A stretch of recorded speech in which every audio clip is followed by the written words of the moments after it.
Nordend Löwenfahnen im Wind. Wir stehen vereint, wo sonst nur Schatten sind. Kein Zweifel, kein Zögern, kein Gedanke uns hemmt. Das Licht in uns lodert, bis das Dunkel brennt. Im Namen des Lichts erheben wir das Schwert. Die Stärke unserer Gilde uns den Sieg gewährt. Und wenn wir fallen, dann im Glanz dieser Pflicht, Ehre der Allianz. Wir sind eins mit dem Licht. Für die Allianz! Brüder, Schwestern, greift zu euren Waffen und marschiert! Seite an Seite leiden wir und geben unser Blut. Doch wir haben unser Ziel fest im Visier. Rauch, Stein, Feuer und Blut. Gnome, Elfen, Mensch und Zwerg, bereit für den Sturm auf den rauchenden Berg. Vernehmt unseren Battle Shout. Wir sind die Gilde Sauerkraut. Im Namen des Lichts erheben wir das Schwert. Die Stärke unserer Gilde uns den Sieg gewährt. Und wenn wir fallen, dann im Glanz dieser Pflicht, Ehre der Allianz. Wir sind eins mit dem Licht.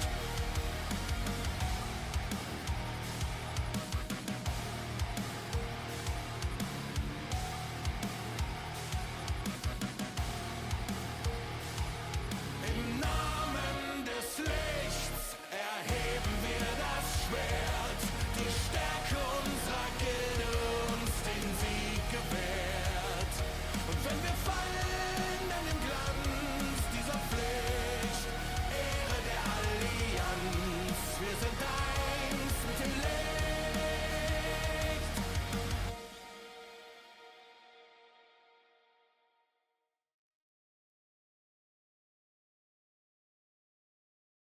Sauerkraut!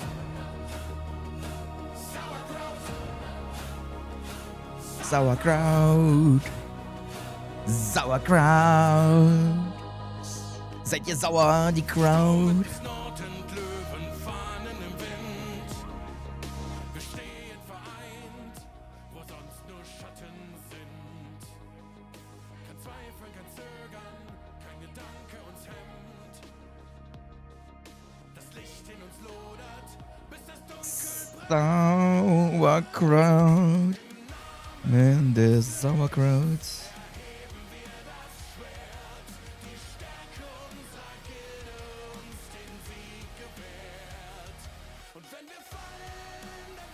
Hier, Ello ist im Wartezimmer, genau. Ich sitze gerade im Wartezimmer und singe Sauerkraut im Glanz dieses Lichts von OP-Scheinwerfer. Hallo, Chat. Hallo, Chat, hallo, Chat. Noch ein bisschen Late-Night-Geknister. Lange im Wartezimmer verbracht. Geht. Knapp eine Stunde. Aber es ist trotzdem so einnehmend, so einen Termin mitten am Tag zu haben, ne? Und letztendlich war es wieder Zeitverschwendung wie immer. Deswegen gehe ich auch nie zu Ärzten. Puh. Komplette Zeitverschwendung, Alter. Das hat den ganzen Tag eingenommen. Das war so mittendrin um 15 Uhr. Du konntest davor nicht live gehen. Danach ist auch schon spät. Und was ist am Ende? Ja, ein bisschen Lunge angehört. Ja, passt alles. Flattert nix, knappert nix, ne? Alles neu sitzt. Rachen gereizt. Ja. Kuss, Digi. Ab mit dir. Das letzte Mal 3 oder 4 Stunden. Ei. Allein da mache ich mir schon eine Selbstdiagnose gefühlt. Hallo Chaoswölfe, hallo Alec, hallo Niki, hallo Leagia, hallo Sandy, hallo Luke, hallo Maker, hallo Andy Bra. Tolle Hilfe. Ja, deswegen gehe ich auch nie zum Ärzten, Mann. Das Einzige, was ich mal Ärzte machen sollte, ist wirklich einen kompletten Roundhouse-Check. Mit meinen knappen 50 Jahren sollte ich vielleicht einfach mal komplett das Körperbild mal machen, ne? So komplett scannen von oben nach unten bis zum Schlong. Darunter nicht, nur bis zum Schlong. Oder einfach mal kurz alles checken, ob irgendwas auffällig ist, ne? Oder irgendwelche Körperwerte kaputt sind. Vielleicht habe ich zu viel Süßstoff in den Adern und die sagen auch, bald, da ist kein Blut mehr, da ist nur Cola drin. Irgendwie sowas, das müsste ich mir mal irgendwie machen, ne? Aber ansonsten alles feini. Und deswegen dachte ich mir, komm, wir gehen noch mal ein bisschen live. In 2 Tagen ist Silvester. General Stan, Chat ist bereit für die Sauerkrautschlacht. Seid ihr bereit für die Sauerkrautschlacht? Heute wird das aber gar nicht so eine krasse Schlacht, Niki. Heute wird das gar nicht so eine krasse Schlacht. Ich will heute ein bisschen einfach Zeit mit euch verbringen. Bisschen entspannten Abend machen. Bisschen connecten, bonding. Ne, das Übliche, was ich eigentlich auch sonst mit euch mache. Neue Zuschauer werden wahrscheinlich eher selten hier reinkommen. Passiert ja beinahe tot 4. Ich mache, glaube ich, erstmal nur ein paar Low-Bob-Quests. Stan Luxi, du geile Sau, du. Na, was geht, was geht? Mann, Luxi, wieso warst du beim Minecraft-Projekt nicht dabei? Ich habe Bielefeld stolz gemacht. Geh auch noch eigentlich nur zum Zahnarzt oder zur Nachuntersuchung. Ja, reicht ja auch, ne? Reicht ja auch. Schönen guten Abend an alle tollen Tomaten hier, die natürlich mich begleiten in der aktuellen Content-Phase. Ist ungewohnt, dass du spät live gehst. Das stimmt schon. Bin ich auch kein Fan von tatsächlich, weil meistens gehe ich live und die Leute gehen schon fast schlafen, weil ich natürlich über die Jahre eine Community aufgebaut habe, die nachmittags aktiv ist, ne? Weniger nachts.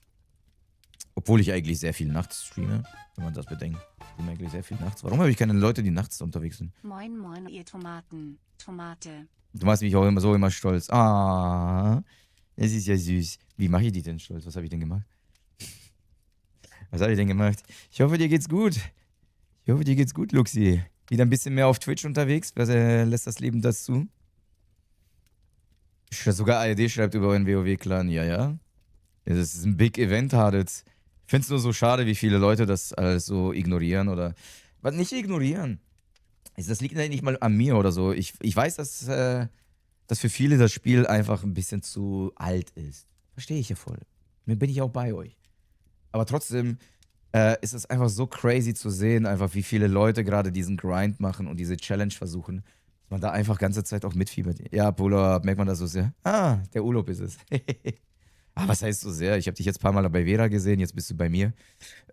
Ist schon ein Unterschied, wenn man davor... Wann war deine letzte Nachricht vor heute? Ich glaube, das waren locker 3-4 Monate jetzt, Luxi. Jo. Das waren locker 3-4 Monate, seit die letzte Nachricht oder so war. Ja, im Oktober war das letzte Mal.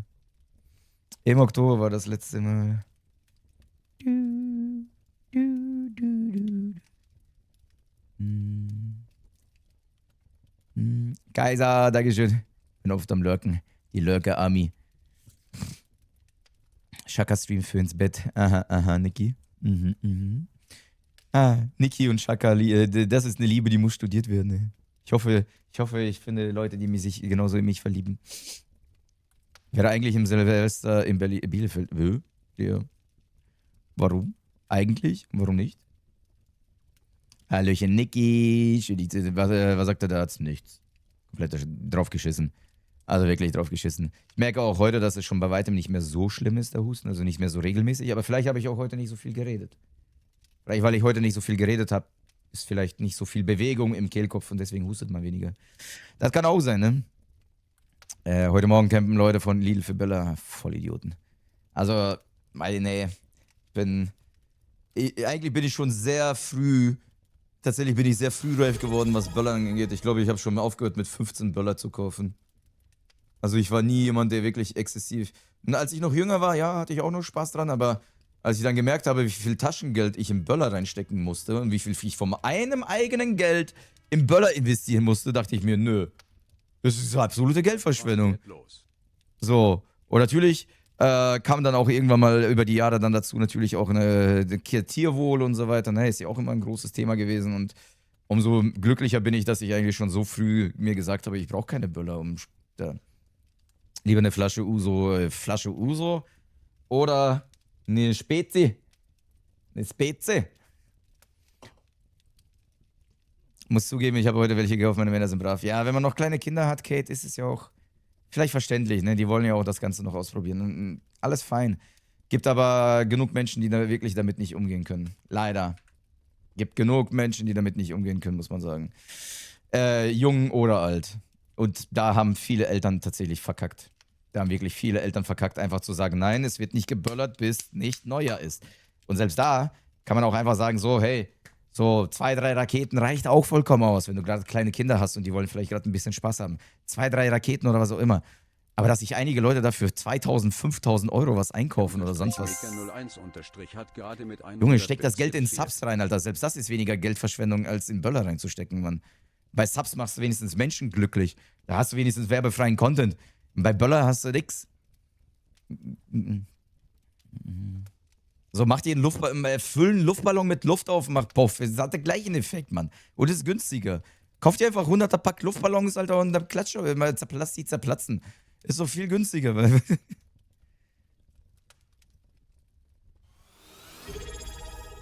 Eidechse, 2 Jahre.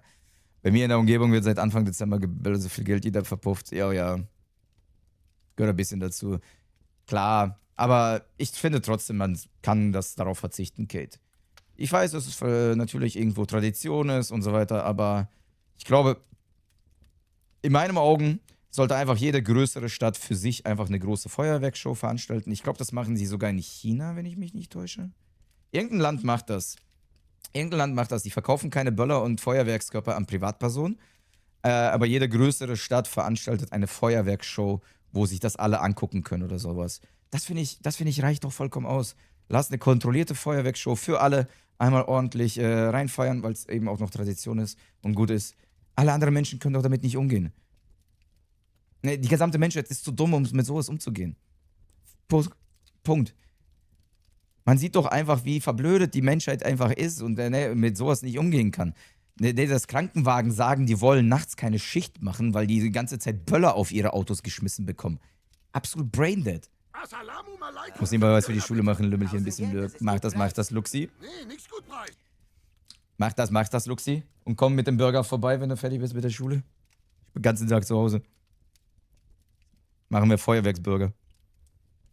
In ganzen Großstädten. Ja, ich bin gespannt, wie es in Berlin wird. Es gibt so viele Alternativen, Drohnenshows. Drohnenshows könnte man machen, auch wenn ich finde, dass, ja, man kann damit coole Shows machen, ja, aber es hat halt nicht den gleichen Effekt, würde ich sagen. Einfach Film abspielen. Das ist crazy, das ist richtig krass, ne? Jetzt langsam wird Zeit für einen Burger. Ist so, Mann. Guck mal, wir haben nur noch 2 Tage, die Luxi. Und das Jahr ist vorbei. Moin, Roggi. Moin, Roggi. Ja, deswegen, wir können ruhig wirklich mal da ein Vorbild werden und mal nach und nach mal das Ganze reduzieren mit dem Böllern und was auch immer. Wir müssen bei der Arbeit auch früher Feierabend machen, weil es dann irgendwann gefährlicher wird. Ach, das ist auch so ein dummer... Allein, dass man das aussprechen muss, dass es gefährlich wird an Silvester. Absolut verrückt. Und auch da, glaube ich, ist es über die Jahre echt, wird immer schlimmer und schlimmer. Also ich habe irgendwie nicht in Erinnerung, dass vor 20 Jahren man Angst haben muss an Silvester in Großstädten. Habe ich nicht in Erinnerung. Habe ich nie. Vielleicht war das damals weil das Internet noch nicht so krass war. Aber ich habe irgendwie nicht das Gefühl, dass es damals so schlimm war. Erst spazieren, dann Burger, der See wartet noch. Bin ich auch bei. Erstmal hungrig laufen, Luxi, ist auch immer ein guter Plan.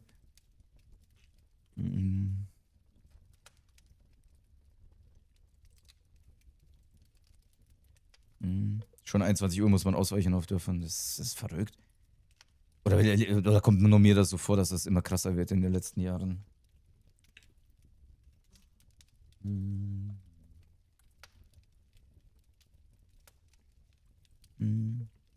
Vor 10 Jahren um 10 vor 7 waren 3, 4 auf den Läden, haben es geschafft, in Ruhe ihr Zeug dazu kaufen.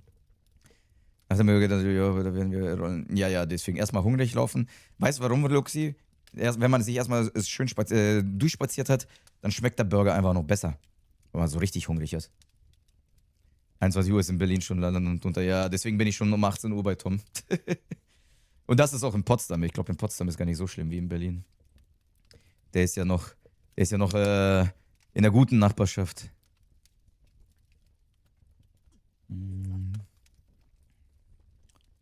Freunde wohnen in Bielefeld, aber müssen es verschieben, weil mein Sohnemann krank ist. Ah.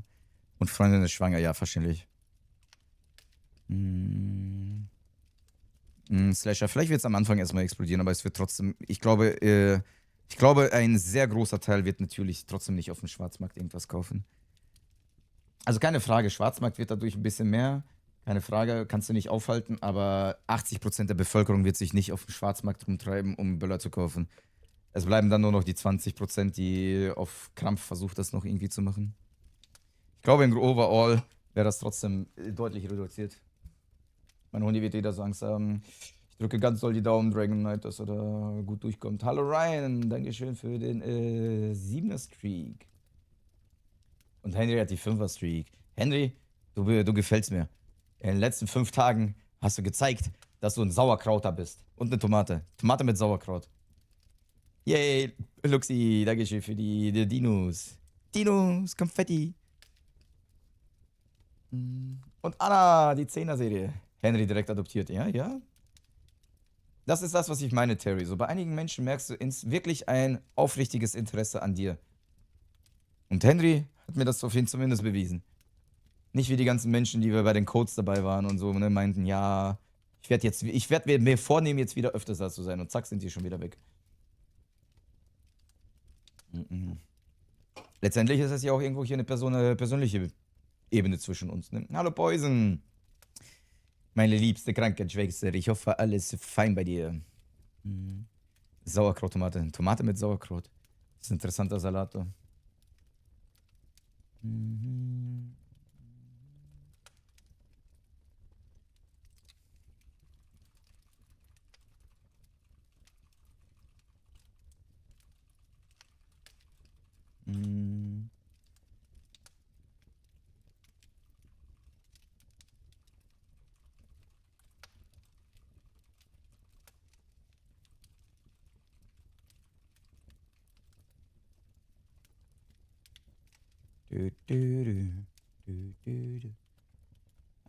Ja, und bei dir auch alles fein. Alles fein. Mit der Lunge ist alles okay. Zahnarztbesuch war voll für den Arsch. Ich hätte auch heute live gehen können, heute Morgen. Hätten wir schon den ganzen Tag gesauerkrautet. Deswegen dachte ich mir, wir starten jetzt noch eine schöne Nachtrunde für ein paar aktive, treue Tomaten. Noch ein bisschen was Persönliches, Gemütliches. Währenddessen klatsche ich ein paar Monster nebenbei und quatschen nebenbei. Heute mal kein Stream Together mit anderen, zumindest solange es sich nicht anbietet, außer Gronk steht gleich vor mir. Für Gronk würde ich euch liegen lassen, aber ich glaube, das versteht ihr, ne? Aber einfach jetzt hier eine kleine Nacktrunde, ein bisschen Monster kloppen, ohne viel nachzudenken, also ein bisschen Low-Level. Ne, und bin so gerne hier und ich bin auch dir dankbar, dass du mir alles gezeigt hast. Ah, immer gerne, Niki, immer gerne. Verständlich, ja, für Gronk würden die Leute sogar Brainrot deinstallieren. Aber ja, was mir in meinem Brain aber nicht reingehen möchte, ist, dass einfach in 2 Jahren dieses Jahr zu Ende ist. Irgendwie, ich weiß nicht. Es ist einfach der 31. in 2 Tagen. Warum? Warum ist in 2 Tagen der 31. Leute? In 2 Jahren zu Ende. Guck, mein Brain setzt auch da schon aus. Siehst du, Charles?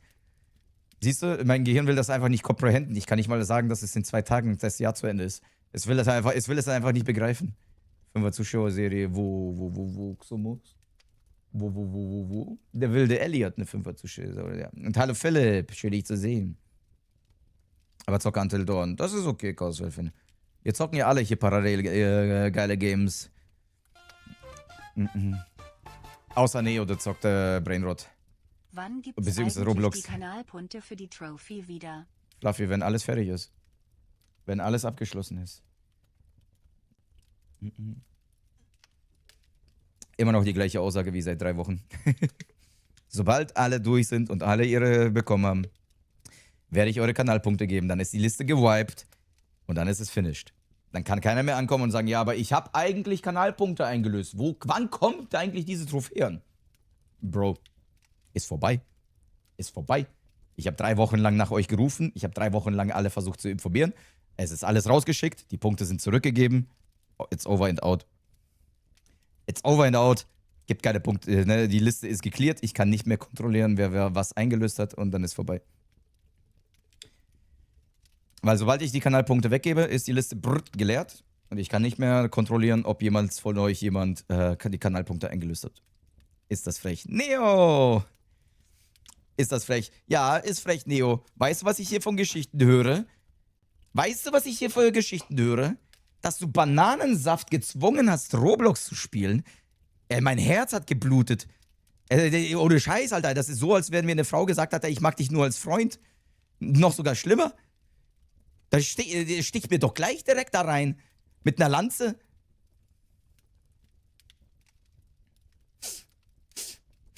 Und dann noch so, du sagst, dass da gute Horror-Games existieren. Ich lag weinend im Bad.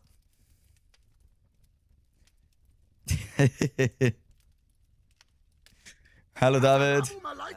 Michelle, danke schön für den 13. Monat Twitch Prime. Mann. Was denn? Ist etwas an dieser Aussage falsch, Herr Neo Junior? Ist an dieser Aussage irgendwas...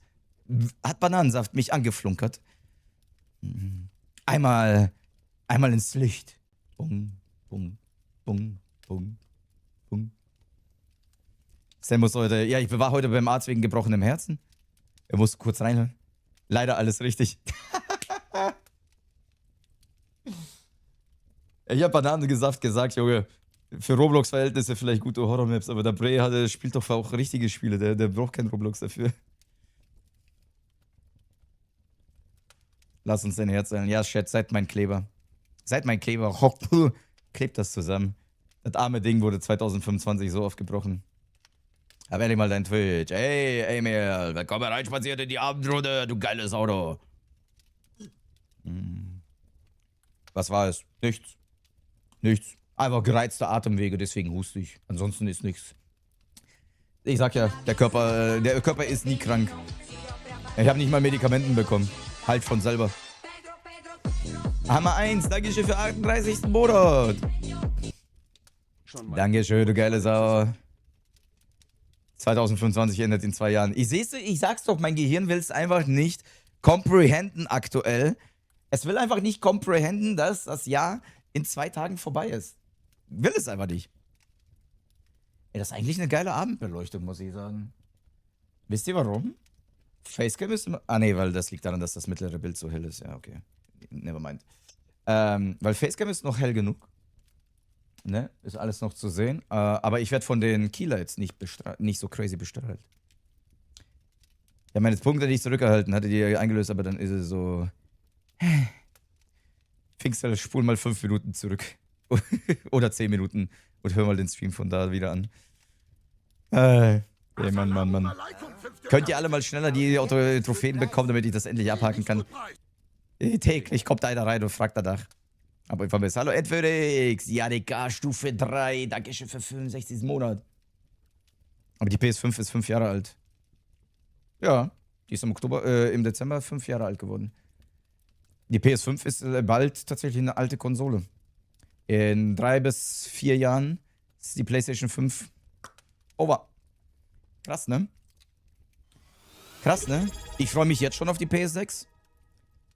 Und das solltet ihr auch mal langsam realisieren, Leute, dass die PlayStation 5 langsam langsam aber sicher zu ihrem Lebensende hinaufgeht, ne?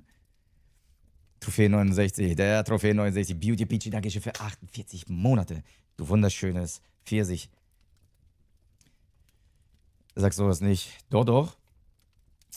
Wobei, ich wirklich glaube, bisher war der Konsolenrhythmus eigentlich immer alle 8 Jahre, ne? Von PS2 auf 3, 8, von 3 auf 4, 8 und so weiter. Ich glaube aber, die PS5 wird das erste Mal, könnte 9 oder 10 Jahre schaffen. Warum? Erstens, die technische Entwicklung ist bei weitem nicht mehr so krass wie schon vor 20 Jahren. Ne, die Sprünge zwischen den Konsolen und die 8 Jahren ist bei weitem nicht mehr so crazy, dass du unbedingt eine neue Konsole dafür brauchst. Das ist Punkt 1.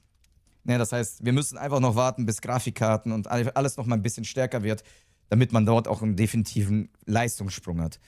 Und das wird langsamer, weil ne, wir auch aktuell in Zeiten uns bewegen, wo schon wirklich sehr, sehr viel Leistung zur Verfügung haben. Der zweite Punkt, warum das gerade der Fall ist, die aktuellen Arbeitsspeicherpreise. Wenn das noch 1 bis 2 Jahre diese Arbeitsspeicherpreise so bleiben, ich glaube, das wird den Konsolenmarkt ganz schön nach hinten ziehen. Weil kein Konsolenhersteller, egal ob Microsoft oder PlayStation, kann Arbeitsspeicher für Hunderte von Euro einkaufen, ohne dass die Konsole explodiert im Preis, ne? Ich muss anfangen zu sparen, keine Ahnung, was die neue Konsole. Rechne mit 1000 Euro, Jero. In der aktuellen Wirtschaftslage kann ich mir gut vorstellen, PS6 wird ungefähr 999 Euro kosten. Hallo Naru.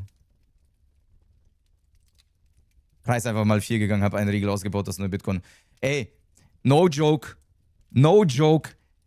wahrscheinlich ist es wirklich aktuell smart, wirklich 1 bis 2 Arbeitsspeicher zu verkaufen, um den Preis gerade mitzunehmen. Das wird safe oder vielleicht auch, es wird safe irgendwann runtergehen, der Preis. Die können den Preis nicht so lange halten. Es wird irgendwann wieder runtergehen, dann könnt ihr den Arbeitsspeicher auch wieder auftakten, aber wenn ihr gerade einfach Überschuss habt, einfach ruhig 32 Gigabyte verkaufen, falls ihr gerade 64 habt oder sowas. Es ist pures Gold gerade gefühlt. Hör auf, Roblox zu spielen. Das ist crazy. Wer würde denn sowas behaupten? Naro. Alter, Neo, lässt du dir sowas gefallen? Ich bin ja immer offen dafür, Neo, ne? Ich versuche dir zu zeigen, ey, spiel das, was dir Spaß macht. Ne, Roblox, absolut krasses Game. Aber dass Naro dir da versucht, das so einzureden, das würde ich niemals im Leben erwarten hier bei mir. Meine Community soll offen für alle Games sein.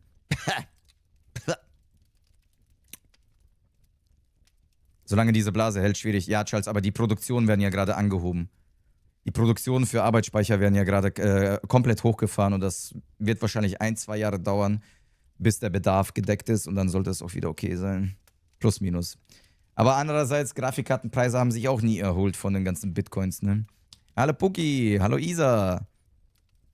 Nimm dir ein Beispiel an mir und spiel Jedi Survivor. Boah, Naru spielt Jedi Survivor. Boah, Alter. Naru, ich krieg grad so einen Steifen bei dir. Mhm. Hallo Tami. Tami. Ach, schön, Leute. Wisst ihr, ich mag das. Ich finde es gerade schön, abends live zu gehen. Wenn wir das jetzt so weiterhalten, während ich einfach ein paar Monster klatsche, dann ist das so geil. Warum geht das gerade so hoch? Weil die KI sehr viel Arbeitsspeicher braucht. Die ganzen Server für die KI und die ganzen Anbieter wie halt ChatGPT, Gemini und ihre KI-Datenbanken und Server ausbauen und immer mehr und mehr davon produzieren, explodieren halt gerade die Arbeitsspeicherpreise, weil alles aufgekauft wird und ist immer weniger und weniger. Ein Angebot und Nachfrage, ne? Die bauen gerade so viele Datenzentren für KI auf und deswegen kaufen die alle Arbeitsspeicher auf dem Markt leer, dass es nicht mehr genug Arbeitsspeicher gibt und deswegen explodiert der Preis.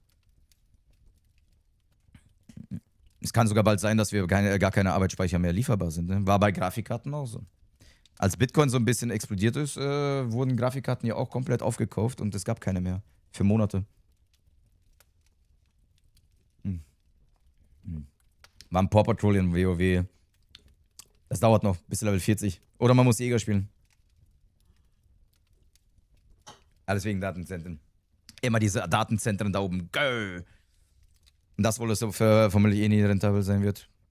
Vermutlich, ja. Ja, es wird die Monetarisierung wird da auch noch krass. Es wird definitiv teurer. Werbung. Wird bestimmt viele Modelle geben. Nimm dir ein Beispiel an mir und spiel nicht die ganze Zeit ein Demon Slayer Game in Roblox. Ich habe Dr. Stone weitergeguckt, Neo. Ich habe den Stan getroffen in Dr. Stone. Ich bin die ganze Zeit in der Serie, finde ich gut. Hallo Hofi.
Aui. Ich wusste doch, dass hier gerade ein bisschen wärmer wird. Ich wusste doch, dass es gerade ein bisschen wärmer wird. Habt ihr gar nicht zurück, Hallöchen gesagt? Ja, es passiert manchmal. Dürft ihr nie böse nehmen hier. Hallo, Domi. Da kommt mal wieder und Sinn ist weg. Entschuldigung. Musst du kurz pullern.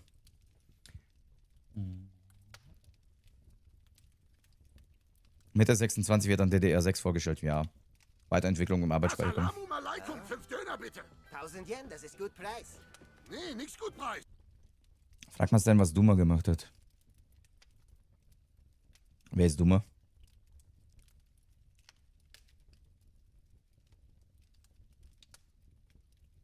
Ist das in Roblox? Hallo Dragon Queen, hallo Domi-Exe. Der Name kommt mir gerade bekannt vor. Frag Neo einfach mal, was Duma gemacht hat. Neo, was hat Duma gemacht? Ich glaube, das wollen wir jetzt alle wissen.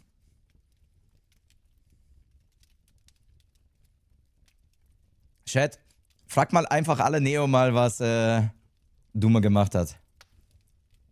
Neo, was hat Duma gemacht? Oder ist das wieder so ein Leck-Eier-Joke oder sowas? Ne? Was reimt sich auf Dreier, Leck-Eier oder was so? Da, kopiert mal den Text und fragt mal Neo, was Duma gemacht hat.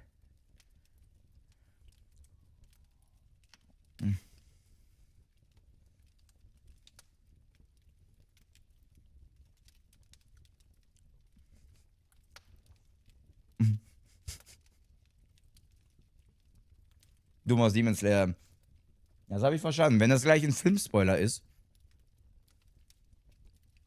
wenn das gleich ein Spoiler vom Film ist, dann hau ich euch. Nee, okay. Deswegen, der Name kommt mir gerade bekannt vor.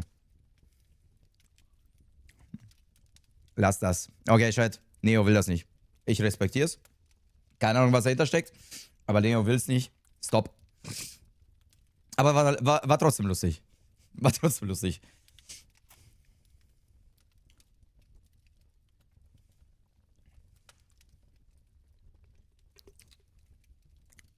Neo, was hat Duma nicht gemacht? Das ist die spannende Frage. Was hat er nicht gemacht, Fluffy? Das ist eine Granige. Assalamu alaikum, 5 Döner bitte. 1000 Yen, das ist Prims, gut ich habe Preis. keine Ahnung. Nee, nix gut Preis. Ihr redet mit mir ja nicht. Ich krieg eure Insider doch nicht mit, wenn ihr die ganze Zeit nur im Discord rumhängt. Weiß ich doch nicht. Weiß ich doch nicht.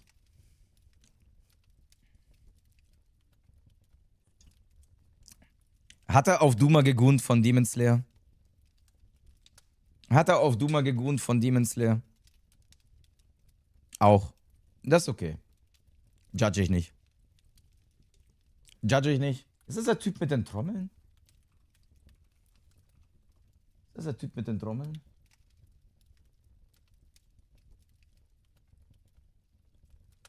Ach nee, der Pisser ist es. Der Pisser, aber ja, gut. Der mir fertig, ja. Ah ja, aber wie gesagt, ich judge dich nicht. Hallo Nami, du Bezaubernde, komm mal rein. Wenn du das Bild bekommen willst. Wie soll ich in den Call reingehen, wenn ich täglich 10 bis 12 Stunden streame? Das ist meine Plattform, nicht im Discord oder irgendwelchen Calls. Ich bin hier. Ihr könnt immer mit mir quatschen und ich bin hier immer offen für euch bitte zum Quatschen. Ich bin 10 bis 12 Stunden am Tag live oder sowas. Ich kann nicht auf Discord. Ich bin doch kein Discord-Content-Creator. Wir sind daily bis 6 Uhr im Call. Ja, das ist schön für euch, aber ich bin halt 12 Stunden hier. Und das ist der Chatraum für euch alle. Ihr könnt hier alle mit mir quatschen, ihr könnt alle miteinander quatschen. Also, was da bei euch im Discord passiert, wenn ihr da ganze Zeit bis 6 Uhr in den Call seid, dann ist das ja immer, das ist eure Bubble halt, das ist euer Bereich.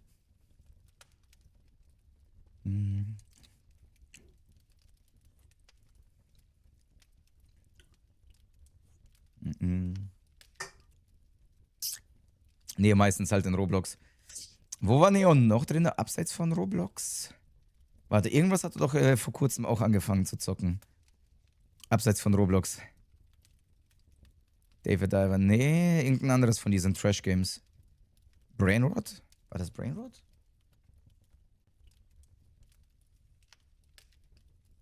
Safe, ja, VR-Chat. Würde ich mir auch. Paw Patrol, safe for Paw Patrol, ja. Neo sieht aus wie ein Paw Patroller. Der sieht aus wie ein Paw Patroller. Paw Patroller. Sollen wir Songwünsche aktivieren, Leute? Machen wir ja immer gerne, wenn wir einfach einen kleinen Community-Talk haben. Neo ist Stani-Fan, deswegen spielt er. Ach, hat er sich auch auf dem Discord verirrt, Prims. Hier ist der Jam-Track, Jam-Link. Könnt ihr euch Songwünsche reinballern. Ballert Saisonwünsche.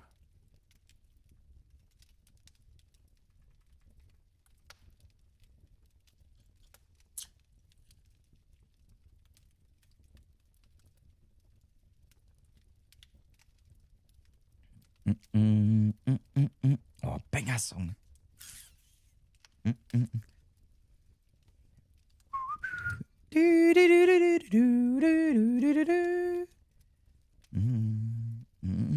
Cinema. Ey, Zelda Ocarina of Time hat so einen geilen Soundtrack von vorn bis hinten, ne? Ich find's immer schade, dass Breath of the Wild da nicht so ganz aufschließen kann.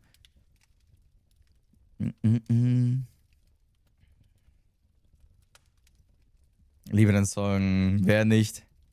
Wer nicht, Luxi? Direkte Green Flag, wenn man den Song liebt. Kommst du dir so vor oder warst du zuletzt live? Ich glaube, das kommt dir nur so vor, Larry. Ich bin noch nie live. Oh, Prims, ja. Ocarina of Time Remake. Ein Ocarina of Time Remake würde so steil gehen, ne? Leider ist Ocarina of Time eines der Spiele, die schlecht gealtert sind. Eigentlich viele Spiele aus der Nintendo 64-Zeitalter, weil die gesamte 3D-Zeit, Startzeiten von den Spielen, wo das noch frisch war, war halt alles noch sehr clunky und ist auch bis heute noch super clunky. Und das ist schlecht gealtert, ne? Wenn du heutzutage die Spiele aus der Zeit spielst, merkst du das den Alter an. Und nicht hier. Und wenn man Sachen remake, dann definitiv aus der Zeit, ne? Und da gibt es so viele.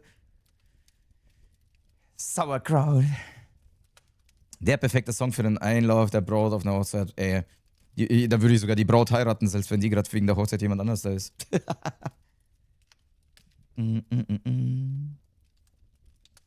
Gute Frage, Henry. Gute Frage.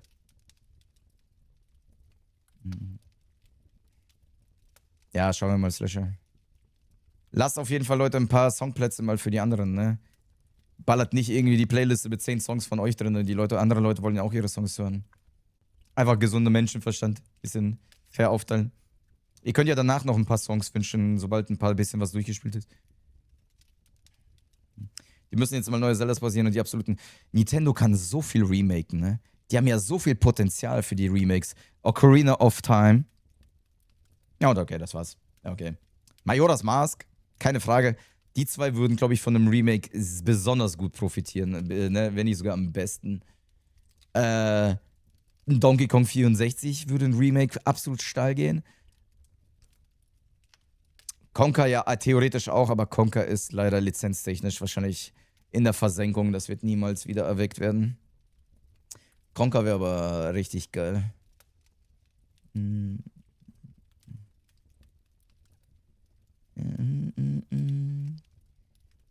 Remake von Mario 64 würde absolut steil gehen, oder nicht? Ein Remake von Mario 64 würde doch so insane steil gehen. Eigentlich ein No-Brainer. Das ist verrückt. Wenn man das richtig macht. Einfach die ganzen Welten neu designen und mit aktueller Grafik versehen, ne? Was hast du mit Rainbow Six mitbekommen? Irgendwas wurde gehackt, ne? Irgendein Hacker hat das gehackt und hat die ganze Zeit den Leuten irgendwie Geld in die Taschen zugesteckt oder so. Das ist mal ein geiler Hack gewesen.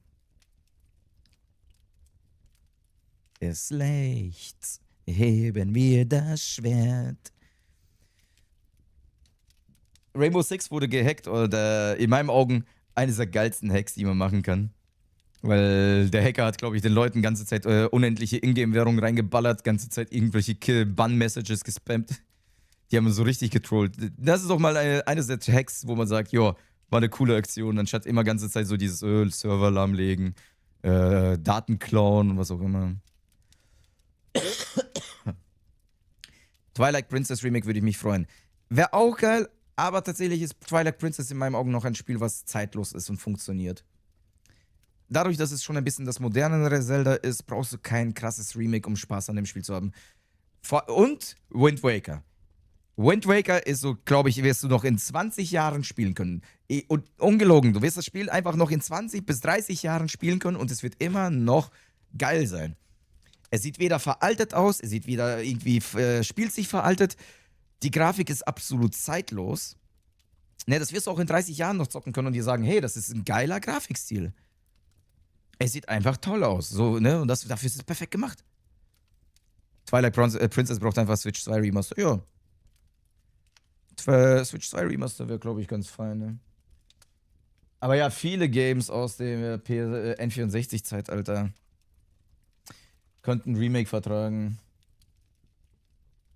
Kann wirklich ein Remake vertragen. Aber leider sind viele Spiele dort echt versenkt. Versenkt.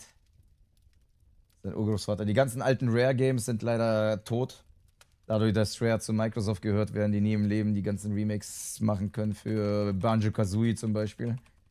Banjo-Kazooie ist leider eine Serie und eine Reihe, die wird für immer und ewig im Museum landen und es wird niemals was Neues kommen, was schade ist.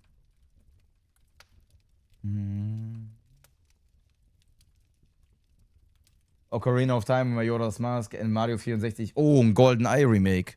Wobei ich glaube, ein GoldenEye Remake würde heutzutage nicht mehr gut ankommen. Damalige Verhältnisse war es ein gutes Zeitalter. So ein Spiel basierend auf einem James Bond. Das hat damals den richtigen Zeitgeist getroffen, heutzutage wahrscheinlich eher weniger.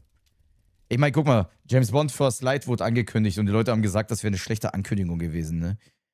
Alle so, ne, James Bond First Light, ja, ist doch kein krasser Überraschungstitel. Obwohl in meinen Augen das Spiel echt nice aussieht und ich glaube, das wird auch toppen. Ach Mann, ich habe jetzt beim Streamplan vergessen, das Datum anzupassen. Ich weiß, Brems, das wird auf Mai verschoben. Banjo-Kazooie wird leider nie ein Remake bekommen, aber Star Fox könnte ein Remake vertragen, ne? Star Fox ein Remake wäre nice. Diddy Kong Racing wird auch niemals wieder das Licht der Welt erblicken. Banjo-Tooie auch nicht. Mario Party brauchen wir. Conker wird nie das Licht. Och Mann, ey. Rare hat damals so viele Banger rausgebracht, ne? IOI goated. Ja, vor allen Dingen sieht das Spiel aus wie eine Mischung aus Uncharted und Hitman. Da bin ich sofort dabei, Guki. Da bin ich sofort dabei. Hier mal eine kleine Liste, ne? Majora's Mask, keine Frage. Ocarina of Time Remake. No-Brainer, Super Mario 64 auch, GoldenEye. Ich glaube nicht, dass heutzutage das funktioniert. Dafür gibt es viel bessere Shooter. Ein Remake von dem Spiel wird es nicht retten. Banjo-Kazooie, ein Spiel vom Rare. Rare war damals so eines der Gold-Entwickler der Zeit. Also die haben ja wirklich die sind alleine dafür verantwortlich, dass es für die N64 nur Banger-Exklusivtitel gab. Und das davon einige, ne? Wir haben Banjo-Kazooie, Nummer 1. Wir haben Perfect Dark, Nummer 2. Wir haben Diddy Kong Racing, Nummer 3. Banjo-Tooie, Nummer 4. Conker's Bad Fur Day, Nummer 5. Und das von einem einzigen Entwickler in einer Konsolengeneration. Und ich glaube, ein Game fehlt auch noch. Oh, das habe ich auch so gefeiert damals. Mystical Ninja Goemon. Das habe ich auch so ultra gefeiert. Das war so ein schweres Spiel, weil das nicht auf Deutsch gab. Auf Konami damals. Das war auch noch das goldene Zeitalter von Konami, ne? Muss man ja sagen. Sin and Punishment kam leider zum Ende der Zeitalter. Da war ich schon raus. Donkey Kong 64, auch von Rare. 6 Games in 8 Jahren. Und alle gehören zu absoluten Must-Haves für die Konsole. Das ist absurd. Blast Corps war auch von denen. Blast Corps habe ich damals auch gespielt. Das war so ein Abriss-Simulator. Da fuhr so ein Schwertransporter mit Atombomben drauf und du musstest die ganze Zeit mit Baggern und so weiter den Weg freimachen. Es durfte nichts im Weg stehen. Absolut schweres Spiel. Es gab richtig crazy Challenges. Du konntest teilweise zwischen unterschiedlichen Fahrzeugen wechseln, wie ein Roboter und was auch immer.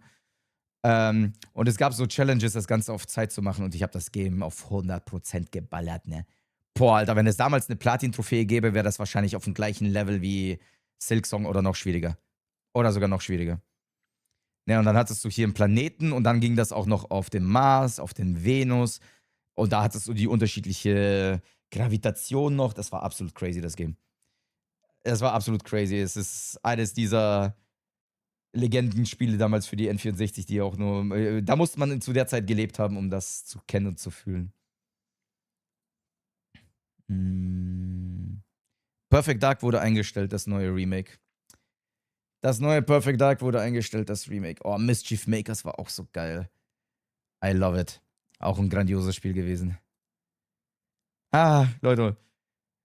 Und guck mal, zu der Zeit war ich ja in eurem Alter. Ich war da ja, 12, 13, 14 oder sowas. Ich war ja in eurem Alter zu der Zeit. Und hab trotzdem wahrscheinlich von den Top 50 Spielen alle gezockt. Alle. Ich habe Rayman, Doom 64 habe ich auf dem Emulator gespielt, Pokémon Snap habe ich gespielt, Sin and Punishment, Tony Hawk habe ich auf der PS1, das habe ich auch emuliert. Pokémon Stadium 2 wusste ich nicht mal, dass es existiert, aber Goemon habe ich gespielt und. Ich habe mich wirklich kreuzbeet quer durch alle Games gezockt und ich hatte auf alle Interesse. Nichts hier von wegen, oh, ich habe ein Main-Game, ich spiele den ganzen Tag nur Fortnite oder so. Wie teuer waren Spiele damals? Knapp 60 Euro. Knapp 60 Euro tatsächlich. Wie läuft Hardcore? Bisher gut. Caps Lock. Sehr gut. So wie heute. So ähnlich wie heute tatsächlich, ja. 40 bis 60 Euro, je nachdem. Spielepreise sind über die Jahre sehr stabil geblieben, muss man sagen.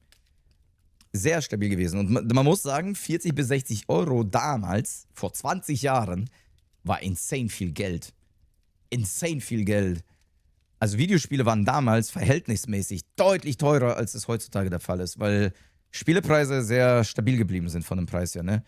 Über 20 Jahre hinweg haben sich die Preise fast nie angepasst und sind eigentlich immer noch bis heute in dem Zeitraum. Und dann kam Mario Kart World.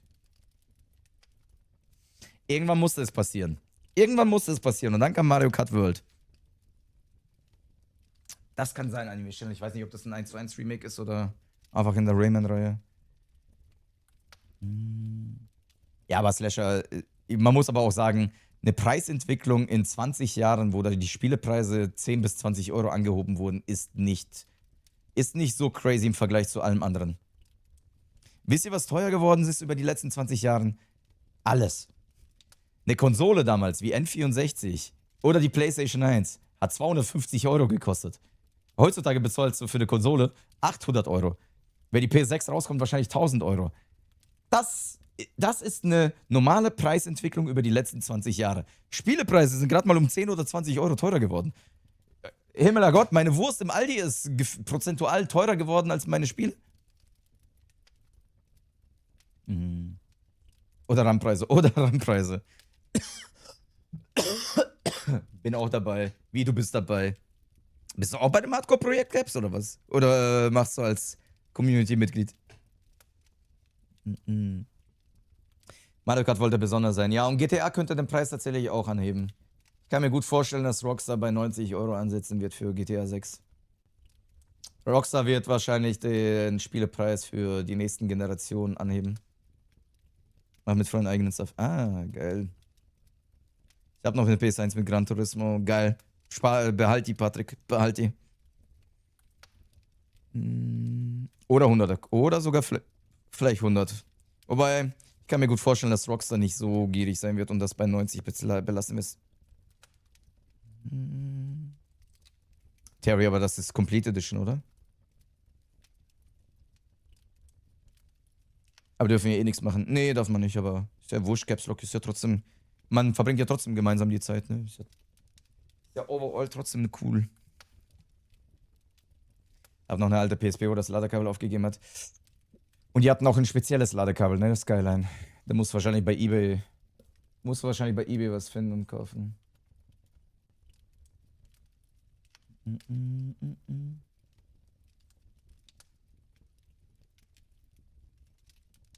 Vielleicht wird das ein bisschen aufgelockert. Glaube ich nicht.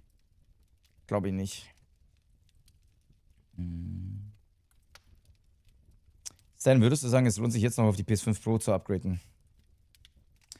Linus, was hast du denn vor in nächster Zeit zu zocken? Also wenn du sagst, du interessierst dich eigentlich aktuell nur für 2 Spiele, die du gerne in besser Qualität spielen willst, dann kann ich dir meinen Partner Grover empfehlen. Weil bei Grover findest du gemietete Konsolen und das reicht dir auch aus, bis die PS6 rauskommt, um deine Games für heute schon morgen zu spielen. Ne, weil dort bei Grover kannst du natürlich wunderbar Geräte mieten, ohne die zu kaufen. Besonders gut geeignet für Konsolen, die man eigentlich nur kurz austesten möchte für ein Spiel oder sowas. Zum Beispiel Mario Kart World, ne, kannst du dir die Switch 2 holen oder die PS5 Pro, wenn du jetzt unbedingt GTA 6 zocken möchtest, kannst du bei Grover entspannt mieten. Und wenn du das gemietet hast, kannst du am Ende sagen, hey, es hat mir so sehr gefallen, ich behalte das. Oder du sagst, ja, genau dafür habe ich es gemietet und wieder zurück mit dem Ding. Ne? Das könnt ihr entscheiden, es ist alles versichert und es gibt 2 Rabattcodes, die ihr nutzen könnt, wenn ihr wollt. Und vor allen Dingen, und das ist das Wichtigste, veranstalten wir eine Menge Gewinnspiele. Ich habe schon so viele Geräte mit denen verlost, wo ich mega dankbar bin, dass ich an die Community auch so einiges zurückgeben kann. Ne? Wir haben schon eine Switch 2 verlost, wir haben eine PlayStation 5 Pro verlost, wir haben eine Quest VR-Brille verlost, die da. Und wenn das weiter gut läuft, werden wir vielleicht auch im neuen Jahr weiterhin Sachen an euch verlosen können. Und deswegen, wenn ihr es noch nicht gemacht habt, Leute, erstellt euch einen neuen Account bei Grover, kostet euch vielleicht nur 1-2 Minuten, ihr könnt, glaube ich, Google oder sonst was nutzen, um euch direkt anzumelden. Aktiviert den Newsletter. Und vielleicht findet ihr den einen oder anderen Artikel, vielleicht fliegt ihr in Urlaub und ihr wollt unbedingt eine Kamera. So eine Kamera kostet schnell mal 1.000 Euro. Warum nicht einfach mieten für die paar Monate, wo man im Urlaub ist? Oder ein besonders schönes Objektiv, die kosten 1.500 Euro, die Dinger. Ne? Und dann kann man das einfach mal für einen Urlaub vielleicht einmal kurz mieten, bezahlt nur einen Bruchteil davon, macht schöne Bilder und dann spart ihr Geld. Ne? Ist auch was. Oder ihr behaltet es, wie ihr wollt. Deswegen, schaut bei meinem Partner Grover vorbei und erstellt euch mal eben schnell einen Account. Würde mich freuen. Also, sorry, ein paar Monate im Urlaub. Ne, bei Objektiven hast du gesehen, kannst du ja für einen Monat mieten. Reicht ja. Und hallo Miss Kio. Hallöchen, du Liebe. Wieso hast du schon wieder eine neue Farbe? Ich gewöhne mich nicht an deine Farbe. Sind wir gerade in der Experimentierphase? Hallo Teddy. Also ja oder nein, weil ich zock wirklich viel. Linus, was sagt dir dein Gefühl? Wirst du direkt auf die PlayStation 6 gehen, wenn die rauskommt? Ich bin eben bunt. Ein bunter Vogel. Für ein paar Monate im Urlaub. Also, ja, wer weiß, wie die Leute Urlaub machen, ne? Hallo Ter und hallo Jamie 2, hallo Limi. Komm Leute, ich wünsche euch schon mal langsam einen guten Rutsch, ne? Ich bin zwar morgen noch live, aber am Mittwoch nicht mehr. Aber am Anfang ist es ja halt schwer zu bekommen. Ja, muss man schauen, wie die Situation da ist. Ne? Nur weil es bei der PS5 Pro, bei der PS5 so war, heißt das nicht, dass das auch bei der PS6 so sein wird. Ihr müsst immer noch bedenken, Leute, PS5 kam zu Corona raus. Ne? Es war komplette Corona. Und die Produktion war komplett verlangsamt. Aber, Linus, wenn du schon eine PS5 hast, schwierig. Ich würde sagen, ja, es lohnt sich, weil wenn du schon wirklich sagst, du zockst viel und du willst in der besten Qualität zocken, würde ich sagen, lohnt sich. Mach das. Selbst wenn die PS5 jetzt noch irgendwie 3-4 Jahre hält oder sowas, ist immer noch vollkommen fein. Dann hast du 3-4 Jahre jetzt die beste Qualität und die beste Konsole. Und dann kannst du noch alles zocken, was in den nächsten 3-4 Jahren rauskommt. Bis die PS6 halt rauskommt, ne? Deswegen würde ich sagen, vor allen Dingen ist es auch günstiger geworden. Lohnt sich das Upgrade. Wenn du aktuell eine PS5 hast, verkauf die, dann kannst du ja den Preis ein bisschen drücken. Und dann kannst du das ein bisschen ausgleichen. Und dann hast du wenigstens die beste Konsole für die nächsten 3-4 Jahre.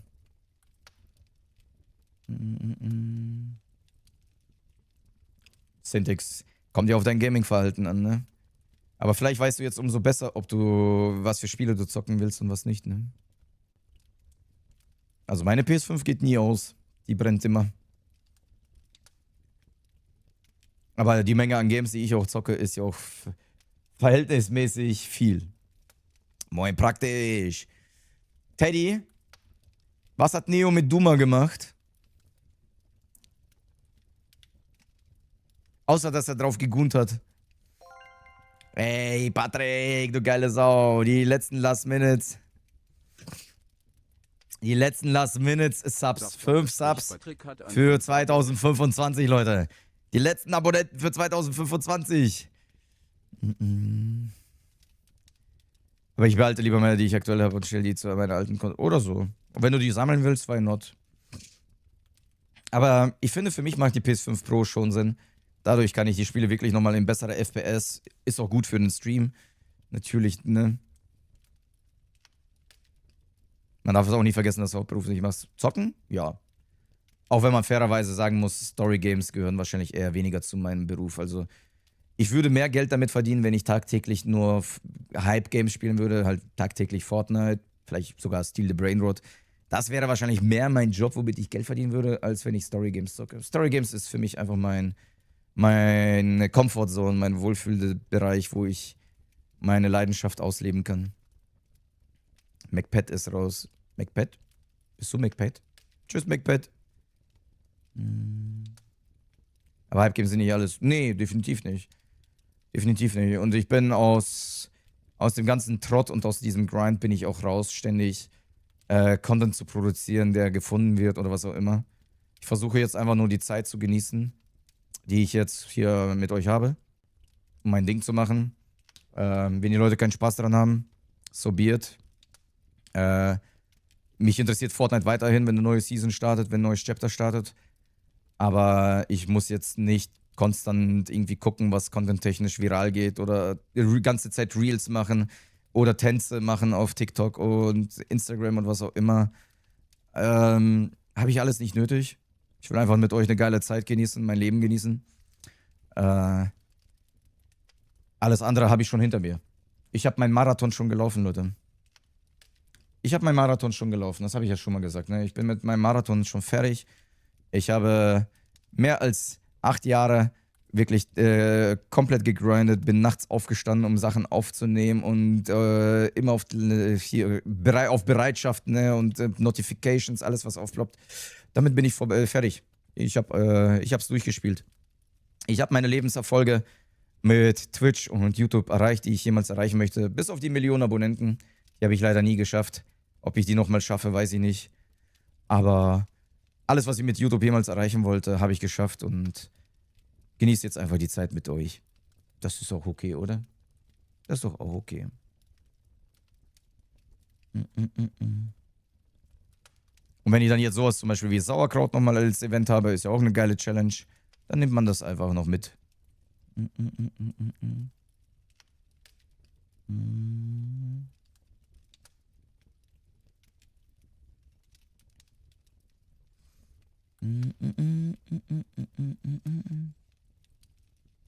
Millionen schaffen wir auf YouTube auch noch, soll mal wieder mit Algorithmus gönnen. Wird aber nicht passieren.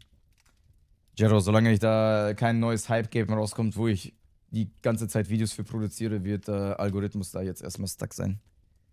Da haben schon mehr als genug YouTube-Experten und Algorithmus-Experten drüber geguckt, die gesagt haben, dass das alles eigentlich nicht sein sollte, aber es ist, wie es ist. Tja, Linus, gute Frage. Sauerkraut ist einnehmend, das weißt du. Und wenn es knapp wird, dann doch einfach Sabaton um die Kotos-Quelle. Kotos kann mich doch nicht alleine mein Leben finanzieren, Mann. Es reicht auch aus, wenn ihr alle einen Sub da lässt. So, das reicht. Ach, bist du jetzt Classic-süchtig geworden, Schubs?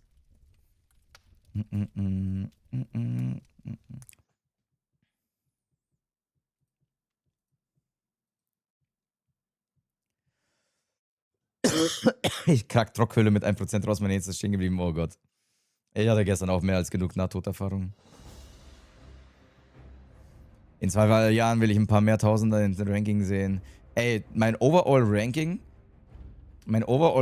braucht sich teilweise selbst im Vergleich zu größeren Streamern nicht zu verstecken, ne? Ich fand das sowieso komisch. Bei wem war das? Zabex oder Monte? Kann sogar Monte gewesen sein. Ich habe mal bei Monte seine Top-Spender angeguckt und die waren alle so bei 1000, 1200, 1300, was schon viel ist. Aber wenn ich dann meine Community angucke und ich sehe dann einen Kortos und einen Schrubi mit 2000, 2000, 2000, 2000, denke ich mir, irgendwie spendabler bei mir anscheinend. Aber vielleicht liegt es wegen der Größe. Aber viele mit über 1000. Ja, ich glaube locker 20 Plätze mit über 1000.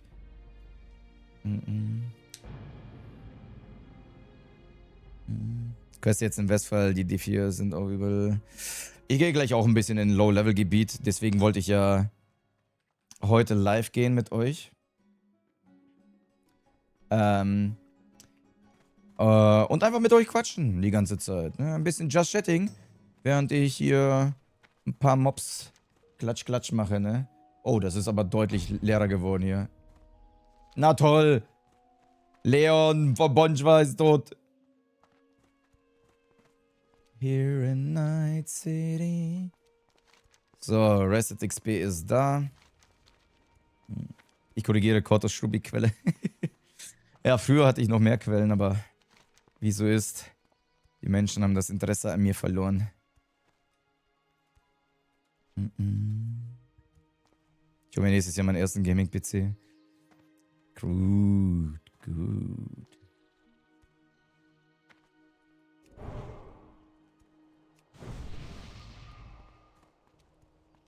Und währenddessen könnt ihr euch Songs wünschen. Und wir quatschen ein bisschen. Was ist euer Eindruck jetzt nach 2 Tagen, Leute? Sauerkraut. Habt ihr angefangen, das Event zu fühlen? Habt ihr jetzt ein bisschen mehr Verständnis über WoW? Macht euch die Interaktion mit den ganzen Creatern auch Spaß? Besonders die Roblox-Kinder. Wie sieht das bei euch aus? Ist natürlich was anderes. Ist gut als Podcast. Ja, gut. Vor allem, wenn man mit anderen Creatern spielt, ist mehr Podcast für euch, ne?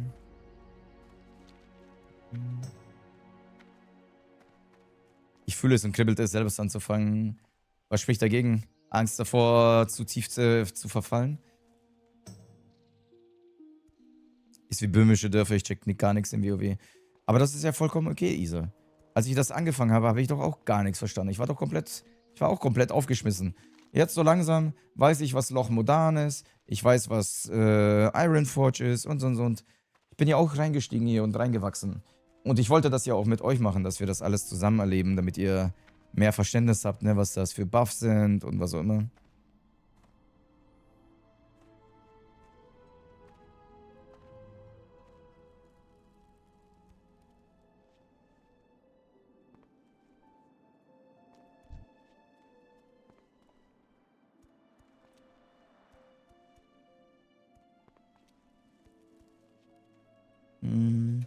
So, aber ich brauche jetzt eigentlich eine geile Gegend, wo ich mal ein paar Level 11, Level 12 Quests machen kann.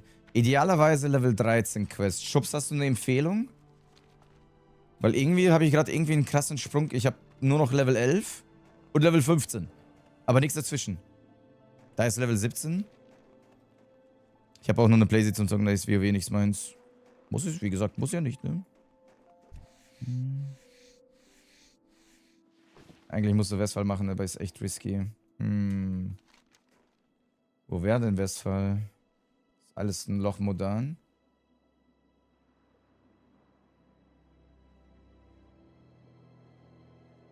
Da oben ist gefühlt keine Sau. Warum sind so viele hier unten? Ist wahrscheinlich Zwergengegend oder so, ne? Stormwind ist auch da.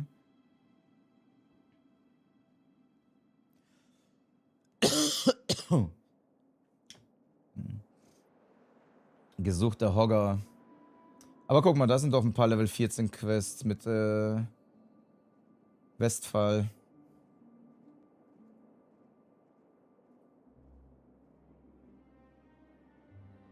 Ja, das ist Westfall, ne?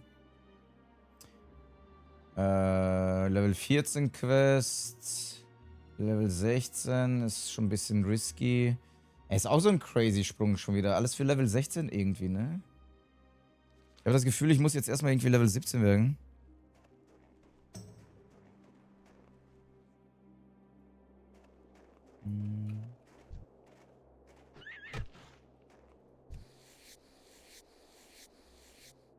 Ist geil, dass du noch nicht tot bist. Ja, voll. Ja, voll.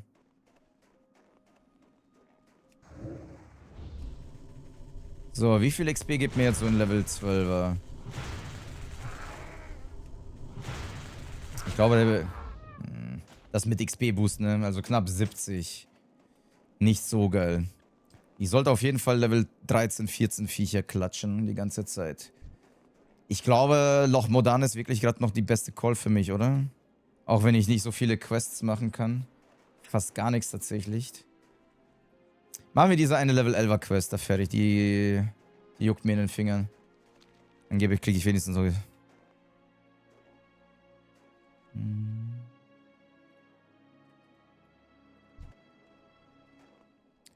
Level 9 ist low, low, low.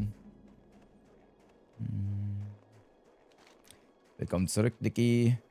Steht man eigentlich da im Eiswasser? Ich habe Angst über Eis zu laufen. Machen wir mal nicht.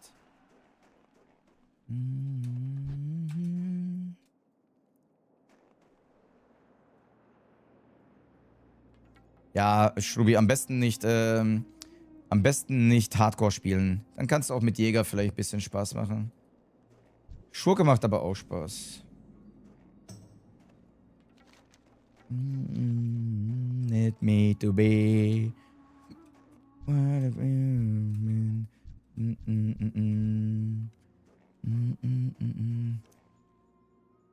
Ich bin kurz safe, ne? Level 9er soll, selbst wenn die mich überraschen, sollten jetzt nicht das Problem sein. Level 9er sind super entspannt.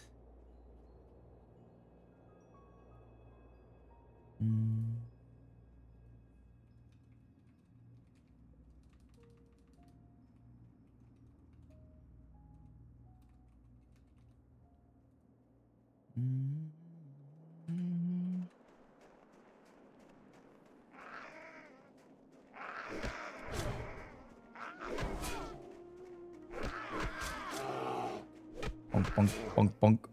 Bonk, bonk. Bleed.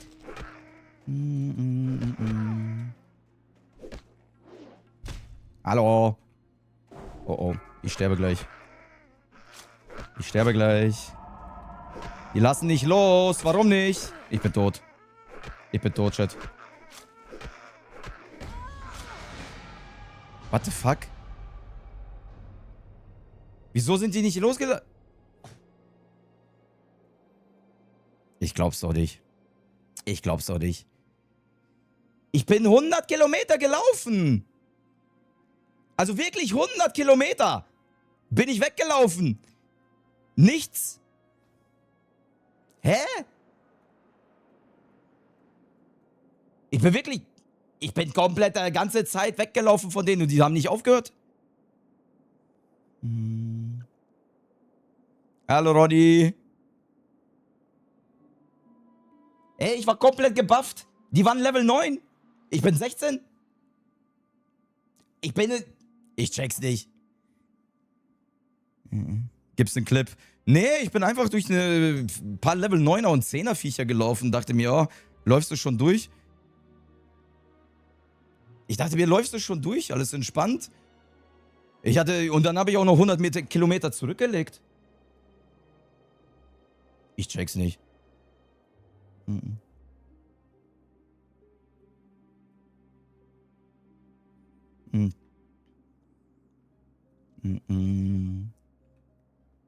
Hallo, Bonjour. Da kommst du noch stärker zurück. Ich check's halt, ich verstehe halt nicht, warum die nicht losgelassen haben. Vielleicht hätte ich doch nicht diesen Dornen-Spell hier machen sollen, oder? Hätte ich nicht diesen Dornen-Spell machen sollen? Habe ich dadurch irgendwie die Aggro gehalten ganze Zeit? Dein Dornbuff. Ah, Milk. Ich hätte nicht den Dornbuff machen sollen, ne?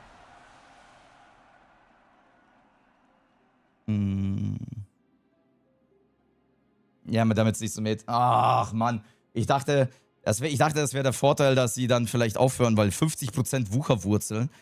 Am Arsch 50%, die haben nicht aufgehört.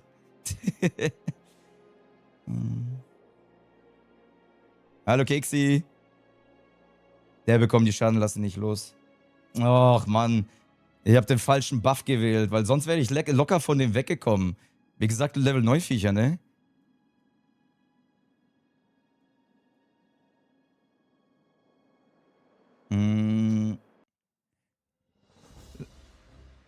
Mod, schick dir den Schick dir den Dev-Clip ein. Schick dir den Dev-Clip ein. Ach, ist das nervig. Wieso sagt mir keiner, dass ich nicht buffen soll? Genau der eine scheiß Spell hat mich jetzt in den Tod getrieben, oder was? Hm.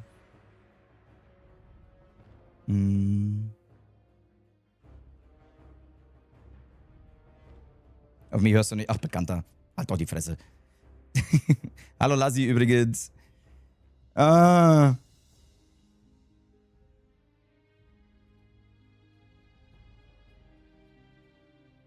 Hm.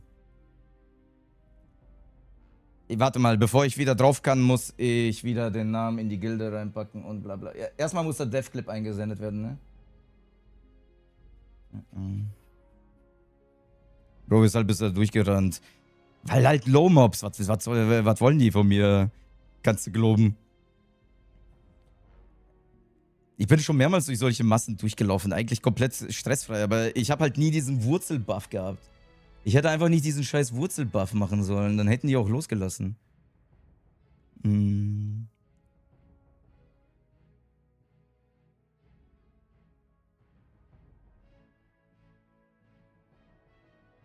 Henry, das stimmt wohl. Mm-mm.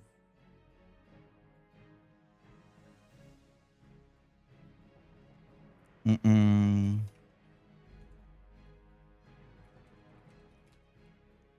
Und ich sage euch, ohne den Dornenbuff hätten die auch wahrscheinlich deutlich früher losgelassen, ne? Wenigstens nicht über 20 passiert, das stimmt wohl, das stimmt wohl. Ja, ich meine, Level 10 schaffe ich relativ flott, aber alleine ist halt kacke. Viele Quests kann ich alleine gar nicht so wirklich machen, ne? Ja, kannst du nicht einsenden, Kixi. Lass die Mods mal machen. Lass mal die Mods machen.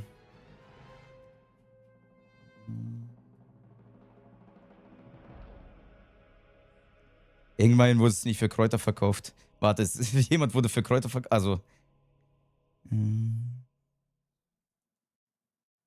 Der Char muss ingame sein, damit. Erstmal muss ich den Dev-Clip einschicken, Globen. Erst muss ich den Dev-Clip einschicken und dann den neuen Char in den Channel reinballern. Zumindest war das bisher.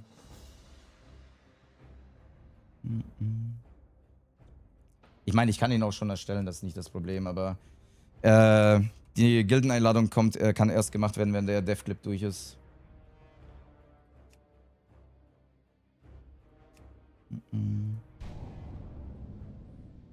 Uhrzeit circa vor 5 Minuten.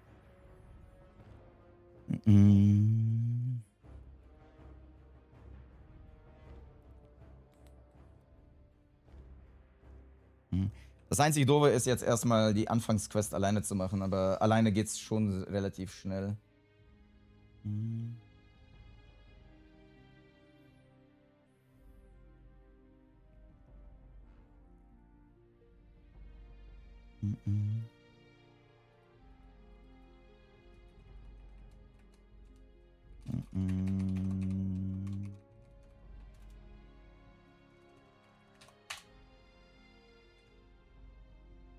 Ich glaube, ich kann aber auch schon direkt anfangen.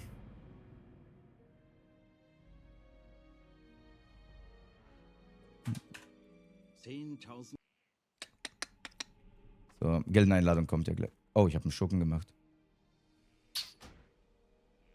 Fuck. Ich habe einen Schurken. Habe ich nicht? Ich habe doch gerade... Ich habe doch gerade auf Druide geklickt vorhin, ne? Schau doch, wer derselbe Stufe online ist. Das sehe ich ja hier, aber aktuell keine Sau hier. Kannst du nicht machen, was du willst nach dem ersten Tod. Klar. Klaro, aber... Die Frage ist, bleiben wir beim Schurken oder bleiben wir beim Druiden? Ich bin auch fein mit Schurke tatsächlich.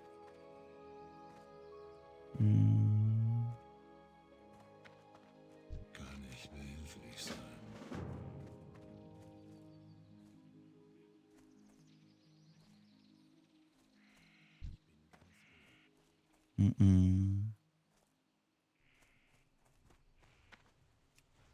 Friede Du bist flexibler wegen Rolle. Ich wollte aber eh Healer oder... Ich wollte aber eh Healer sein, beziehungsweise Damage Healer oder Healer. Also Dudu wollte ich nicht unbedingt Tank spielen, Tisak.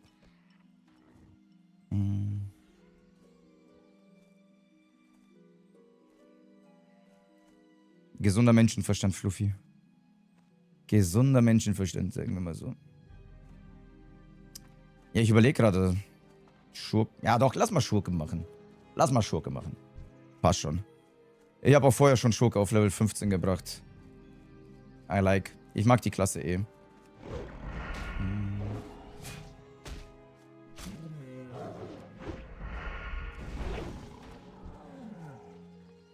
Achso, ja, stimmt ja. Ich muss ja...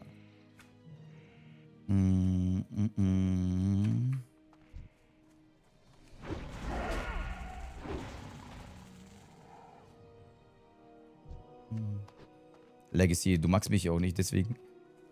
Du verfolgst mich ja auch nicht. Sag das doch einfach. Also Rolle auf Damage, ja. Ich bin jetzt Damage Healer.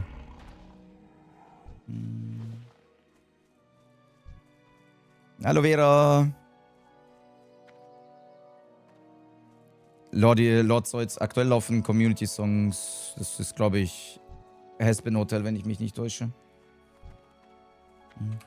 Ja, vor allem total unnötig wegen dem Kack-Buff, ne? Total unnötig wegen dem scheiß Buff, den ich da draufgepackt habe, weil ich dachte, es würde mir beim Abhauen eher helfen, als im Gegenteil. Ich wäre ja easy da durchgekommen, wenn ich nicht diesen Wurzelbuff auf mir drauf hätte. Lederer machst weiter. Ja, ich denke mal, das macht Sinn. Das macht Sinn. Aber dafür rattern jetzt die Level. Ja, muss nur aufpassen, dass ich jetzt solo, weil keine Sau hier mit mir spielen kann, dass ich nicht hier solo zu risky bin, ne? Darauf muss ich aufpassen. Ich denke mal, dass ich heute Nacht noch Level 10 schaffe. Dafür kenne ich die Startgegend einfach komplett auswendig.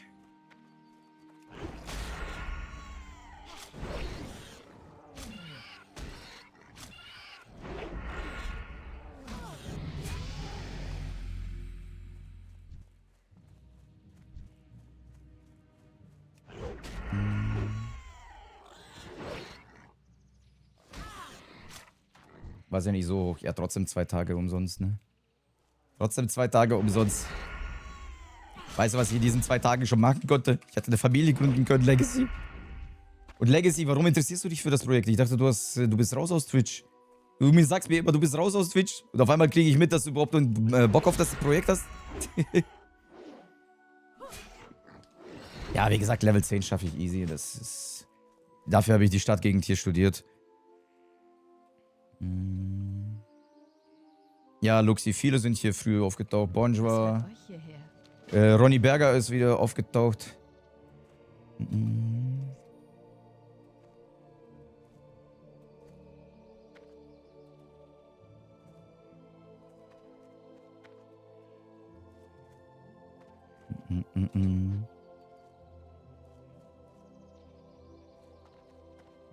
Seid gegrüßt. Nick, Bekannter, sagt mir nix. Sagt mir nix, mein Guter. Der Nadris. Ich bin geehrt.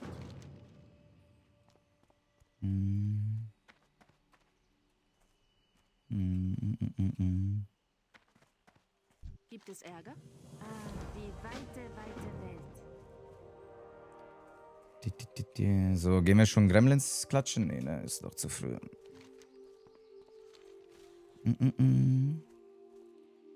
Also sogar der blutet direkt mit. Immer. Immer.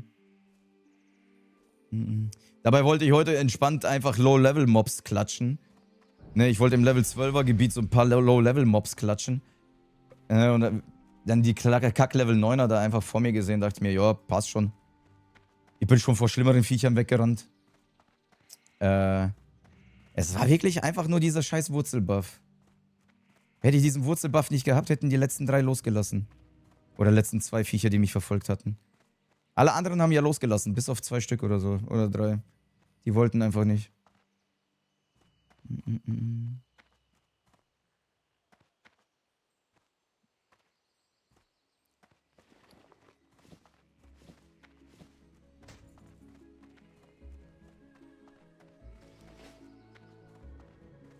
Ach nee, das war ja unten. Noch zu low level für Voll Damage.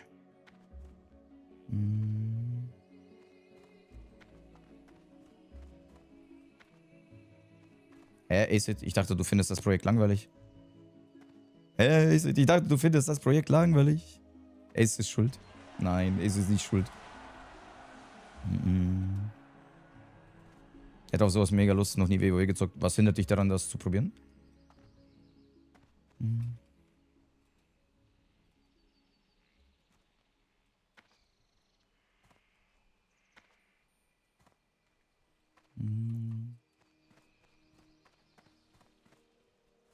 Ah, Mann, die Hälfte der Quests kann ich jetzt solo nicht machen. Das ist so scheiße. Da hatte ich selbst mit Gruppen schon irgendwie Struggle, ne? Aber wir alleine, ja, definitiv. Also ich fühle WoW alleine auch nicht so. Leider.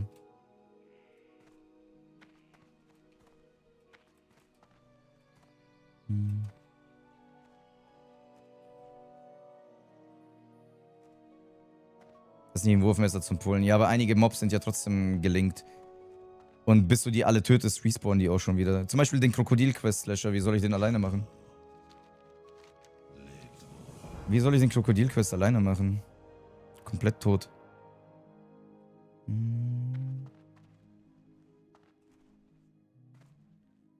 Nee.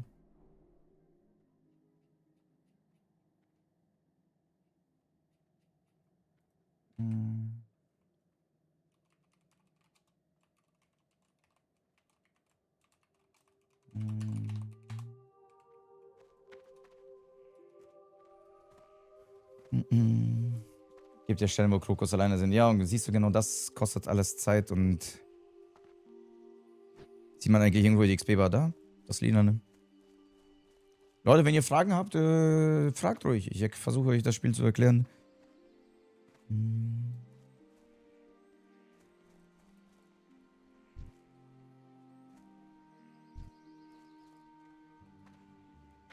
Wenn ihr irgendwas zu WoW wissen wollt, Leute, damit ihr sagt, hey, ich möchte Interesse an dem Spiel zeigen und wissen, was Sache ist. So, da sind wir wieder bei Sauerkraut.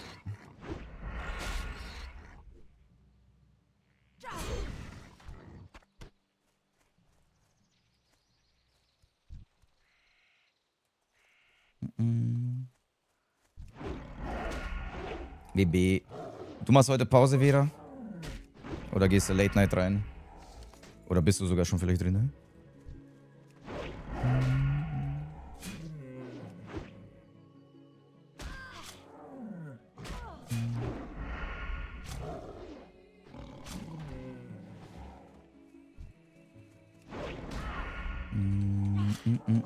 Mach heute Pause.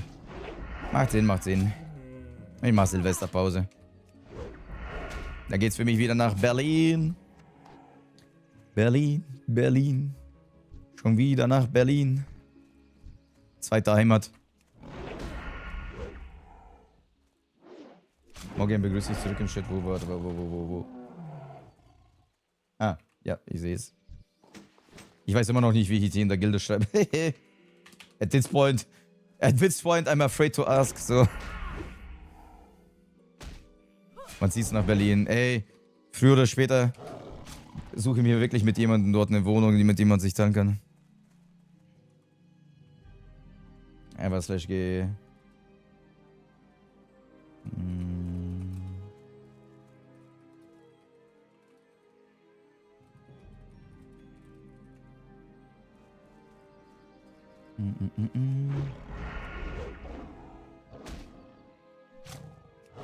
Was denn, Luxi? Eine Zweitwohnung in Berlin? Warum denn? Why not? Du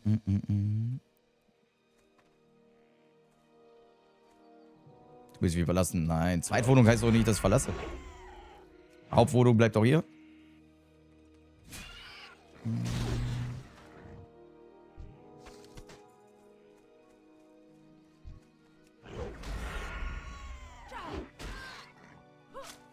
Schluss machen neuerdings. Hallo. Du warst 3 Monate verschollen, nicht ich. Oder sogar mehr.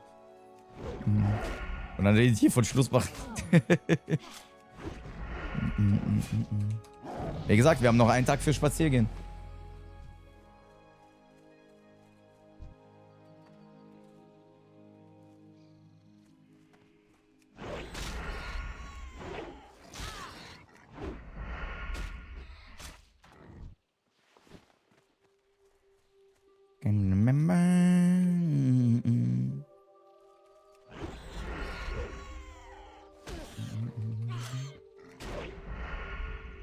Naja, bin ich unwichtig. Nein. Aber damit ist noch 2025 passiert. Ich glaube, mir Wolf ist es schon. Das ist richtig, ja. Du liebst halt andere Mädchen, Legacy, das ist okay. Das ist okay.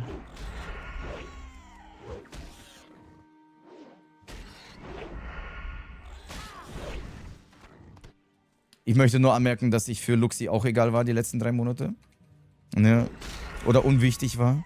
Ihr Job war ihr wichtiger als ich.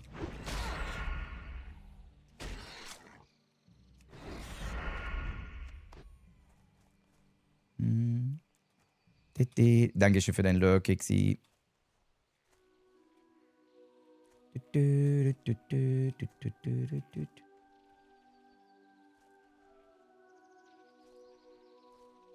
Legacy, oh ja. Zeit vergeht, wa?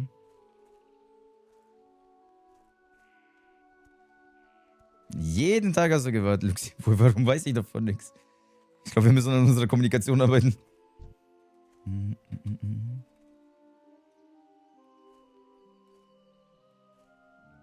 4, 5. Schade.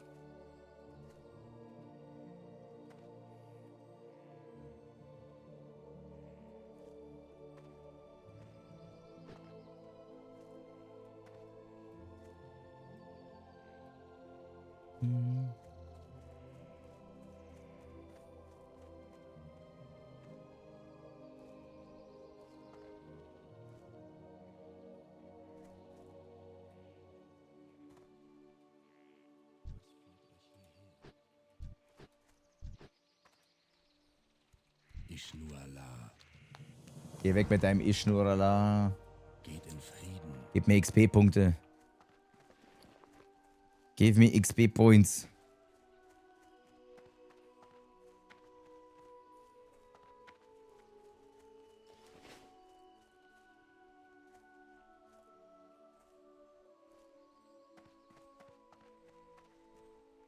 Gib Punkte, genau. Gib mir die XP-Points. Du Hund. Wir haben hier keine Zeit. Das ist hier straffes Programm.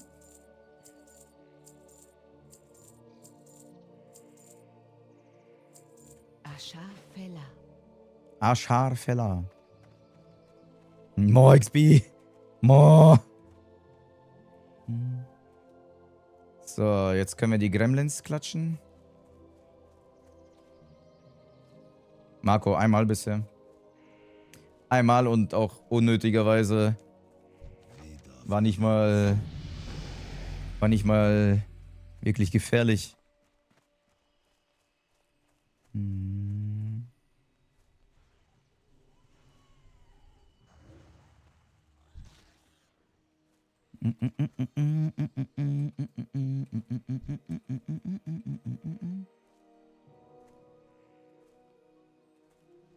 Vera, echt mal Vera, bitte ein paar XP-Punkte.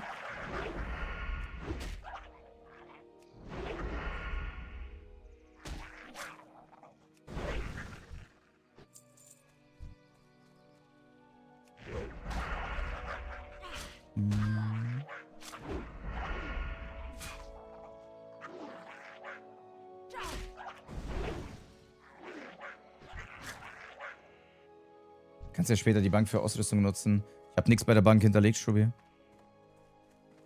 Ich habe nichts bei der Bank hinterlegt. Spielt lieber Retail. Marco, ich fühle das. Ich hätte auch lieber Retail gerade gezockt, aber sag das nicht laut. Die Leute tun gerade alle so, als ob Classic die Offenbarung der Spieleindustrie wäre. Aber ich wäre auch gerade lieber in Retail. Bank gilt für jeden, egal wer was Rainbow... Achso, die Gildenbank? Ja, okay, dann, das stimmt wohl. Hallo Floki.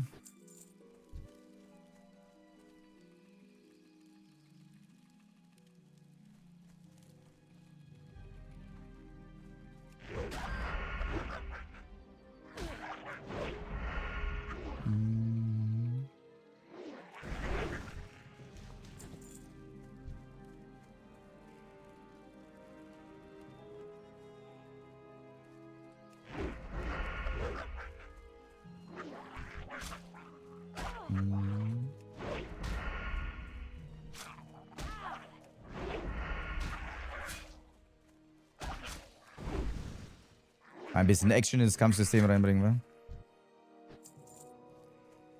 10 Minuten geht's los mit Retail. Geil. Ey, Retail kann wirklich, glaube ich, Spaß machen. Also beziehungsweise so viel moderner mit vielen Sachen.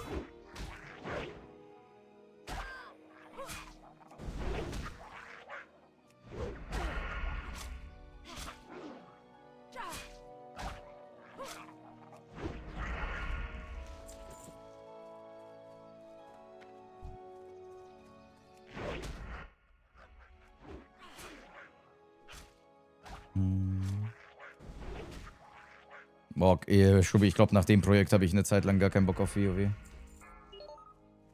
Oh, was ist das für ein Buff?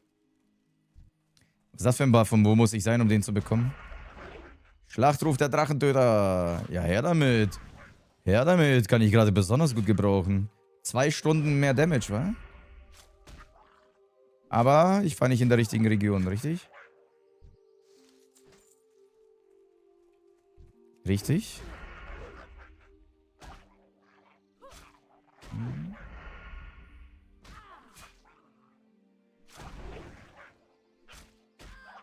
Hätte es in Stormwind sein müssen. Ja, okay, Arschkarte. Arschkarte. Genau, das ist das Problem, du hast gerade angesprochen. Mit denen, dass man nach dem Projekt keinen Bock mehr hat, oder?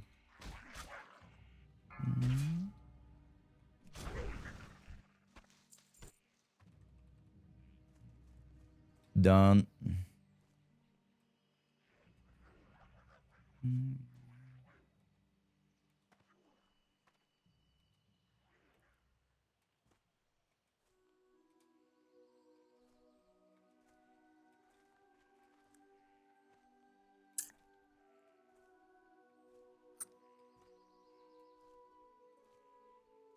Was ist der Ruf der Natur? Wenn ich kacken muss. Das ist der Ruf der Natur.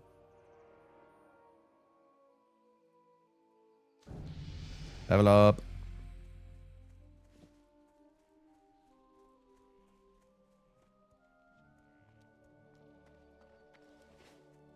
Okay. Dann gehen wir gleich hoch zu den Spinnen. Genau, Niki, das ist der Ruf der Natur. Seht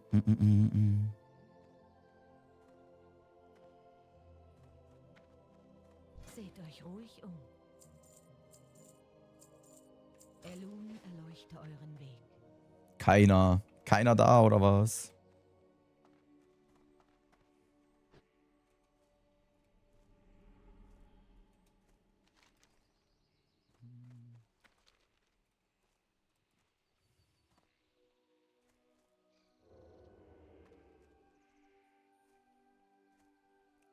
Aber Level 20 erreichst du ungefähr, Schubi, nach vielleicht 3-4 Spielstunden.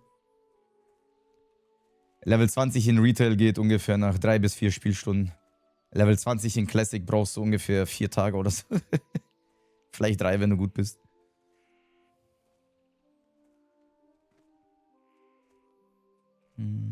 Oh, ja, es ist eine Demo.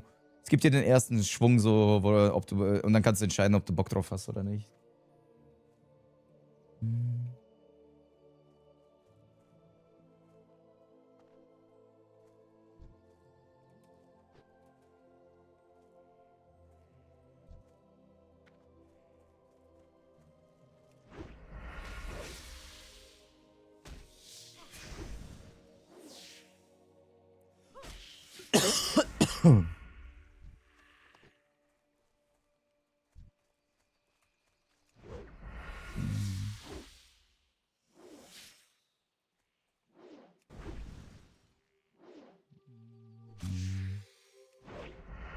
Also just a Tipp, ja. So ein bisschen reintippen.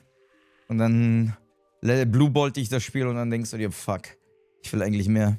Assalamu alaikum, 5 Döner. Just a Cat, Dankeschön für 25. Monat. Vielen lieben Dank. sei mit euch. Okay.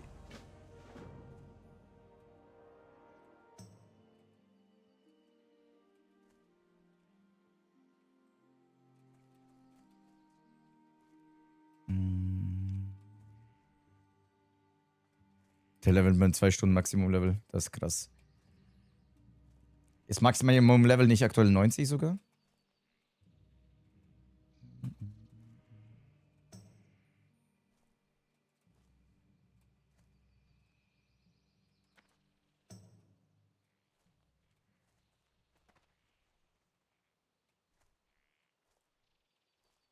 Hallo Graf tot.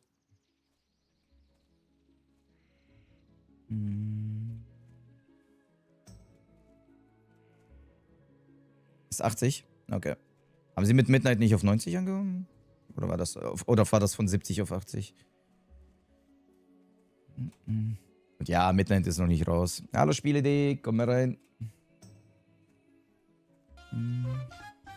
Mausmaffi, Dankeschön für den 11. Monat. Hallo?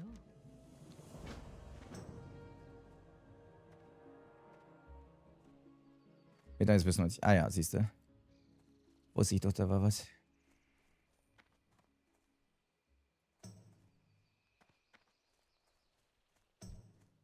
Du da, du stirbst. Ich hätte vielleicht auch ein paar neue Skills lernen können, ne? Welche Skins kann ich mit 4 lernen? Meucheln, glaube ich, ne? Ja, scheiß drauf. Die ersten 3 Skills reichen aus. Die reichen erstmal aus. Verstecken bringt mir jetzt erstmal nichts. Meucheln bringt mir auch noch nichts. Für den Damage Output. Solarplexus kriege ich, glaube ich, erst ab 6. Danke nochmal für die Mega-Autogrammkarte. Gerne, gerne. Heute ist tatsächlich nochmal ein Schwung an Autogrammkarten angekommen, Chat. Da sieht man auch, ne? Kann auch manchmal dauern.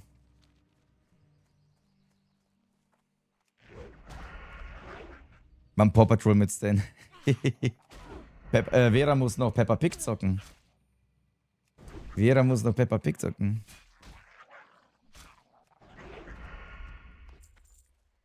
Heute wurde das Auto Rimble, ja, so ungefähr. Enemy. Nein, doch, Vera. Werde ich doch nicht. Werde ich doch nicht. Es wird toll. Die Community wird dich lieben. Ach, Vera, was auch ein Spiel für dich wäre. Was ein Spiel auch für dich wäre. 5 Hearts Under a Roof. Du bist doch so eine K-Drama-Expertin.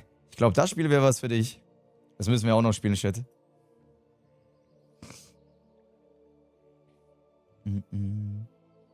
Ist so ein K-Drama-Simulator. Enemy.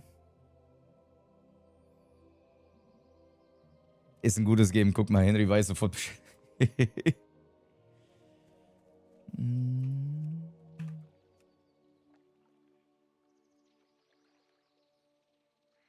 Ja, Schubi, mach das. Ansonsten mache ich die nächsten Tage mal die Briefe fertig.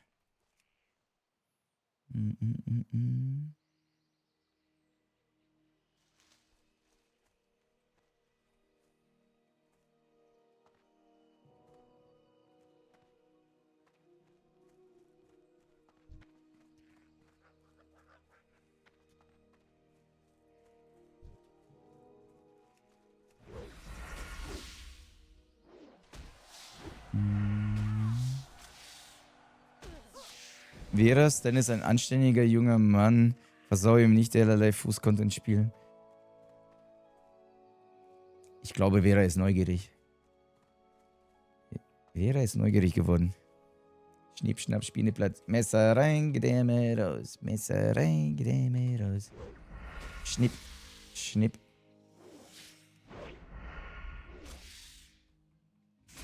Schneller!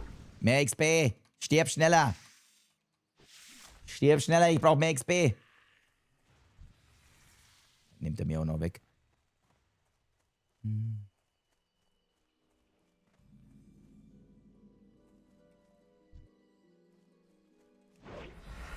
Drauf da! Drauf da!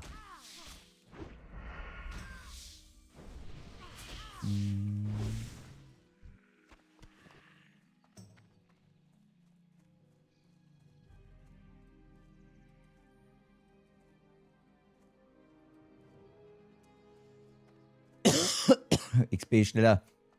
Schneller, XP. Wir haben doch gar keine Zeit.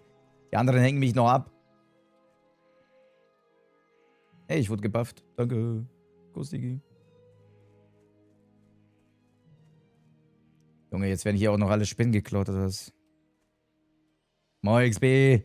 XP. XP. Wir brauchen mehr XP. Das ganze Spiel besteht eigentlich nur aus XP. Alles, was du tust, muss XP geben. Jede Minute Leerlauf ist weniger XP.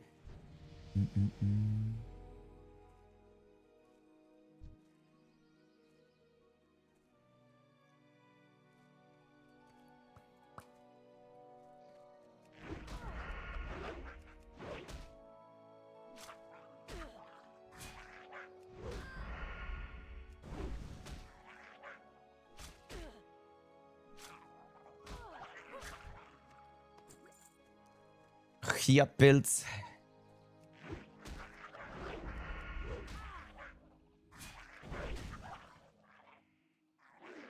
Assalamu alaikum. Puppe, danke schön für den 11. Monat. Das ist gut Preis. Nee, nix gut. Oha, Keggy.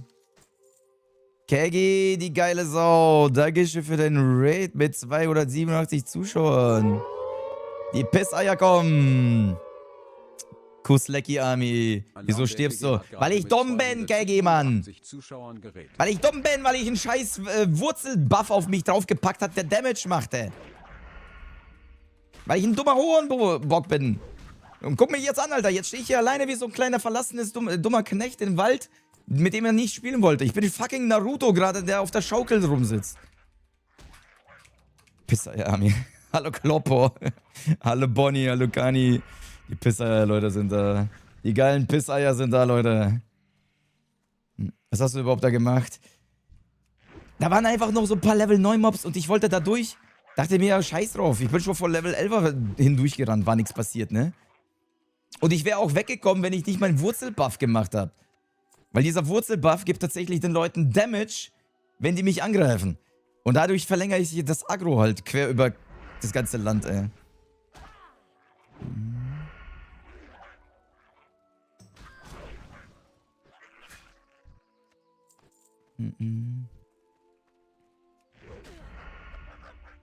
DJ Bobo Zeit.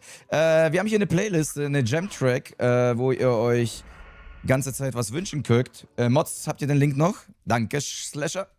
Falls ihr Songwünsche habt, dann ruft sie einfach. Schmeißt sie einfach in die Spotify-Playliste und holt euch was Schönes. Für die Leute, die von Kegi gerade kommen, ihr kennt mich ja aus den letzten Sessions vielleicht noch so ein bisschen. Super mit Kegi gewiped und ich hoffe mit euch auf. Ich mache jetzt in die Nacht hinein, ich will ein bisschen aufholen. Ich baller jetzt bis 3 Uhr nachts oder sowas und bumst die Scheiße hier raus, damit ich da mit den coolen Kindern mitspielen kann. Aber als Schurke geht fix. Ja, ich bin jetzt auf Schurke gegangen. Überstunde, toll. Na toll, ne, Nico? Jetzt muss ich für mein Geld auch noch zocken, Alter. Was? Stell dir das mal vor. Das schaffst du easy. Mit der Kraft der Pisseier werden wir das schaffen. Ich will nicht Naruto sein. Ich will Sasuke. Nur ein Wunsch bei der Spotify-Playliste. Lasst mal nach ein paar Songs ein bisschen Luft, damit andere Leute sich was wünschen können. Mit den Songlevels so super schnell. Eigentlich habe ich hier auch voll die Lichtanlage, aber ich habe gerade eher den Chill-Modus an. Ansonsten hätte ich hier voll die Eskalation. Oh, ja. Gib's mir. Scheiß auf die Kraft der Freundschaft, End-One. Jetzt gibt's die Kraft der Eier.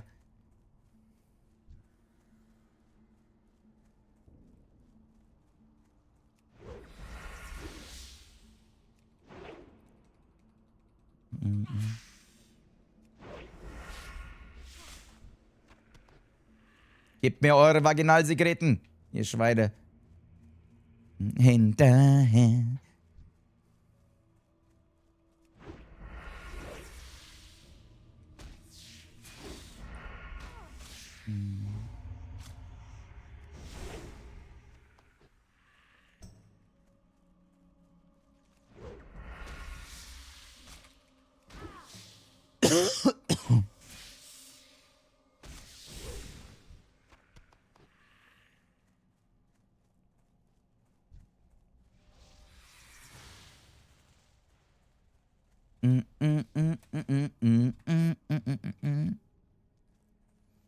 Wie weit seid ihr mit Keigi gekommen?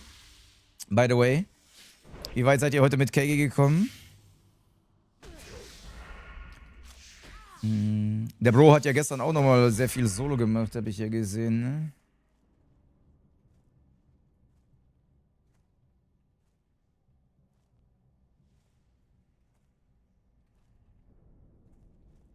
Level 17. Boah, schmeckt. Schmeckt. Ja, wäre ich nicht gestorben, hätte ich vielleicht heute bis nachts auch 17 vielleicht gerade mal so geschafft. Kriegen wir geskippt, Lepus. Kriegen wir geskippt. Keine Sorge.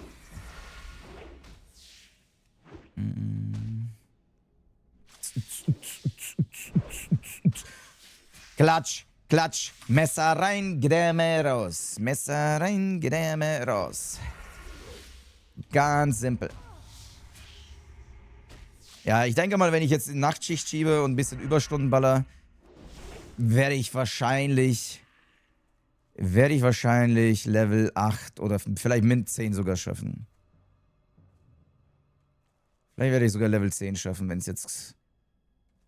ich jetzt clean alle Quests nach und nach durcharbeite.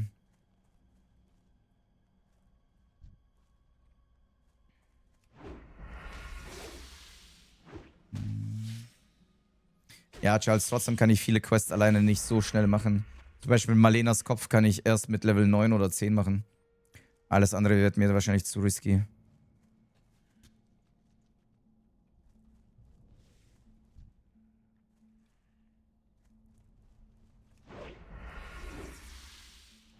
Also wirklich bis 3 Uhr.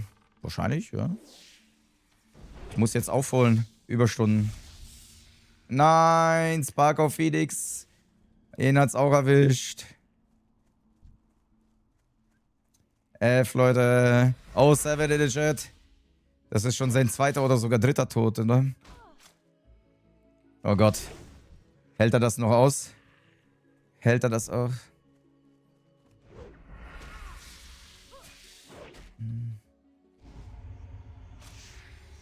Kushi, ich glaube, wenn du auf den Gem-Track klickst, kannst du gucken, ob dein Song drin ist. Werden eigentlich alle aufgelistet.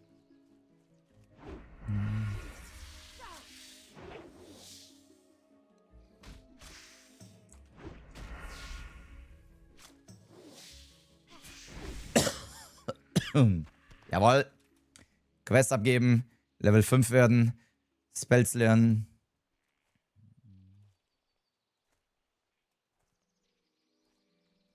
Ist das dein erstes Mal WoW? Ja.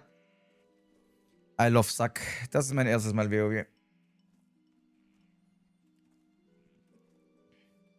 Also inzwischen habe ich eigentlich echt gutes Game Knowledge. Aber trotzdem gibt es noch vieles, was ich noch nie gesehen habe in meinem Leben. Alle Dungeons und Instanzen zum Beispiel oder die Inis.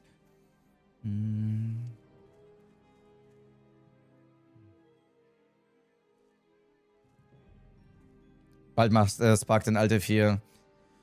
Wäre verständlich. Wäre verständlich. Hab's noch nie gemacht auf Spotify. Ja, ist, denke ich mal, der leichteste Weg, statt Kanalpunkte oder so. Wie darf ich helfen? So, Schluck Pilze. Mehr XP. Mehr XP. Mehr XP. Ich brauch Beutel.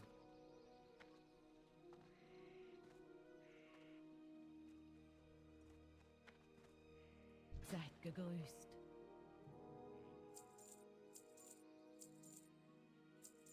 Geht in Frieden. Ein paar Sachen sollte ich auch ausrüsten vielleicht.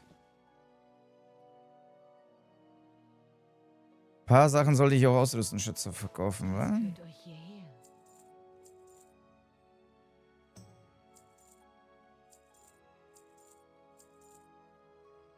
Die Göttin schütze euch. Ja.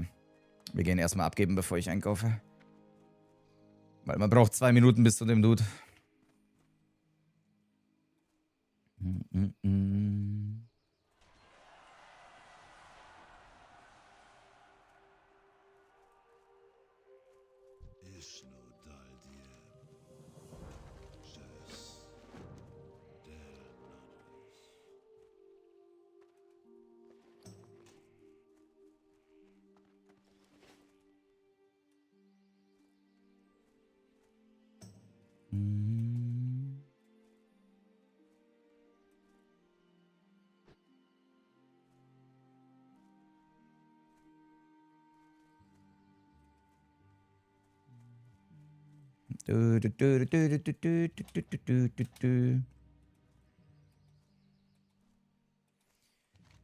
So, dann machen wir da die Bärchen, ne? Wieder mal die Baumquest.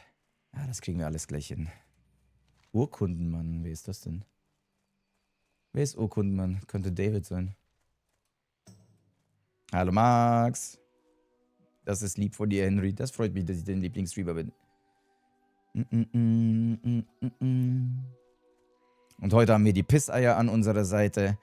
Das geht doch schon. Ich bin geehrt.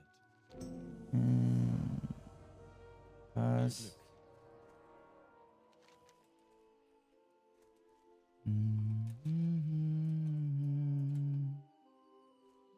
Pisseier Power.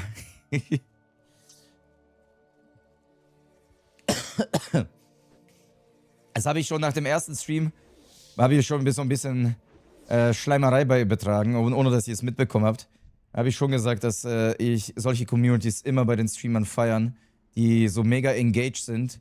Und dann ist es auch egal, ob man da irgendwie 1000 Leute oder 2000 hat. Wenn du so eine engaged Community hast. Mit solchen Insider, das hält so gut zusammen. Wenn man solche Insider hat, es ist wie Kleber. Ihr seid zusammengeklebt durch Pisseier. Das kenne ich zum Beispiel durch Hübi auch. Ne, bei Hübi ist auch so viele Insider.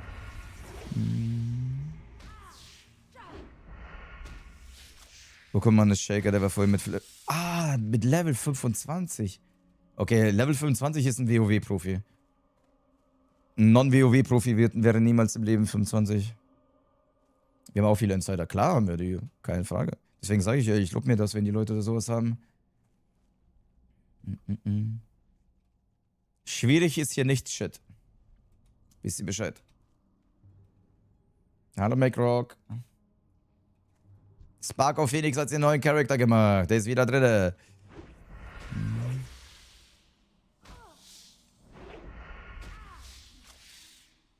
Wo ist unser Fischhöschen? Neo kennt, glaube ich, das Fischhöschen noch gar nicht. Aber Fischhöschen ist eigentlich ein Insider von Nini. Ich bin nur Bystander.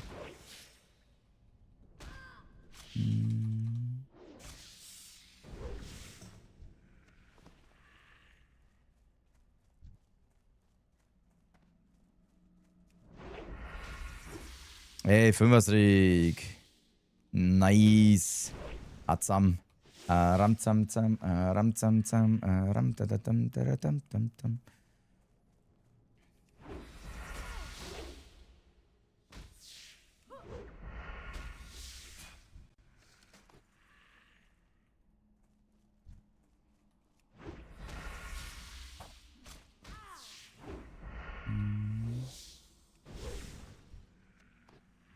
Okay. Den Großen sollte ich alleine schaffen, oder?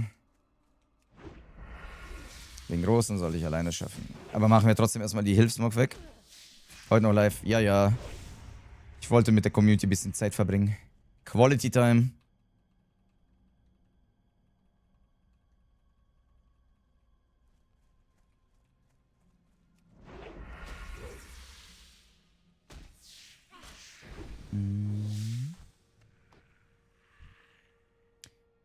Giffel ist die Übel. Schwupp. Schwupp.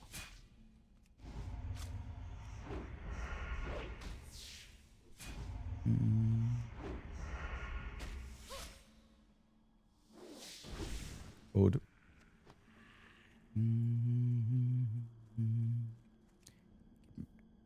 Rumbling, rumbling, rumbling.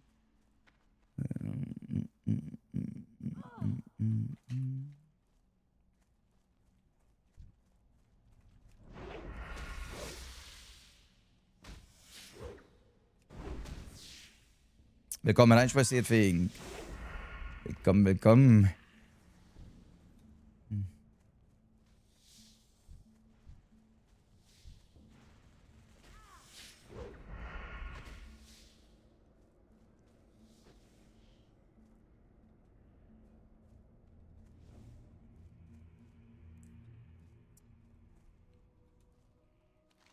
Okay, gehen wir das ab und dann geht's auch schon fast in den Süden. Nur noch das Gamer-Badewasser noch abholen. Lose it all. Na, na, na, na, na. Aber seien wir mal ehrlich, Leute, es gab schon beschissenere Tote in diesem gesamten Projekt. Es gab schon beschissenere Tote in diesem Projekt. Meins war nicht besonders smart, aber war nicht beschissen. Sagen wir mal so. Sie Kuba. Ja. Sie Kuba. Siehe den Mod von Metashi da, der ja genauso gestorben ist. Es gibt, glaube ich, inzwischen schon 4 Leute, die beim Clipschauen gestorben sind. Das ist ein beschissener Tod. Dumm und beschissen. Meiner war nur dumm. Na, beschissen auch, aber egal. Welcher Mod? Weiß nicht, irgendein Mod von Metashi hat für ihn gespielt. Und der hat genauso einen Dev-Clip angeguckt und dann schaltet er wieder um und liegt einfach tot. Das passiert so häufig. Dass wir auf dem Klo erschossen werden. Ja, frag mal Tyrion Lannister.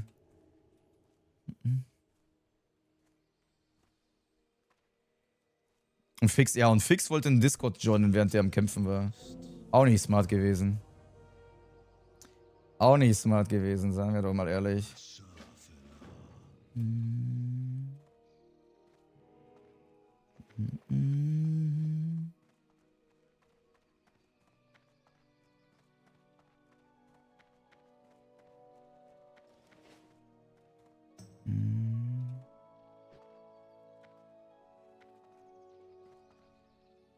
Oh Gott, Spielidee. Das war ein bisschen vielleicht zu fies.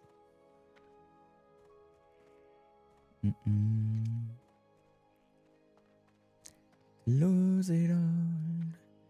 Boah, gib mir direkt Level 6, da muss ich nur einmal zum Schurkenlehrer.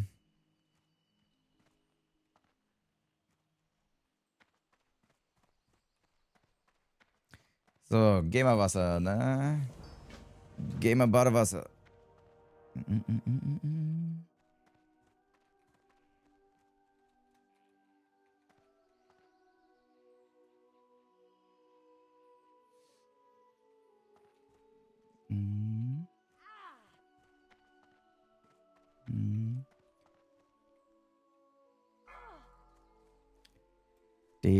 Heute ist mein Monitor angekommen. Nice.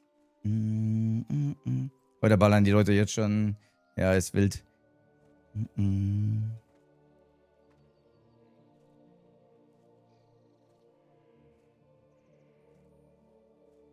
du vor Level 10 stirbst, dann kommen die in Level... Boah.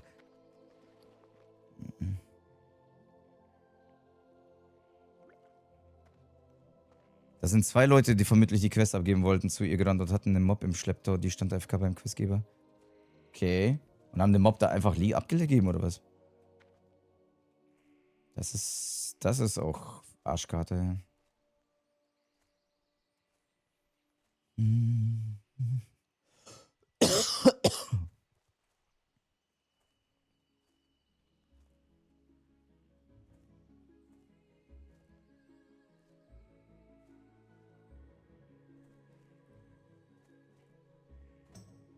Wie das ja manche Leute, nee. Viele haben wir am Anfang des Streams gehabt, Böllern haben die meisten Menschen echt nicht im Griff. Und irgendwie habe ich das Gefühl, es wird immer verdummter und verdummter, was das angeht.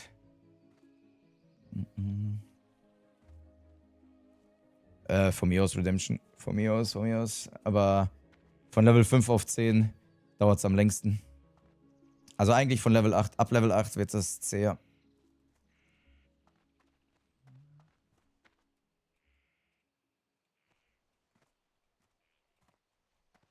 Hm.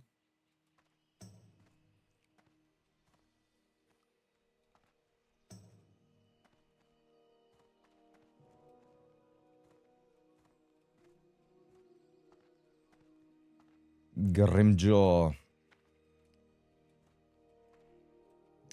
Boink, boink, boink. Immerhin muss ich mich jetzt nicht an Buffs erinnern. Immerhin muss ich mich jetzt nicht an Buffs erinnern. Jetzt gibt's nur Geschnetzeltes. Friede sei mit euch.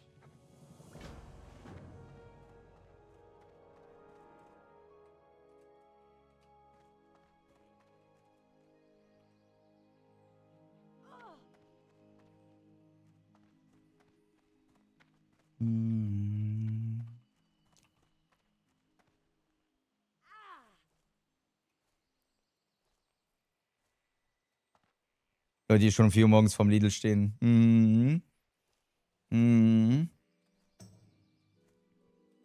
Erstmal Döner gefetzt. Geil, Fluffy. Gib ab. Gib ab. Wie bist du gestorben? An Dummheit. An Dummheit. Sind von höchster Qualität. Mögen euch die Sterne leiten. Adult Klotz Gamer, wie geht's, wie steht's?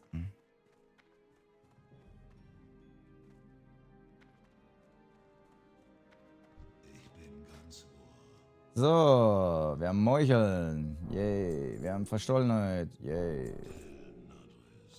Nehmen wir beides mit.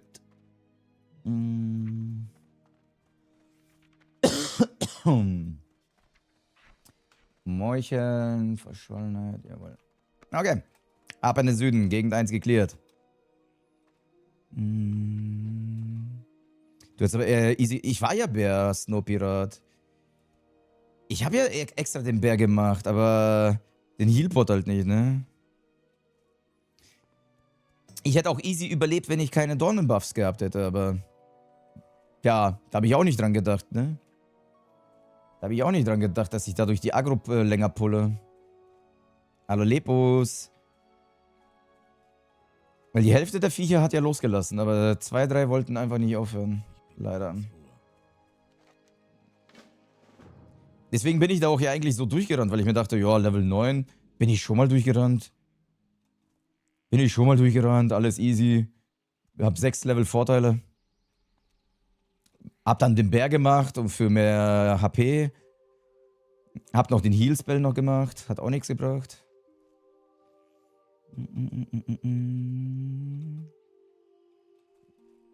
Ja, Henry, deswegen sind 2 Monitore am besten. Kannst nebenbei was zocken.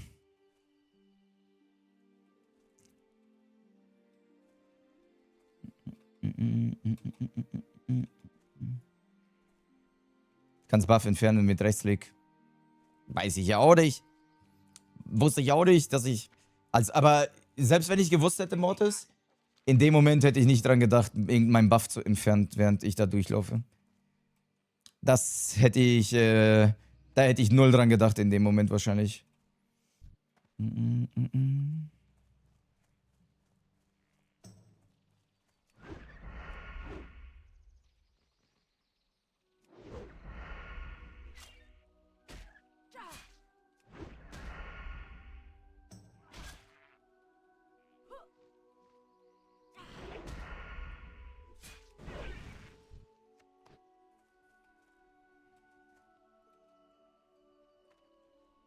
Aber nun weißt du wieder etwas mehr. Ich sag ja, der größte Skill, den du in WoW brauchst, ist einfach Knowledge.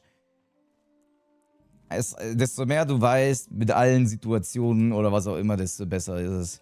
Alles andere ist easy going.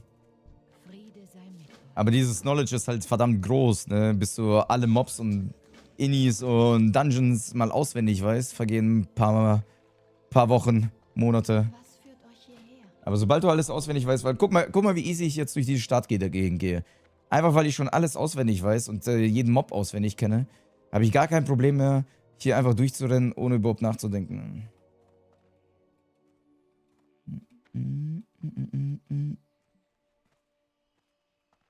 Ups. Was führt euch hierher?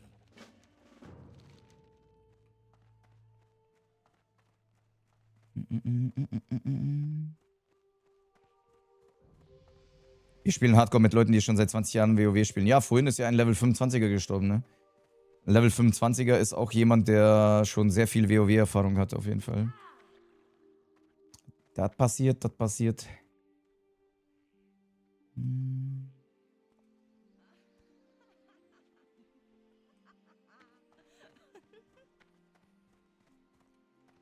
Holen wir uns den Mistelzweig? Ins Ohr.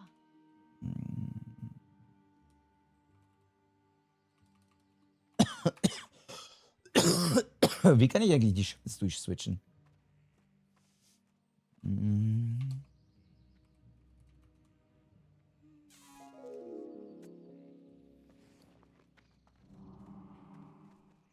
Oh, wow. Ich hab die gebufft.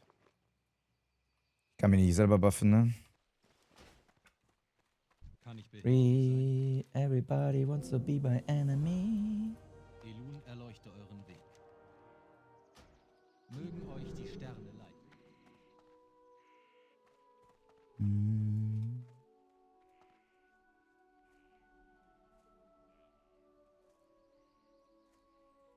Ishnuala.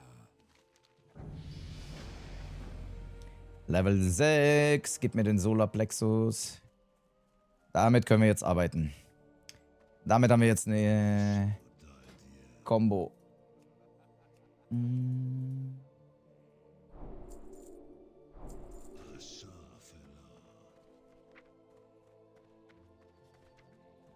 Yes. Sorry, everybody wants to be my enemy. Oh, Spiele dir, ja, genau das. Genau das. Irgendein Mob mit irgendeinem Buff, den du noch nie erlebt hast. Und dann passiert wieder eine Situation, auf die du nicht vorbereitet warst, ne? Und zack, bist du raus. Ja, Vera. Der Song, der auf der Maxi, den du gerockt hast, du geile Sau. Vera, wir sehen uns ja in 2 Wochen schon wieder, ne? Zwar nicht in Berlin wahrscheinlich, aber in knapp 2 Wochen. Ja. Streamer-Konzert, Chat. Findet statt.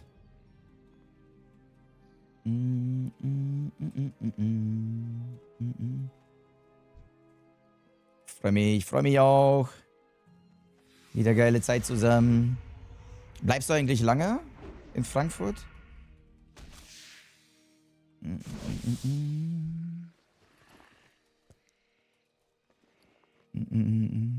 Hab gehört, das sind so 1, 2 coole Leute. Das sind nur coole Leute. Da sind nur coole Leute.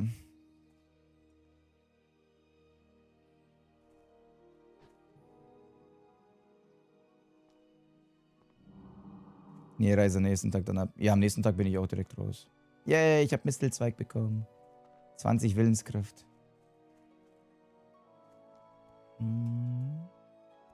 Nur cool, Leute, was mache ich dann? Zu den coolen Leuten gehören? Ja, ich bleib auch da den ganzen Tag da und dann am nächsten Tag fahre ich nach Haus.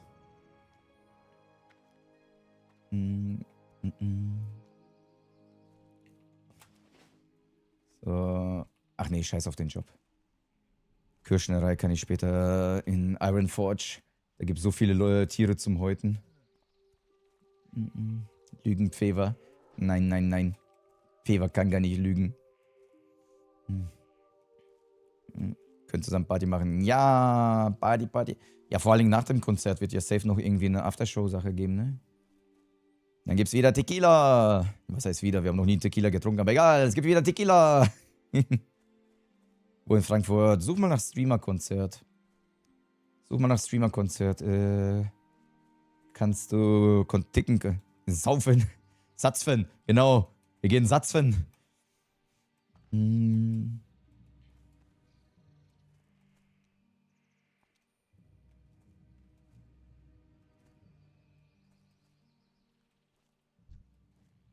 Junge, wo sind die ganzen Viecher? Vor wegen nicht umkämpft.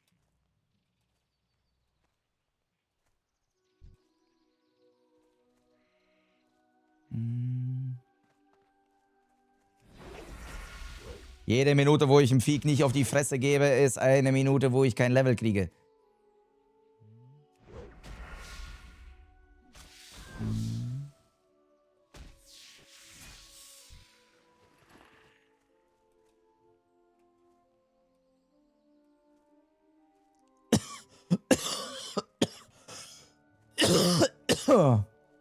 In der Batsch Cup.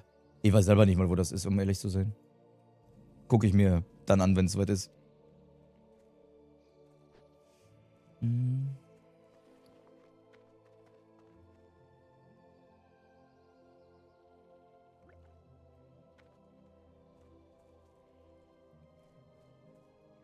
Hallo Puki. Ich hole mir nach den Ferien einen zweiten Monitor. Zweiter Monitor ist so ein Gamechanger, Leute. Zweiter Monitor ist so ein Gamechanger. Einfach währenddessen zocken, nebenbei Stream laufen lassen oder irgendwelche andere Sachen nebenbei, Spotify. Das macht so viel aus. Tja, Spielidee, dann würde ich mal sagen, musst du dir Tickets für Streamkonzert holen. Damit du mal die wundervolle Prima La Vera mal live erleben kannst. Und trust me, Vera live zu erleben ist nochmal so ein Level Up. Da kommt dir Gänsehaut. Da kriegst du Gänsehaut. Das habe ich von allen bisher gehört, mit denen ich gequatscht habe. Alle haben gesagt, so von wegen live, einfach Gänsehaut-Feeling. Ey, Entschuldigung, eigentlich ist sie total scheiße. Eigentlich total kacke, ey. Rotzt die da noch irgendwas vor?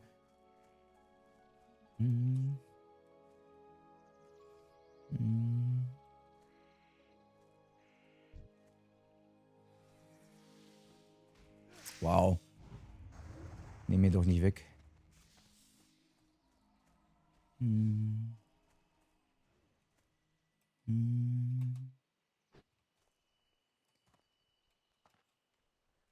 Ach ja, da ist ja gerade einer gestorben. Oh, Seven, Leute. Da ist gerade einer gestorben.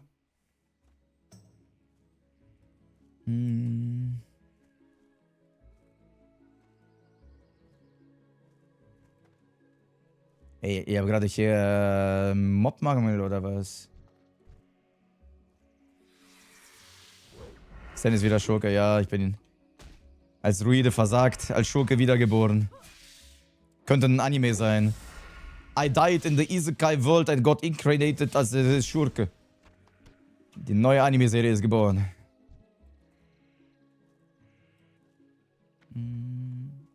Genau wie Keggy. Ja. Keggy ist auch als Druide gestorben und ist dann auf Schurke gegangen, ne? Also Schurke finde ich vom Gameplay am spaßigsten bisher, muss ich sagen. Gameplay ist definitiv das actionreichste und vor allen Dingen, wenn man eher moderne Games gewohnt ist, wahrscheinlich das, was am interessantesten ist.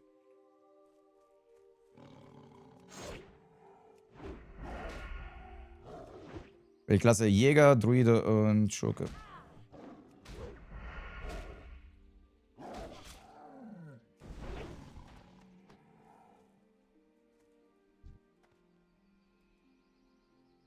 Pala und Schurke.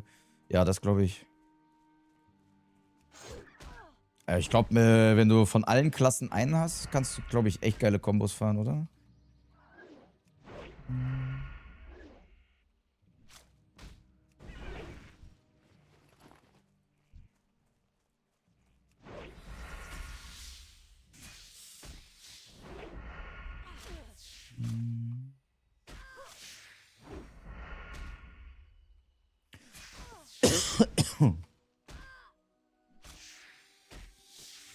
Guck mal, es liegt wirklich am Reden. Desto mehr ich rede, desto mehr kommt der Husten wieder.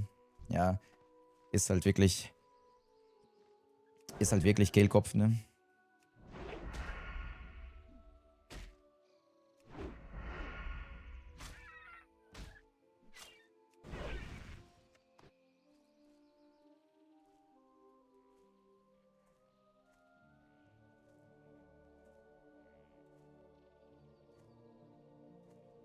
Schreib einfach in den Chat, statt zu reden. Ja, reden mit dem Chat ist überbewertet. Reden mit dem Chat ist überbewertet.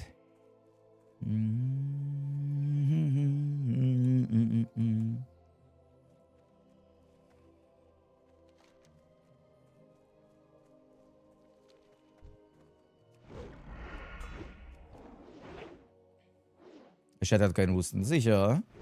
Vielleicht husten die mich auch gerade an. Tja, Luxi. Tja, Luxi, der Musikgeschmack ist hier vorhanden. Schön breit gefächert. Ich bin ja auch einer, der musiktechnisch wirklich komplett breit gefächert ist, ne? Und von alles Mögliche hört. Dann kann es mal K-Pop Demon Hunter sein, der nächste Song dann direkt irgendwie Electric Callboy, ne? Mit irgendwelchen Growls. Alles dabei. Hust. Er schießt ihn. Er ist krank. Niki ist krank.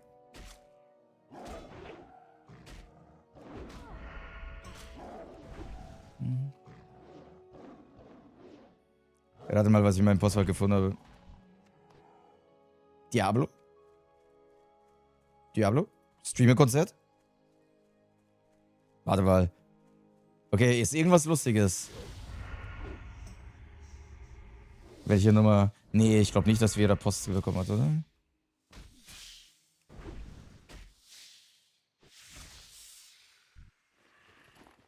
Viel besser. Okay. Nee, ich kann mir tatsächlich gerade nichts vorstellen. Tell me. Außer es ist... Oh.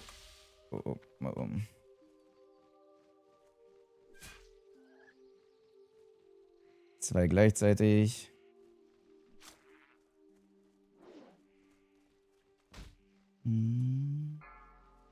Jetzt hör mal auf anzugreifen, Mann. Ich bin doch schon längst weg. Boah, Alter. Manche Viecher. Betreff. Musical-Darsteller für Peppa Pig Bug in Good. Schon wieder! Vera! Das ist das zweite Mal, dass sie dich brauchen. Das ist das zweite Mal, dass sie dich brauchen. Das hattest du schon mal. Das hast du letztes Jahr, glaube ich, nach der... Die wollen sowas von...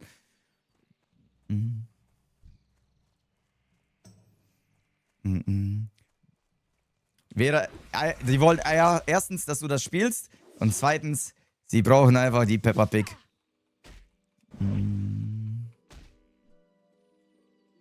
Das hattest du doch, glaube ich, vor 2 Jahren, als ich Peppa Pig gezockt habe, da, oder? Das war doch genauso das Timing da. Und kaum reden wir darüber, kriegst du schon wieder so eine Einladung.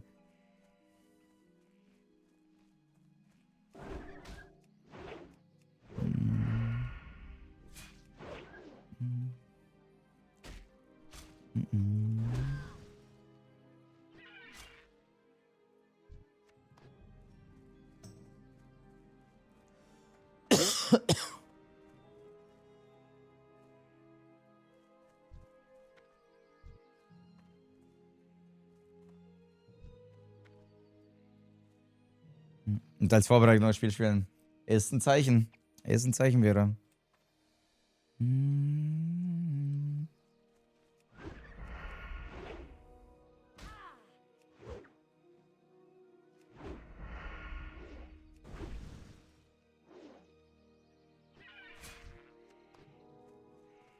Okay, Federn habe ich 3.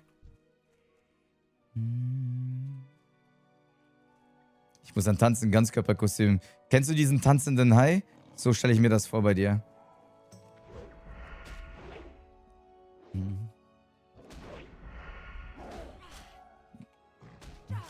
Da mit diesen Armen dann. Dann bist du im Prinzip wie Nessie.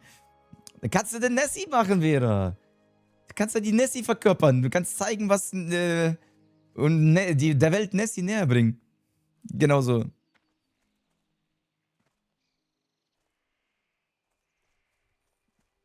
Genauso kannst du dann tanzen, in Ganzkörperkostüm.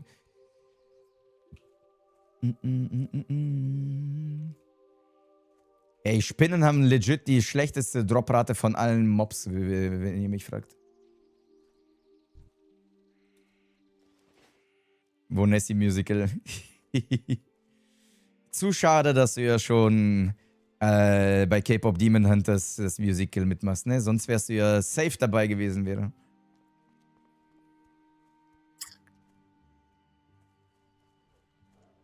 Alter, das wird so crazy das nächste Jahr wäre für dich. Es wird so crazy für dich. Ich freue mich so.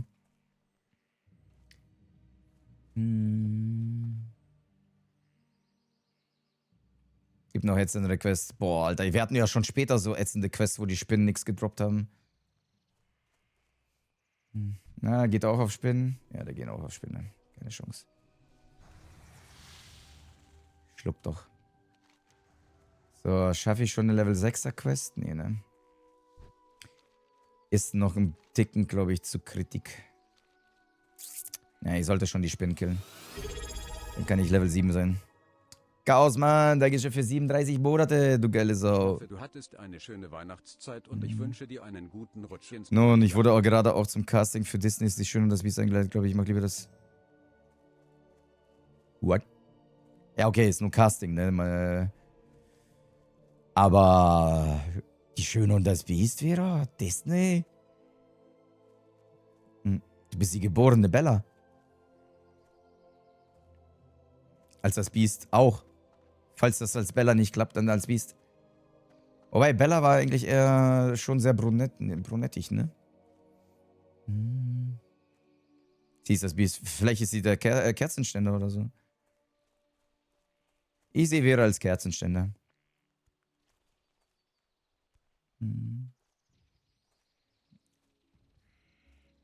Bella oder Peppa Pig? Also Peppa Pig, ne, das wird öfters passieren.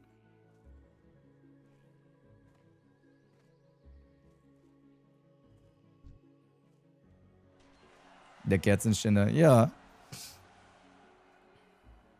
Oder die Teekanne. Junge, alle Spinnen tot, Mann.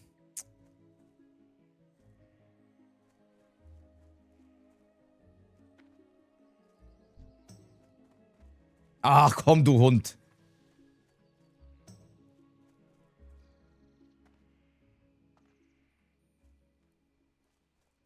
Ich brauche gerade die Spinnen zum Leveln.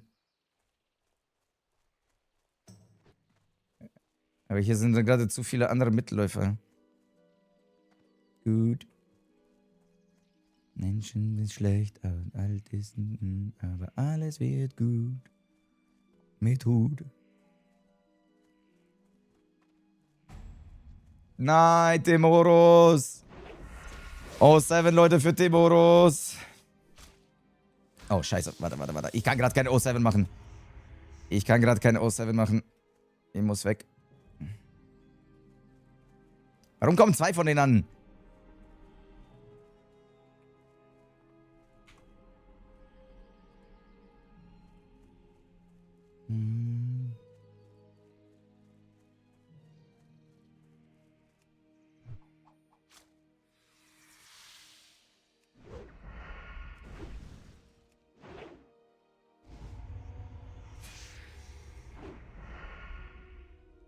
Hab gerade gesehen, ich weiß nicht, ob dir dein Chat gesagt hat, wenn du wegrennst, musst du Dorn entfernen. Ja, Raylor, ich weiß.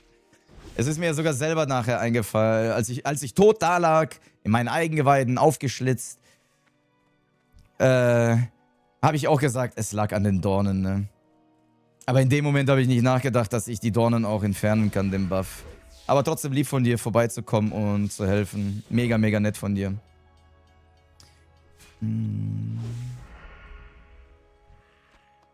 Ich meine, klar, es war so oder so Dummheit, dass ich da durchgerannt bin, aber dass ich die Dornen drauf hatte, war der finale Todesstoß, sage ich mal.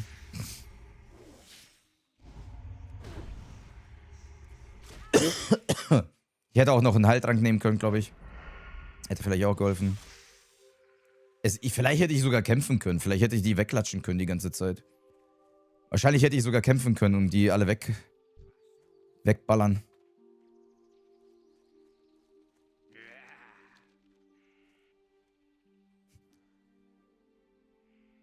Du Hure!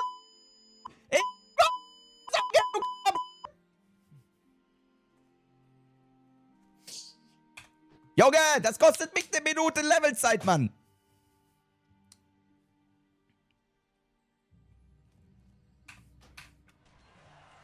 Gib's doch nicht, Alter. Kommt der in genau der Minute an, Alter, und gibt den Scheiß, seine scheiß Zapfen. Kraftausdrücke. Nein, das waren nur Pieptöne.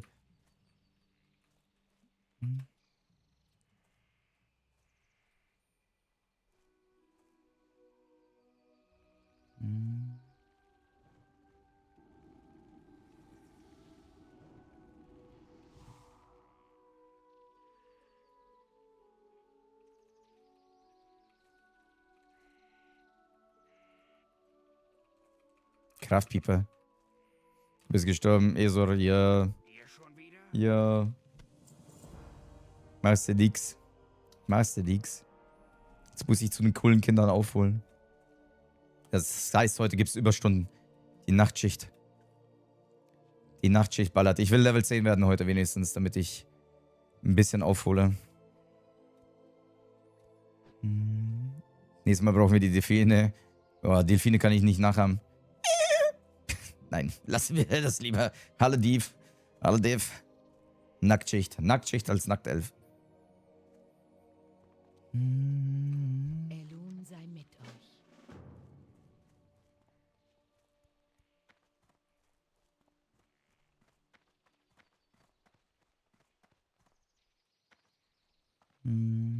Als Nacktelf. Ja, die Nacktelfen. So nennt man ne. Schon fast Level. Ja, die ersten Level gehen ja so easy im Vergleich zu später, ne? Du hast es ja selber gemerkt, als wir gestern zusammengezockt haben.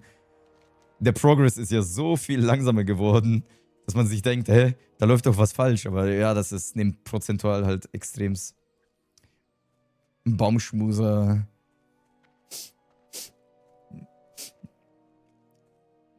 Was soll ich sagen?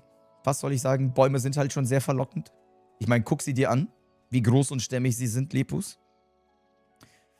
Ne, guck mal. Raufasertapete oder Raufaserrinde.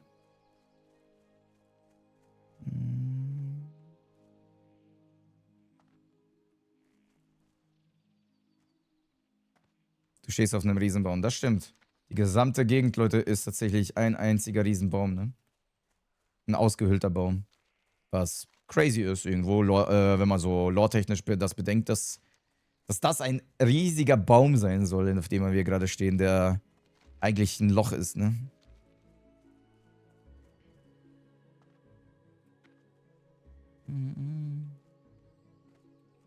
Bang, bang, bang. Ich habe festgestellt, dass Kraftklub in Karaoke echt schwierig ist. Obwohl die Deutsch singen, ist deren Tonlage irgendwie super schwer zu treffen, irgendwie.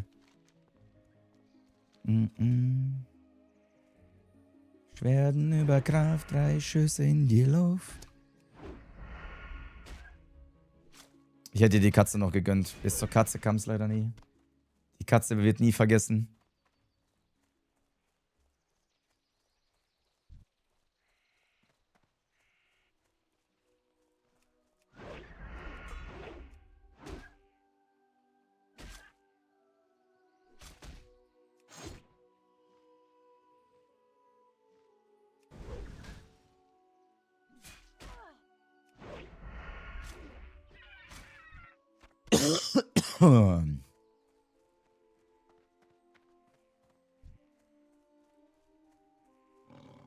Mega Konzert. Ja, die sind öfters bei Rock im Park. Kraftklub sind da fast Stammbesucher. Immer wieder nice. Auch wenn ich tatsächlich keines der Alben auswendig weiß, aber die Songs hört man trotzdem gerne.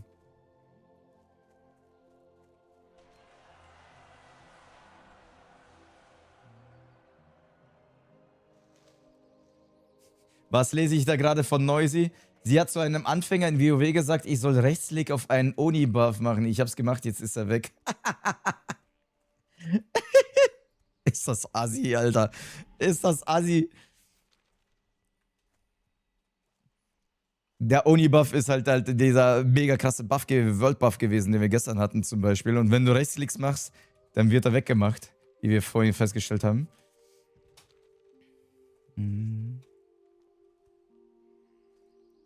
Luft, bang, bang, bang.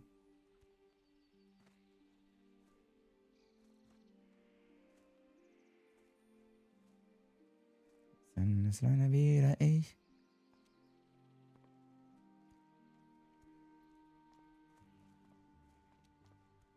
Ihr habt vor kurzem jemanden unter Mistelzweig geküsst. Ja, selbst die Charaktere im WoW haben mehr Liebe als ich.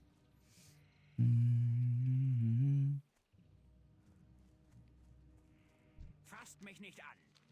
Ja, aber auf der Weihnachtsfeier hat sie doch auch gefallen. Alright, dann gehen wir jetzt zu dem Baumquest da unten. Da sollten wir auch dann ziemlich close. Da sollten wir relativ flott Level 7 werden. Ach komm, Hund. Hund! Oder du Katze.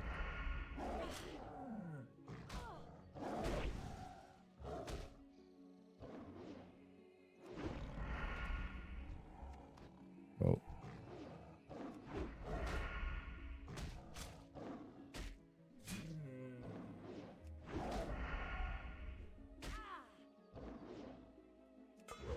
Wie blocken.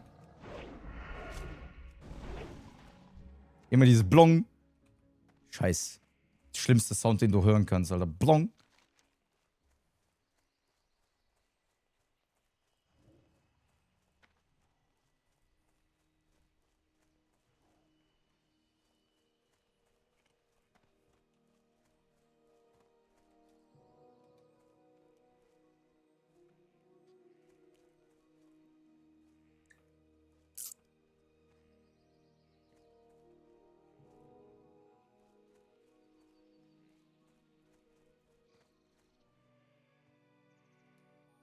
Wo sind die ganzen Monster?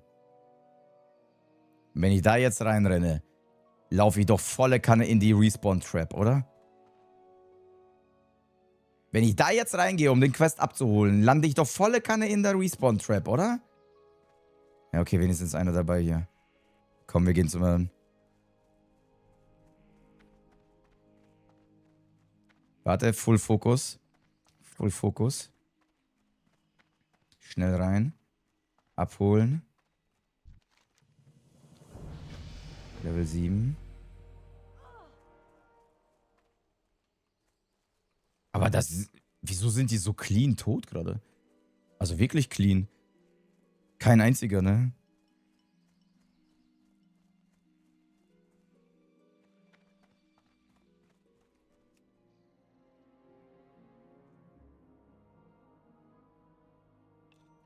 Okay.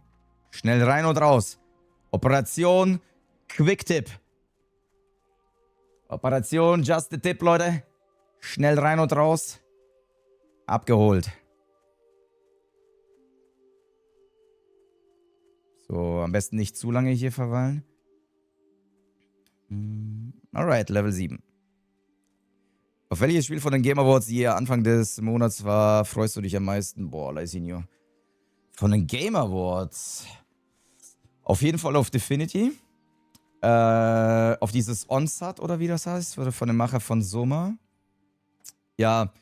The Old Republic, Star Wars The Old Republic, falls das Spiel jemals rauskommt in den nächsten 6 Jahren. Hätte ich auf jeden Fall auch Bock. Wäre auch cool. Was war da noch? Podracer fand ich geil. Podracer war cool. Die 2 Tomb Raider Games auf jeden Fall. Die 2 Tomb Raider Games. Eins davon kommt ja nächstes Jahr schon raus. Wird auch geil. Wird auch geilo. Ace Combat 8 definitiv, auch wenn es Nischenspiel ist. Würde ich mir aber definitiv auf meinem Radar sein.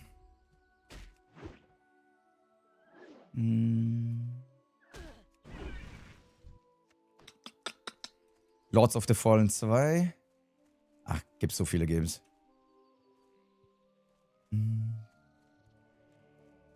Nächstes Jahr ist auch ja... Ja, das passt auch zu meiner Aussage, dass ich sage, in meinem Kopf ist es noch nicht drin, dass 2025 endet. Sag ich doch. Mein Highlight ist Tomb Raider. Tomb Raider wird auf jeden Fall mega.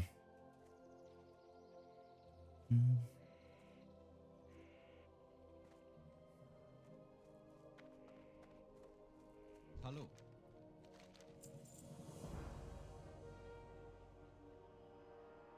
In meinem Blue.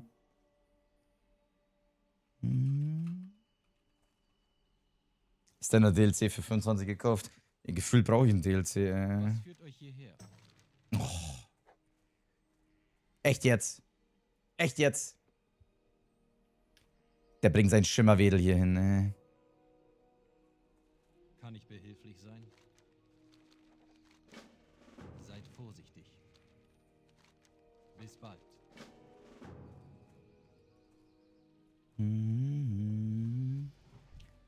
So, dann wollen wir mal wieder die Bäumlinge hier killen, ne?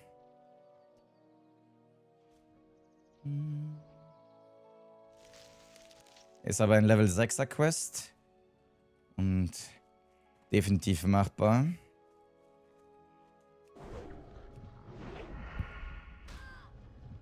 Es kommt mir so vor, als hätten wir vor 2 Tagen mit Sauerkraut begonnen.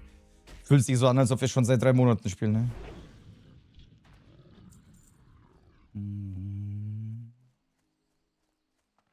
Bin quasi mit Tomb Raider aufgewachsen. Same, same.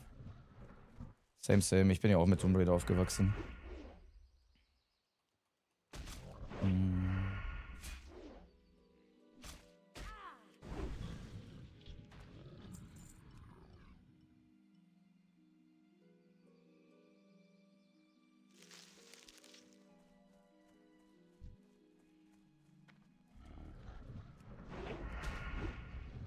Ace Combat ist auch noch seit Jahren.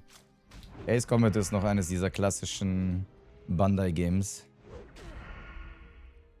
So.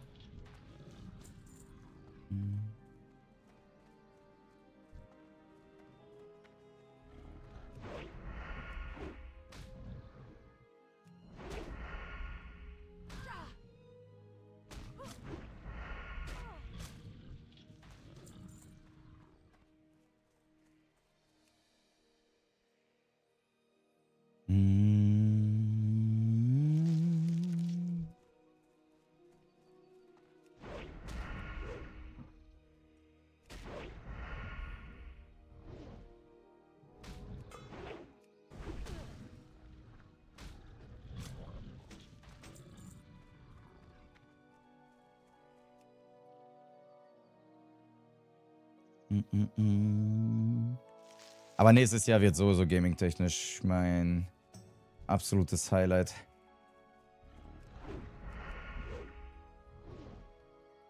Allein deswegen würde ich wahrscheinlich meinen gesamten Content nur noch auf Story-Games umstellen.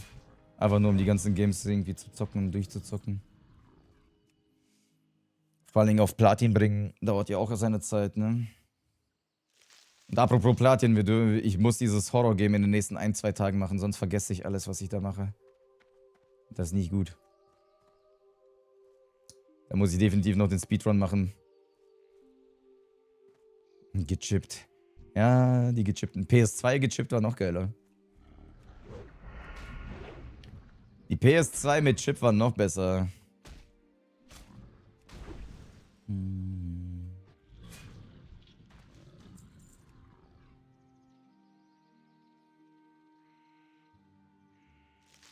Und dann so ein gewisses Ninja-Game. Ja, und dann so ein gewisses Ninja-Game noch. Und das alles neben Sauerkraut.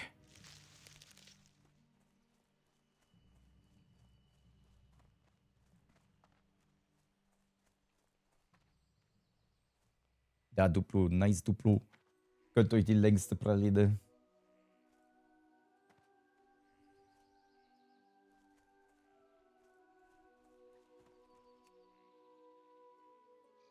Und dann müssen wir irgendwann mal den Lego-Marathon machen, den Resident Evil-Marathon.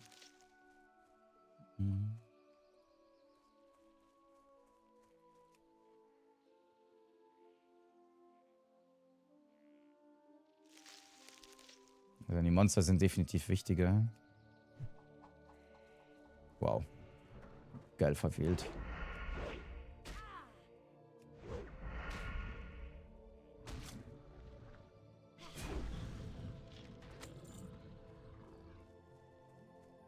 Mindestens 5 Sets zum Aufbau. Puh, ja. Ja, Leute, wollt ihr, dass ich noch ein Lego-Set aufbaue, während ich Sauerkraut mache? Hallo, Sunny. Dankeschön für 2 Jahre, Sunny. Du geil so.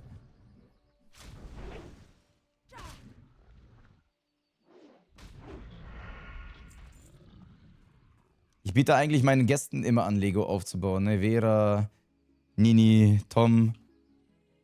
Hm.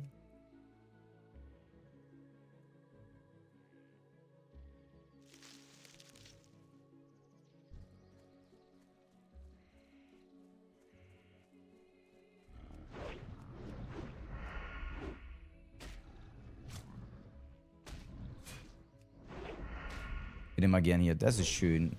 Und wir sehen dich auch immer gerne hier.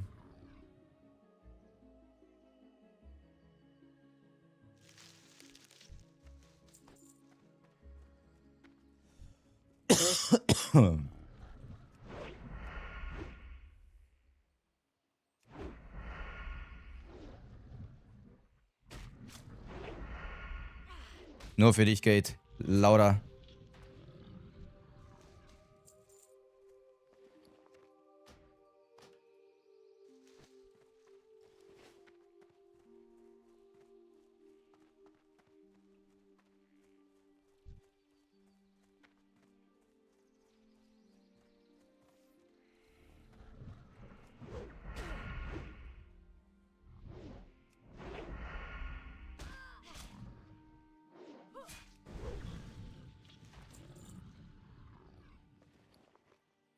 Hm.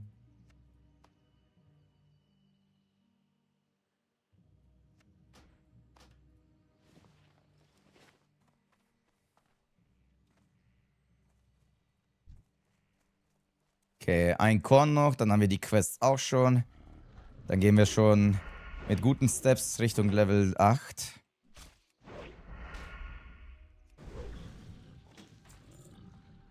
Okay, abgeschlossen. Abgeschlossen. Wenn wir das jetzt abgeben, glaube ich Hälfte 8. Dann noch die anderen Quests, dann vielleicht 3/4 8, wenn wir Glück haben.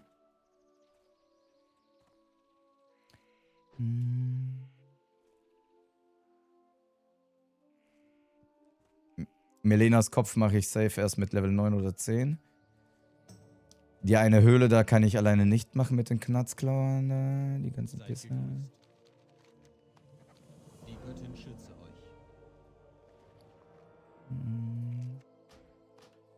Wie darf ich helfen?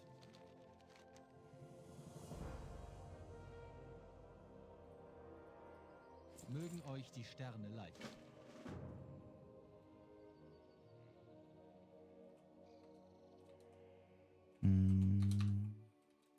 Okay.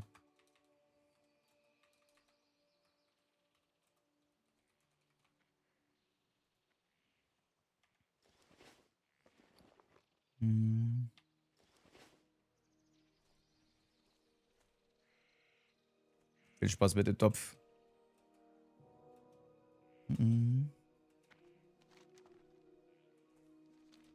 Keine Zeit zum Chatten. Ich muss questen. Hero.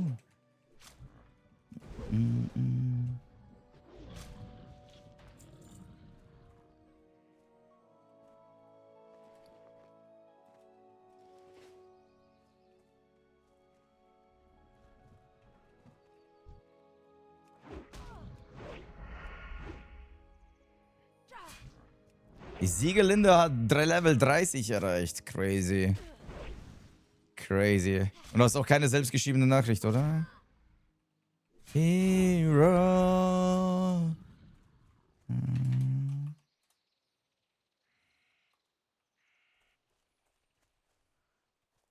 Oh, Control 2, Lysinio, ja.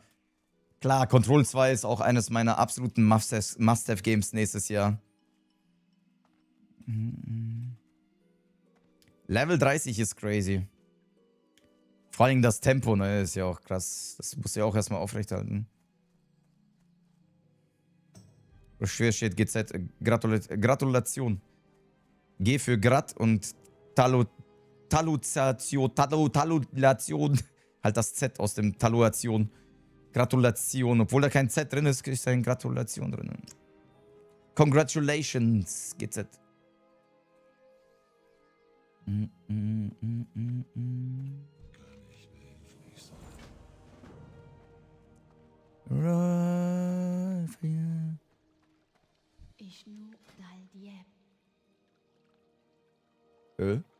Achso, ich habe schon Erste Hilfe, okay.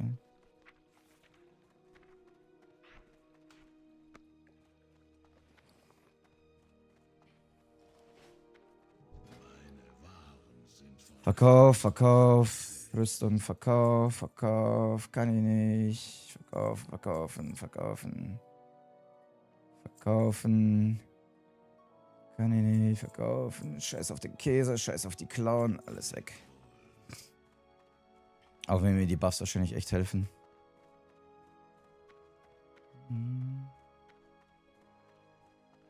Boah, ich bin sogar weiter vom Level, als ich gedacht habe.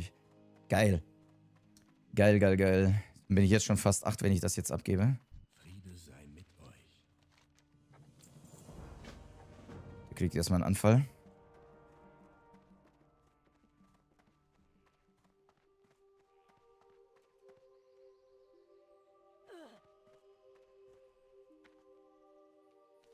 Alright, da ist Level 8 Gebiet, dann gehen wir erstmal die Straßen.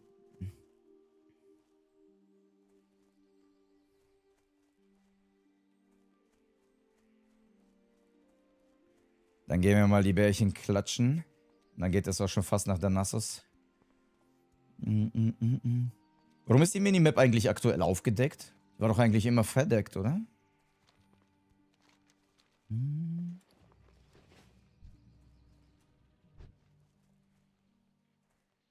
Ey, hier ist einer aus Mokipu. Ist das Hanipu? Was macht Hanipu? Ist sie gestorben? Was macht ihn mit Level 13 hier? Was macht Hanipu mit Level 13 hier? Ich meine, wir können hier zusammen durchlaufen, aber ich glaube, die ist leveltechnisch zu weit.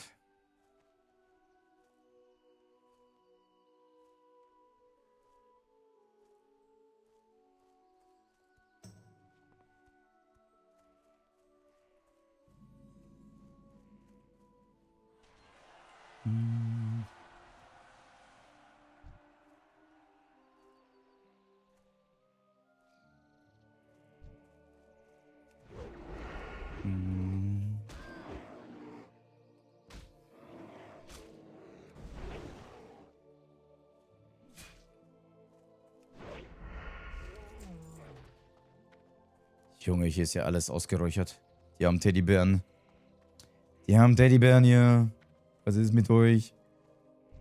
Hört auf, so kuschelig zu sein, dann wird euch auch niemand jagen.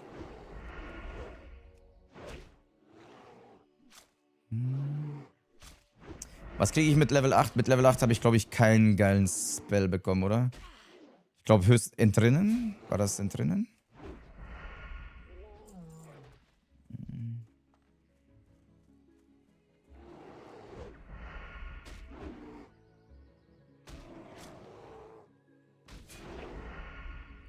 Wobei Entrinnen eigentlich schon praktisch ist, um vom Viecher...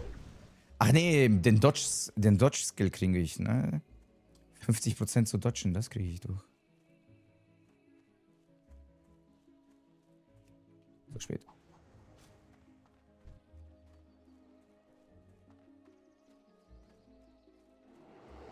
Entrinnen und ausweiten. Ausweiten. Ja, okay. Ja doch, beides okay. Beides okay.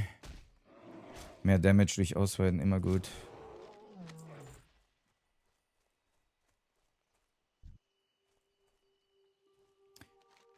So, und dann kommen die Spells da links, ne?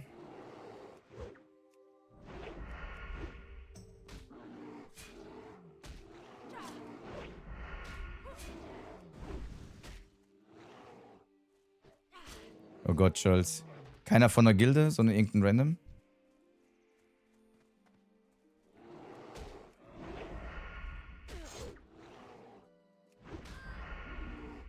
Control kenne ich nur durch kleine Streams. Und das ist sehr gut. Da habe ich dir Quality Games gezeigt.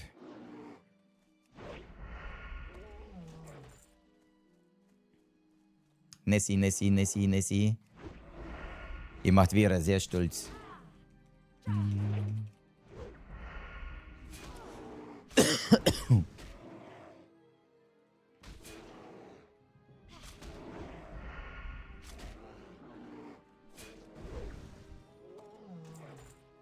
So, Hammer. Hammer. Wir gehen aber, um Zeit zu sparen, gehen wir erstmal nach links nach Danassus, weil Aslea ist auch noch hier. Oh, vielleicht kann ich mit der gleich mich zusammenschließen. Hm. Was führt euch hierher? Level 8. So, Level 10 oder Lacher, Leute. Level 10 oder Lacher. Hm.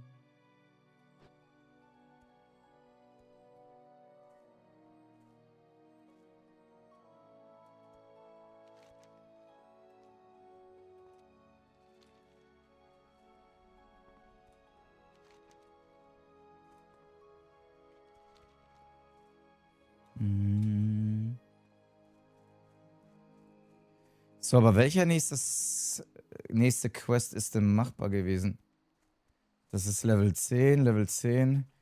Die leuchtende Frucht. Da oben ist auch alles Level 11, ist noch ein bisschen zu hoch. Eigentlich muss ich diese Quest da auch rechts machen und dann Malenas Kopf halt irgendwann, ne? Ansonsten ist jetzt erstmal reiner Mob-Grind, also Mob-Skill, Mob-Skill, Mob-Skill. Gonna throw it back to you. That's how realize what you gotta do. I don't believe in anybody feels the way I do about you now.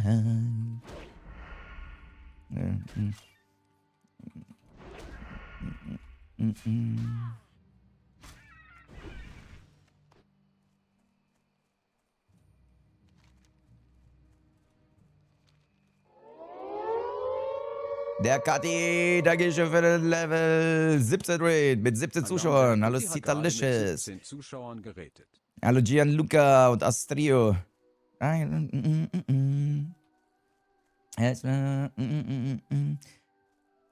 Level 17 Raid, ja.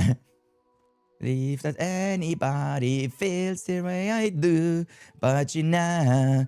Und jetzt alle! Maybe. Nee, noch nicht. Gleich.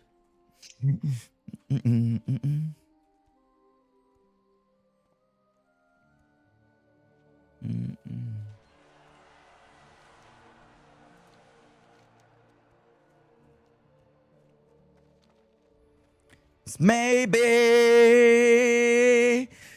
you're gone that saves me. And after all, you might wonder why.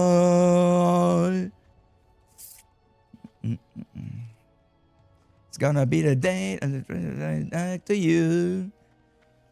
You should somehow realize what you gotta do.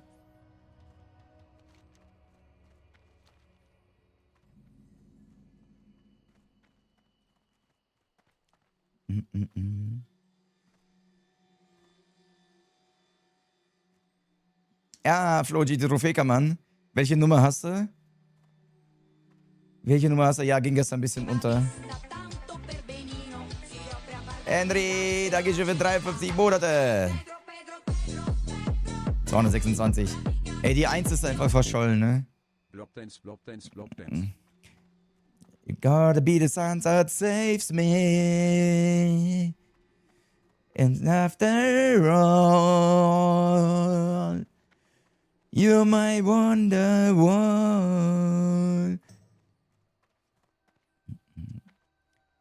Die 1 ist einfach verschollen, die ist irgendwie lost in space.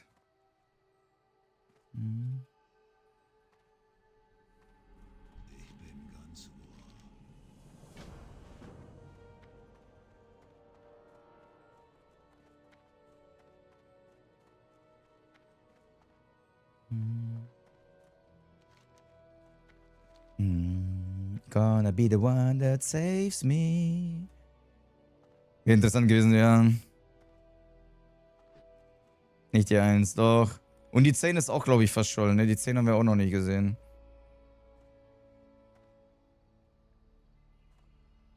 Maybe you're gonna saves me. Vishnu Allah.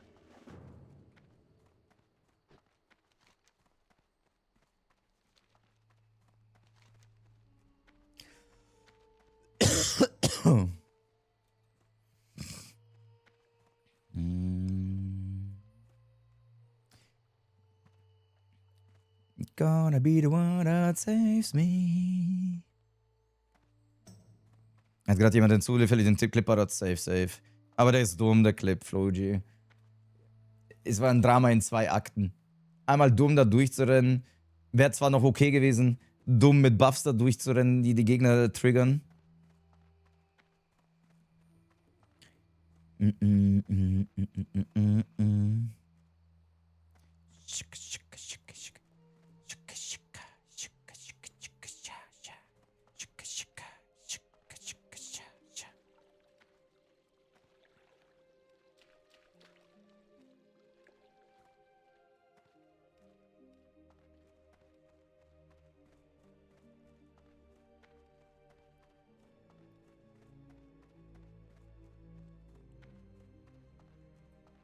Bei 4000 Aufrufen, Alter. 4000 Leute sehen diese. Aber immerhin nicht den Kuba gemacht, ey. Die Göttin segne euch. So, ab jetzt gibt's nur noch Tode von mir, Leute. Ab jetzt nur noch Tode. Das gibt die Klicks.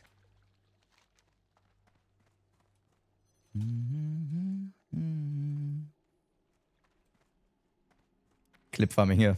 Jetzt kommt Death Farming. Ich hätte da oben auch direkt beim Schurken lernen können, ne? Schade.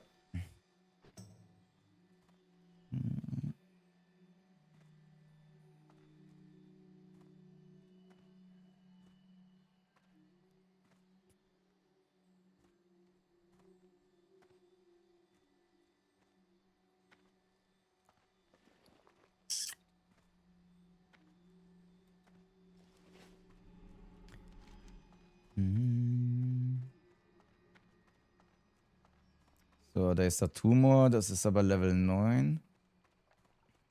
Das ist alles 2 Level. Ja, es bleibt jetzt erstmal Mob-Farming, ne? Jetzt wird der XP gehen leider langsamer.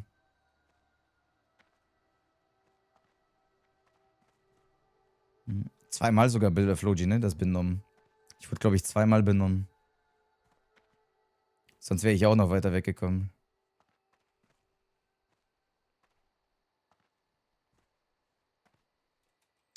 Jetzt bleibt leider nur noch Mobs killen die ganze Zeit. Bis wir Level 9 sind. Dann schaffen wir auch die Tumore.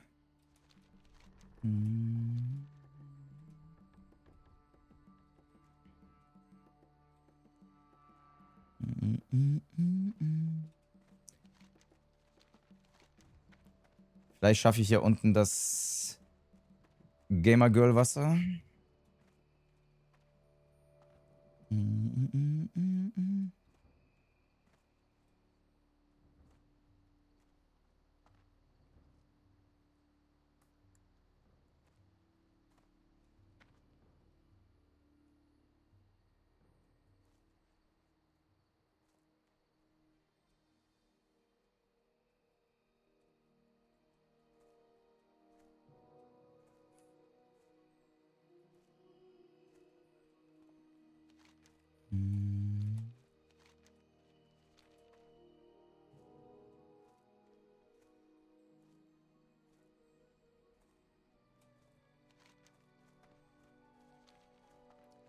So, hier muss ich ein bisschen aufpassen. Hier waren Level 9 Wölfe, Katzen, was auch immer.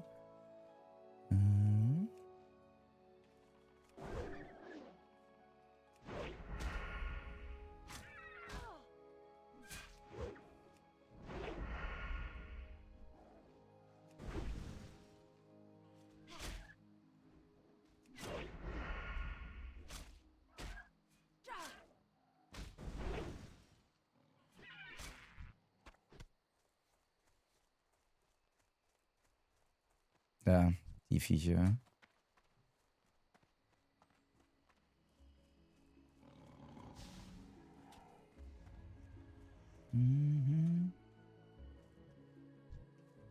Okay, Level 7. Level 7 schaffen wir.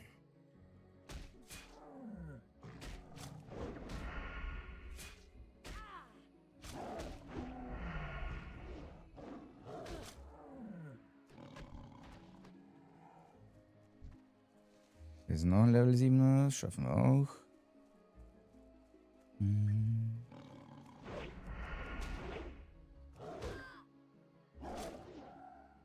around me. Dankeschön für die Hilfe.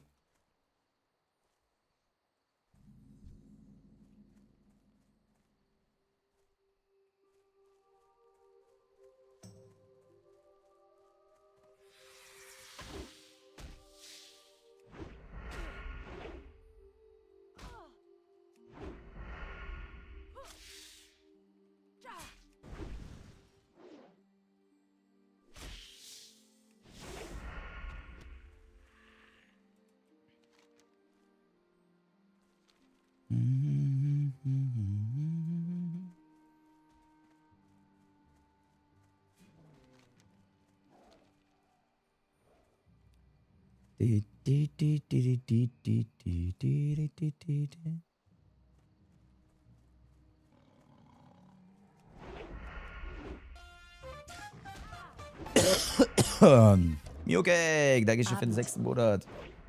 Guten Abend auch.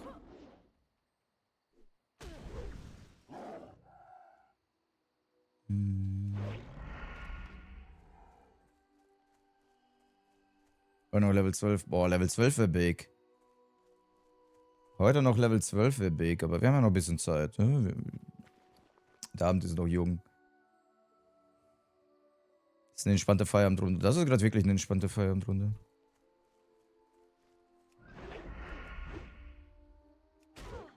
Hallo Milan. Ist bis 3 Uhr machbar, ja. Ist machbar.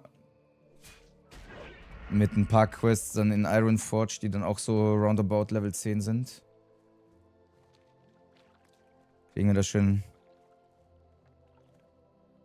Bekommst ja bisher 100%. Ja, aber dafür kann ich gewisse Quests nicht so leicht machen, ne? Zum Beispiel Malenas Kopf kann ich gerade nicht machen. Das hier kann ich nicht machen. Das ist für Level 9, selbst für einen Level 10er alleine sehr, sehr schwierig, finde ich.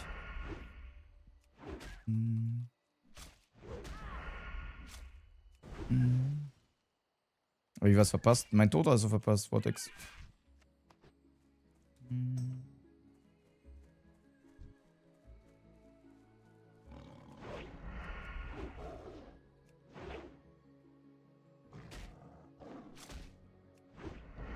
Oh, Kätzchen.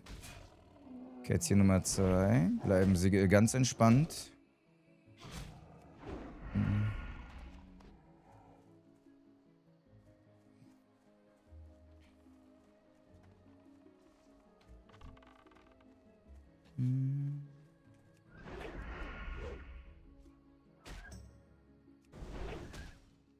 Steht heute noch viel an. Ja, Milan, heute ist noch komplettes Nachtprogramm hier. Und währenddessen kannst du mir was Schönes erzählen vielleicht, was dich vielleicht gerade bedrückt oder so. Dann können wir darüber reden. So ein paar Elite-Mobs werde ich zum Beispiel auch nicht alleine machen können. Ich werde viel, viel länger brauchen, alleine meine HP zu regenerieren. Auch das kostet mehr Zeit, ne?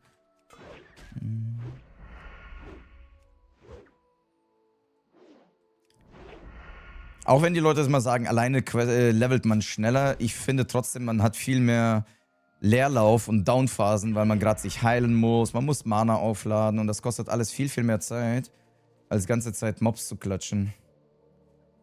Weil du kannst dich in der Gruppe so gut splitten, ne, und Mana Regen aufteilen und was auch immer. Ich empfand das auch deutlich effektiver tatsächlich und dadurch hast du viel weniger Leerlauf.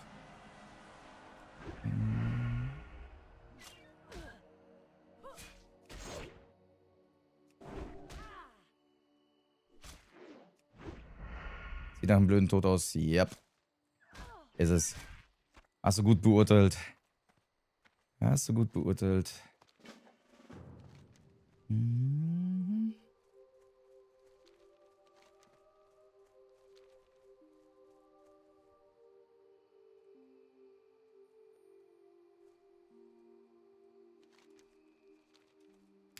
So, jetzt gehen wir da die leuchtende Frucht abgeben. Krone der Erde. Eigentlich muss ich den moosartigen Tumor machen, aber dann gehen wir da in die Level 8 Gegend rein und versuchen dort was zu holen. Mit etwas Glück bin ich vielleicht gleich circa 3/4 zu Level 9. Das wäre schon geil. Horizon ist mega, das stimmt, das stimmt. Hast du gerade gutes Gaming-Projekt, Milan?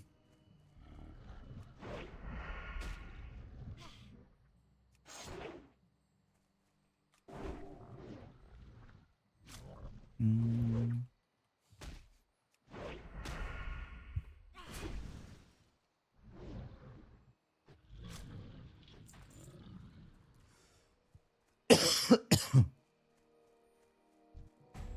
Nein, Asta. Der Nächste. Das Spiel fordert seine Opfer. Wir sind die Opfer, sie sind die Jäger. Oh, 7 Leute für Asta. Das ist der Asta von Genion. Falls ihr teilweise einige Creator nicht zuordnen könnt.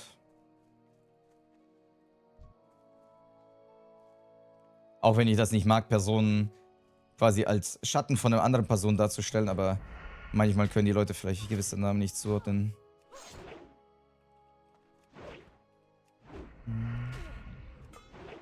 Das dauert noch ewig, Vortax, ja. Das ist, selbst die schnellsten Leute werden wahrscheinlich knapp einen Monat brauchen dafür. Vielleicht sogar die nicht so schnell, wahrscheinlich 2 Monaten. Die Anfänger werden safe 3 Monate brauchen.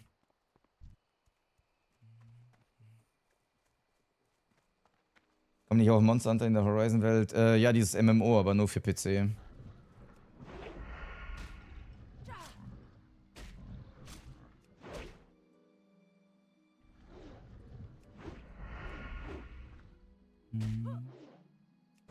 Jen lacht sich halb kaputt.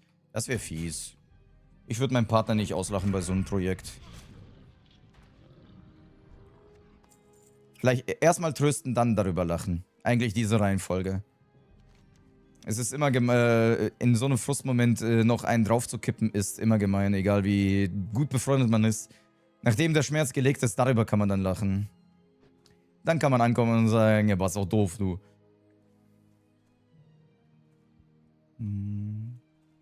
Ja, die zwei haben so ein Battle im Game, ich weiß, aber I don't know.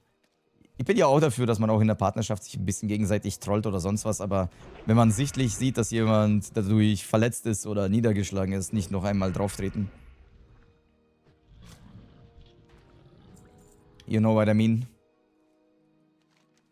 Wenn meine Partnerin mich bei Soulkeepers zuerst ausgelacht hätte, nachdem ich gestorben bin, wenn ich zu dem Zeitpunkt eine hätte, Bro, ich hätte wahrscheinlich die Hoffnung verloren an der.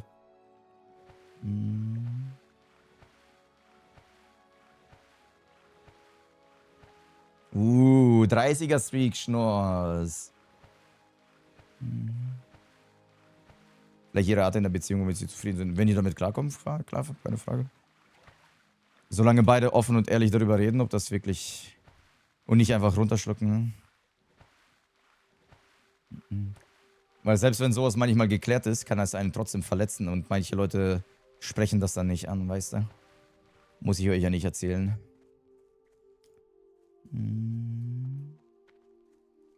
Ishnu Allah. So, das abgegeben.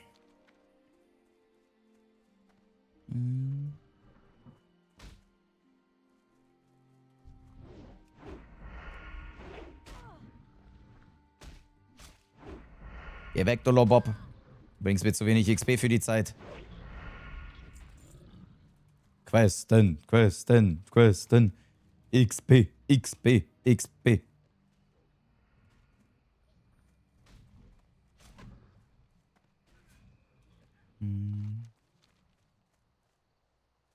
Geht's dir wieder etwas besser? Meinst du wegen dem Husten?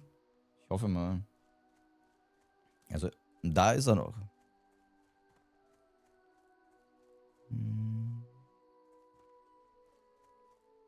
Ja, Vortex, das mit der Serie retten ist wirklich nice. Ich dachte, das wäre deutlich härter, die Serie am Leben zu halten, aber mit 48 Stunden Zeit hast du da eigentlich immer eine Möglichkeit, da noch weiterzumachen. So, damit sollten wir jetzt knapp Viertel zu 9 sein. Perfekt. Genau wie die Simulation das gesagt haben. Wenn wir jetzt die Quest da rechts machen, sollten wir Level 9 werden. Wir gehen Entrinnen. Ausweiden. Tschüss. Verkaufen. Verkaufen. Heiltränke lassen wir. Scheiß aufs Essen. Lebt wohl. Ein Verband kann ich machen. 48 Stunden. Naja, du hast quasi den Stream selber. Wenn ich streame, hast du ja Zeit, den Stream aufzufrischen. Nachdem ich aufgehört habe zu streamen, hast du ja nochmal 24 Stunden Zeit. Also overall hast du zwischen 30 und 24 Stunden Zeit, einen Streak aufzuholen. Das meine ich damit halt, ne?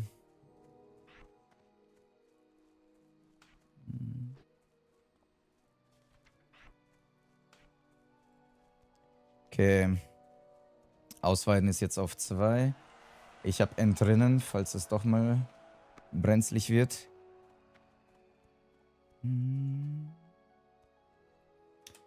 So, jetzt gehen wir den Quester machen. Was macht Grimm-Eiche da? Was macht Grimm-Eiche da? Da ist ein Ort. Und der Marker zeigt da. What the fuck? Ist der Scanner kaputt? Der ist auch voll an der falschen Stelle.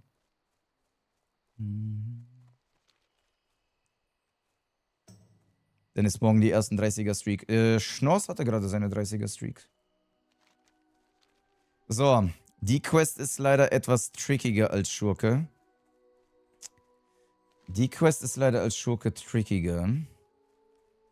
Weil sehr viele Ranged-Einheiten. Sehr viele Range-Gegner. Ich hoffe, ich outlevel die so. So ein bisschen.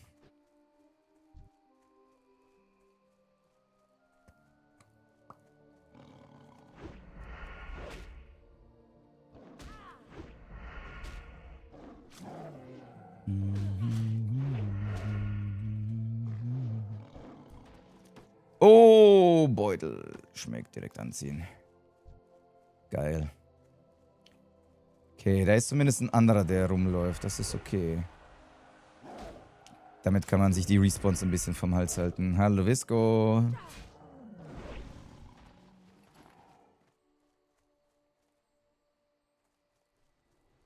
Da, seht ihr? Genau die Viecher geht es.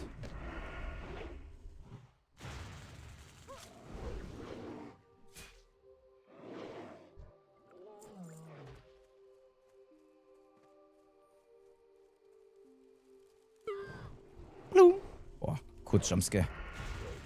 Kurz Jumpscare bekommen.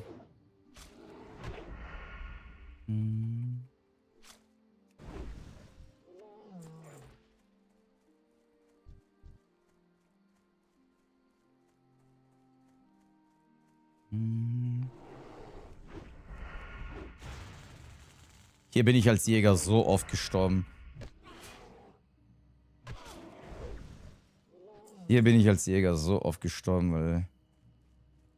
Weil es so lange gedauert hat, die Mobs zu clearen, dass die ganze Zeit respawn sind. Bis ich da vorne durchgekommen bin, ist schon hier hinten alles wieder respawn gewesen. Das war so nervig.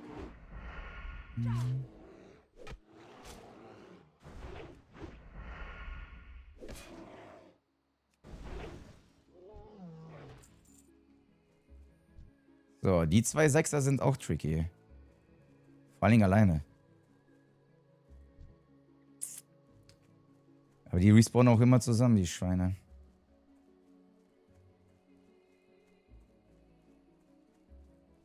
Klebeband ist tot.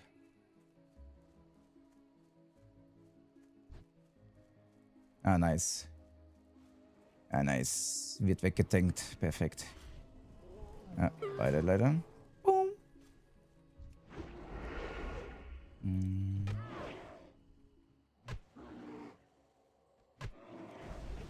Stan war das Essen. Ich war hier definitiv das Essen. Ich wurde durchgereicht. So, wo ist der Respawn von dem? Von dem Schisser. Alter, schon gefunden. Level 8.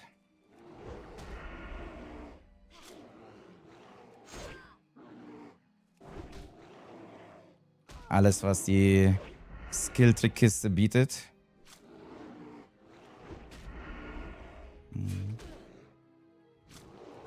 Nice. Haben wir.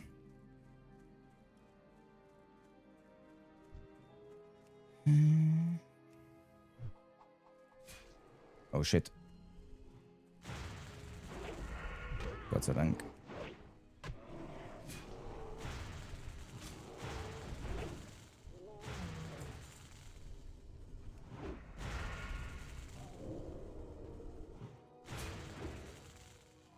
Oh oh, ich muss weg. Ich muss weg, ich muss weg, ich muss weg.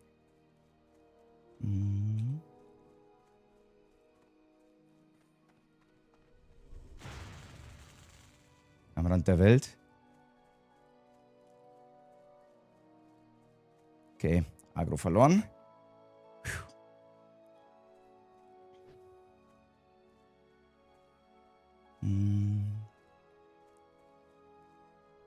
Da haben die zwei Bastarde wieder. Er hat ein schönes Weihnachtsfest, ja.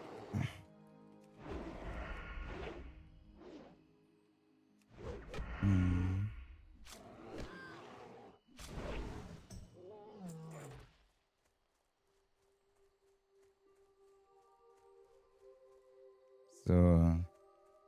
Jetzt brauche ich nur noch 2 Mystiker.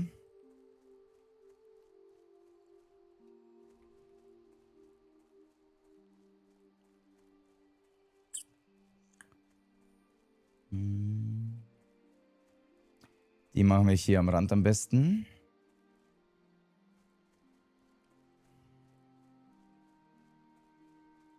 Hoffen darauf, dass hier ein paar Respawns sind. Und dann sind wir auch schon Level 9, Leute.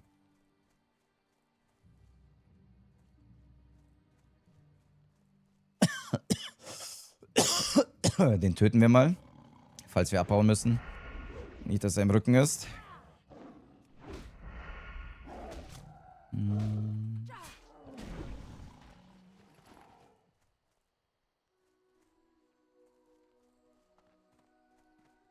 Die Kombo da hinten ist immer scheiße. Oh, wo muss ich sein? Wieder ein Sturmwind. Geist von Zaladran in Tendrasil. Wie schnell komme ich zu Tendrasil? Gar nicht, ne? Schade. Ey, wie schnell soll man denn in 50 Sekunden irgendwo sein?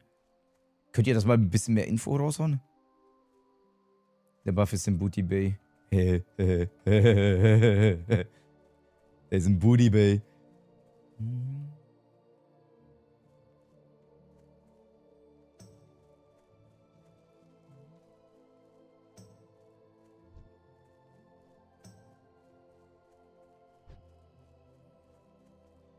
Booty Bay. Mann, wo sind die Respawns? Respawn doch mal.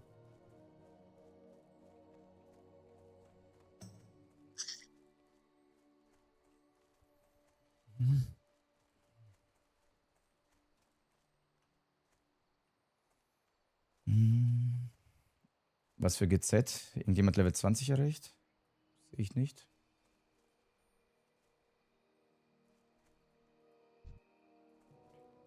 Soll ich mal versuchen, den zu pullen? Ich werde es bestimmt bereuen. Die sind bestimmt ja, die sind synchronisiert, siehst du?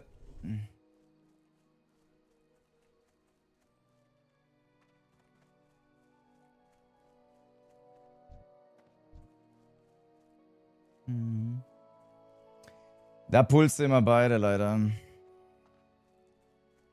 Mann, 2 Mystiker noch. Wo sind die? Da ist einer.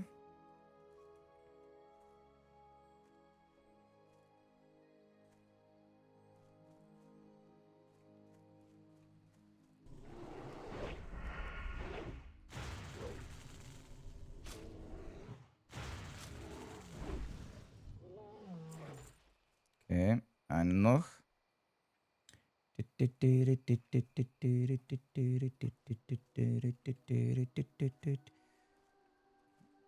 hey, hey, hey. Oh hey, lele.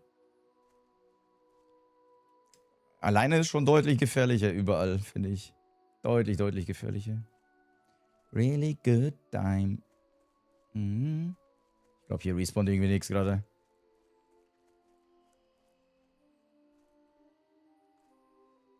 Our lives. Our lives.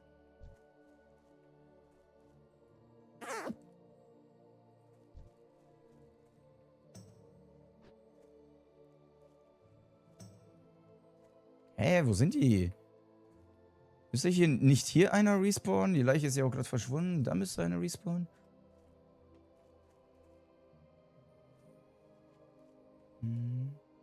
Nee, Henry. Die sind leider... Die sind alle leider schon vom Level weitergezogen. Die kann mir keiner mehr helfen.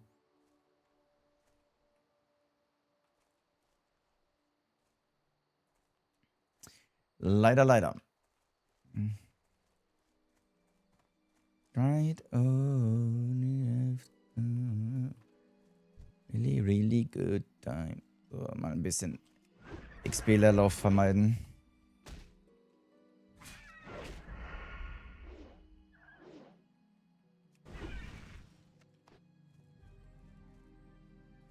Aber Spiele, bin ich gerade blöd oder respawnt hier gerade kein Vieh? Muss ich irgendwas erstmal killen, bevor die anfangen zu spawnen? Also diese Zweiergruppe da ist Todesfalle. Der da ist, nervt mich auch ein bisschen. Gehe ich einfach auf den da hinten, ist mir jetzt egal. Ach, da ist doch einer. Geht doch. Wo kommst du näher?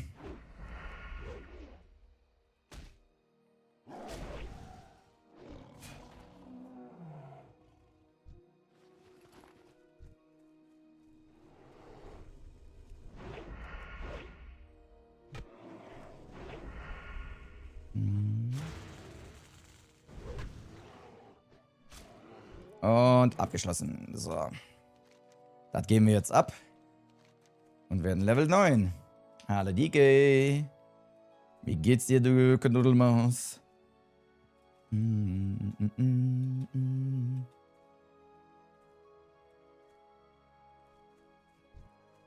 Keine Zeitverschwendung mit Low-Level-Mobs. Ach, jetzt kommt wieder die Fehlermeldung. Come on. Welche Extension ist das? Könnte Vendor Price sein oder so, oder? Nee, Vendor Price nicht. Wahrscheinlich Compare. Wahrscheinlich, um die Items zu vergleichen. Ja, Dicke, ich bin tot. Hole gerade auf. Lag dir mal Bugsack. Nee, es liegt nicht am Back-On. Back-On habe ich schon ausgemacht. Es liegt safe an dem Compare-Tool, womit man Items vergleichen kann. Weil Vendor Price nutzen viele und das macht keine Fehler. Achso, da sagt ihr, welches Add-on spackt. Okay.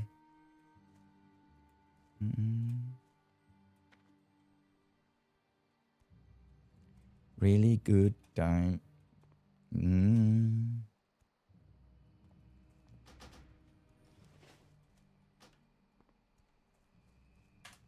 Das hört sich auch noch ein paar anderen Channels. Console, Script, Errors.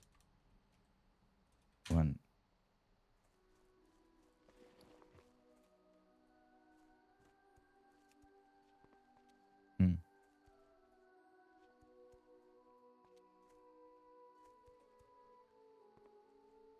Natürlich taucht jetzt nichts auf, ne? Jetzt geht's, ja. Cool. Kostege Charles, wir haben es gefixt. Jetzt taucht es nicht mehr auf. Ah. Okay, was haben wir da? Vendor Price ist es tatsächlich. Aber hä? Vendor Price nutzen doch voll viele, oder nicht?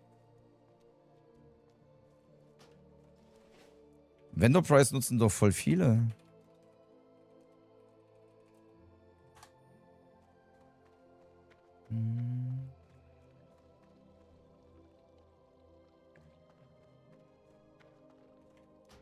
Tja, Vendor Price dann.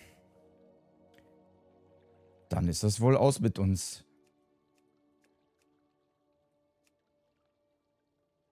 Hallo Benny.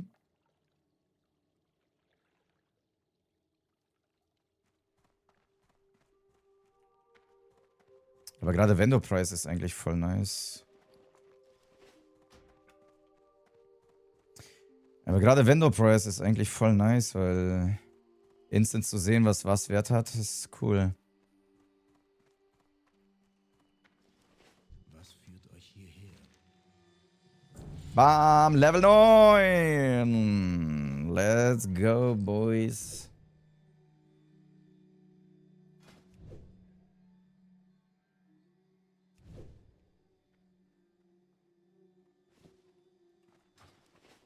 Ging ja schnell. Ja, Level 10 ist auch relativ schnell. Danach wird es langsamer.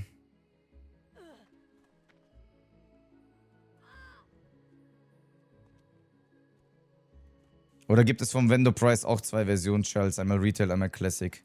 Weil wie gesagt, Vendor Price habe ich das Gefühl, nutzen viele. Seid vorsichtig.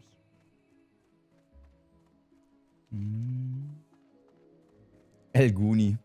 Wer ist ein El Guni?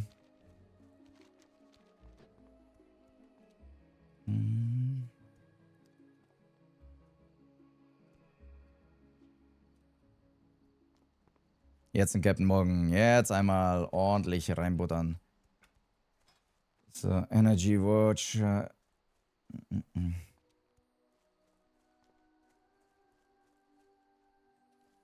Aber es gibt irgendwie ein Add-on, um dass die Zahlen hier direkt zu sehen sind. Das sehe ich bei so vielen Streamern. Die sehen sowohl die Prozentzahl als auch die eigentliche HP, als auch vom Gegner. Beides direkt. Dann brauche ich vielleicht Energy Watcher gar nicht. Nee, bei Captain Morgan muss man immer aufstehen, weil man pinkeln muss.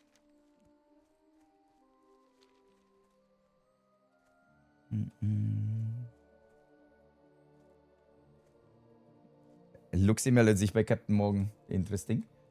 Du brauchst ein anderes Unit Frame. Z-Pearl zum Beispiel. Okay.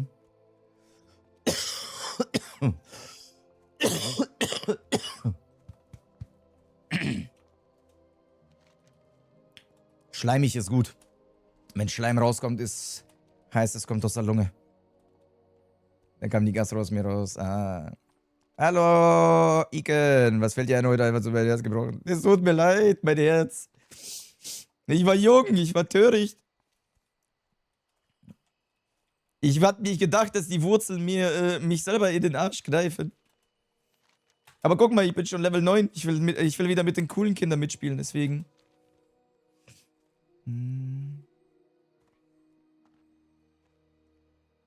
Keiner hat auf seinen aufgepasst. In dem Moment hätte mich keiner beschützen können. Ohne dich kann es denn nicht. Ja, Iken. Ohne dich kann ich doch hier nicht weitermachen. Die einzige Motivation, die ich noch habe, ist hier weiterzumachen. Bist du. Damit ich wieder mit dir zusammen rumlaufen kann und Krokodilen den Arsch aufreißen kann. Oder die mir. Großer Träumer, ich weiß, es kommt der Tag. Seid vorsichtig. Leider ist Beschützen verboten. Ja und nein. Ich darf dich tatsächlich nicht dazu fragen, Charles. Ich darf niemandem sagen so, ey, hilft mir. Aber wenn ihr random irgendwo in meiner Gegend seid und ab und zu mal einen Mob killt oder sowas, wird keiner... Kann ich nicht ändern. Kann ich ja nicht ändern. Ich kann euch dann nur sagen, du, mach das nicht. Aber letztendlich... Ich hab einen Clip mit super dummen Devs gesehen. Ach, das guckst du dir an, Mai, ja? Das guckst du dir an, du. Du Kartoffel, doch. Bin heute auch fast drauf und wir haben beide mit einem AP überlebt. Alter, der Adrenalinpegel dabei ist so krass, ne, Iken. Man zittert so sehr dabei danach.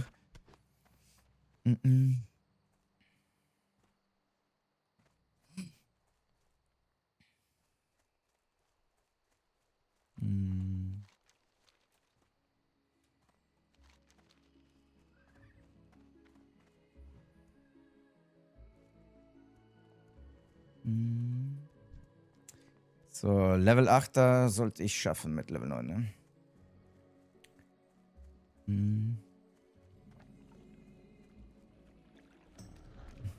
Oh mein Gott, er ist gestorben. Ja, ich dachte, das hast du gesehen und deswegen bist du reingekommen. Hä? Hast du nicht gerade gesagt, du hast Clips mit super dummen Devs gesehen?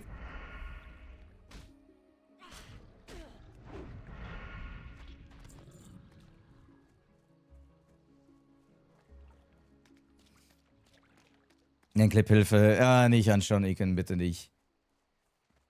Die haben einfach nicht losgelassen, ne? Meine Mama hat schon gesagt, dass in der Stadt immer die hübschen Jungs verfolgt werden, aber das war nicht die Art von Verfolgung, mit der ich komfort bin.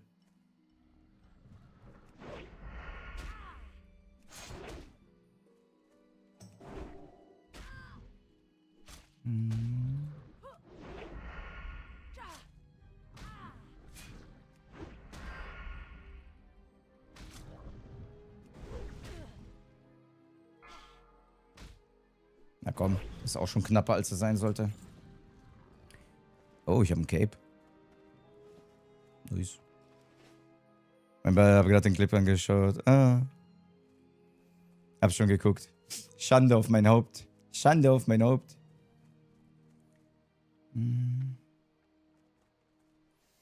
Moin, was hast du für ein dass ich lebe über deinen, nennt sich Energy Watcher, aber Jux, ich glaube, es gibt bessere dafür.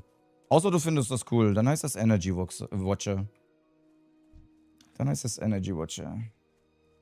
Ja, die Level 9 Bäumlinge sind mir noch ein bisschen zu crazy.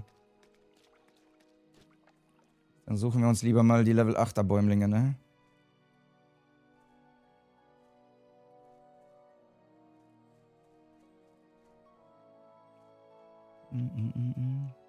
Wir wollen jetzt mit Level 9 nicht mehr sowas hier verrecken.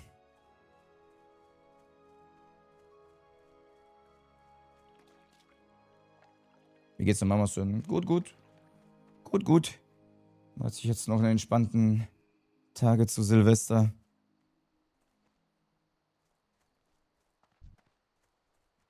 Ne, Level 10 definitiv zu stark. Ah, scheiße, ist die Quest echt noch ein bisschen zu high level. Cha, cha, cha, cha, cha, cha, cha.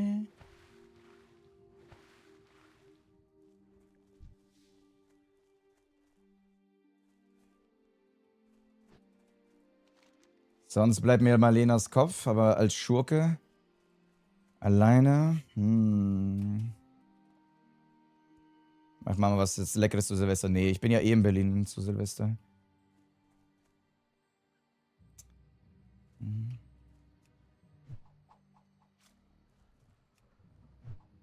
Schon mal ein bisschen Pre-Damage.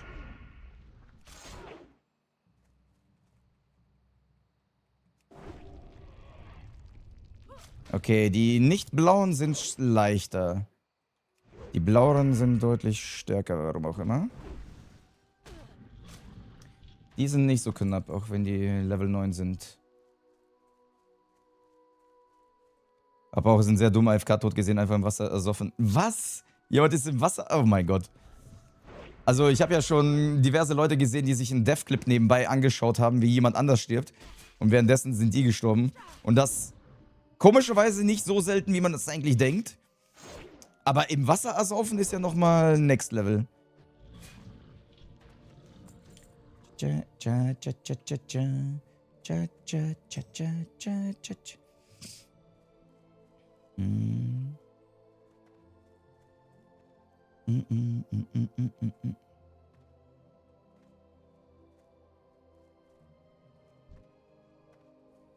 Na komm, Level 8 Nachtsebler nehmen wir mit für XP. Meine Stream die AFK stand, dann haben wir wieder reingetappt, verwundet. Weird. Sicher, dass das durchs Wasser war und nicht irgendwie, dass ein Mob da aufgetaucht ist? Weil eigentlich gehst du nicht unter, selbst wenn du AFK gehst. Wobei, der Charakter legt sich hin nach einer Zeit, ne? Oh, kann es das gewesen sein? Ich glaube, nach 5 Minuten oder so legt sich der Charakter automatisch auf den Boden. Und vielleicht ist sie deswegen unter Wasser gewesen dann. Das kann ich mir vorstellen.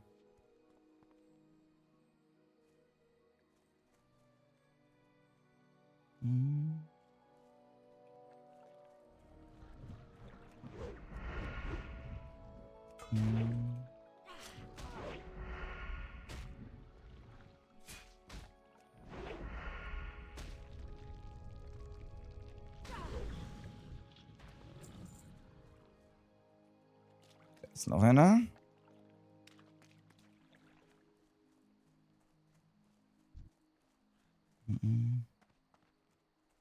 Bestimmt. Wie gesagt, anderen passieren noch viel schlimmere Sachen.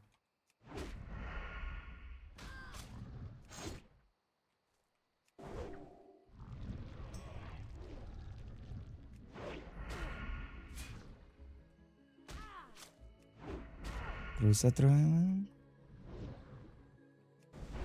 Wie verfehlt. Aber das wird bestimmt auch nochmal irgendwie so ein Tod sein, ne? So ein Damage Race gegen irgendeinen Mob. Beide super low. Ein Schlag fehlt noch und dann willst du diesen Skill einsetzen und der verfehlt einfach. Es hätte ihn gekillt, wenn es getroffen hätte und dadurch stirbst du oder sowas. Irgendwie so. Irgendwie sowas kann es passieren. In den Tag hineingelegt. Oh oh. Noch nicht Full HP. Noch nicht Full HP. So, jetzt aber.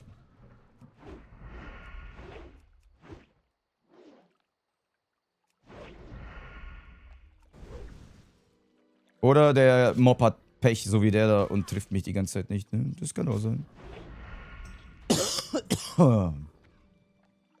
Gute Nacht, Kate. Schlafen Sie gut, Liebes.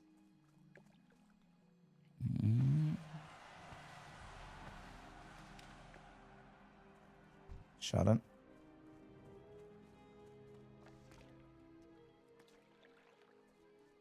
Guck, jetzt hast du Arschkartejäger, ne? Jetzt hast du Arschkartejäger, jetzt ist er dran.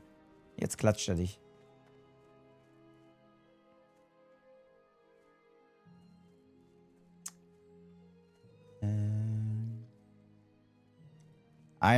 Nee, 2 Tumore-Filme noch. Na komm.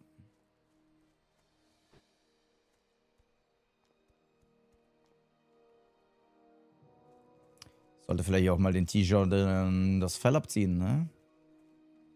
Ist denn jetzt in der Teilnehmerliste verschwunden? Hä? Nee. Oh, ich brauche ja ein Kirschnermesser. Ah. Wahrscheinlich nur stark runtergerutscht, Elfe. Je nachdem, welchen Filter du hast. Oder Sortierung.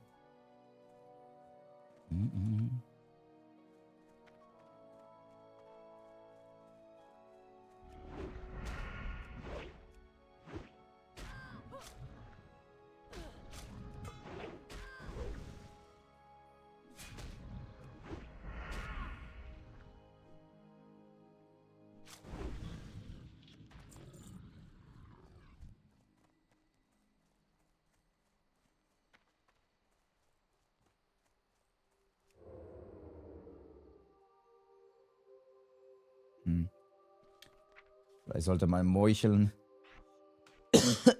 auf die 1 packen.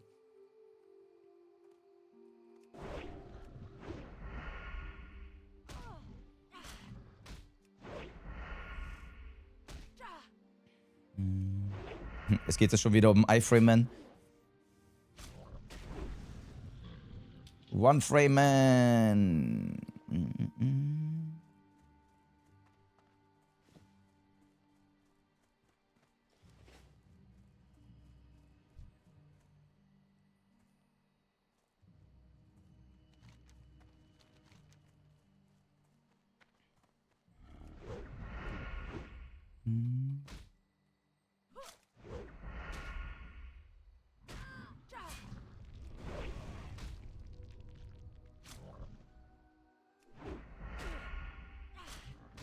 Nur das Level. Ja, aktuell geht das noch sehr schnell. Können wir gleich alles machen. 4 von 5. Let's go. Sobald ich Level 10 bin, wird es ein bisschen langsamer gehen. Dann können wir den Level. Aber wie gesagt, Mods, ihr könnt das auch machen, ne? Ihr könnt euch da einloggen und den Level anpassen. Das...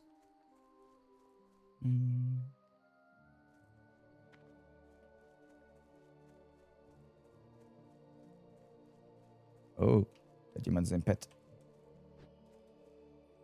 Nee, Redemption aktualisiert sich gar nicht automatisch. Das war Fake News. Keine Ahnung, was es war, aber es war Fake.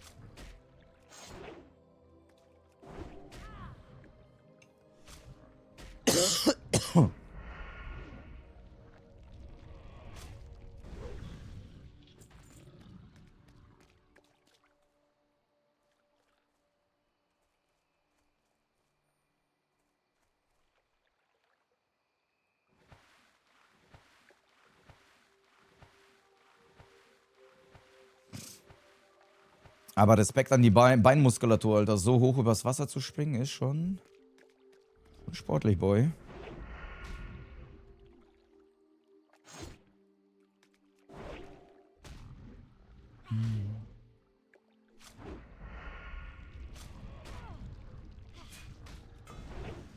Ja, pariert, ist okay.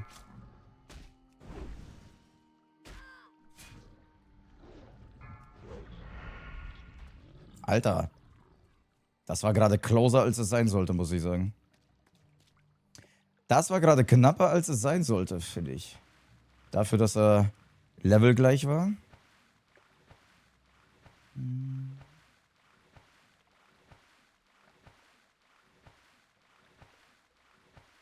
Obwohl ich eigentlich kombotechnisch alles rausgehauen habe. Das müssen wir analysieren. Was ist da falsch gelaufen, Charles? Habe ich einfach nur Pech gehabt mit seinen Angriffen, dass alles gehittet hat?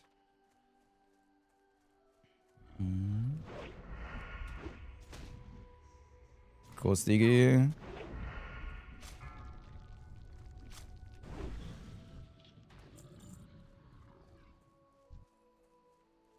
Entschuldigung. Der hat einen Bogen, der wird ihn schneller triggern, ja. War klar.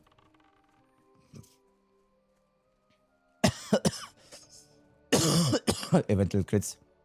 Ja, da hatte der Mob ja übelst Glück mit den Crits, oder wie?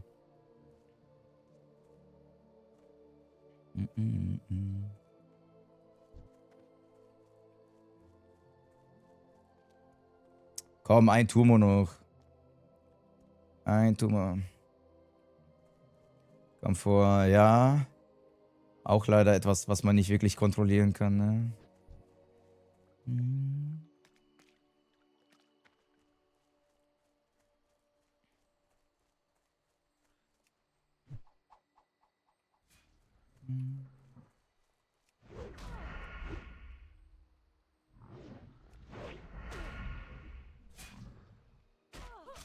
Ich glaube auch Murlocs. Ja, Murlocs haben die Leute einen Hass drauf, das ist richtig.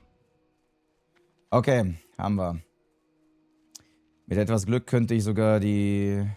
Ja, eigentlich brauche ich kein Glück, ich muss nur auf der Straße bleiben, ne? Dann holen wir uns das Gamer Girl Wasser.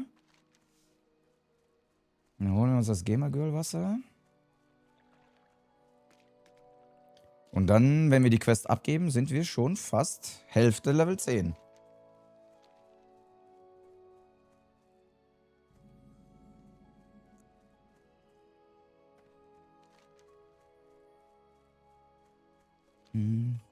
Aber ich frage mich, was Honeypoo ganze Zeit mit Level 14 hier macht. Die ist doch komplett overlevelt hier, oder? Keks war nicht der immer. Immer mit dir an meiner Seite. Are we winning? Guck mal, ich bin schon Level 10. Ich bin schon fast Level 10.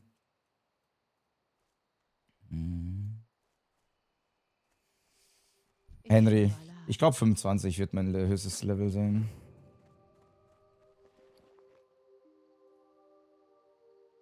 Vielleicht levelt sie ihren Job. Kann man das nicht auch in anderen Gebieten? Frage für einen Freund.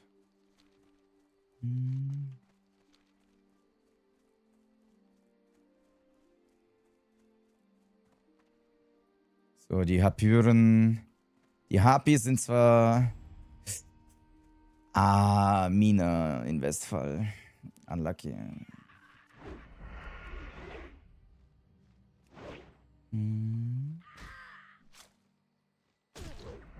Oh Gott. Eule, erschreckt mich nicht. Erschreckt mich nicht, hinter mir zu spawnen.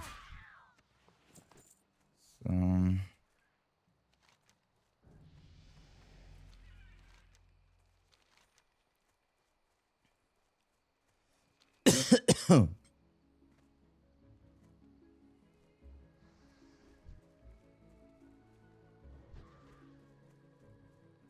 Wobei ich hier bei den Hapyren ein bisschen mitmischen kann. Hier sind gerade eine ganze Gruppe. Und das hält die Respawns ein bisschen in Zaun. Finde ich. Das Problem bei den Hapyren halt, die respawnen relativ schnell. An sich sind die nicht so schwierig. Leichter wahrscheinlich als die Bäume. Aber die respawnen, können ganz schnell fies hinter dir respawnen und dann... Genau, dann passiert das da.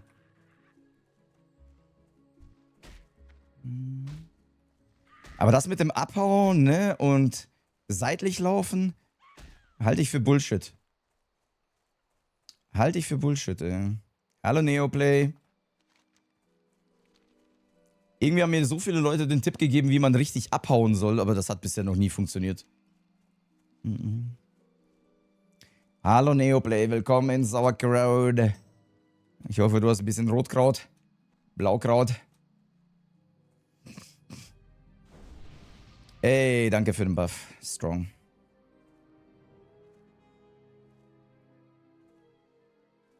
Auch so nice, wenn Leute mich buffen. Neos zweiter Account. Stimmt. Okay. Quest-technisch haben wir gerade ein bisschen wieder Arschkarte. Ich kann nur die Tomorrow abgeben. Amore. Mi amore. Zieh dir mal Schattenmimik. Was ist ein Schattenmimik-Spielidee?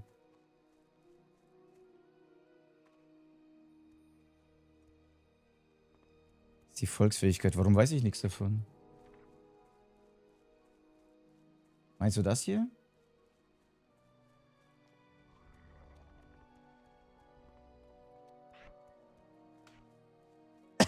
Warum weiß ich nicht davon, dass ich die habe?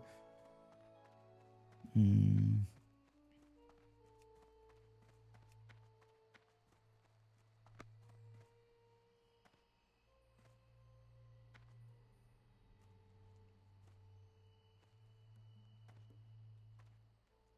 Macht das, Milan. Wie geht's euch allen nach den schönen Weihnachtszeit? Wunderbar, Neoplay. Ich hoffe, dir auch. Ich hoffe, dir auch. Ein bisschen Musik ballern, ein bisschen mit der Community Zeit verbringen und durchgrinden. Was will man mehr?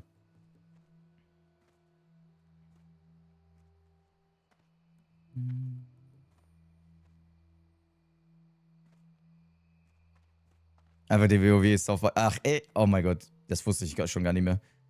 Das ist schon so lange her, als ob ich mich an den Song erinnere.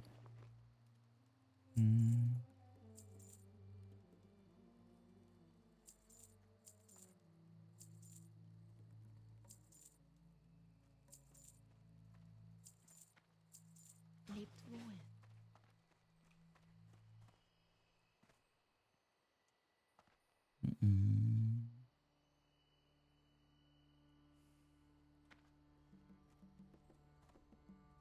Bereite ich mein Darts-Endturnier gerade vor, knackig. Spielst du Regionalturnier, Lokalturnier, Schulturnier? Was hast du denn da für ein Darts-Turnier? Das ist sick. Wir haben hier auch ein paar Darts-Fan. Wir haben hier ein paar Darts-Fan.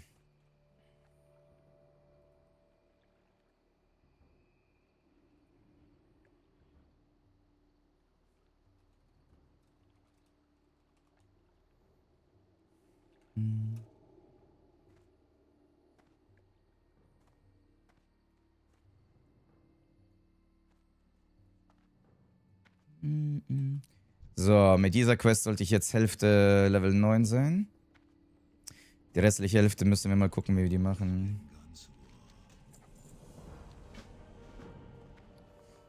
Aber das neue Messer nehmen wir auf jeden Fall mit. Mehr Damage Output, immer geil. Also im Prinzip haben wir zwei Möglichkeiten. Melenas Kopf. Finde ich mit Level 9 immer noch risky, muss ich sagen. Trotz besserer Waffe. Auch wenn es ein Level 7 Quest ist. Das Problem bei Melena sind tatsächlich die Doppelmobs. Wenn da zwei Mobs. Ist ambitioniert. Geht, ne? Also die Mobs in der Höhle selber sind easy, aber sobald du bei Melena selber bist, dann hast du die Arschkarte, wenn da 2, 3 gleichzeitig ankommen. Ich spiele einfach nur, dass halt so ein Junior Cup kriegt einen Pokal, ein bisschen Cash. Ah, ich drück dir die Daumen, Neoplay.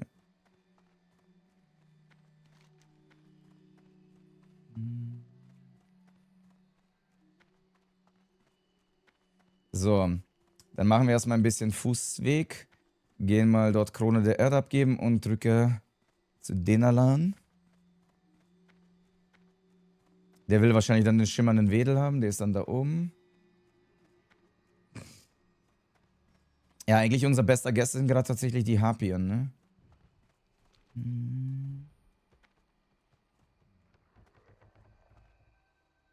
Verfolgt einer von euch, Chat? Verfolgt irgendeiner von euch die Darts-Film? Ein paar würde ich meinen, ja. Hallo Edgy, Chainsaw Man-Film mal geguckt, auch geil.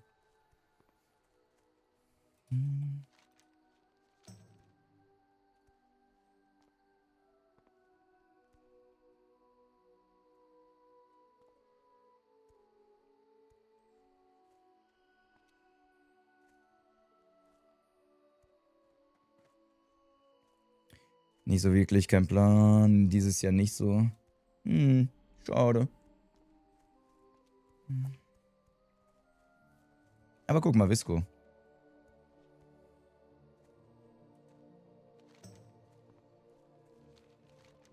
Grimm-Eiche schon wieder irgendwo am Arsch der Welt.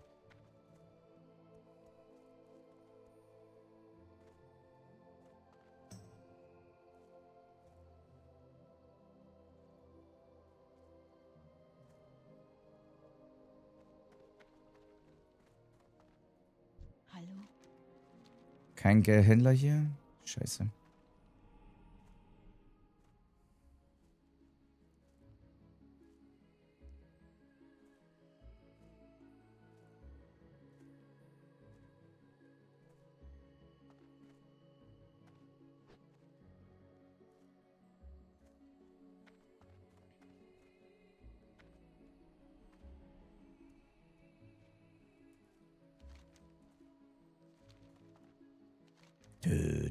Junge, was macht was macht Grimm Eiche da? Ja, genau. Hat ihn jemand quer über die Map gepullt oder was? Pullt den gerade einer quer über die Map oder was ist das? Was ist da los?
Bin mental zu schwach, manchmal Selbstvertrauen.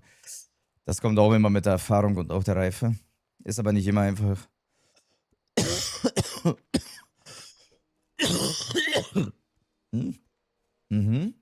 Da kam ein guter Rotzer raus. Raus mit ihr. Wenn schleimig ist, ist gut. Dann ist es. Ja, war ich. War absolute Zeitverschwendung, mal. Schickt mich nie wieder zum Arzt, Leute. Wie immer, Zeitverschwendung. Raus damit. Ja, das ist ja der Schleim, der sich vom Rachen und dem Husten, beziehungsweise von der Lunge löst. Deswegen ist das gut, wenn der rauskommt. Was hat er gesagt? Ja, mit der Lunge ist alles okay. Rachen ist entzündet, aber sieht nicht so wild aus. Wird vorbeigehen. Das hat er gesagt.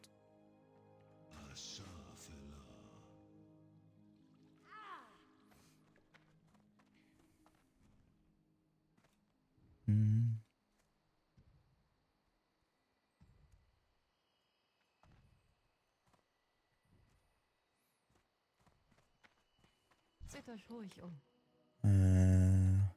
Kann gar nichts verkaufen. Ich kann nur das Igelwasser abgeben.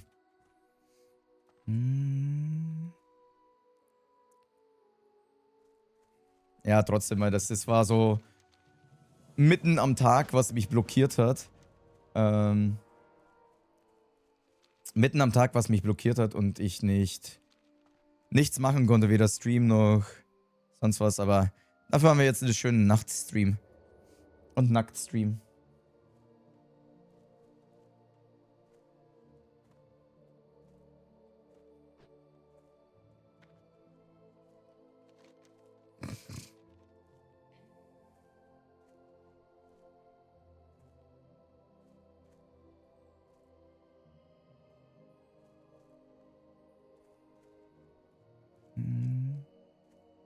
Nacktstream, alles klar, Kamera und Hose aus. Kamera und Hose aus. Runter damit.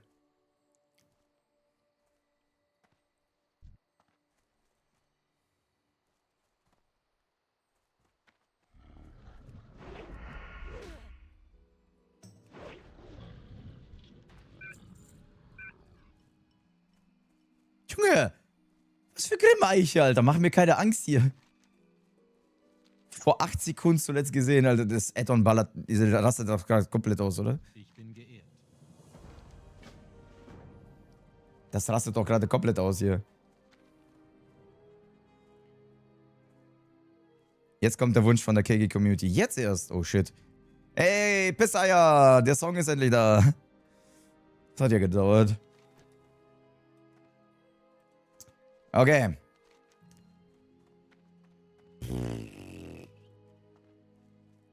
Boah, sollen wir wirklich auf die Harpien gehen oder Malenas Kopf?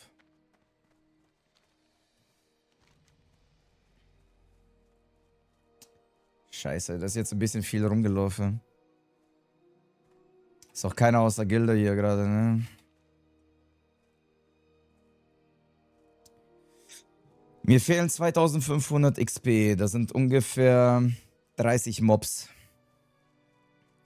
Entweder 30 Mobs killen oder Malenas Kopf holen. Nee, Henry. Ich denke mir immer, wenn ich mir Vorsätze habe, dann versuche ich die jetzt schon umzusetzen. Klar habe ich Pläne und Wünsche für 2026, keine Frage. Aber da brauche ich keinen Vorsatz ab dem 1.1., weißt du?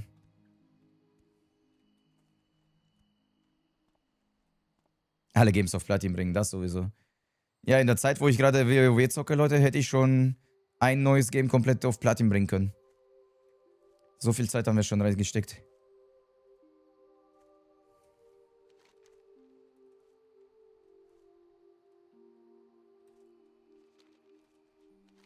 WoW Platin, das wäre wenigstens cool.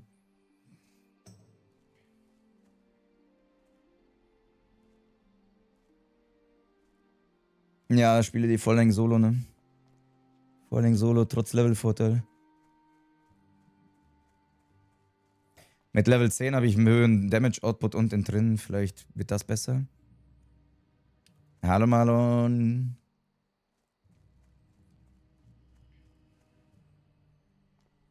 Na gut, dann machen wir ein bisschen Wanderquest. Wir können Krone der Erde abgeben, theoretisch, aber ich glaube, wir machen erstmal die Harpien. Wir machen ganz vorsichtig die Harpien, immer nur am Rand die Viecher töten. Auf die Respawns warten.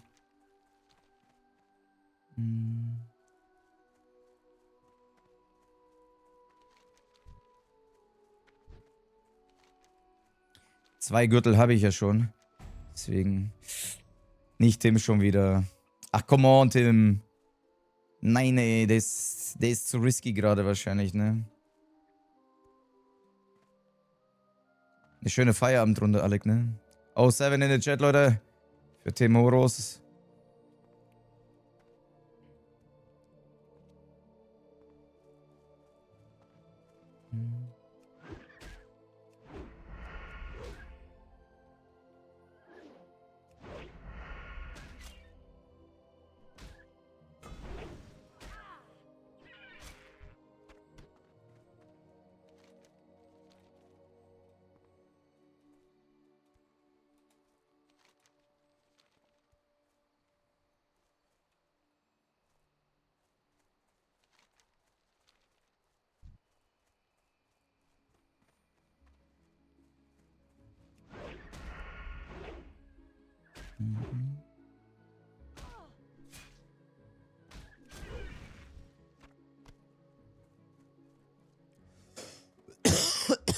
Lohnt sich ja schon fast im Rot auf.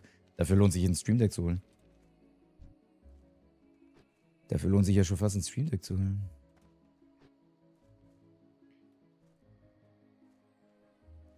Weil bei 30 Mobs noch Loot bekommst, mehr als von Malena, ja. Ja, wir tasten uns mal bei den Harpien ran, würde ich mal sagen. Mal ein bisschen Kirschnerei lernen.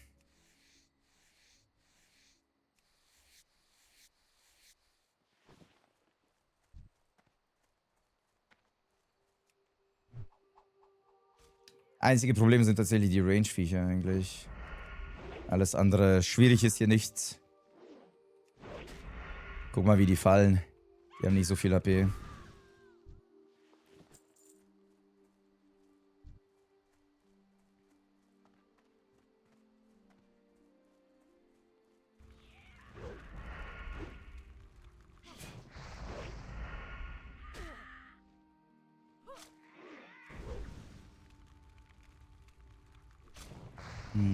Das Problem ist tatsächlich nicht mal ein einzelner Mob, sondern die Länge des Fights, ne? Die Länge des Fights ist tatsächlich, kann tödlicher sein als der Fight an sich. Weil desto länger der Fight dauert, desto schneller respawnen die Viecher drumherum. Und das macht mir mehr Angst tatsächlich gerade. Das macht mir gerade tatsächlich ein bisschen mehr Angst bei den Viechern.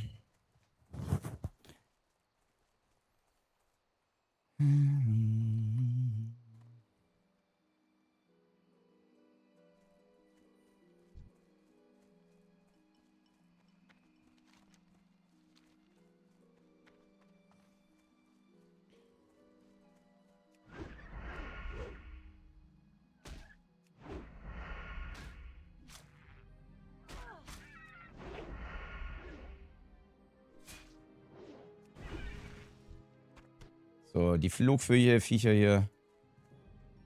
Die können wir auch killen. Die Glocke kann man sich eh nie verlassen. Hallo Marlon.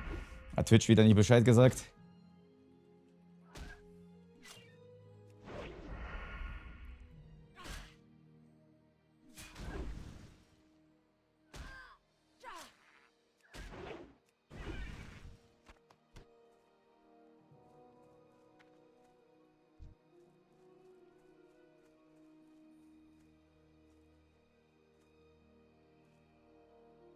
Wie, Terry, du hast jetzt mit Factorio noch angefangen, zusätzlich zu Satisfactory? War dir nicht genug Grind oder was? Oh, gerade zum Häuten verschwunden.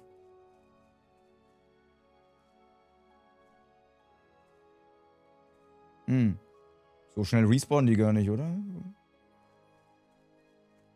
So schnell respawnen die gar nicht, die Viecher.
Niki, ich weiß nicht, seit wann du weg warst, aber ich bin schon fast Level 10 jetzt. Fehlt nicht mehr viel.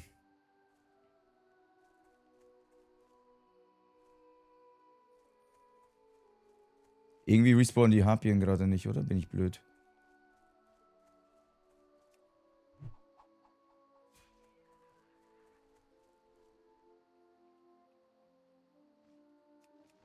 Wow, wie lecker ist denn die Tomatensauce, Marlon?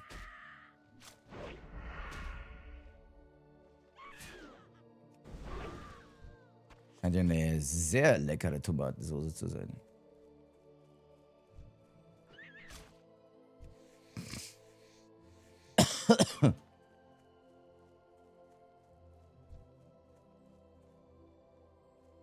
Okay, die ist so ein bisschen außerorts. Die sollte keine Respawns haben, ne? Ey, wie sehr man die Gegend checken muss, ob irgendwas neben dir spawnt, ne? Das ist... Mann, Mann, Mann, die Game-Mechanik sind so veraltet.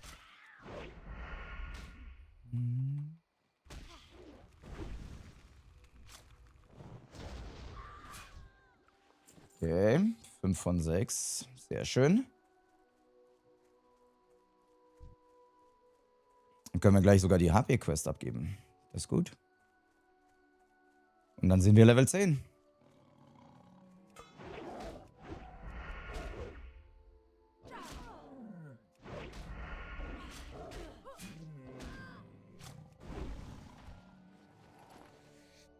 Schon Mandat geworfen? Ja, ja.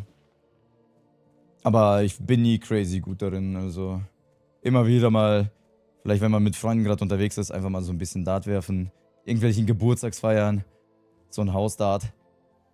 Aber nix serious.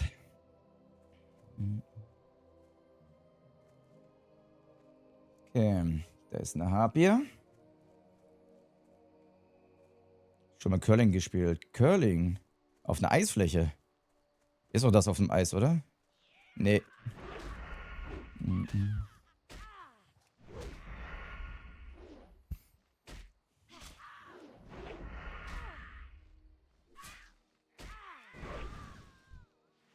Yay. HP Quest abgeschlossen.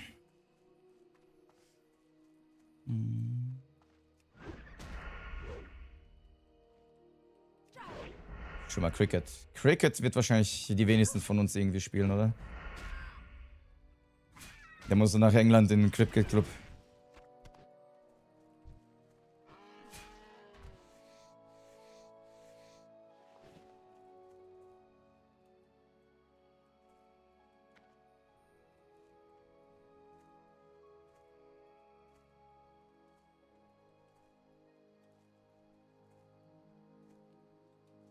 Okay, wenn ich die HP-Quest abgebe, bin ich nur noch ein paar Mobs davon entfernt, Level 10 zu sein.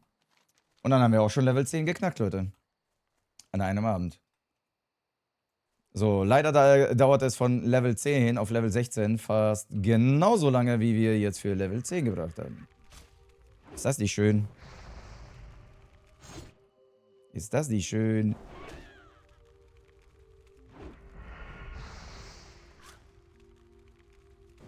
Wahrscheinlich sogar länger. Um ehrlich zu sein, wahrscheinlich sogar länger.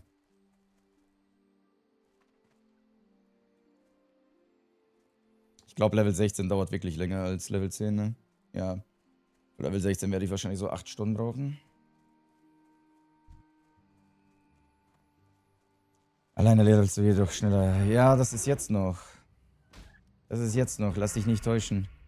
Später kommen ganz viele Quests, die ich alleine nicht machen kann oder einen deutlich höheren Levelvorteil brauche, um die zu machen. Mindestens zu zweit finde ich doch deutlich schneller.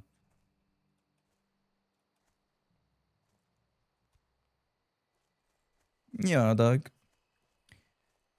wollte einfach mal von vorne anfangen mit einer neuen Klasse. Im Team macht es mehr Spaß. Ja, im Team macht es wirklich mehr Spaß. Und vor allen Dingen, man hat nicht so viel Leerlauf, um zu warten, bis man den nächsten angreifen kann und.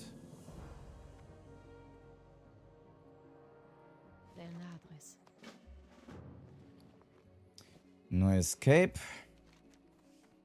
Irgendwas soll ich überbringen? Nee. Okay. Kommst du näher. Seht ihr? Sowas kann wirklich deinen Tod bedeuten. Hallo, mein kleiner Elf. Hallo, Feli. Nado. Feierabend für heute. Sowas kann wirklich mal deinen Tod bedeuten, dass einfach irgendwas neben dir spawnt.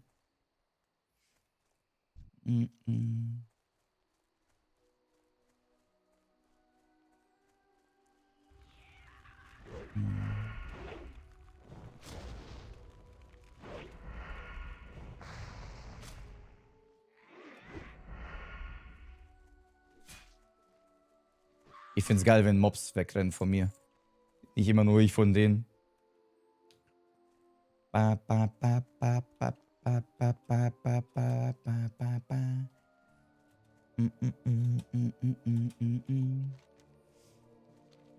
Woo.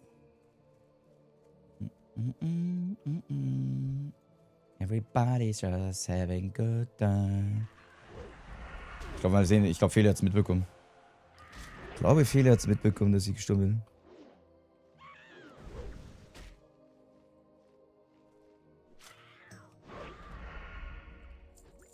Es sind immer die Kinder, Neoplay. Es sind immer die Kinder, die einen rausjieten.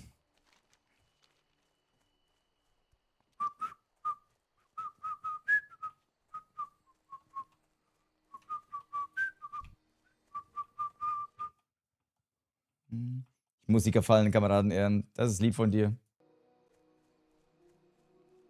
Sunny, super geht's mir. Ich hoffe dir auch. Ich liebe gerade diesen Vibe hier, mit den Leuten zu quatschen, währenddessen einfach mal Mobs zu klatschen.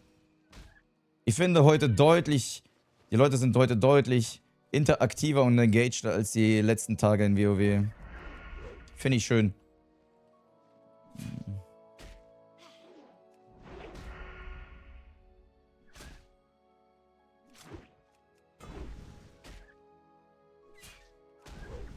Ah komm, zweimal verfehlt. Dreimal verfehlt. Junge, spuck die Eule an. Freust du dich auf nächstes Jahr? Ja. Ich glaube, nächstes Jahr wird super.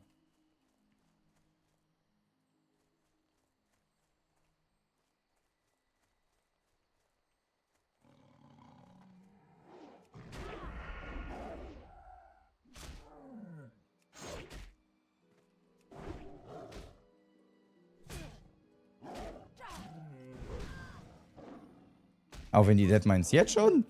Bin doch nie bereit, Daddy. Und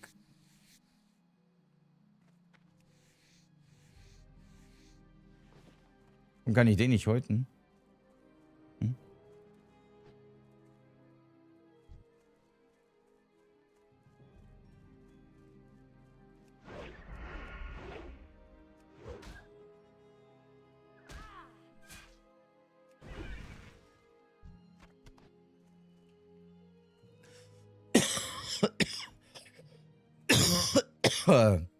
Brauchst du mehr Kappas, sag. Für Interaktivität. Hm.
Hm.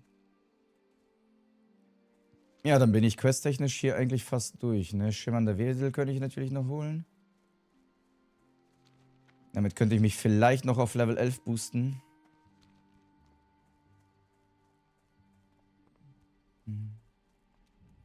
Ich habe Sigrid Kreischer gelesen. Schon wieder die Sigrids.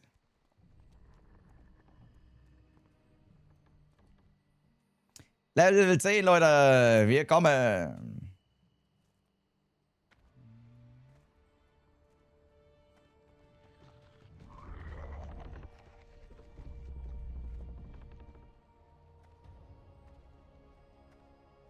Pakluma, Dankeschön für dein Raid mit 4 Zuschauern. Sigrid Kreischer klingt auch wie eine Homöopathie. Beriesel dich durch die Sigrids.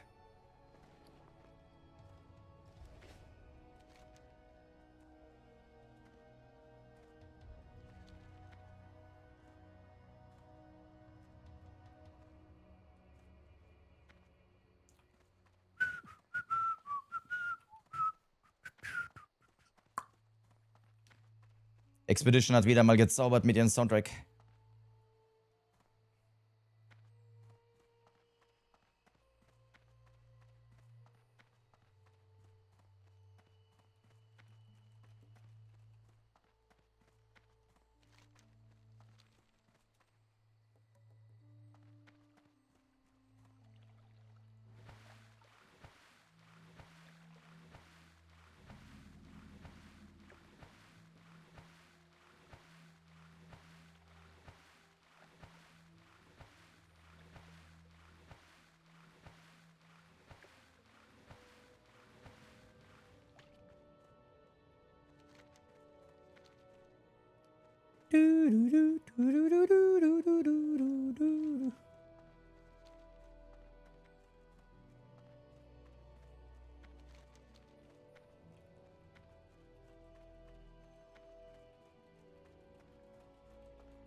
Ich hab den Weitblick, der ihr fehlt.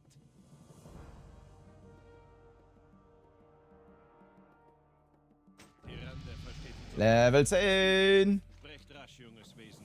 Ich habe dringende Geschäfte.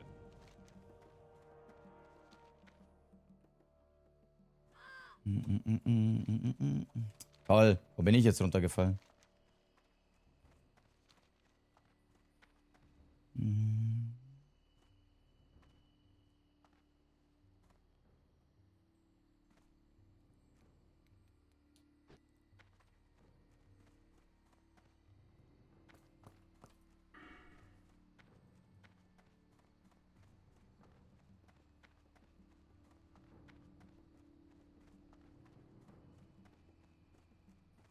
Boah, die Skills sind alle geil. Kritische Trefferchance um 1.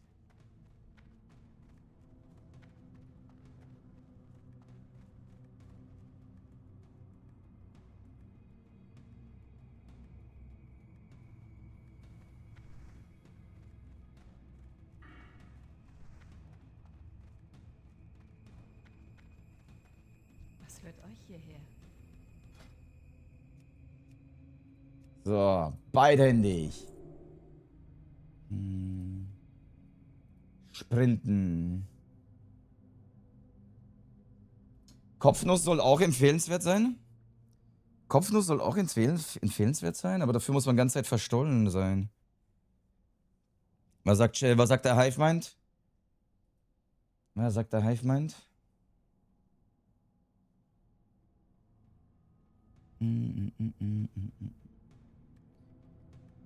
Das ist zum Vorbeischleichen gut. Macht man das häufig? Macht man das häufig? Die Göttin schütze euch.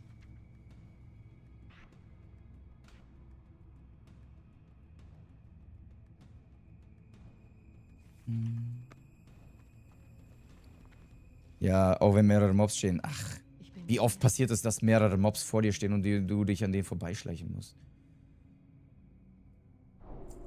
Wie oft passiert das? Das ist ja so eine Ausnahmesituation.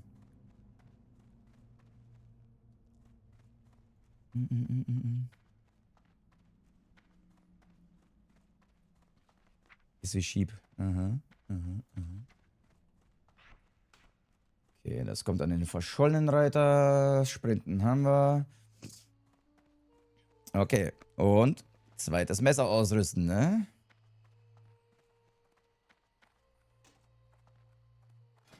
Schmeckt. Oh, das Kirschmesser. Ja, Kirschmesser kann man noch als Angriffswaffe nutzen. Alright, wir sind Level 10. Hat irgendjemand Gratulation geschrieben? Hab's nicht gesehen. Hab nicht drauf geachtet unten links, ob jemand...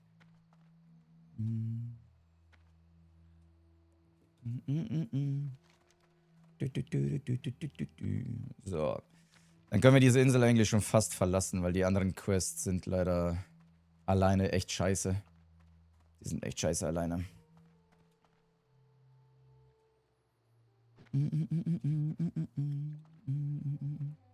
Benötigt Verstollenheit. Also ich muss schon verstollen sein, um jemanden zu bonken.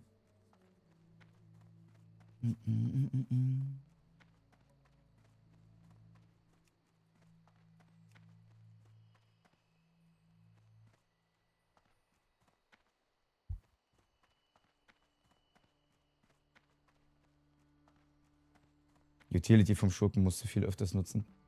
Ach man, ich will doch einfach nur draufhauen. GG zu Level 10. Dankeschön, Leute. Wir haben Level 10 einfach schon erreicht. Wir haben einfach schon den Level 10 erreicht. Vielleicht schaffen wir wirklich noch Level 12 vom Schlafen gehen. Ich bin ganz Ohr. Seht euch ruhig um. Aber wahrscheinlich werden wir eh den Skip machen, um nach Ironforge zu kommen, ne?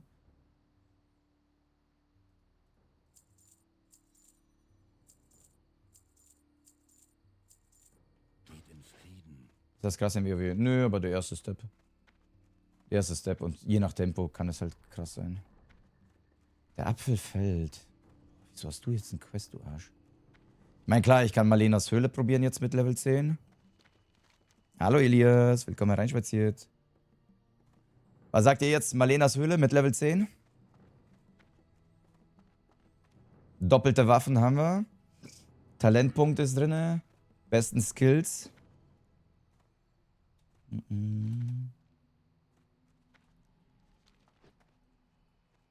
Wobei. Wie viele Meetings gab es bisher? Einem Schmatzler. Eine Business-Mädel.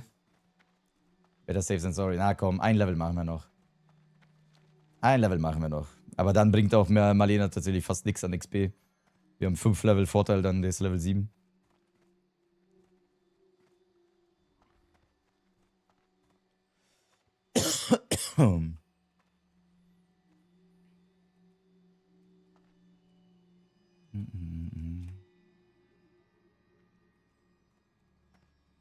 Soll auch jeden Sonntag sein. Yep. Jeden Sonntag gibt es eine kleine Kuschelparty. Na, Schmatzer, wie ist das? Was macht die Abendstunde? Mein Crazy Meeting. Ey, ich verstehe schon, dass man dadurch ein bisschen so diesen WoW-Vibe und den Charakter aufrechterhalten möchte, ne? Dass man wirklich eine gemeinsame Gilde ist, die zusammenkommt. Finde ich auch irgendwo sinnvoll. Ist ja auch cool. Weil sonst hat man immer so das Gefühl, dass alle für sich sind. Also, und da kommen alle zusammen. Und da hat man wirklich das Gefühl, dass Sauerkraut wirklich so eine gemeinsame Gilde, die zusammengehört, ne? Weil kein Krauti, ne. Es ist hier gerade kein Krauti unterwegs. Da hinten ist irgendein Apfelfeld, aber ich weiß nicht mal, was das gerade ist. War heute den ganzen Tag Loki, aber heute Abend wird es wieder besser. Das ist schön, das freut mich. So, Nessa Shadow Song wird gleich 3-mal hin und her fliegen wollen, die Bitch. Elun Ador.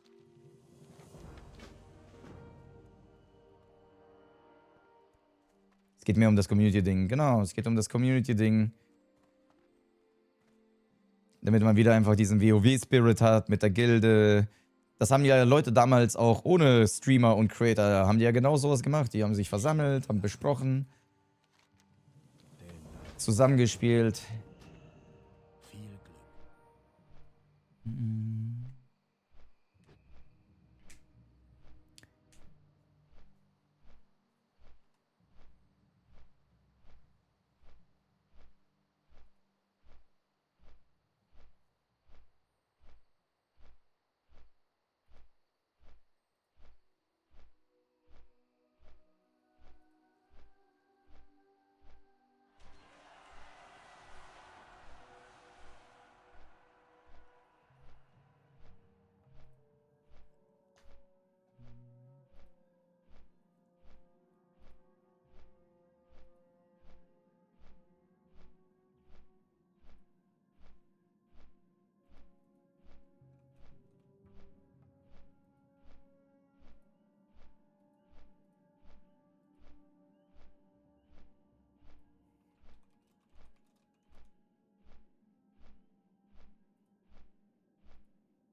Ja, und damals World Top 15. Cool. Geilo.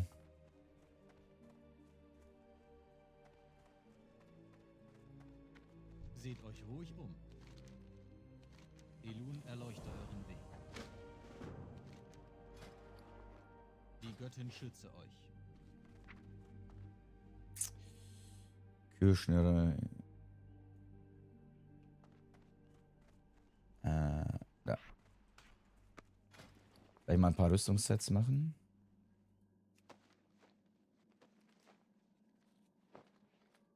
Wobei, nee, ich könnte mir ein paar Stiefel machen, ne? Für mich. Ich habe bisher nicht so wirklich das Gefühl, dass die Rüstungen einen crazy saven, weißt du? Wisst ihr, was ich meine? Boah, Neoplay. Wenn du nur die Rechner heranziehst, wahrscheinlich so um die 15.000. Das gesamte Zimmer wahrscheinlich schon locker 30.000. Was hier an Kosten drin steckt.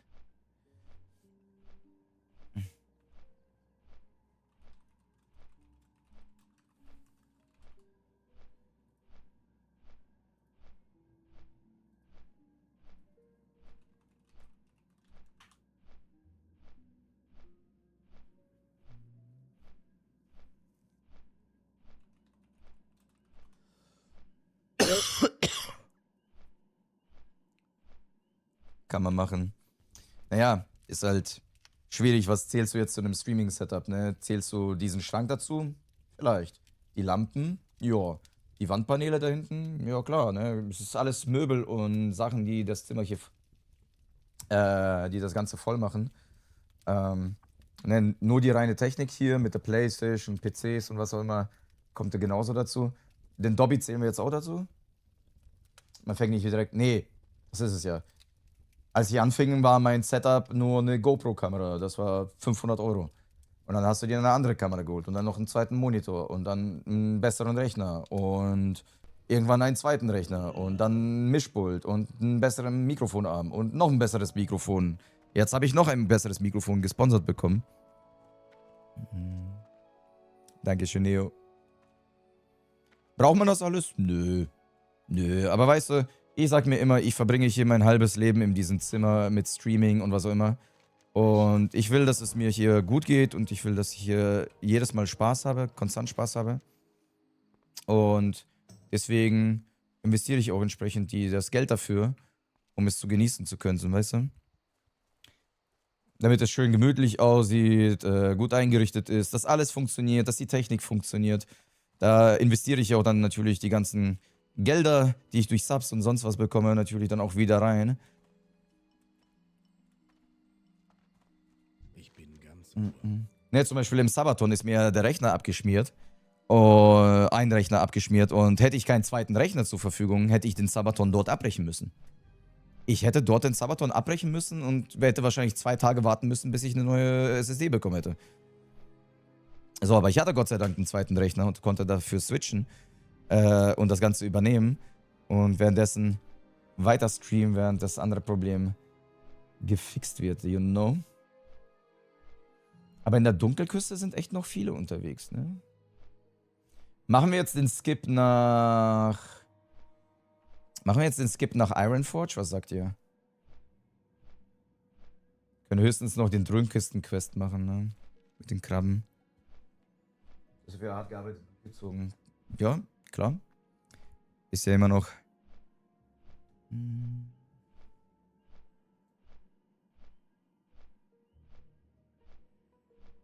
Wie gesagt, ne, passiert ja, das ist ja alles über die letzten 12 Jahre passiert. Das war ja nicht direkt von Anfang an.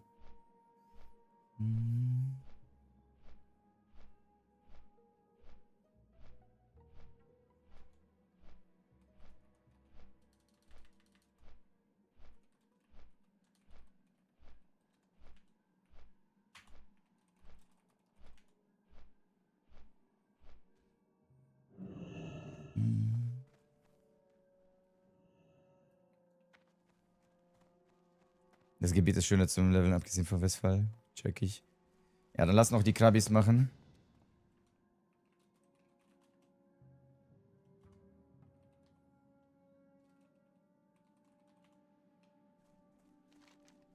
Ach, da ist er doch. Da ist er doch. Ronny Berger! Wo ist er denn? Wo ist er denn? Müsste nicht hier irgendwo... Da. Nicht sehen, nicht sehen.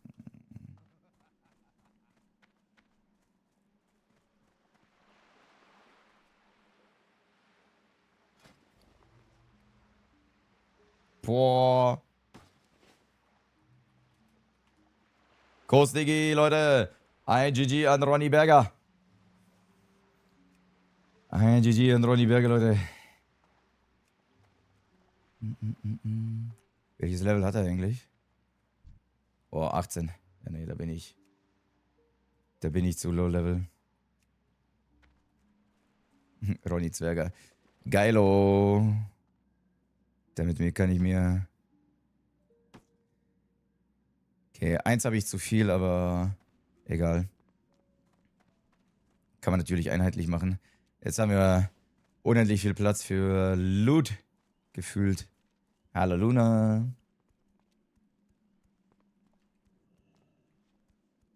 So, wo ist dein PC für die Dröhnkiste?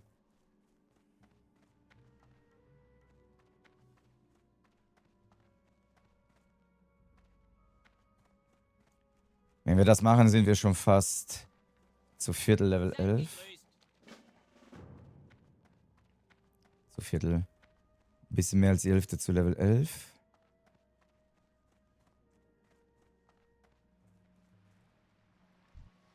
Ist diese Angelquest hier zu empfehlen? Die machen so einige hier. Fühlt sich ein bisschen wasted an. Boah, Level 10 Krabben sind aber...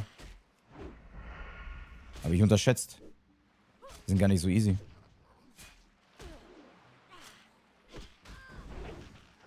Die sind gar nicht so easy, muss ich sagen, die Level 10 Krabbis. Gott sei Dank sind die sehr passiv und greifen einen nur wenn ich die angreife.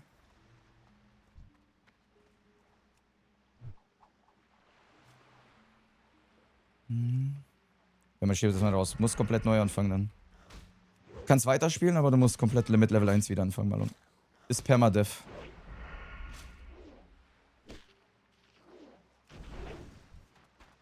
Ist Permadeath.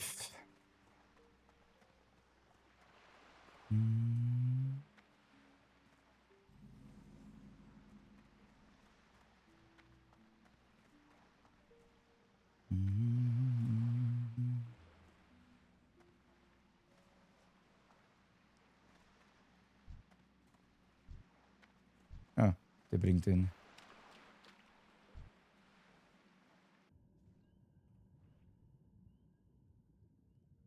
Unter Wasserkämpfen bringt ja keine Nachteile, oder? Oder kriegt man da irgendwie einen Nerf? Hm.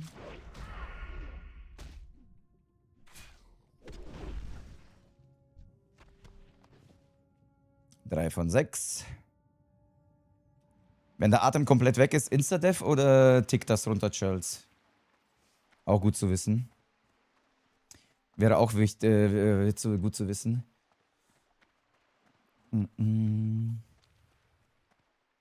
Das tickt, okay. Wie schnell? Dann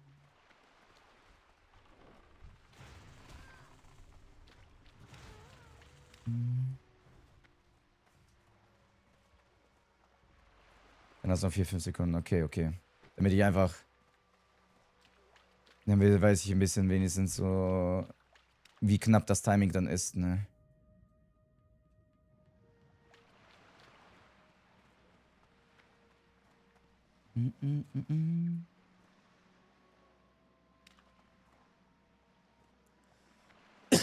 Ich glaube am Anfang dennoch so schnell, das kann sein. Mann, scheiße, da sind gerade keine Morlocks und ich hätte den Quest machen können, aber ich habe den nicht. Dann hätte ich das direkt mitnehmen können. Aber ich weiß nicht mehr, wer da den Quest gegeben hat hier. Familie und die Angel? Nee. Bashal An vielleicht? Aran?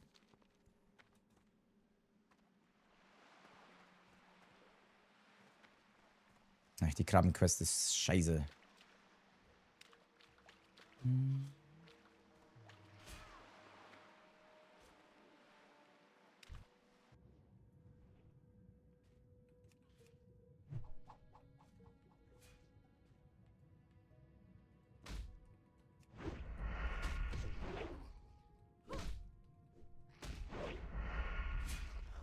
Aber Atem hält ja ganz gut eigentlich, ne? So schnell geht das nicht.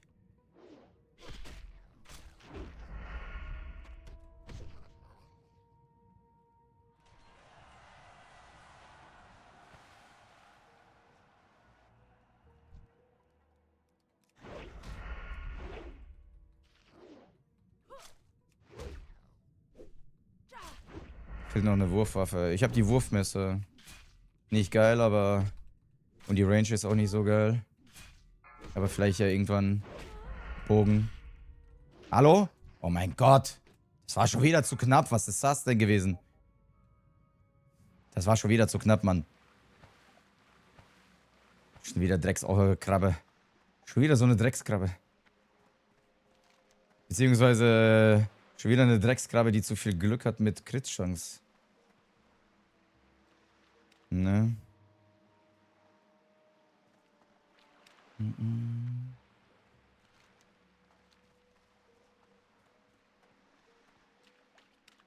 Oder ich habe viel zu viel Pech gehabt, was die Angriffe anging.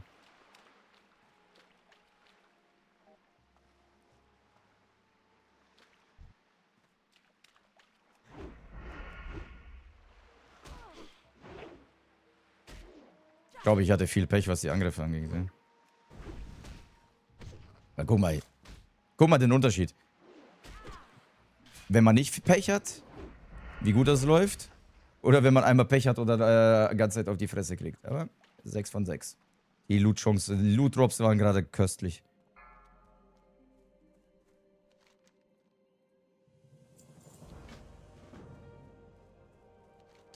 Alright. Guck. Wir sind schon...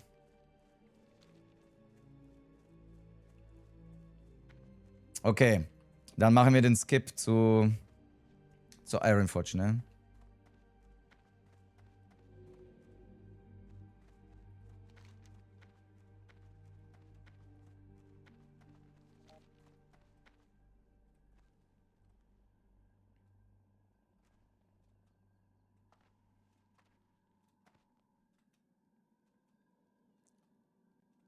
Na toll. Das Schiff fährt weg.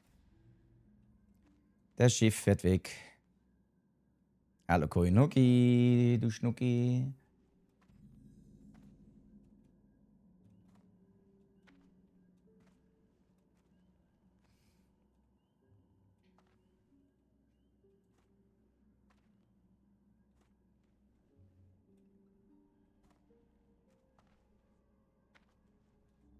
Jetzt habe ich verstanden, wo man das Level sieht. Genau, beim Charakter findet. Schaffe ich es noch auf Toilette zu gehen, bevor das Schiff kommt? Der ist gerade erst abgefahren. Schaffen wir.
Hab mir noch einen Apfel sogar noch geholt.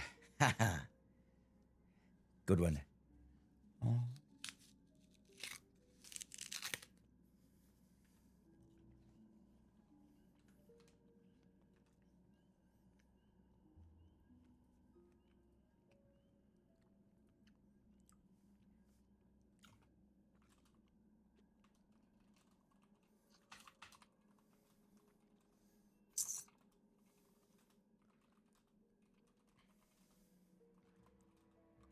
Mm.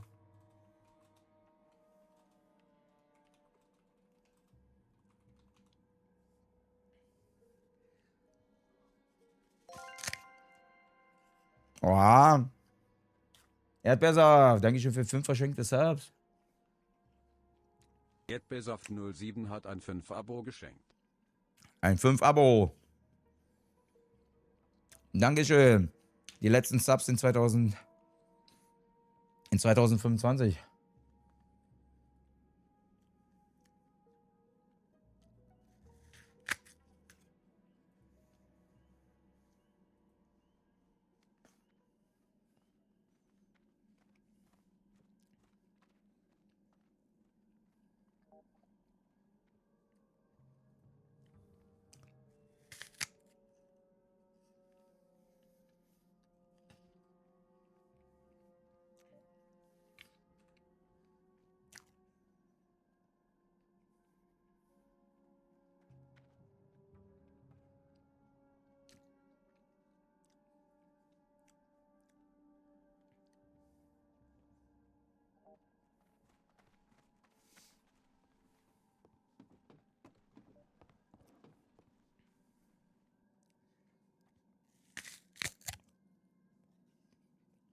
Bitte alle einsteigen. Chat, alle einsteigen.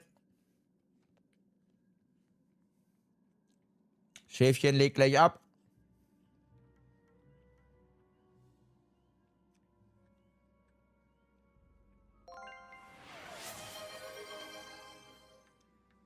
Erdbeersaft 07 hat Henrik Hamdiko ein Abonnement der Stufe Tier 1 geschenkt.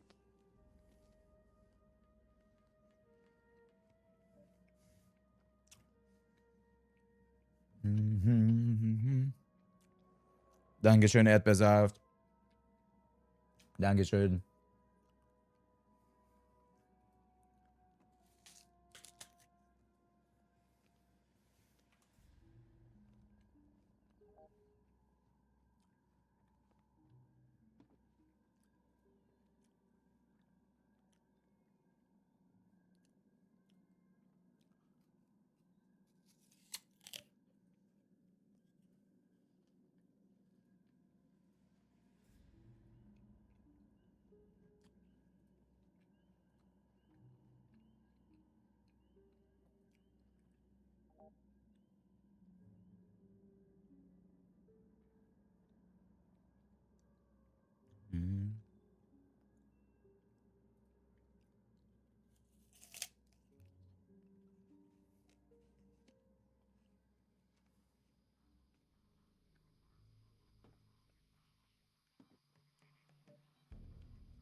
Ich glaube, Kortos fühlt es, Schubs.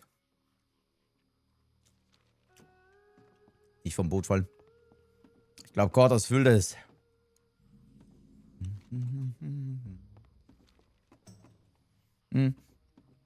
Diese Winter... Diese Winterquest gibt auch gut XP, oder?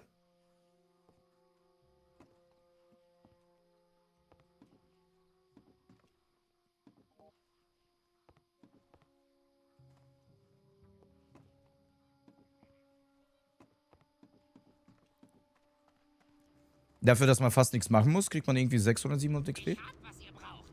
Bleibt gut drauf.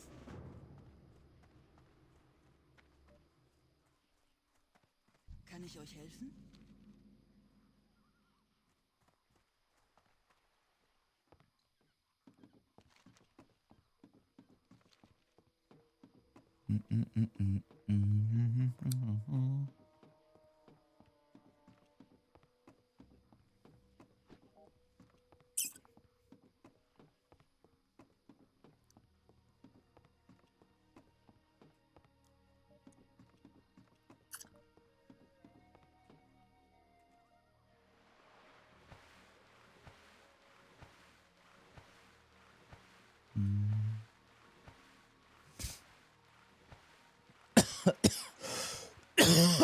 Ja, Schubs ist doch easy. Ist doch easy Quest, was wir hier nebenbei machen können, oder? Warte mal. Der Baum war das, ne? Der Baum, nicht der.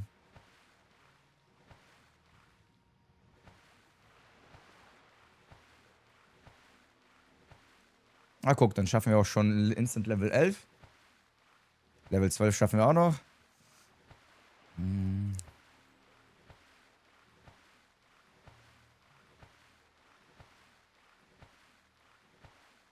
Ich denke mal, Level 12 schaffen wir wirklich noch, bevor wir schlafen gehen.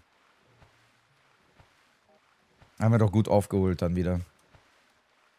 Ist zwar trotzdem wasted, wir hätten jetzt schon Level 17 sein können. Hätte. Wir haben quasi den ganzen Tagesgrind verpasst.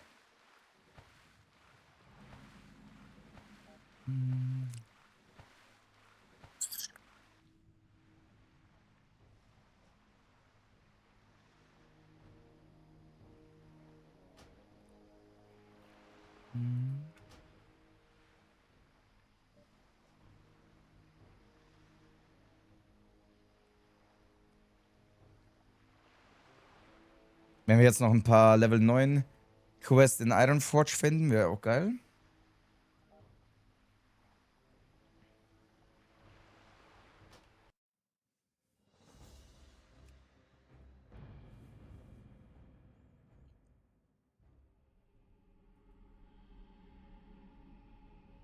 Mhm. Schon wieder Update. Mhm.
Na, na, na, na, na, na. Waiting. Ja.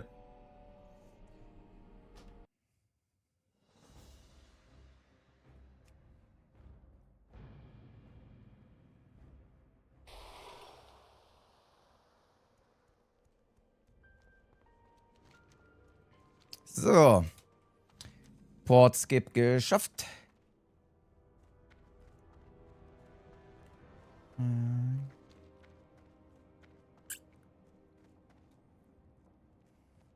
Was passiert, wenn deine beste Freunde dich ignorieren, weil es mir gerade passiert ist?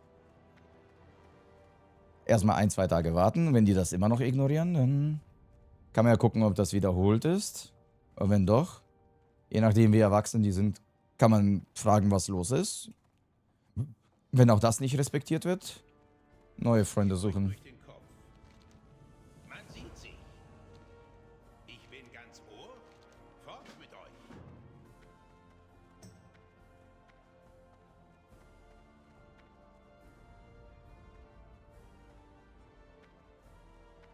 Redet mit mir. Okay. Machen wir den Greifpunkt? Nee. Level 60 Quest, lul. Nur. Irgendwelche andere Quests gibt es hier auch, aber die sind unter oder über mir, oder? Zeit ist Geld. Es ist schön, dass ich helfen konnte. Was kann ich für euch tun? Seid auf der Hut. Tada. Easy XP. Da sind irgendwelche Quests weiter unten anscheinend. Oder ich muss die Geschenke anfassen.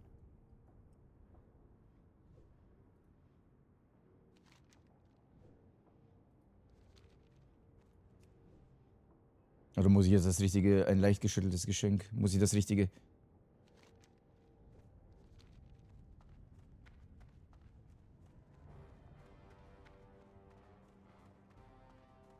Oh, ich muss noch in Fortnite Geschenk öffnen, ne?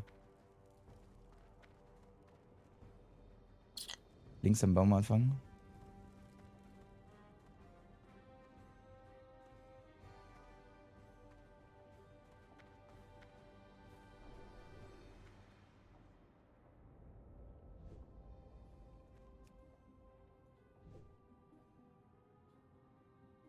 Leicht geschütteltes Geschenk, ach da.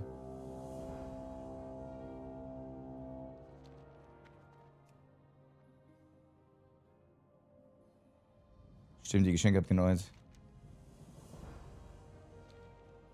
Okay. Tickendes Geschenk. Oh, das explodiert noch. Das explodiert doch. Ist nicht Second, so eine Kackänderung, ja.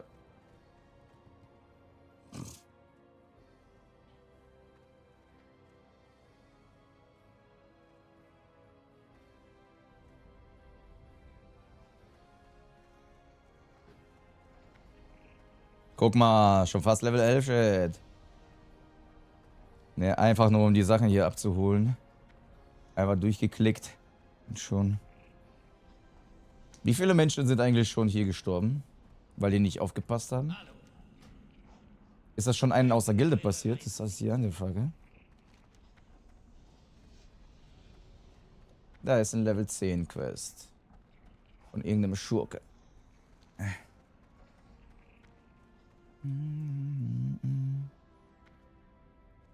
Guck mal, Marlenas Quest ist schon grün geworden, weil wir so low.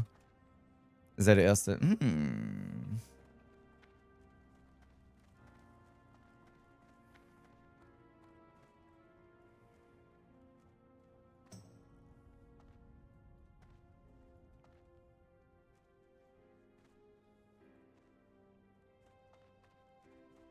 Ich bin ganz Ohr. Bleib sauber. 600 XP. Nehmen wir mit.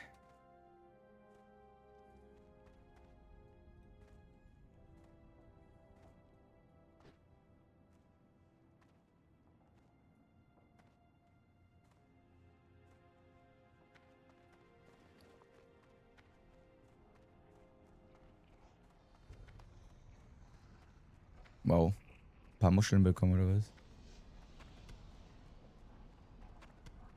Naja, na dann. Verkaufen wir halt.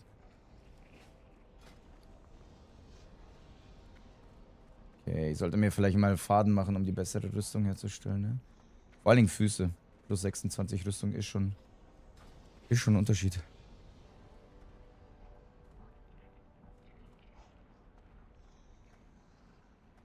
Ist das so, Henry? Ist das so?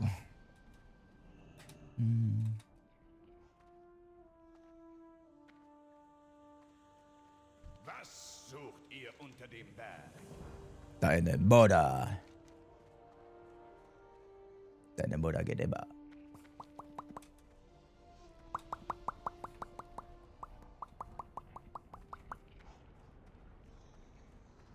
Okay, 600 XP noch. Irgendwas ist da noch grün.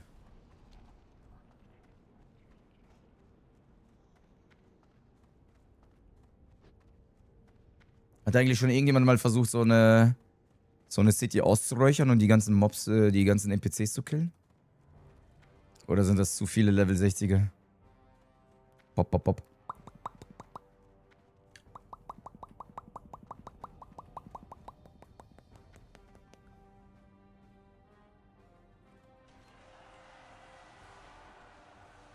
So, und der will jetzt Lebkuchen und eiskalte Milch. Wo finde ich den Lebkuchen und eiskalte Milch?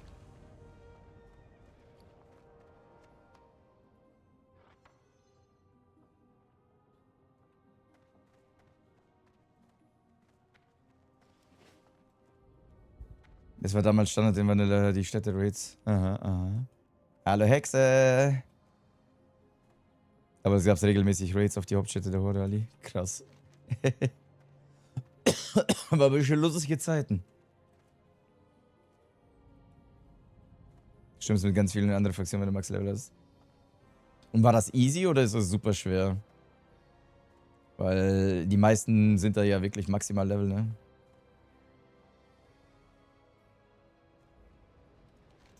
So, was können wir hier questtechnisch jetzt einfach machen? Da ist Level 6 und Level 9. Könnte ideal für uns sein. Level 10, Level 7. Level 9, Elite-Mob.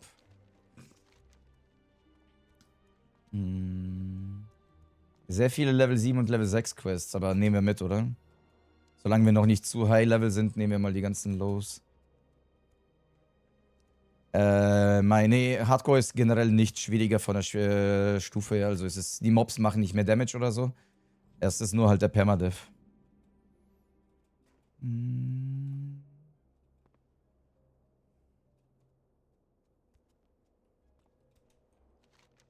Ja, machen wir mal die ganzen Level 7er Quests hier, ne?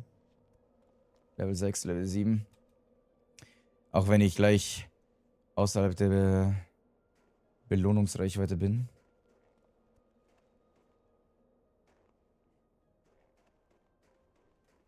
Ist aus dem Song. Okay.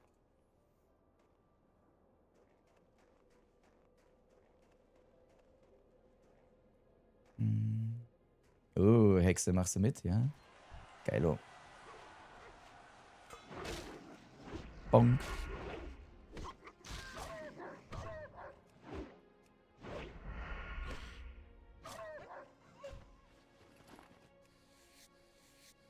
Mach ich, Assi-Keks, mach ich. Wir sehen, morgen sind wir wieder stark. Morgen sind wir wieder strong. Jupp. Der Schubs macht auch mit Hexe. Vielleicht könnt ihr euch da irgendwie zusammenschließen oder so. Gibt ja so einige, die aktuell das Projekt quasi mitmachen aus der Community. Was geht euch durch den Kopf?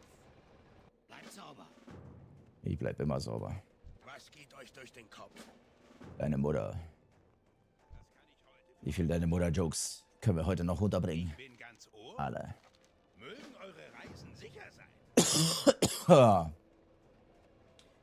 Dickes Bärenfell, Brocken Eberfleisch.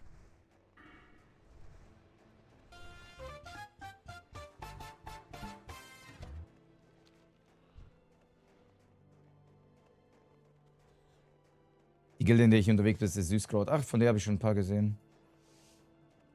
Game of Melly, Dankeschön für den 11. Monat. Vielen lieben Dank. Na, na, na. Ah, yeah. Are you coming?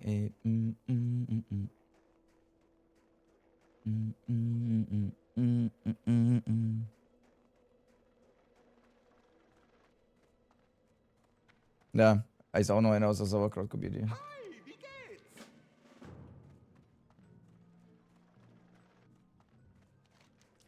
Was machst du gerade so feines, mein Maichen?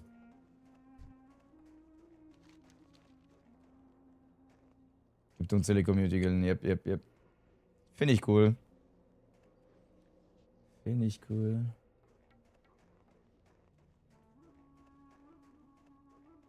Wendigo-Mähne. Was sind denn Wendigos? Kenne ich die schon?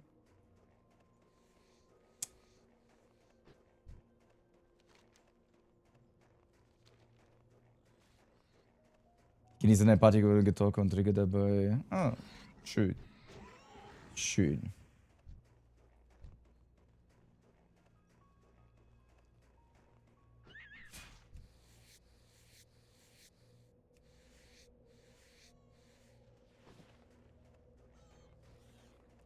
Das wird Zwergenclan hier.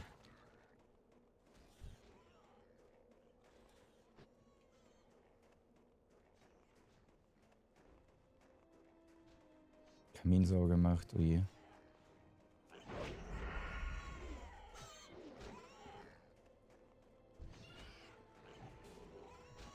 Wie die alles claimen, Alter. Hunde. Hunde.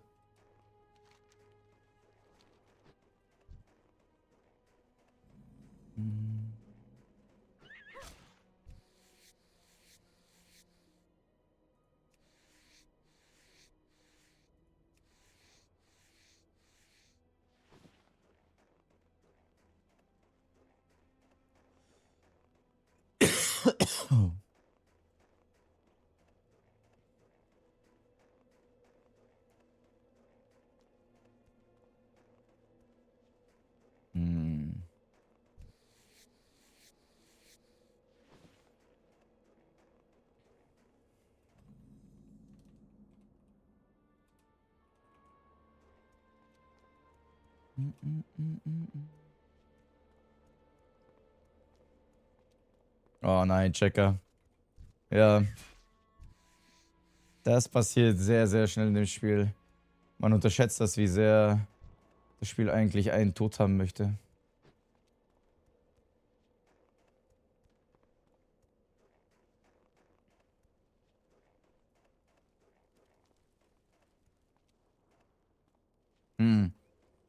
Irgendwie ist Ironforge viel zu umlauft und zum Kämpft. Ich finde hier gerade keine Quest-Items, die ich brauche. Weil alles gekillt wird die ganze Zeit. Da ist einer schon Level 33. Alter. Alter. Eines der Hardcore-Spieler hier.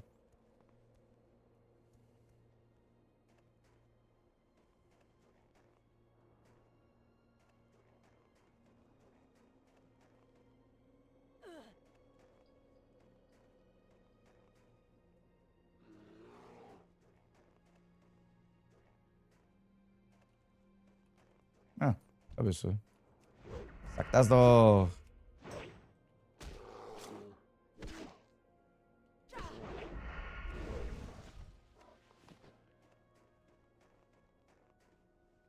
Hallo Jongo, mir geht's wunderbar. Ich hoffe dir auch.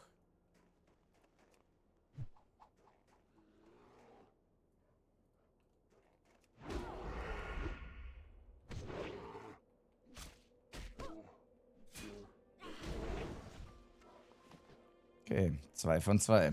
Beeren haben wir.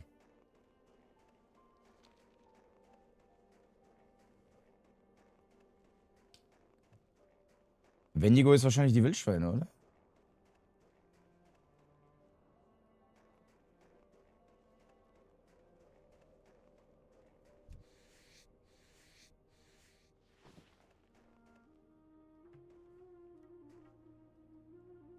Du bist der Beste, wenn man traurig ist. Oh. Und wenn du glücklich bist, bin ich nicht mehr der Beste? Ist okay.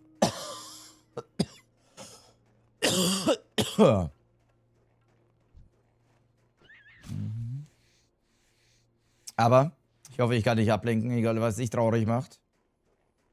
Lass mich dich ablenken.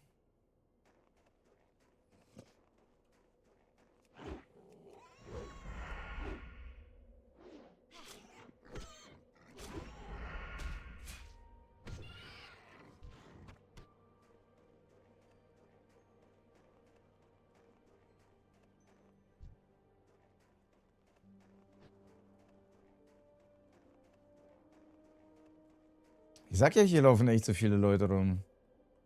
Die killen die ganze Zeit alles.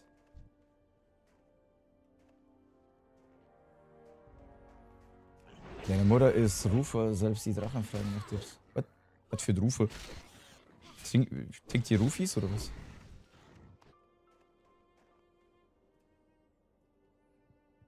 Hm.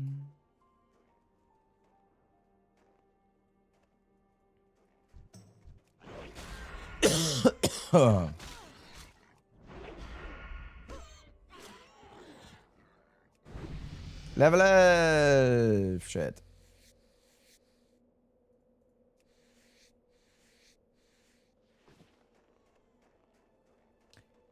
Let's go.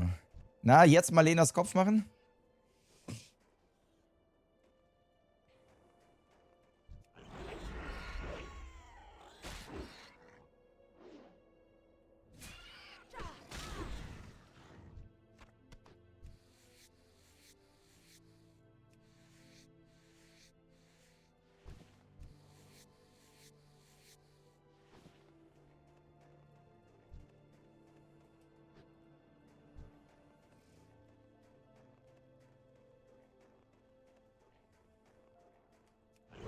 Weil wir noch keine Ahnung, was Wendigo-Mene ist.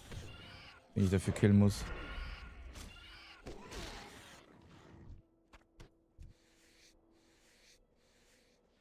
Nice, Terry. Our progress.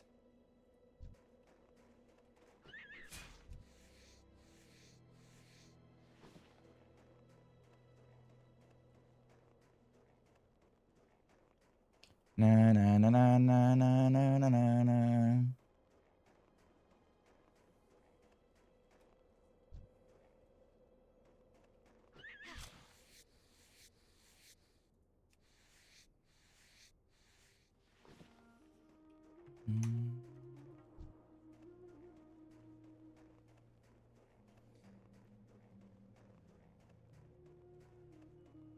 Aber wie komme ich jetzt am besten in die Elfengegend, außer meinen Runenstein?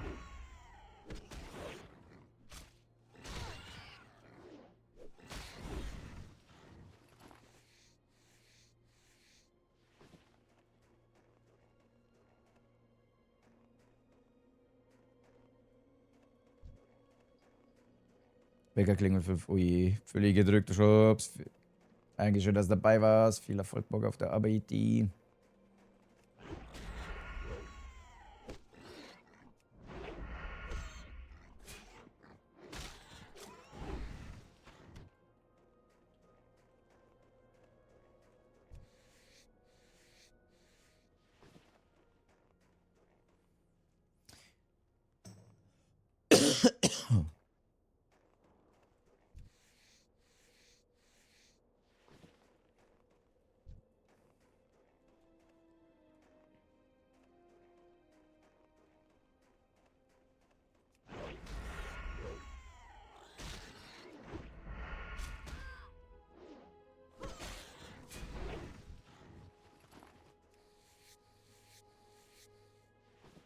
Mit Deli fliegen und das Schiff.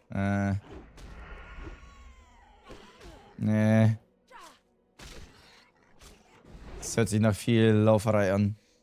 Oder andersrum. Ruhestein nach zur Elfengegend und dann mit dem Schiff rüber, ne?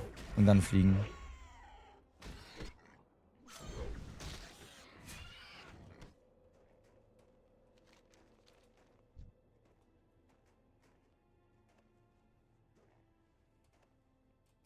Aber was ist dieses Wendigo? Hier sind überall Marker für Wendigo, aber muss ich in irgendeine Höhle? Muss ich in irgendeine Höhle?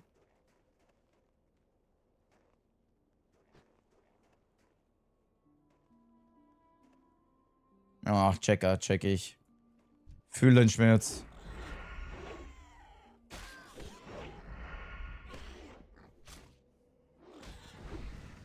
Hast du heute Geburtstag? Marlon? Haben Sie Geburtstag?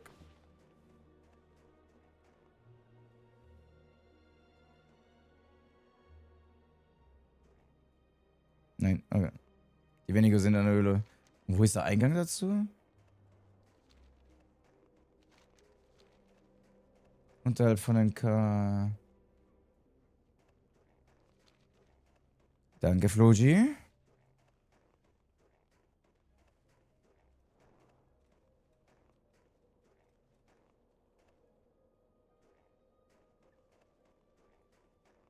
Ist auch ein Level 7 Quest, sollte ich schaffen in der Höhle, ne?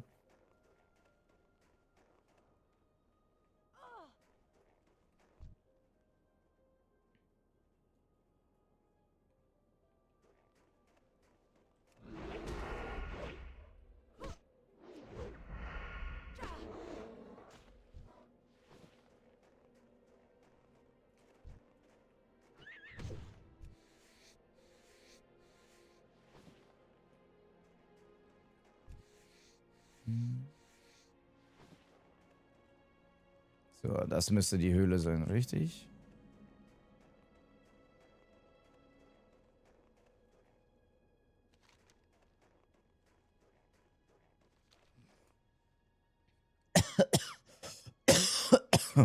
Da sind die Wendigos.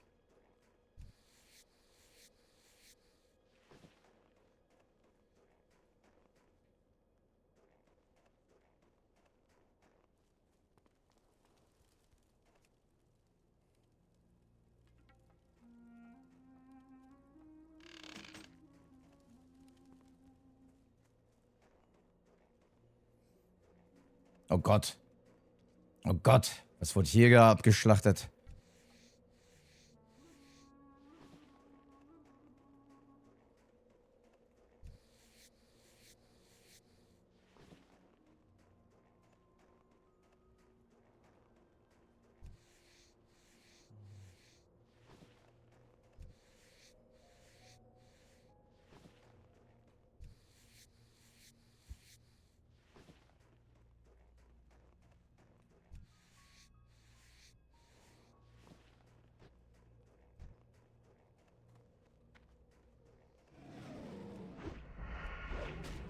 Ja, das ist easy. Kriegen wir hin.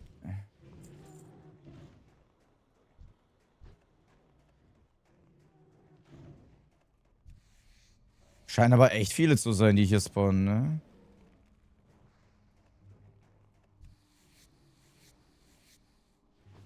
Seth findet seine Leiche. Wie lange bleibt die Leiche liegen? Wäre lustig, wenn die noch da wäre. Ja, schon haben wir einen.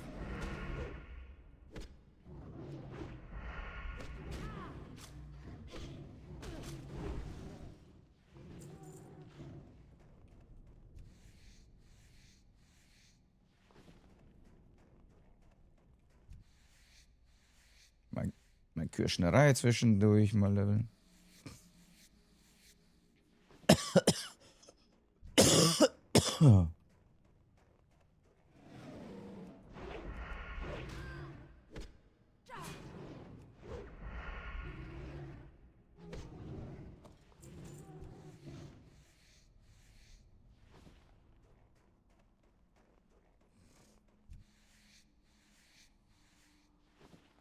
Kann ich sie selbst looten, das wäre so nice. Das wäre so nice.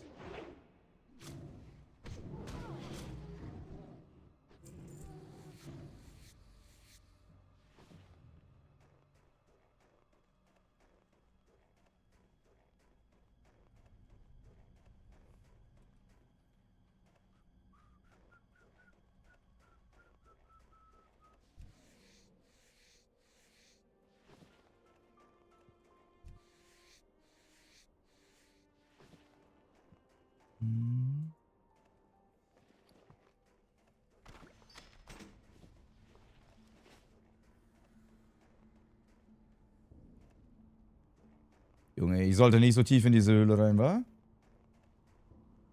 Sind auch so einige von denen, ja? Von den Hunden. Der dahinter, da, bleibt da stehen. Bleibt da stehen. Bin noch nicht fertig mit denen.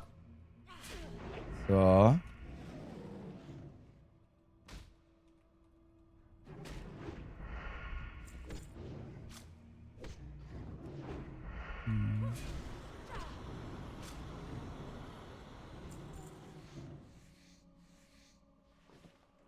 Die Menge macht mir gerade ein bisschen Angst.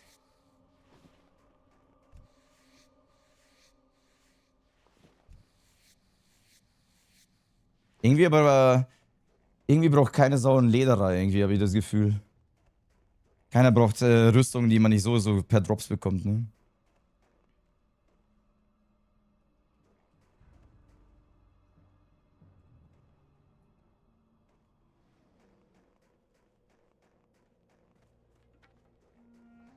Okay.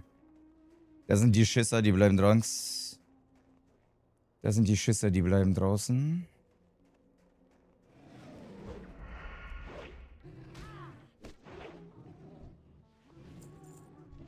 Na, jetzt respawnen die alle.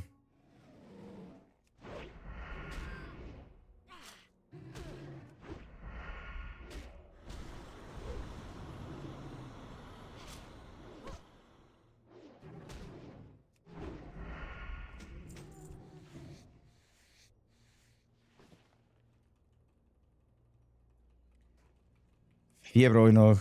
Okay, okay.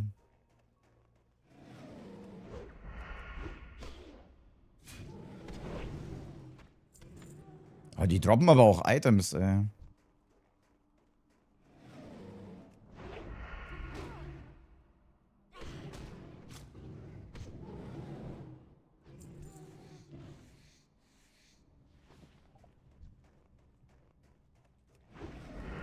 Okay, am Anfang hatte ich gute Drop-Chance, ne? Aber jetzt stinkt's rein.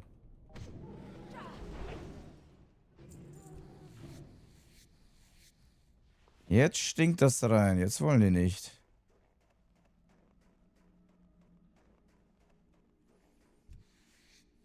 Vier von 8 immer noch.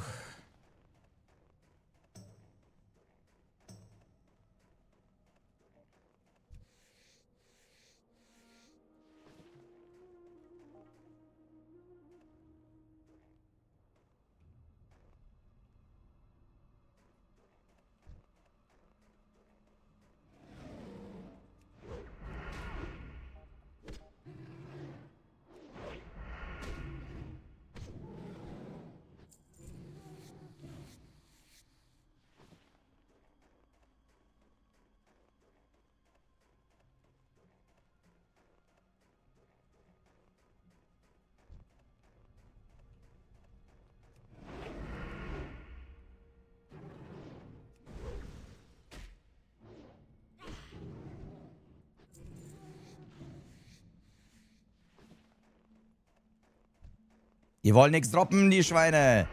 Ich wurde gebaitet mit leichter Droprate. Jetzt kommt nichts mehr. Ja, geht doch. 5 von 8. Geht doch. 5 von 8.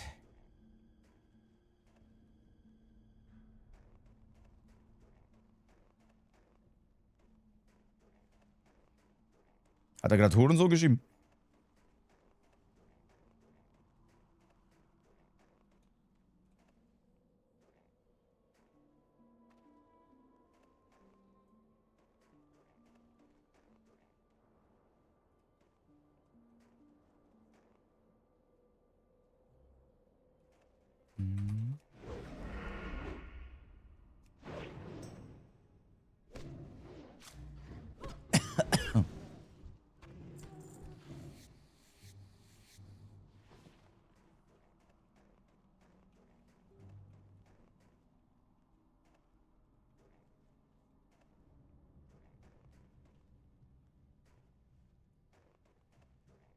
Nee, die Konstellation ist mir zu gefährlich, denn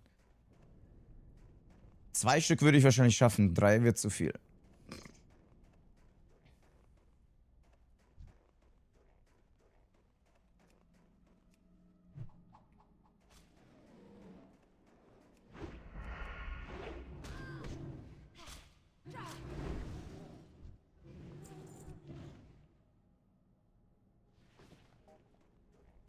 Sechs von 8.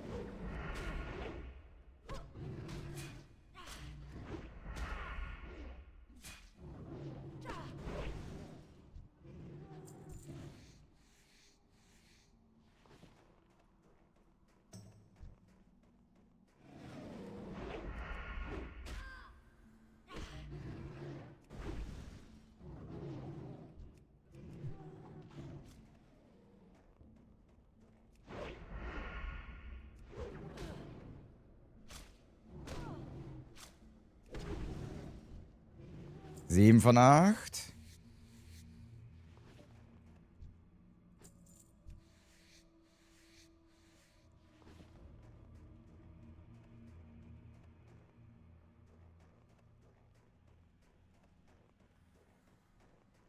Bam, bam, bam, bam, bam, bam, bam.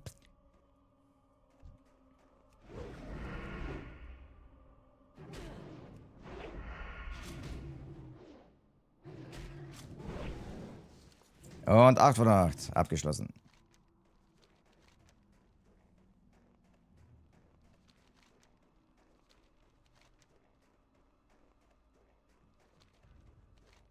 So, hier ist es Level 9 Quest.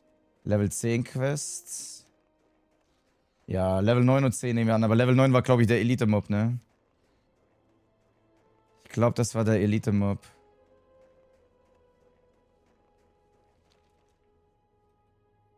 Frostmane.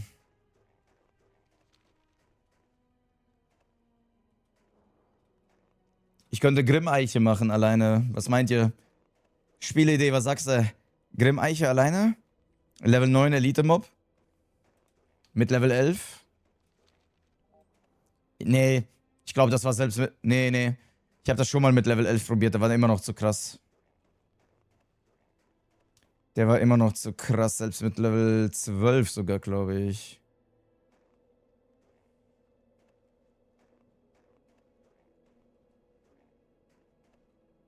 Bin ich riskiert. Nee, nee, Elite-Mobs muss man 3, 4 Level drüber sein. Leider.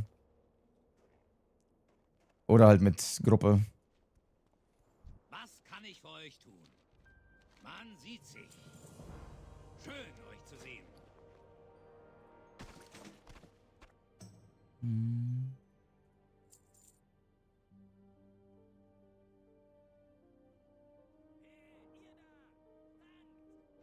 Bleibt auf dem Boden.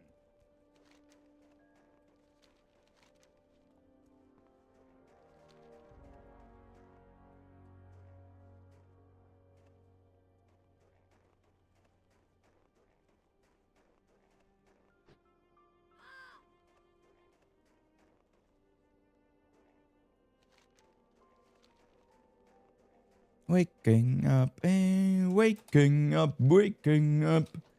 Waking up, waking up. Waking up, waking up.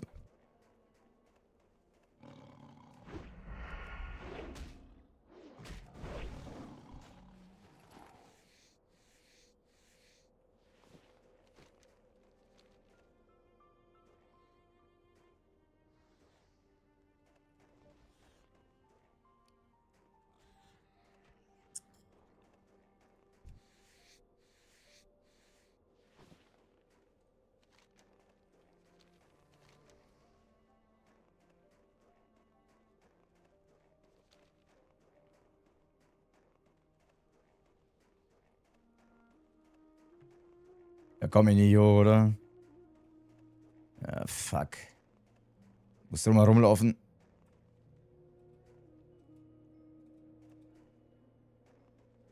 Mhm.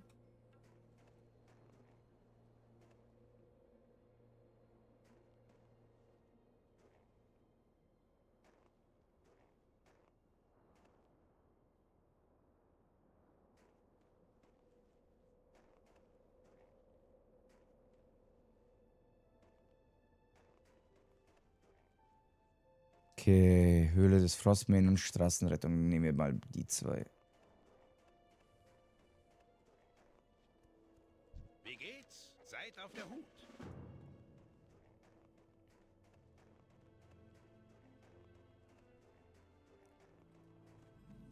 Das war mit den Rippchen, Kann ne? ich für euch tun? Ja, scheiß auf die Rippchen. Zu Low-Level ist die Zeit nicht wert. Grüße.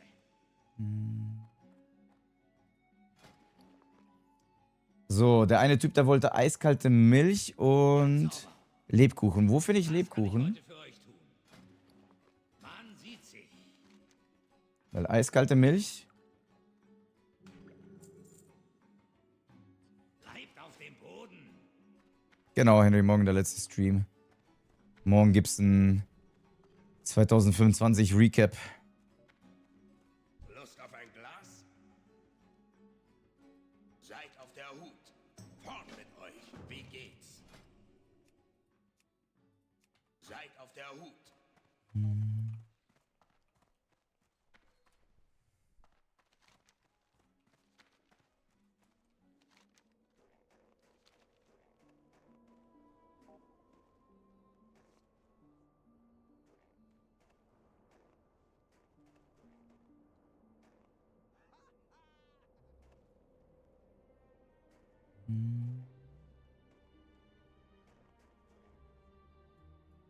Was ist los, Soul Reaper? Soul Reaper, hast du das Formular für die Trophäe eigentlich ausgefüllt? Ich würde meinen, du hast was da gesagt, aber ich habe dich nicht in der Liste gesehen. Hallo. Bleibt sauber. Wie geht's? Mögen eure Reisen sicher sein.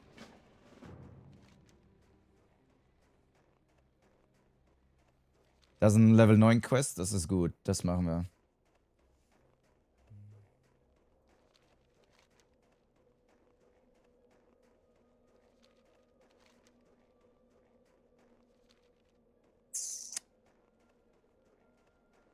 Ich schließe auch die Tickets immer. Wieso? Was ist mit dem? Wieso schließt er die Tickets?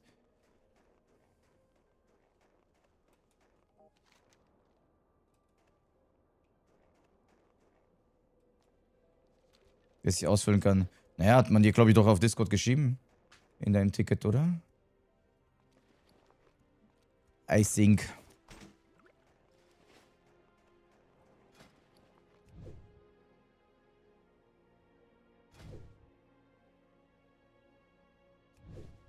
Alter, wie viel verdorbene Lederfetzen.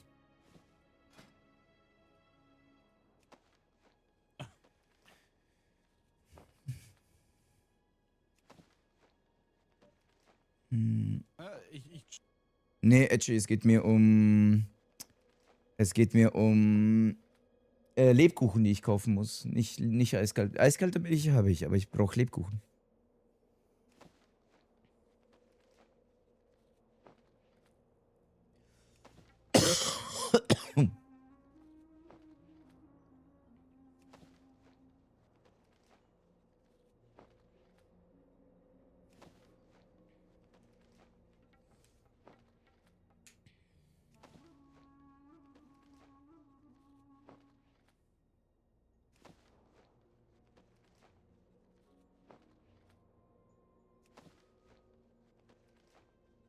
Okay, 31 Leder, damit können wir uns gleich ein paar Rüstungssachen machen. Und auch ein paar Rüstungsplatten. Schmeckt.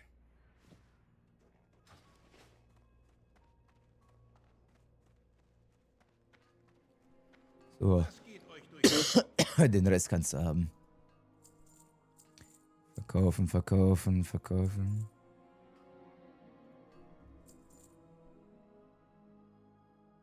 Oh, bessere Schuhe.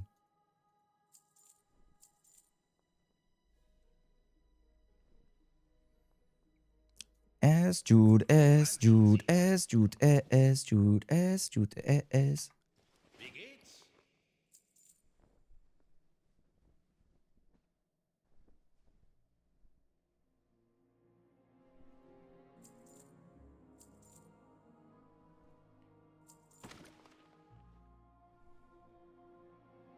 Mögen eure Reisen sicher sein.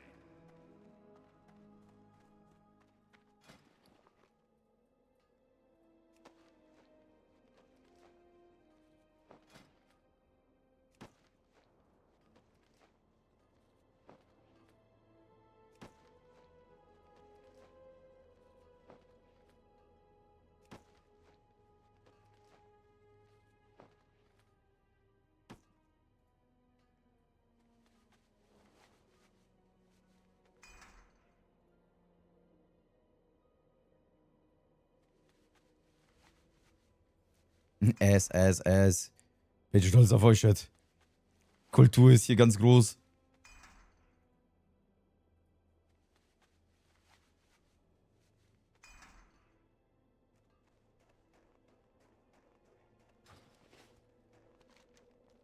Okay. Gehen wir mal ein paar der Level 10 Quests machen. Ah, hello, Ice. Warte, ist das Ice Ente One? Ist das Ice Ente One?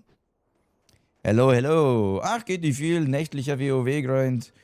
Gerade schon auf dem Weg Richtung Level 12, nachdem wir unseren Charakter vor 4 Stunden verloren haben. Eigentlich eine gute Rate, beziehungsweise ein gutes Tempo. Lebkuchen herstellen für 5 Lebkuchen und 5 kleines Ei. Ah, es muss jemand herstellen. Ah, scheiße. Das ist doof. Gute Recovery, auf jeden Fall. Also mein Ziel ist auf jeden Fall noch Level 12 zu werden. Theoretisch können wir da in das Elfengebiet nochmal ein paar der Level 10er Quests machen. Können aber auch genauso gut die hier machen, ne?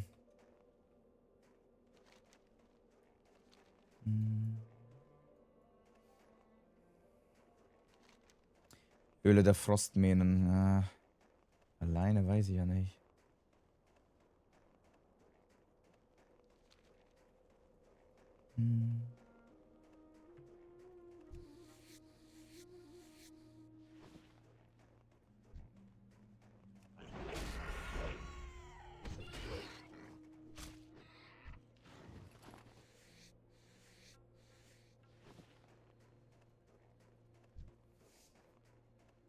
Mal ein paar Low-Level-Mobs klatschen.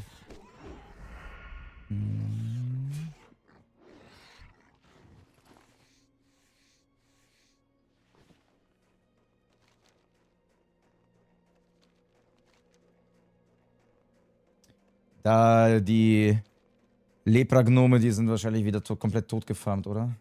Das ist doch safe klar, komplett überlaufen, die Gegend.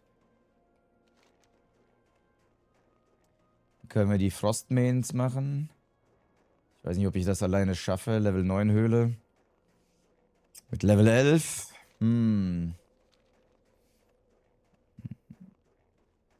Sollte Soul Reaper. Habe ich gerade nicht offen. Lamor, 37 Monate. Danke.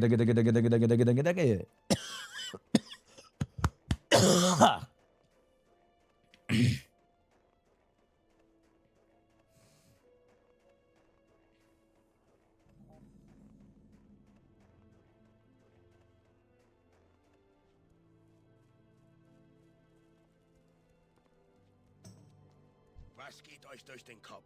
Fort mit euch! Bleibt sauber! Fort mit euch! Oh Gott. Alten Klippenleber. Okay. Level 8 Quest, das ist gut. Level 8 finde ich gut. Vor allen Dingen nicht in der Höhle. Ist ein gutes Tempo.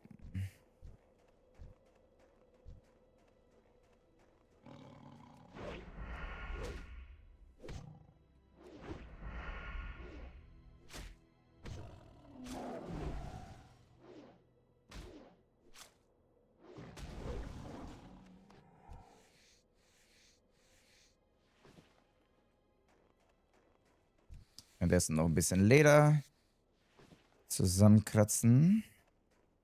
Mach das, Luxi. Dankeschön, dass du dabei warst. Angebot steht. Mit Hamburger und See. Bei kalter Kälte. Klirrende Kälte. Und schlaf gut. Träumen was Schönes.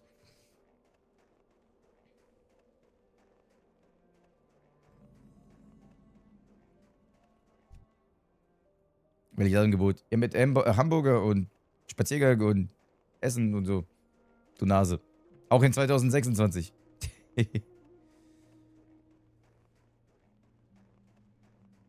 Na, ich sehe schon. Die Gegend ist nach wie vor komplett auseinandergerufft. Ich sehe schon, hier sind kaum Mobs vorhanden gefühlt. Die anderen töten. Das muss man in der Gruppe machen und sich aufteilen, oder? Habe ich das Gefühl.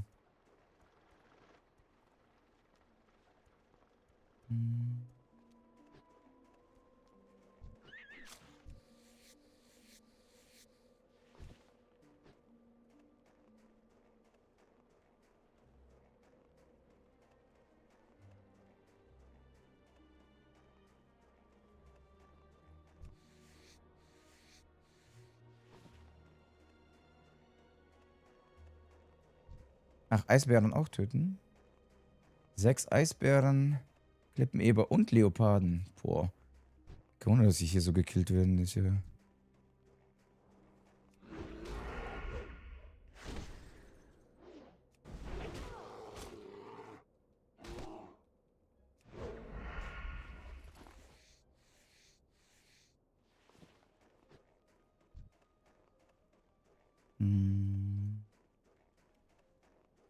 Wie weit seid ihr im WoW? Ach, ist noch ein langer Weg, Lamor.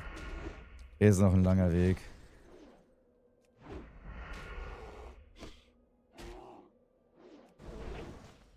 Mach das, Leisinio. Dankeschön, dass du dabei warst.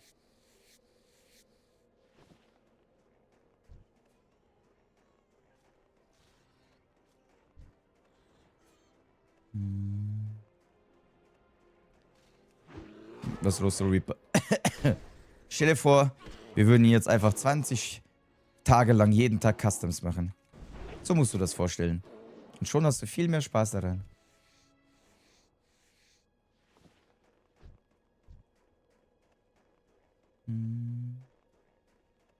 Junge, wo läufst du hin?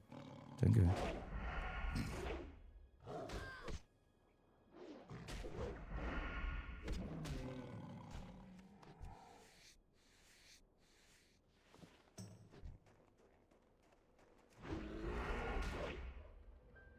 Das ist crazy. Ja, ne? Hört sich doch viel geiler an jetzt. Alle Zombie-Kit.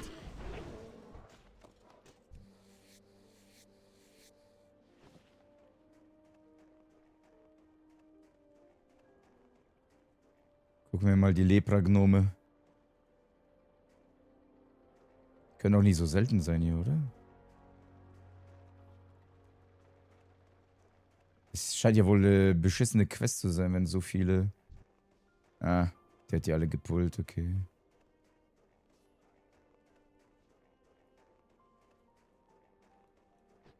Gehen wir weiter, Wildschweine.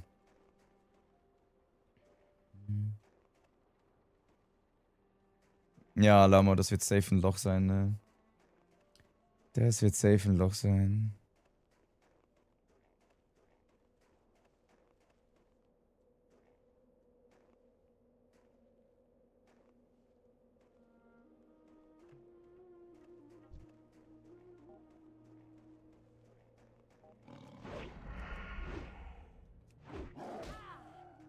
Ne, ich riskiere es nicht, dass der zweite Leopard ankommt.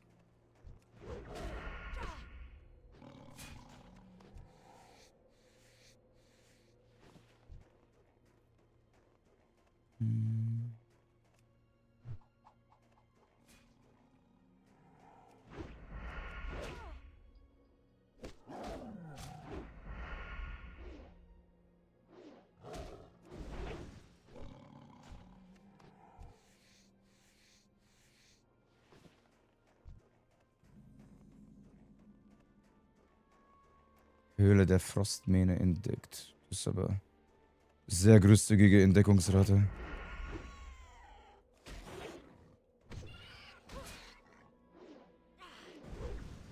Okay.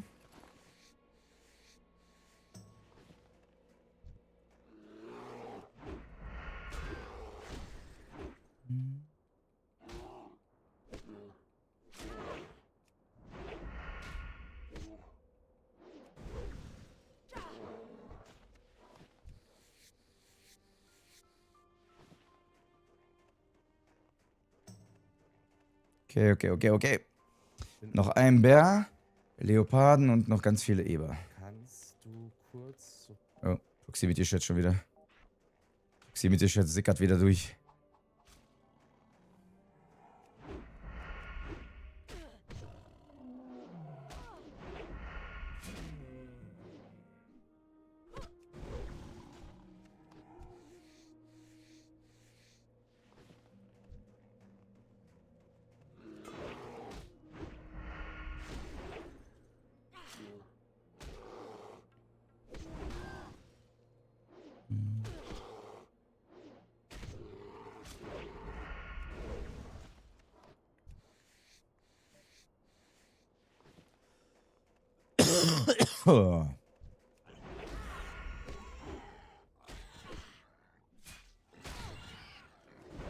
Hallo Pfaffe.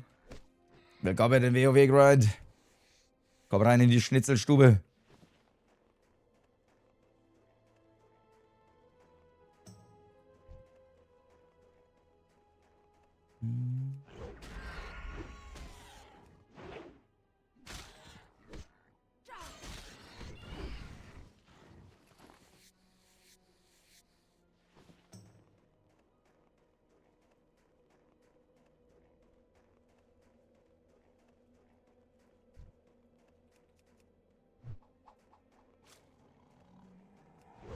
Wie lange machen wir noch?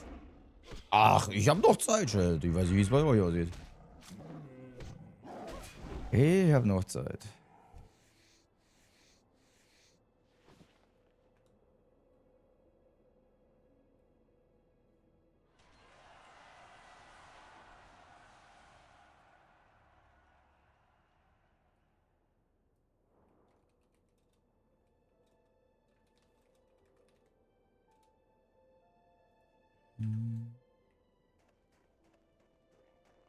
So.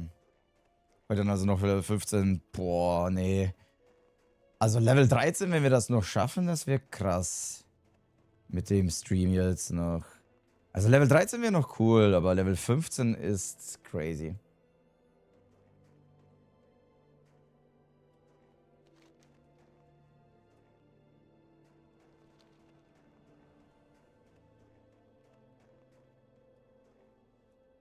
Ghosten. Keksi. Mach doch die diesen. Mach dich diesen. Ich bräuchte auf jeden Fall ein paar, die mit mir Elite-Mobs killen.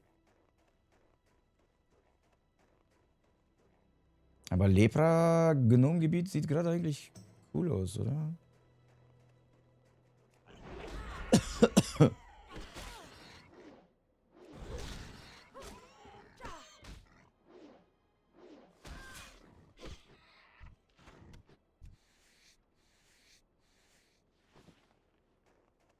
Bären brauche ich nicht, ich brauche noch Leoparden und...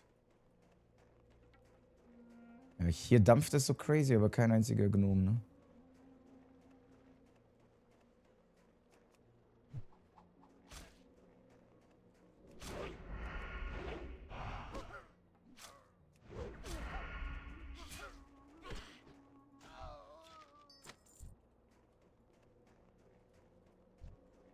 Das ist kein Lepra-Chrom. Das ist ein Lepra. Oh, Level 10. Sollte machbar sein, oder?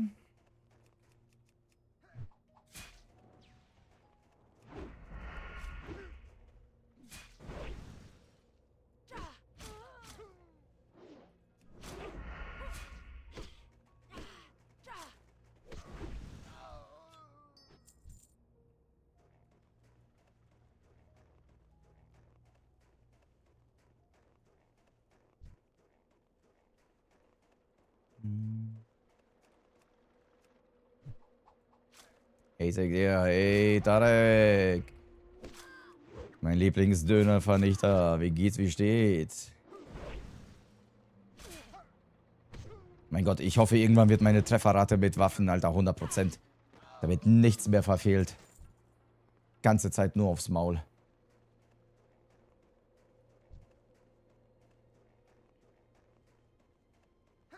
Okay, das Lepra-Gnom-Gebiet gerade ist perfekt zum Leveln für mich, finde ich. Level 10er, Level 9er. Ist leider sehr umkämpft mit anderen Spielern. Aber ist gut zum... Noch ein Eber, nehmen wir noch mit.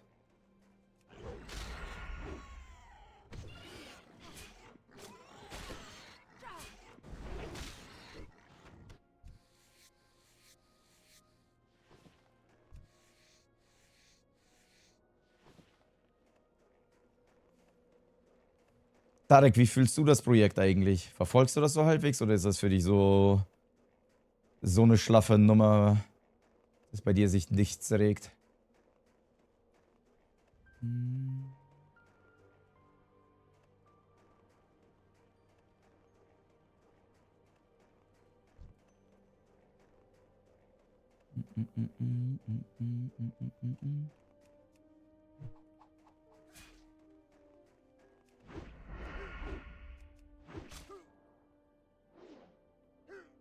Mach das, Daddy. Schlaf gut, mein Lieber.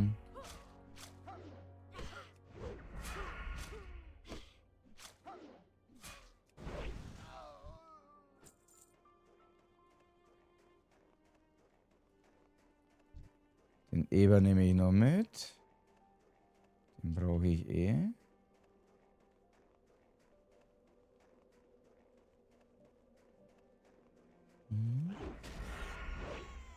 Zwei Leoparden, zwei Eber. Kriegen wir hin.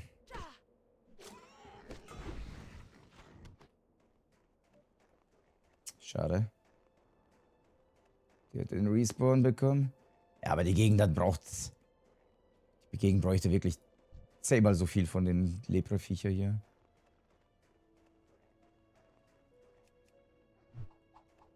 Ha! Schneller. Gott sei Dank.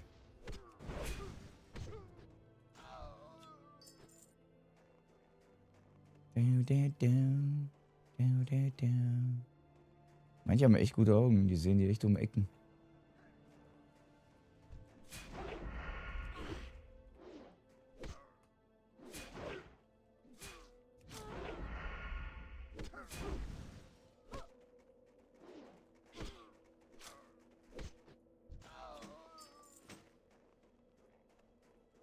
So, das ist der letzte Eber. Perfekt.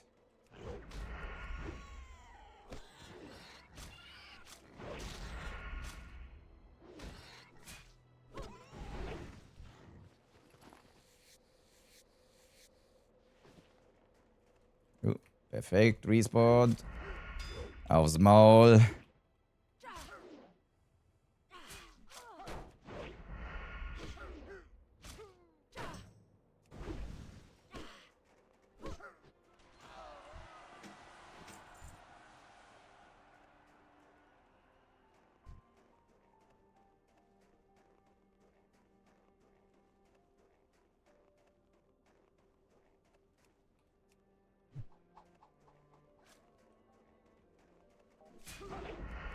Schon Level 11. Jo. Gut aufgeholt wieder. Gut aufgeholt nach dem Tod.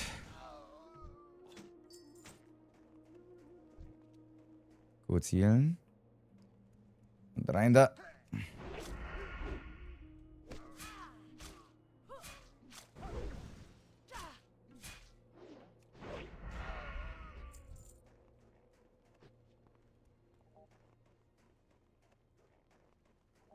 Ist das WoW? Das ist WoW.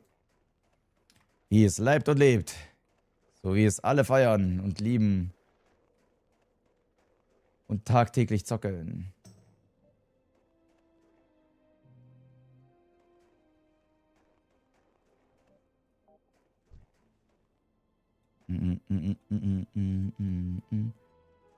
Guck mal, dann haben wir doch die Gnome-Quest auch direkt erledigt. Frostmane muss ich gleich gucken, ob ich das alleine schaffe mit der Level 9 Höhle.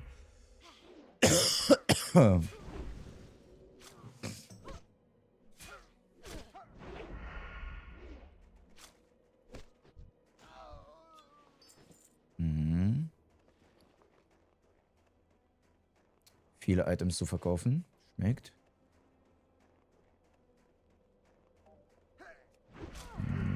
Stream Anfang Lamo. Ich war ja schon Level 16 vorher. Neoplay. Ich kenne über 100 All-Time Favorite Games. Es gibt nicht das eine Spiel.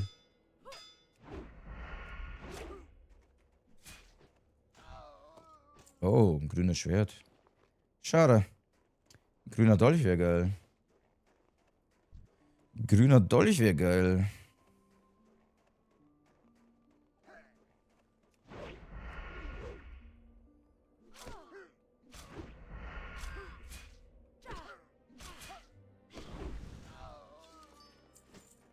So, Quest auch abgehakt. Ne, jetzt fehlen noch ein paar Leoparden theoretisch, aber die machen wir beim Vorbeigehen. Ich guck mal die Frostmane-Höhle, ob ich da was machen kann.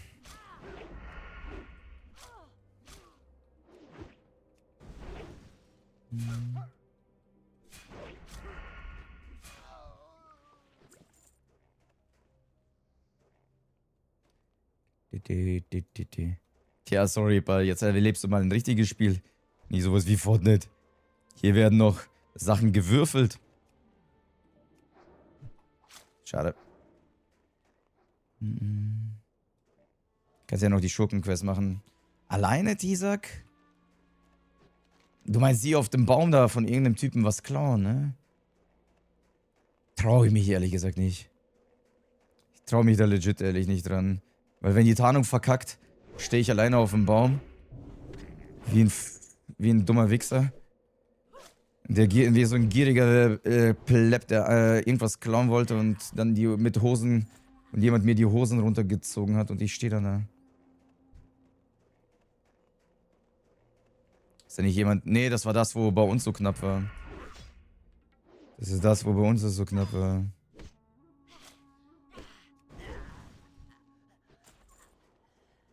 So, ich muss jetzt aber Kopfgelder... Die Kopfgeldjäger killen, ne? Die hier.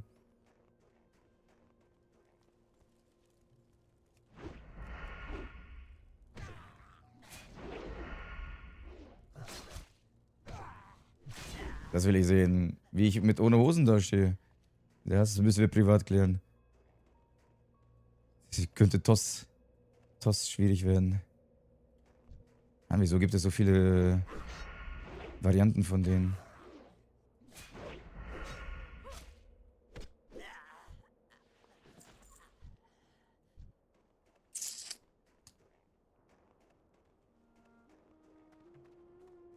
Ich habe jetzt keine Ahnung, ob hier einfach gerade alle tot sind oder ob die gleich respawnen hier.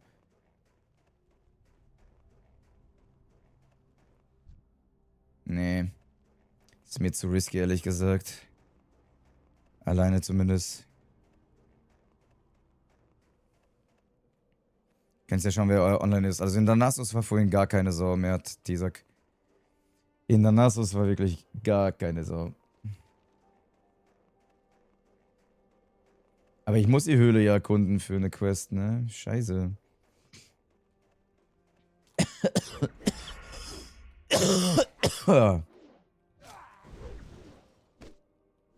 Schlaf gut, Lucky. Lucky. Luke meine ich. Scheiße. Schneeleopard wird gesnatcht.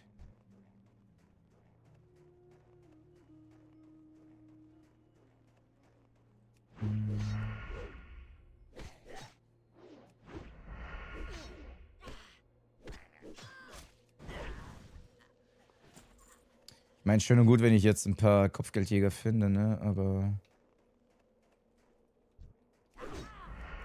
ich muss ja die Höhle... Ich muss ja die Höhle erkunden.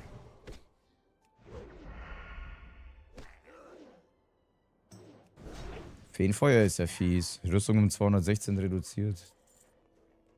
Das ist ein krasser Debuff. Ab wann gilt die Höhle als erkundet? An welchem Punkt? Da ist ein Kopfjäger.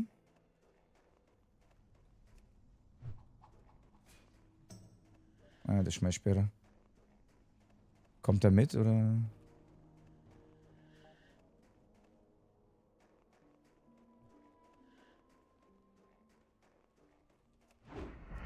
Oh, der ist ja squishy. Der ist ja squishy.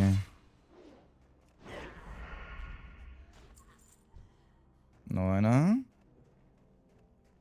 Henry, schauen wir mal. Schauen wir mal. Bisschen von allen.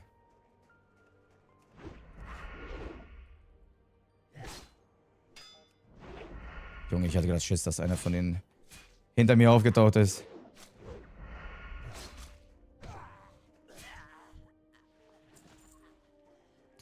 So, 2 noch von denen. Wenn jetzt ein paar der anderen hier jetzt mitkommen würden, das wäre cool.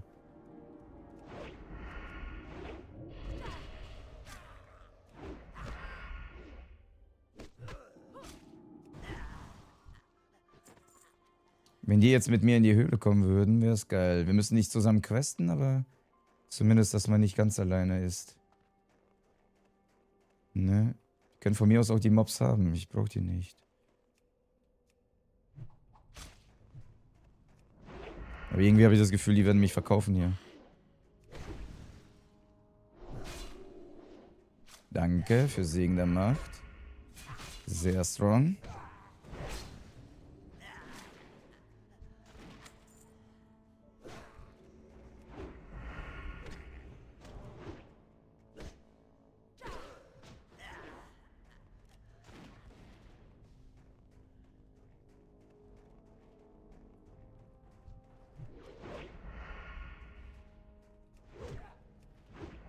Ja, Waldung, danke dir.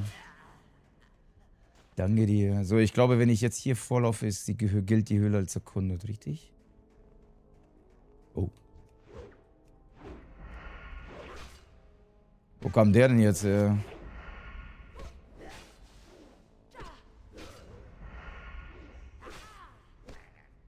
Was ist eigentlich diese Prozentzahl da? Diese Prozentzahl, die man gerade gesehen hat, über den Gegnern.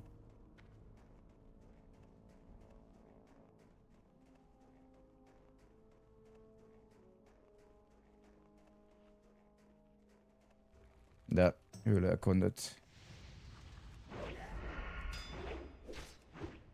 Komm, ich helfe euch. Respawnt. Respawnt? Die Prozentzahl? Da war gerade beim Kämpfen so eine Prozentzahl über den Gegner. Und die geht mal hoch, mal runter. Den Gegner Rippen geschnitten. Mhm. So, noch eine Frostmähne, dann haben wir den Quest doch auch erledigt, ne? Da ist auch schon einer. Auf dem Weg nach draußen. Perfekt, genau so muss das. Schnell rein und raus. Coole Emotes hier. Na klar. Wie? Du kennst die Emotes doch so, Reaper.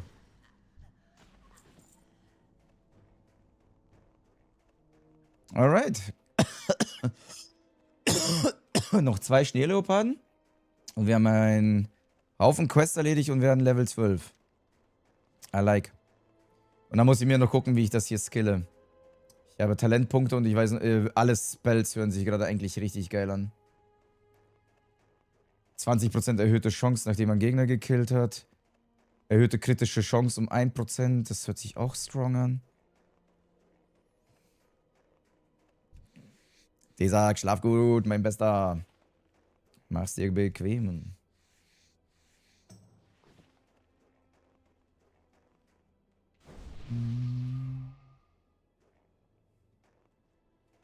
War da vor dem Handy unterwegs. Echt? Du hast nie die Emotes gesehen? Das ist krass. Jetzt kannst du endlich deine Gefühle expressen.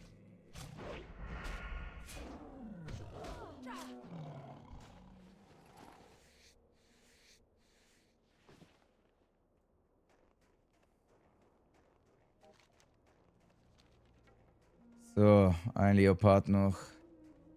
Na komm. Lass uns das ganz simpel machen. Ein Schneeleopard. Und ihr könnt hier weiterziehen.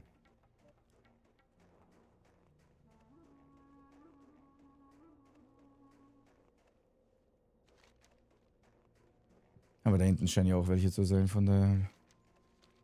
Let's go. Psst, psst, psst, psst, psst.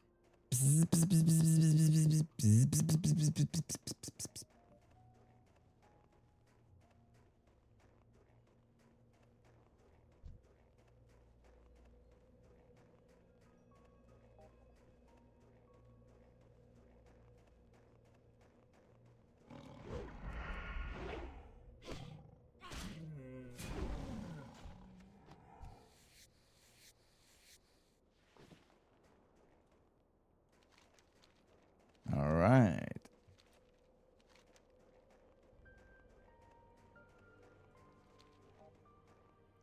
Da machen wir noch Level 12 Dingfest.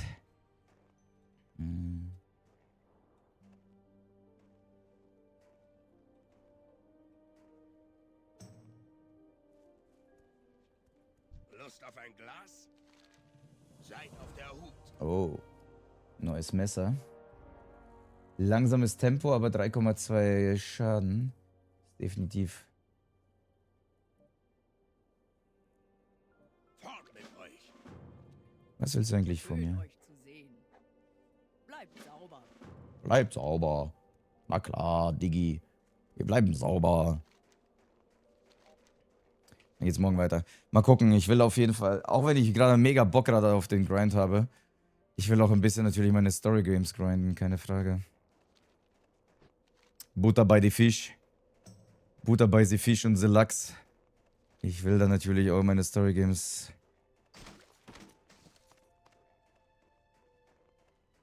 nicht vernachlässigen.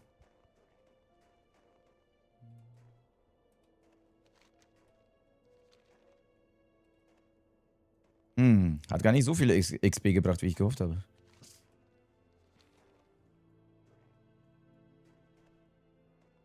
Was ist das hier für Banger-Mucke? Ich dachte, du spielst WoW und bist am Hustlen. Bin ich auch. Aber sagt auch nichts dagegen, dass man währenddessen Mucke ballert und währenddessen man hustelt, ne? Wie Tormented Souls. Ja, Tormented Souls vor allen Dingen, weil man da ja am besten alles auswendig weiß und deswegen auch schnell machen kann, ne?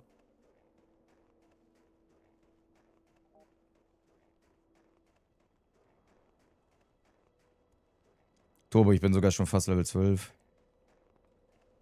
Es hört sich zwar immer sehr schnell aufgeholt an, aber ihr müsst bedenken, von Level 12 auf 16 dauert genauso lange, wie ich von Level 1 bis Level 12 gebraucht habe. Just saying. Wir haben jetzt die Hälfte, wir haben die Hälfte geschafft von dem, was wir an Zeit investiert haben.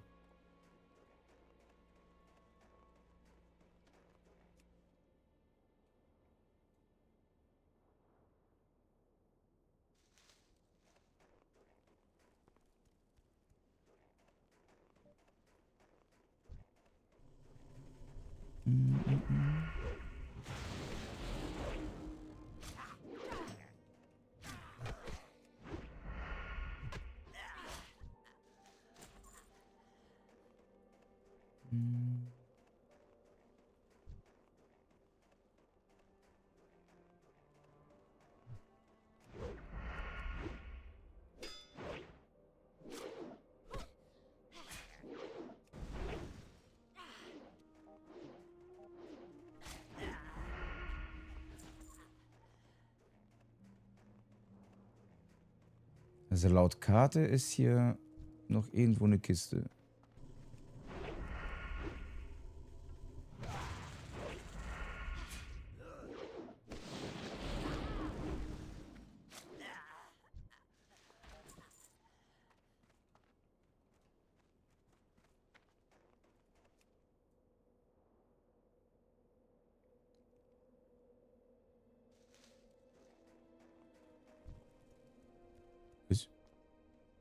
Irgendwo ist ein Gegner markiert, da.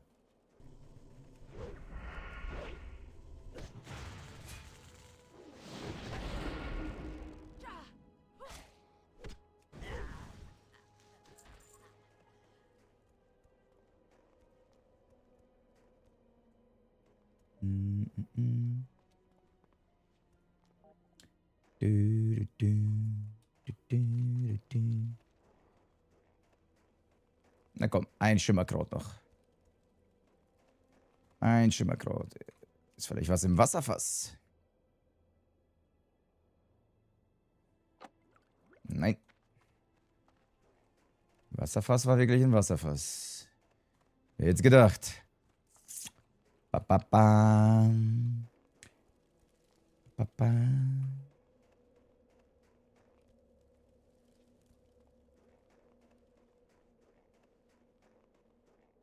Das ist aber genau ein Wasser. Eins Wasser, genau. Genau eins Wasser.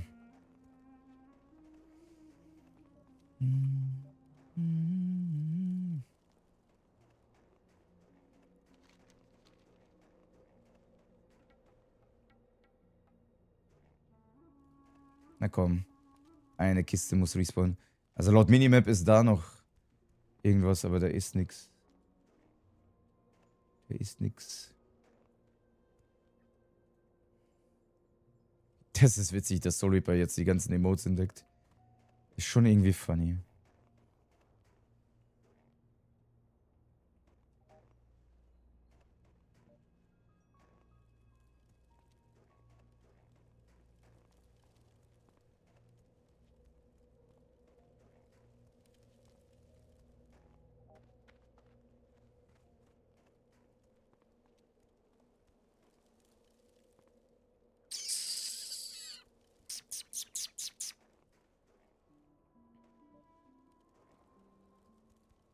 Oder Twitch-Emote in Juka oder 7TV in Jungfurt. Ja, hat jetzt die wahre Macht, alle Emotes zu sehen.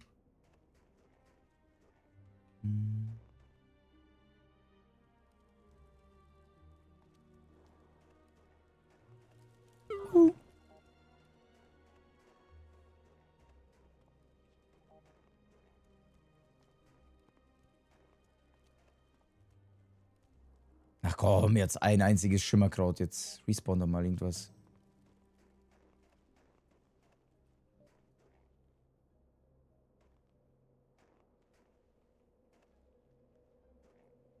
Da ist auch einer.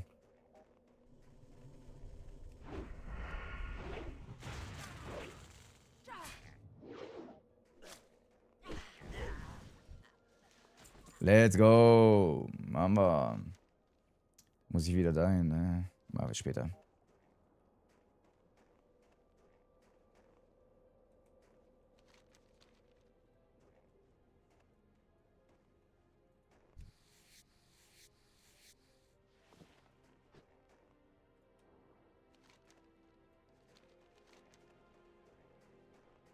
Okay, eine Menge Quest abzugeben. Let's go.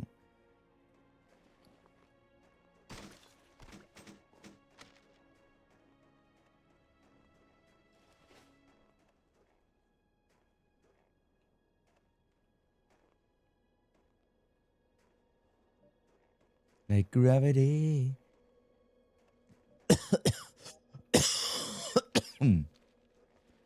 Warte, der eine will Eberrippchen haben. Habe ich nicht schon genug Eberrippchen? Ich habe gerade so viele getötet. Clip-Eberrippchen.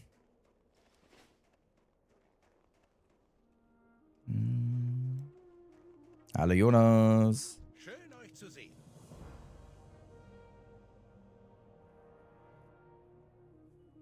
Ja, ich brauche Vendor-Quest. Fort mit euch.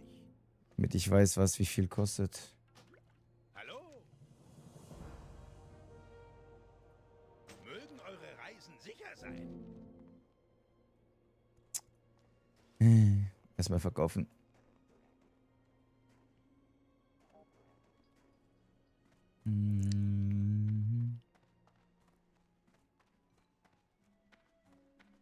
Grüße, man sieht sich. Welch Freude, euch zu sehen. Mann, wo ist ja Was Verkäufer? geht euch durch den Kopf? Deine Mutter. Immer noch. So, Gürtel verkaufen. Schild, Schild. Grünes Schwert. Tut weh, aber kann ich nicht gebrauchen.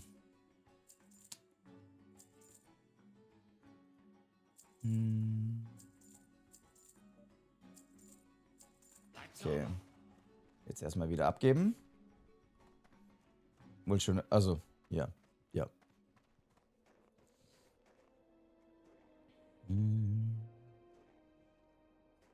Deine Mutter, ja, der fragt, was mir durch den Kopf geht. Der fragt mich die ganze Zeit, was mir durch den Kopf geht. Und ich so, ja, deine Mutti. Ist die nette.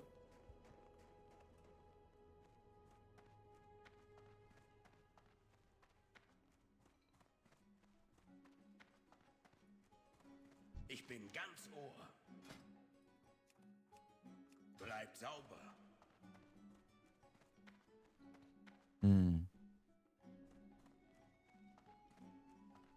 Wo sind denn die Questgeber da? Bin ich gerade blöd? Ach so. Da muss ich einfach das Tower fast tauschen, okay.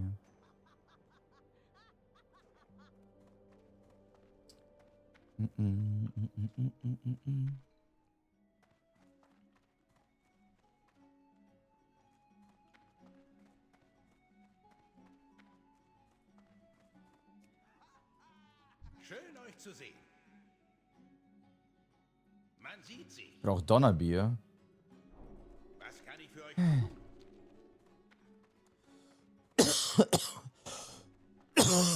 tun?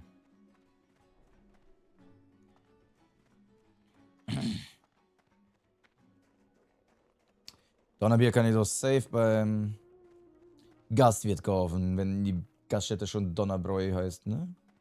Ich habe die besten Waren im Land. Donnerbier. Bleibt auf dem Boden. Ich heb ab. Nicht hält mich am Boden. Hallo? Wie ein Astronaut. Wir tauschen das Fass.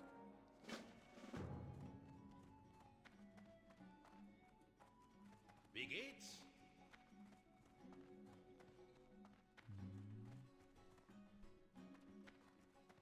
Okay, das haben wir. So viel abgeschlossen.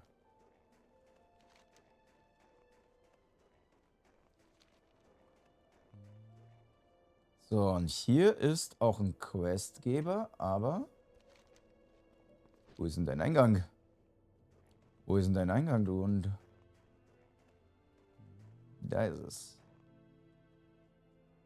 Weiß ein geiles Wert mit der Tisch kommt geil bekommen. Stimmt, bestimmt.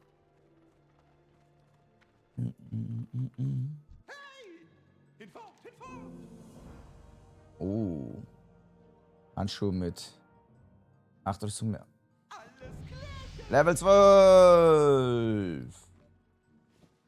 Shit. Level 12.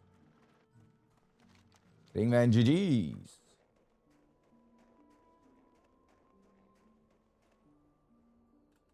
Neue Spells, die wir leicht lernen können. Müssen wir ein bisschen hin und her laufen.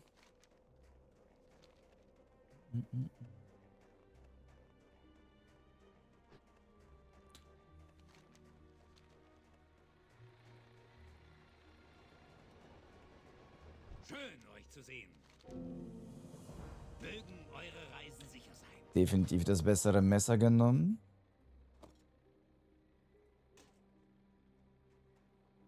Nicht ganz so gut wie mein Stutzmesser. Ey, da ist auch noch einer. Nicht ganz so gut, aber gut genug. So, und da ganz links geben wir jetzt noch den Rest ab.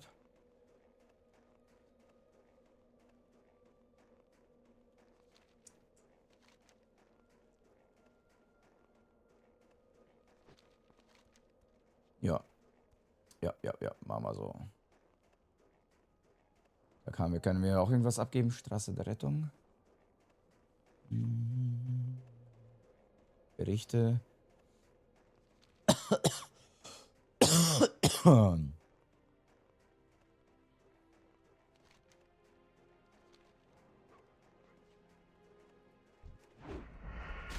Wolfi.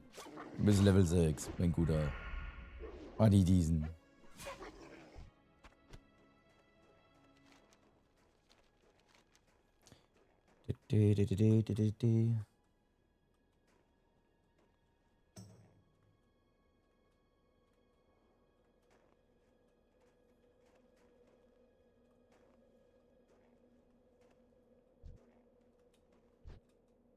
Oh. Tolkien, Hahn, Sösle sind auf einer anderen Layer gerade, direkt neben mir. Jaulungschef, Ekex, Tolkien.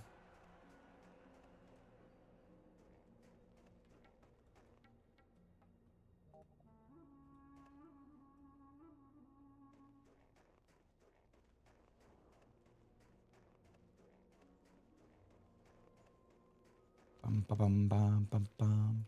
Ich habe Angst, über gefrorene Seen zu laufen.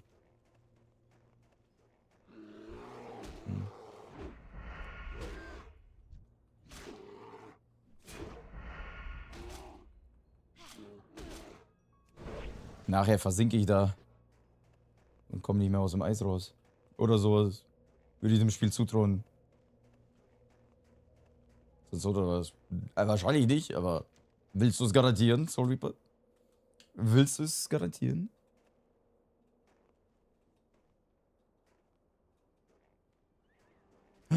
Hasi wurde von Schneeleopard gekillt.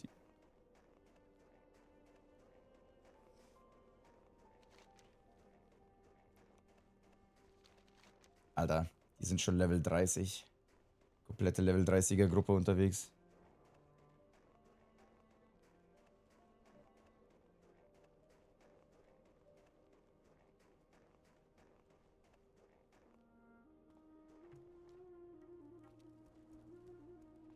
Okay. Hallo?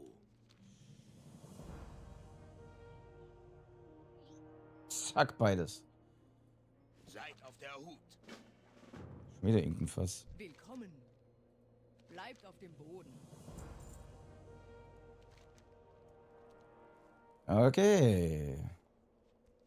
Dann haben wir da schon die Quests abgegeben. Ein Viertel zu Level 13 unterwegs. Jetzt gehen wir noch nach Ironforge und geben den Rest ab. Und dann würde ich mal sagen, es geht Richtung Loch Modan, wa? Die Elite-Mobs kann ich leider nicht machen.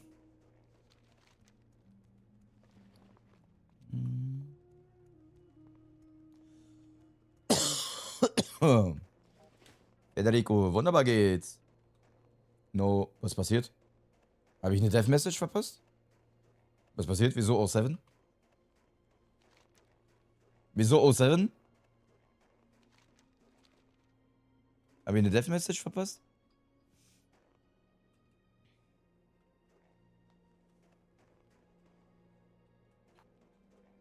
Wegen Hasi. Ah, der Hasi. Okay. Ich brauchte... Da war der Kontext schon wieder zu lange her. Da war der Kontext schon wieder zu lange her.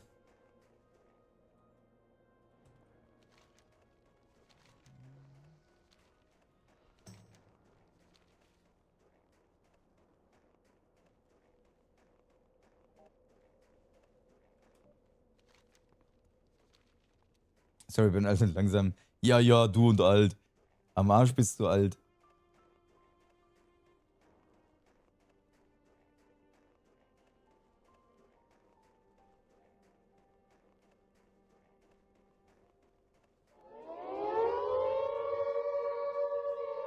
Asirutrol, Dankeschön für den Raid mit 7 Personen. Willkommen, willkommen.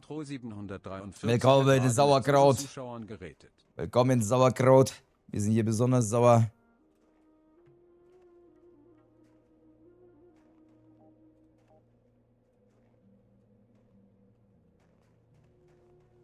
Alright. Gut. Ironforge, das abgeben. Also mit Level 12 können wir jetzt schon eigentlich uns fast nur auf Level 10 Quests konzentrieren, ne? Ja. Mit Level 12 können wir uns fast eigentlich schon ab Level, mindestens Level 10, alles drunter ist wahrscheinlich jetzt schon nicht worth it. Von der Zeit her.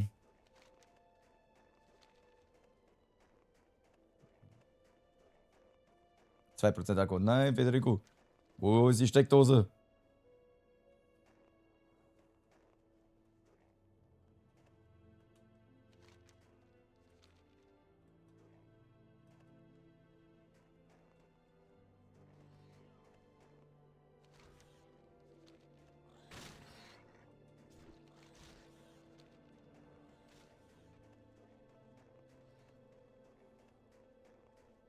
Sehr viel Kraut, sehr viel Kraut. Und sehr viel Laufen.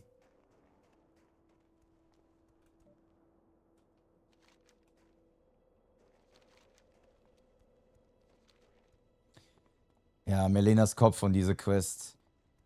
Wobei diese Quest eigentlich, diese Level 9 Quest da, trotzdem recht strong war. Schaffe ich die mit Level 12?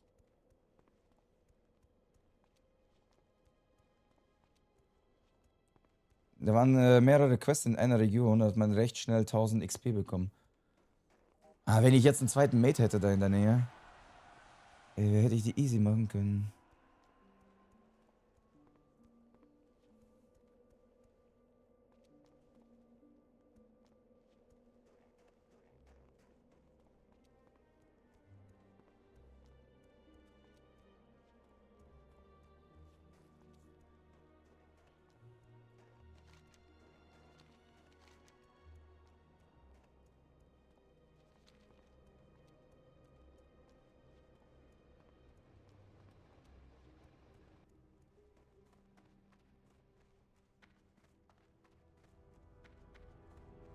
Was ich aber auch noch machen könnte, ist nach Stormwind, oder? Meint ihr, es lohnt sich in Stormwind noch so ein paar Quests zu machen?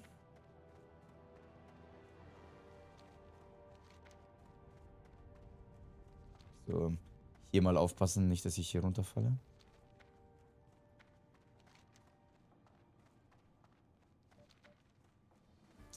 Ah, die ganzen WoW-Cracks sind schon schlafen. Schade. Ich meine, Quick-Travel-Punkt bei Stormwind muss ich so oder so setzen, ne? Westfall. Ja, aber Westfall ist zu High-Level. Ich glaube, Loch Modan ist wirklich der smarteste Weg, sobald wir Level 13 sind. Was ist dieser Balken? Das zeigt an, in welchem Takt deine Energy sich auffüllt. Jedes Mal, wenn der Balken voll wird, kriegst du ein Takt Energy, beziehungsweise ein Schub Energy. Fort mit euch.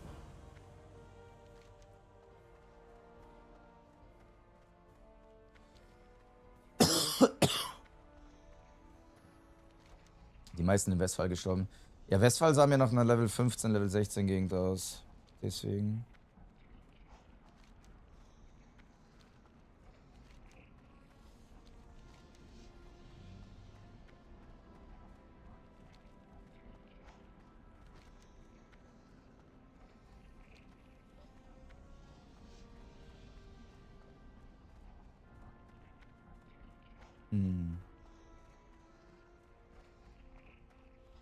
So, ein paar neue Skills für den Schoki lernen.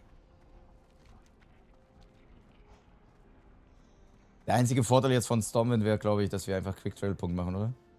Da sind, glaube ich, viel zu viele. Ansonsten ist das eher eine Level 1 Gegend.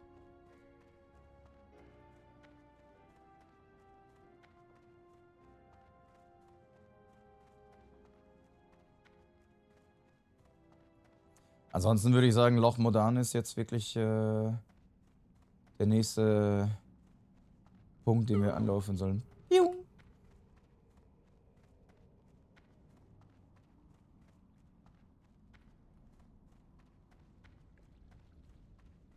Wie geht's? Bleibt auf dem Boden. Bin ich doch. Bleibt sauber. Bin ich auch. Zu sehen. So, was kann ich denn? Meucheln Rang 2. Mhm. Parieren. Parieren ist passiv, ne? Ja. Lernen wir. Tritt.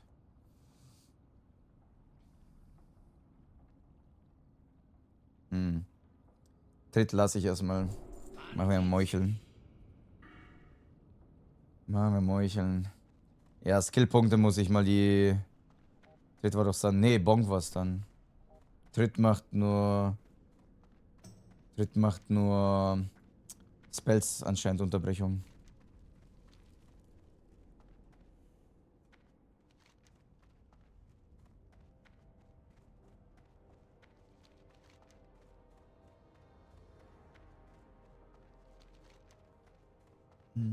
Hat das nicht auch eine Chance? Das weiß ich nicht. Das weiß ich nicht.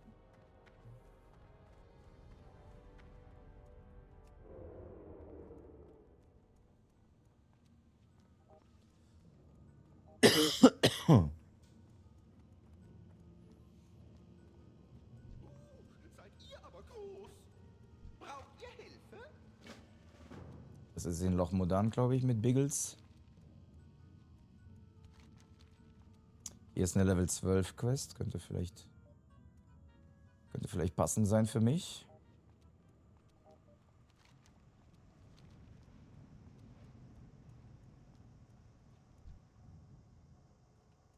Hey.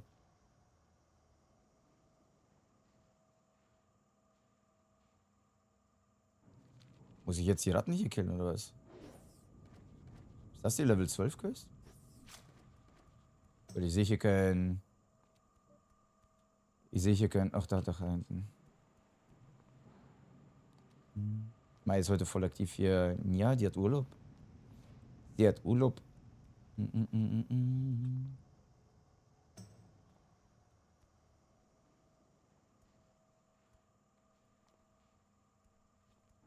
ich euch helfen? Fangt mit Hilfe des Rattenfängerflöte 5 Untergrundratten nativ. Führt die Ratten zum Mond und vergesst nicht die Flöte. Ich wünsche euch einen schönen Tag. Was muss ich? Ich muss Flöte spielen jetzt.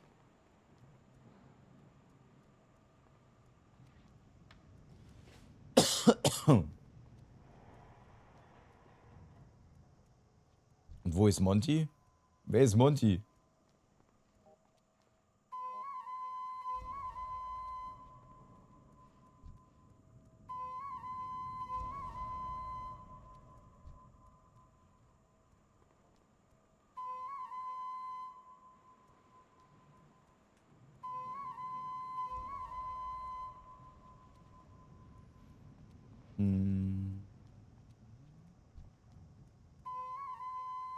Gute Nacht, Alec. Schlaf gut. Okay.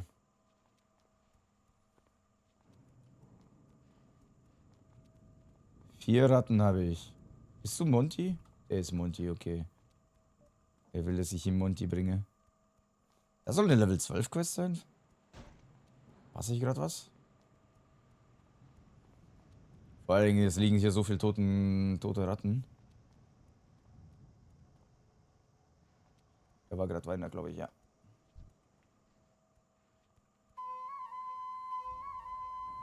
Okay, hab alle 5.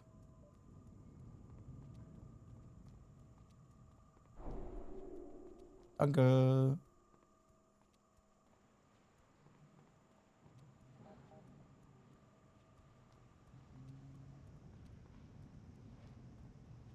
Welch Freude, euch zu sehen.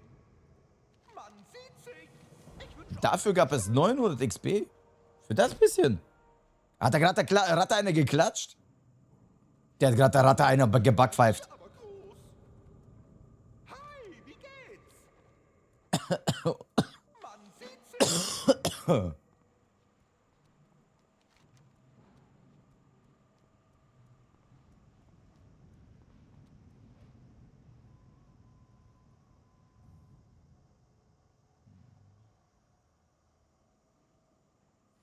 Ja, perfekter Emote, Mann. Ey, für 900 XP, dass ich da jetzt gerade für 5 Sekunden ein paar Ratten fangen musste. Aber genau sowas, wenn du weißt, dass diese Quests so viel geben, kannst du so easy peasy so schnell ein paar Sachen abklappern.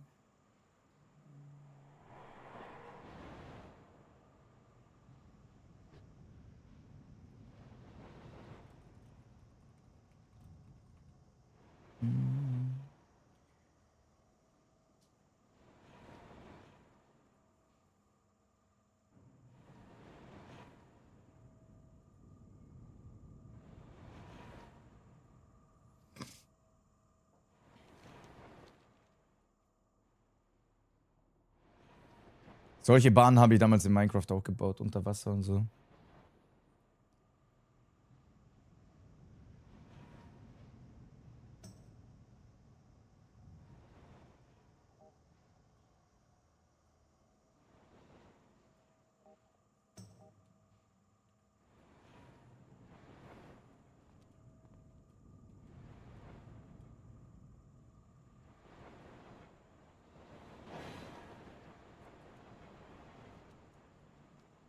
So, und da ist die Quest für Nipsey.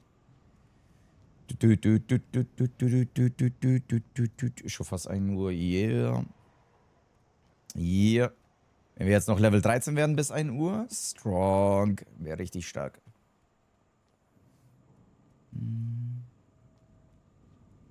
Seid gegrüßt. Wohl an denn. Sehr gut. Hinfort, hinfort. 90 XP. Wow. Das war eine Enttäuschung. Na gut. Muss auch nicht viel machen, ne? Muss auch nicht viel machen. So viele sind immer. Nee, schon die Hälfte zu Level 13 geschafft, ne? Was mega gut ist.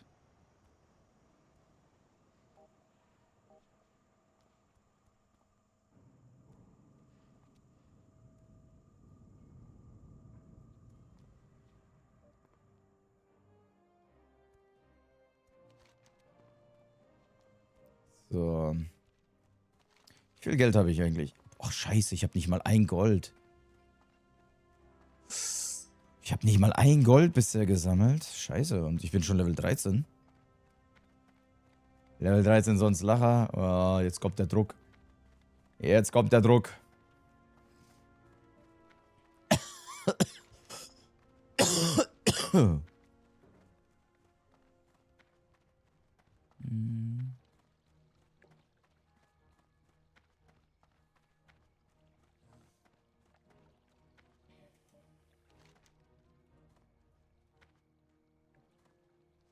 Da ist ein Level 10er Quest. Den könnten wir annehmen.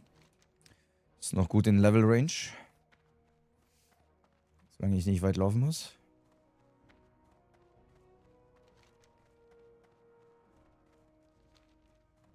Kay ist wohl tot. Wie Kay ist tot?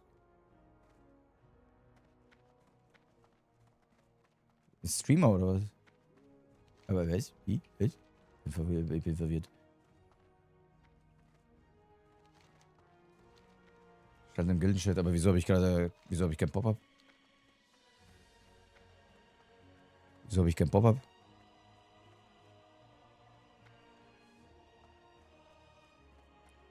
Ist kein Bait, bin tot. Fuck me. Hä? What is going on? What is going on there?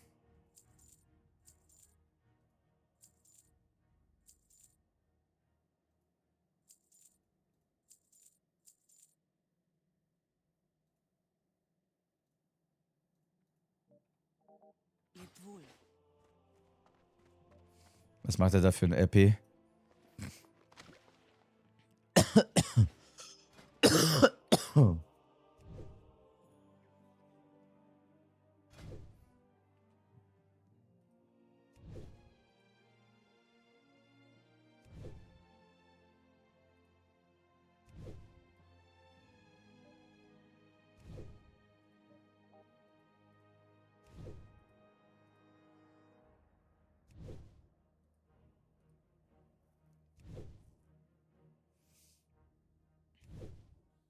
Vielleicht ist er noch nicht wirklich hundertprozentig tot, aber er ist an einer Position, wo er nicht mehr rauskommt.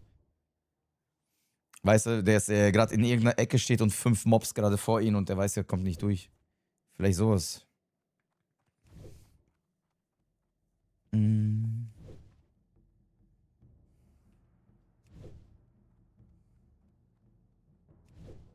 No Names von Sauerkraut. Ah, guten Tag. Das bin ich.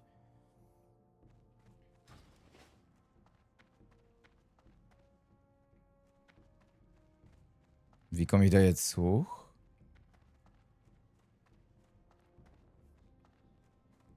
Ich will diese Quest annehmen, aber wo ist er?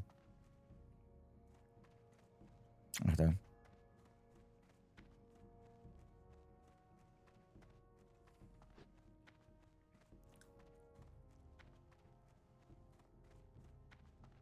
Noch ein hoch?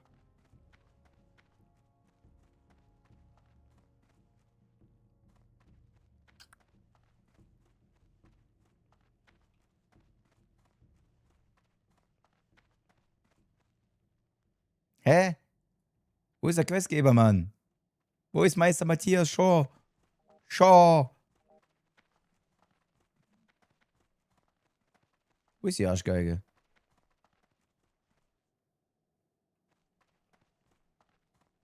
Bin ich grad blöd?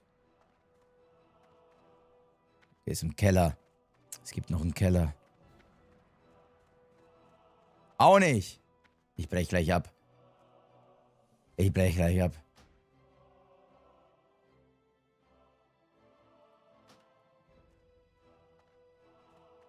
Der Modkeller. Irgendwie,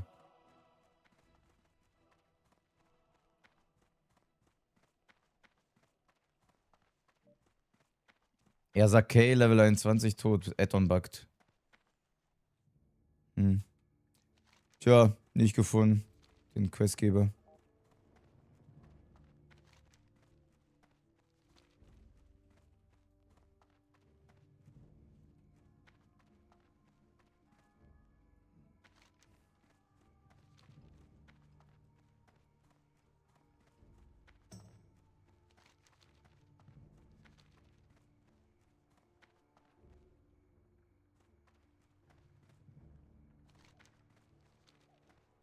Gute Nacht, Floki.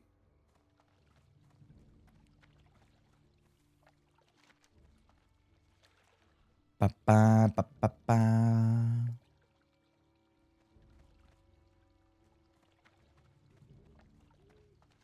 So, Greif aktivieren. Wer ist da oben irgendwo? Junge, Stormwind ist aber auch. Er ist wirklich tot. Crazy. Das ist Addon, das noch nicht mal registriert hat. Vielleicht war er die ganze Zeit nicht eingeladen in der Gilde.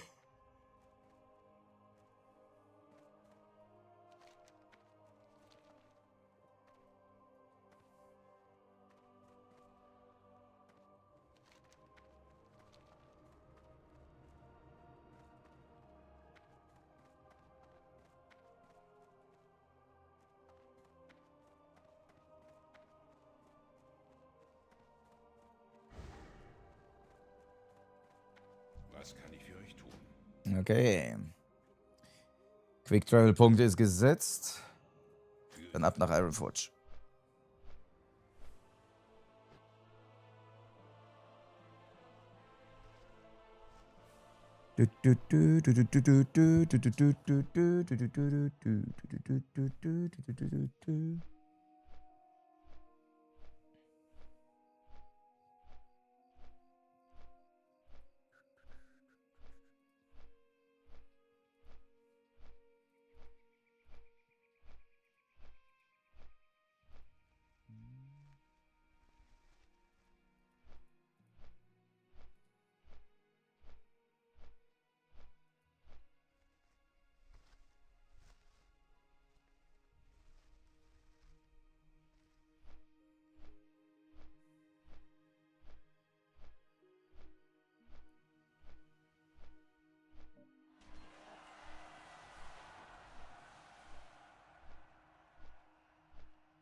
Oh.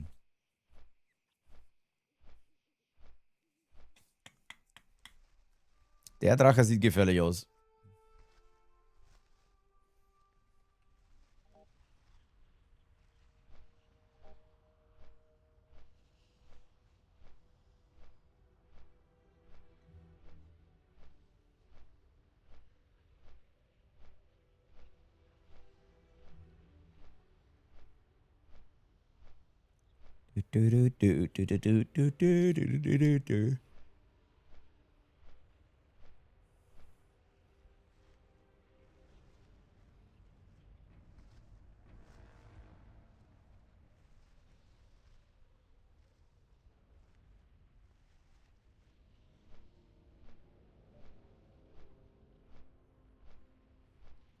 Gegenfrage, was nicht hier gefährlich in Hardcore?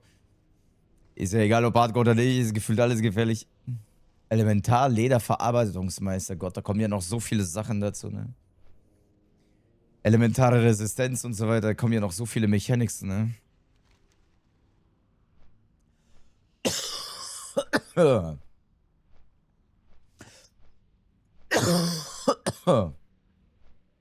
Ja, ja, alles okay mit der Lunge. Ist nix. Leck Eier, Alter.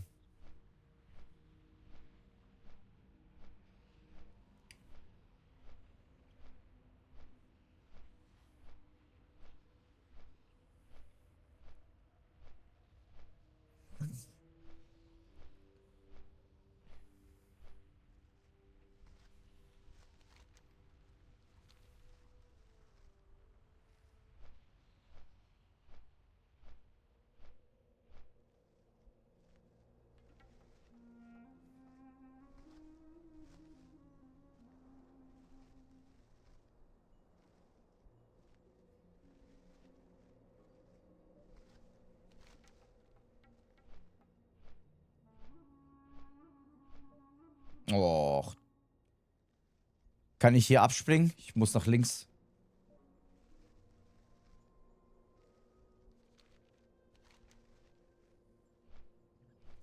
Mann, lass uns wieder träumen wie am Anfang.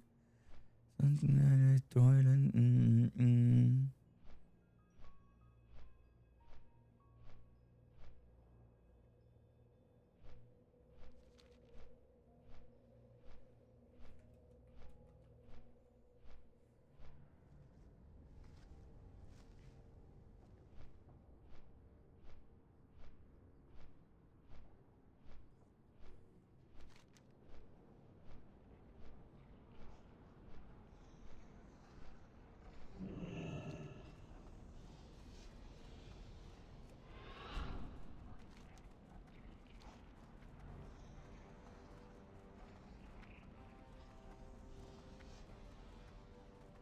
Zufall? Zufall, Bastian. Es gibt keine Zufälle. Alles hat uns zu diesem Moment gebracht. Alle unsere Lebensentscheidungen.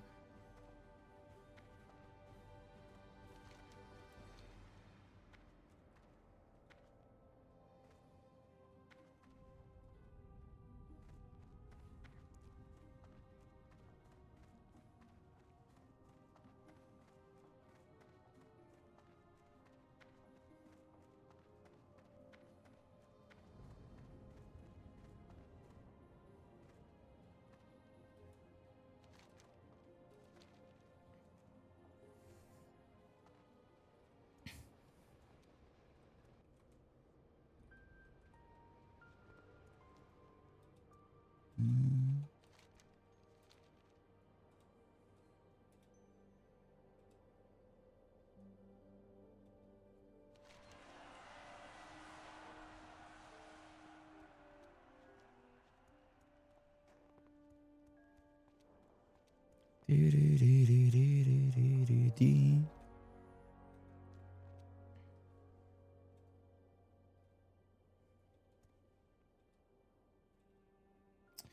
jetzt muss ich nach ganz links laufen und dann wieder nach ganz rechts. Na, fuck. Aber die zwei Quests nehme ich auch noch mit.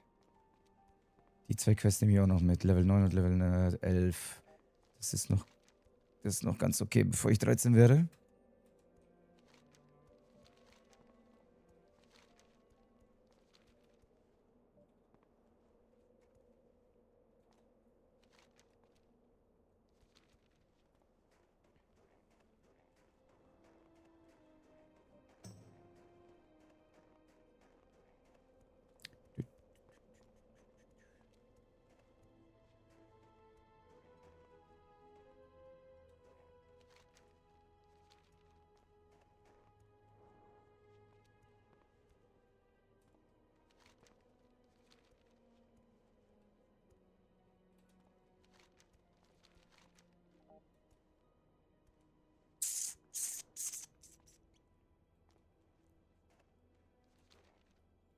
Mach das, Daki. Schlafi gut.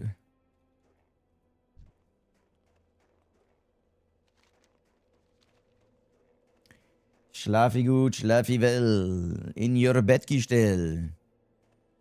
Ey, dafür, dass ich noch so spät live gegangen bin, baller ich gleich noch einen 7-Stunden-Stream raus, ja, ne? Immer diese Überstunden, Leute.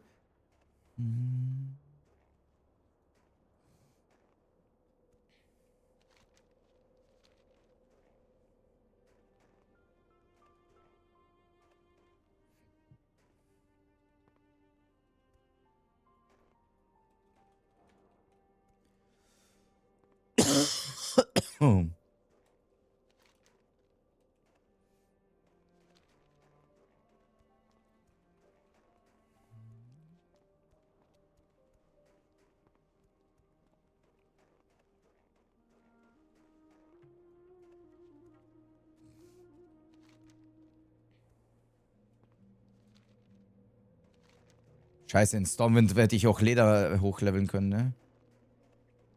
Mann. In Stormwind hätte ich Leder hochleveln können, habe ich nicht gemacht. Schade.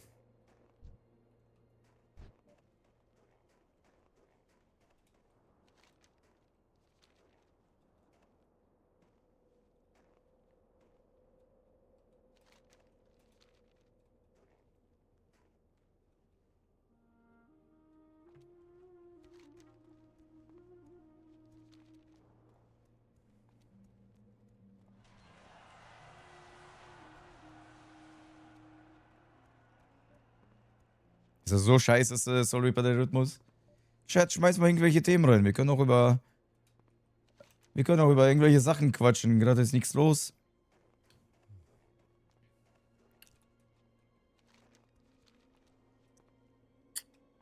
Was sagt ihr zu Töpfen? Habt ihr schon mal so einen Topf selber hergestellt?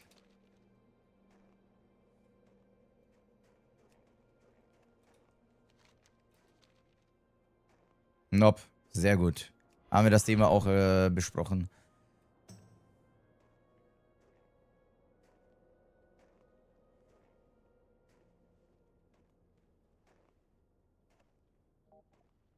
Früher in der Grundschule getöpfert. Und? Wie war's? Ist das wirklich das Erste, was man macht? Erstmal so ein Tonpenis? Redet mit mir. Fort mit euch.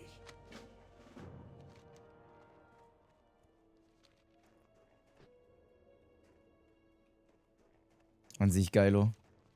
Das hört sich gut an. An sich geilo ist nice.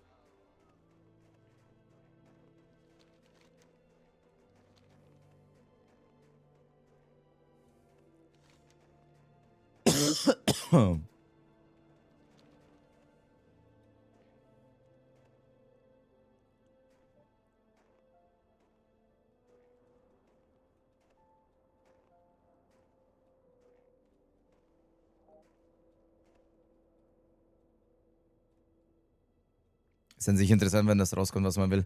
Aber auch fucking schmutzig, oder? Ist schon eine Sauerei, übel. Das Zeug an den Händen. Kriegst du auch teilweise nicht rausgewaschen. Ich war zum ersten Mal beim Snowdome in Bisping, oder was? Das ist crazy. Das ist wirklich crazy. Hast du dich getraut, Ski oder Snowboard zu fahren? Dann warst du quasi da und dachtest dir, hier fand die Feier statt. Hier war die heilige Monte-Party. Und genau hier wurde gewichtelt.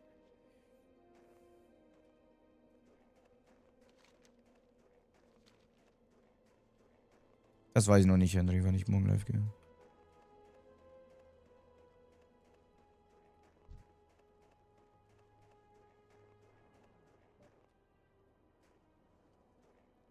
Schauen wir mal, wann wir live gehen. Vielleicht relativ früh wieder.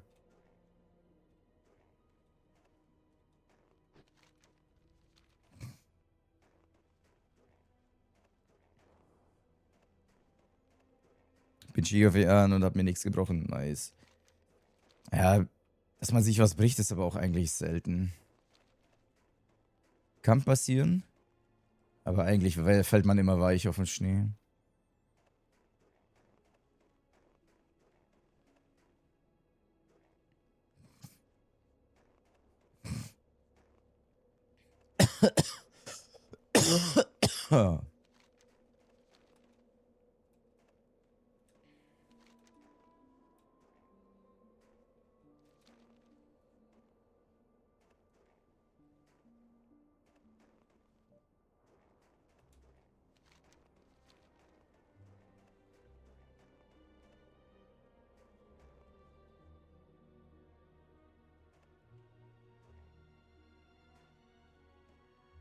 Ja, aber hat Olli ordentlich was in meiner Fresse. Das ist normal. Dann hast du es richtig gemacht.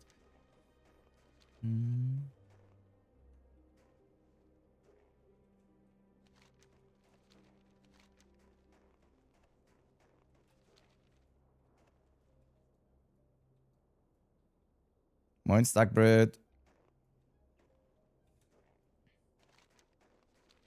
Ich hätte vielleicht sogar heute schon Level 18 sein können, ne?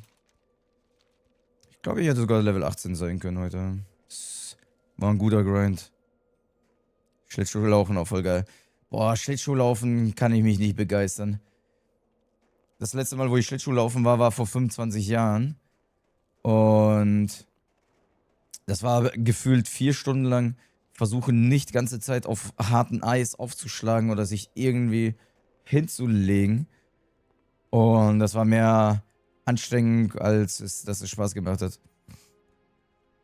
Es war damals so ein Schulausflug und I don't know, war nix für mich.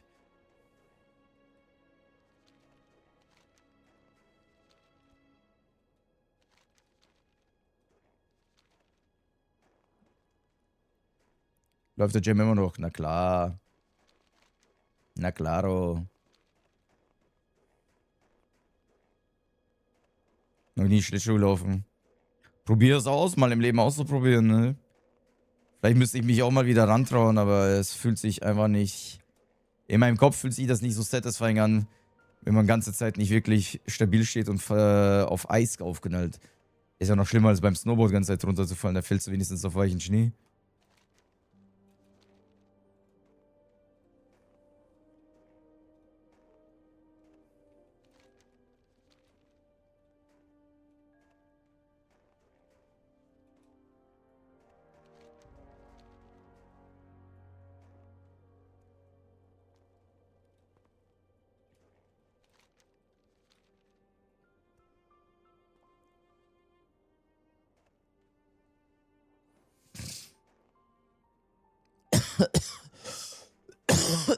Ich sage, durch meine Schlittschuh- und Inliner-Erfahrung war Ski gar nicht mal so schwer.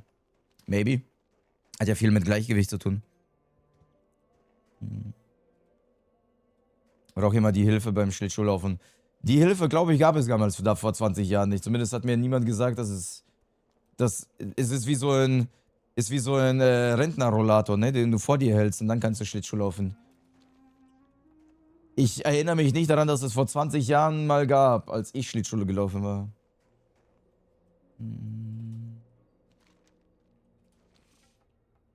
So ein Pinguin ist aber der. Also, verkleidet als Pinguin, okay.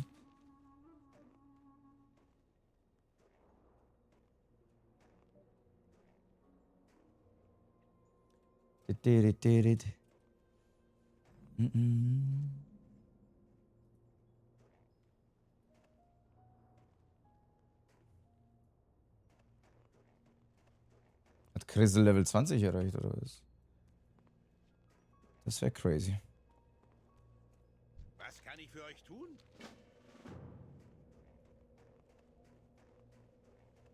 Schön euch zu sehen. Okay. Anscheinend muss ich da runter.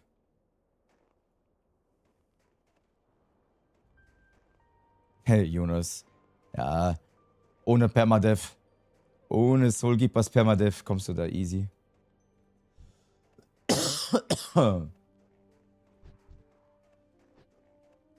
Mhm. Und hier muss man anscheinend die ganze Zeit... Viecher killen, wa? Okay, dann machen wir das auch. Endlich mal wieder. Endlich mal wieder ein bisschen.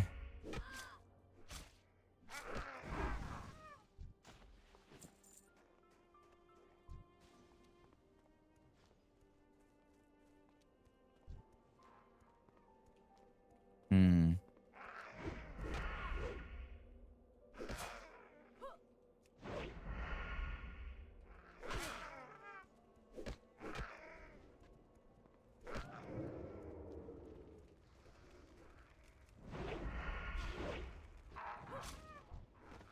Okay.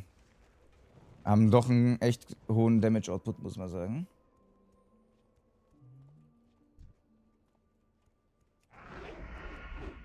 Haben einen hohen Damage-Output, muss man schon sagen.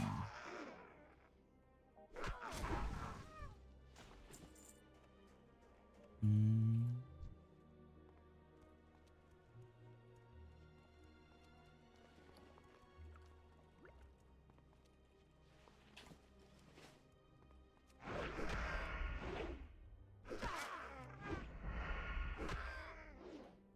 Ich muss Knochenknacker killen. Die scheinen viel wichtiger zu sein. Bist du ein Knochenknacker? Nee, bist ein Schädellauer. So wie alle anderen. Wo sind die Knochenknacker?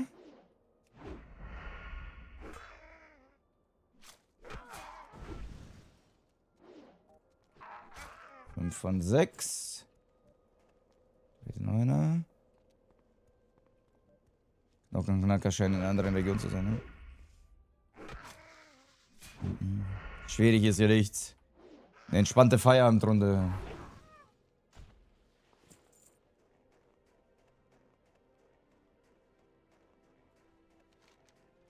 Ja. Ach, das sind die Viecher, die mich gekillt haben. Okay.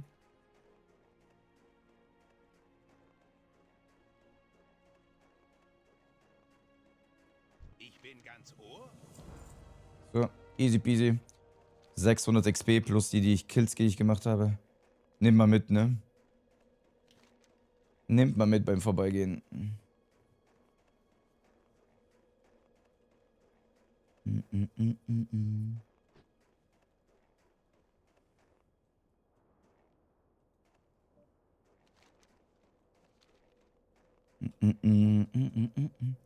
paar Mal muss man die Hände aus der Tasche ziehen, aber nur ein paar Mal.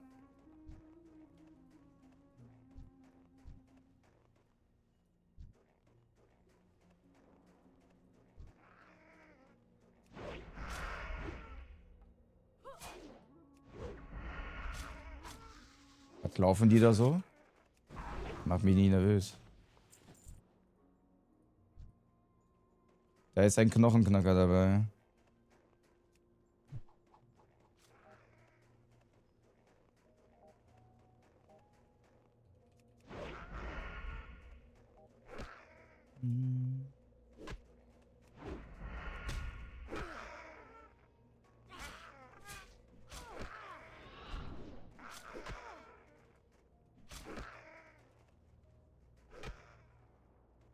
C. Das wäre wild, wenn ich an den gleichen Viecher sterben würde. Das wäre lustig. Würde ich sagen. Ja, scheiße. Wir laufen in den Doppelpack rum, das ist nicht gut.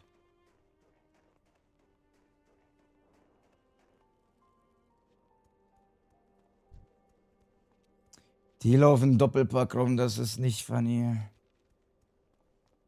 Also einzeln kein Problem, aber wenn die zu zweit wieder ankommen, wie immer. Wie immer. Das größte Problem hier. Henry, ich tue mein Bestes.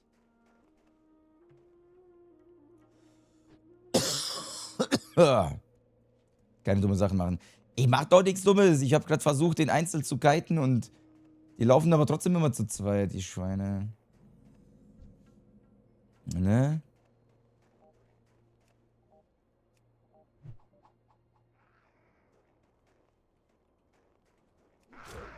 Einzeln alles kein Problem, die kriege ich weggeklatscht.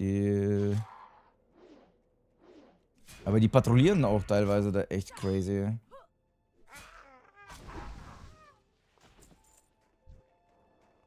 Ne, guck mal, wie die da rumlaufen teilweise. Und da muss man echt aufpassen, dass die nicht komplett auf dich zurennen, während du gerade mit einem beschäftigt bist. Müssten die Mods reinschicken, GRG-Monster. Für den Gem-Track.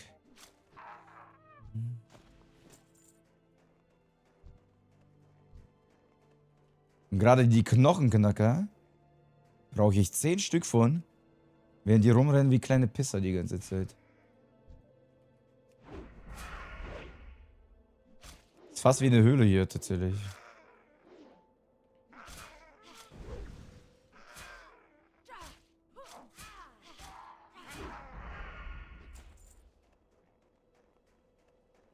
Auch Wegelagerer. Wegelagerer. Wo sind die Knochenknacker? Wegelagerer, Wegelagerer, Wegelagerer. Die sind hier nicht. Gibt's hier eine Höhle? Gibt's hier eine Höhle für die? Wahrscheinlich eher da unten rechts, ne?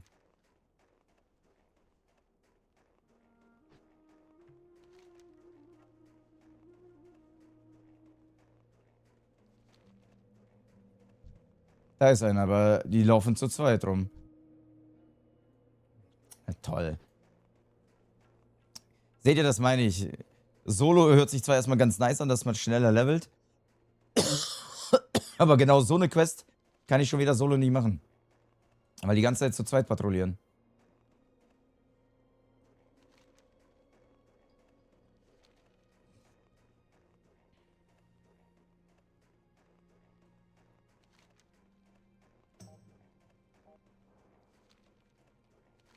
Die Katze hat jetzt schon Gambok wegen der Böllern, glaube ich. Glaube ich. Da ist ein Kreuzbrecher. Kreuzbrecher und die sind Level 12 alle, also ne. War die vorhin auch schon Level 12, als ich hier durchging? Hm. Kann sein, dass die Level 12 waren und ich deswegen so gestorben bin, ne? Es ist ja, glaube ich, genau die Gruppe gerade hier. Ich habe nur den anvisiert gehabt. Ich habe nur den anvisiert gehabt und die anderen waren Level 12. Ja gut.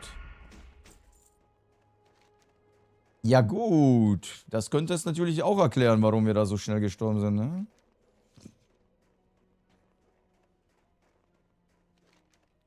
Ich habe die anderen Mobs nicht gecheckt. Ich habe nur den einen da gecheckt, der Level 9 war. My bad.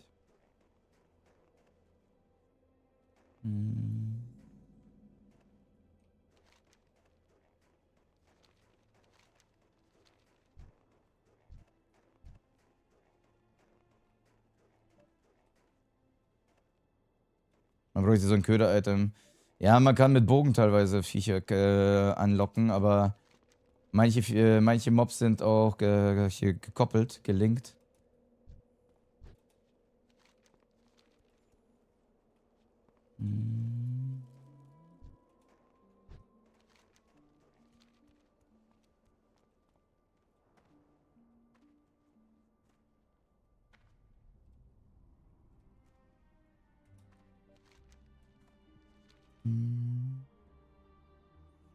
Manche Menschen sind einfach dumm. Das ist richtig.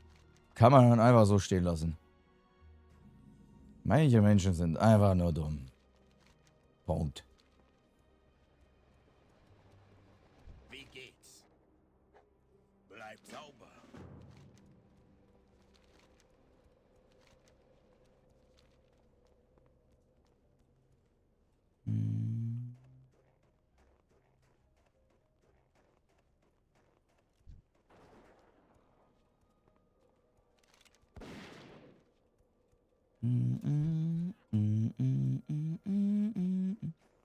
Und Mai, wie läuft das Rigging und das Talken und was auch immer du machst?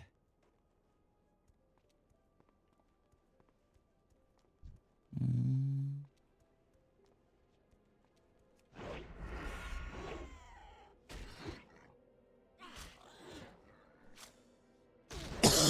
Oh.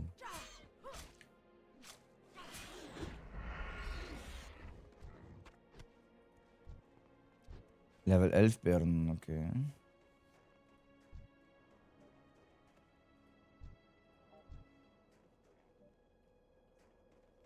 Rigging läuft gut, mach gerade Arm-Meshes und das zwingt meinen Ram ein bisschen in die Knie. Oh oh.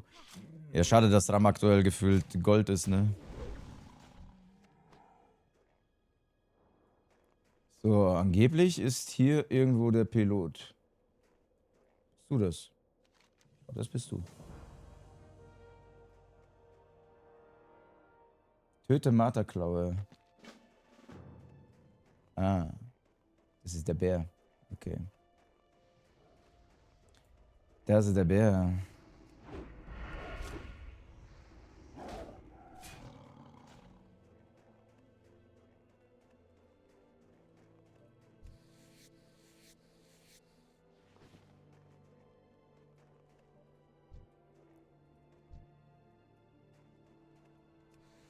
Die Musik motiviert. Das ist schön.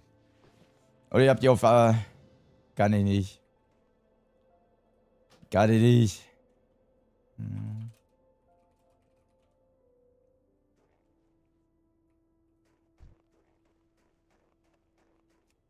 Sorry, da muss ich egoistisch bleiben.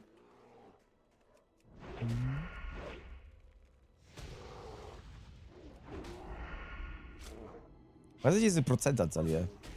Mein Anteil am Damage? Welchen Level ist er? Ich helfe ihm mal.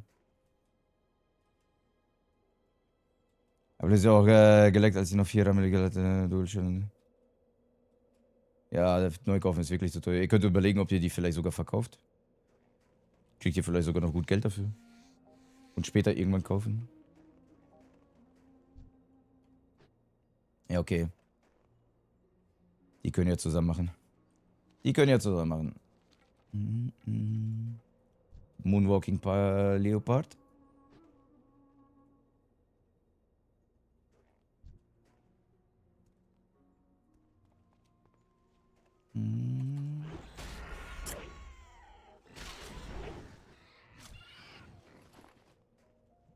Alles nur geklaut.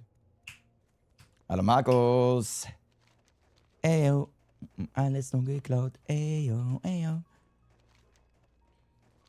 Eyo. Geklaut und gestohlen und belogen und verloren.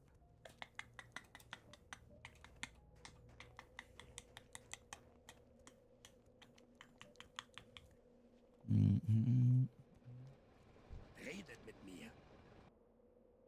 Seid auf der Hut.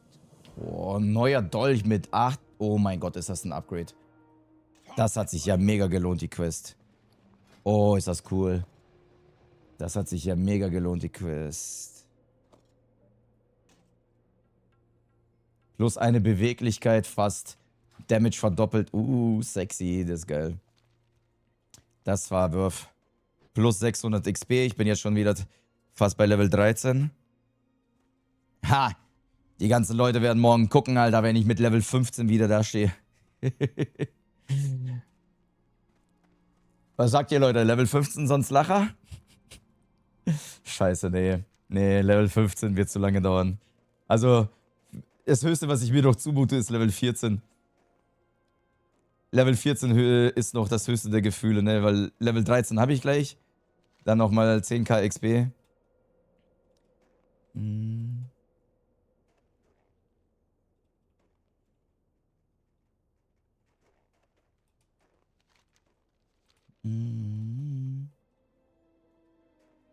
Hast du jetzt gesagt, aber schau mal in den Titel. Bam. Das ist der Anti-Lacher. Brauch noch Schlaf. Ja gut, ich muss ja nicht früh aufstehen, Slasher. Ich muss ja nicht früh aufstehen, ne? Aber letztendlich, ob ich früh aufstehe und früh anfange oder ausschlafe und später anfange, ist ja dann am Ende trotzdem. Ist ja trotzdem scheiße, ne?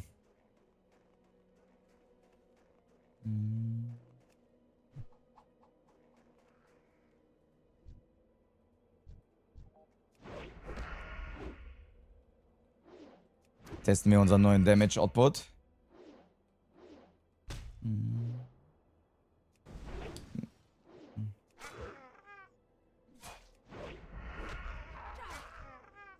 Bis Hälfte 14. Zumindest schon ein Stückchen dahin. Wenn ich Hälfte 13 wäre, wäre schon gut, Strische.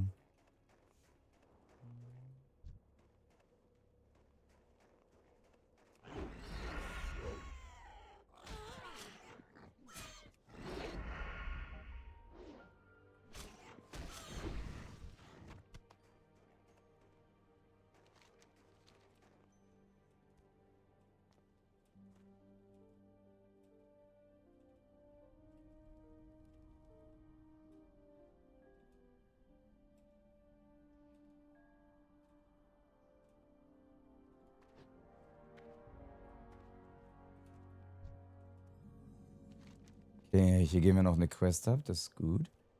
Da sind ein paar Level 11 Quests, auch gut. Einfach Nacht durchmachen und Level 20 werden. Wäre auch möglich. Machen ja einige. Ich bin ganz Ohr. Wie geht's? Bleibt sauber. Seid auf der Hut.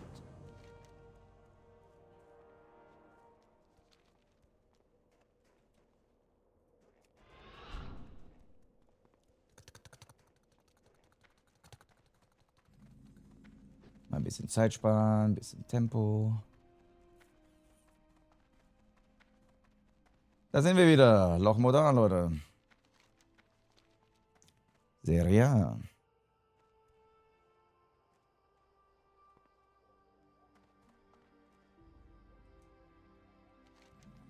Hier sind aber eine Menge Level 15er Quests leider. Und die waren schon mit einer Gruppe, glaube ich, echt tricky, finde ich.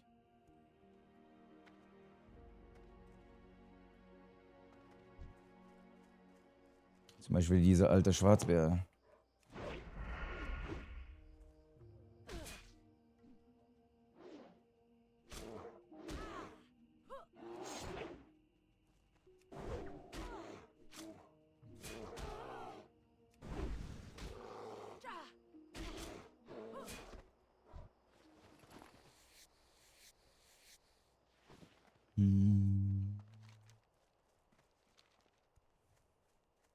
Hallo.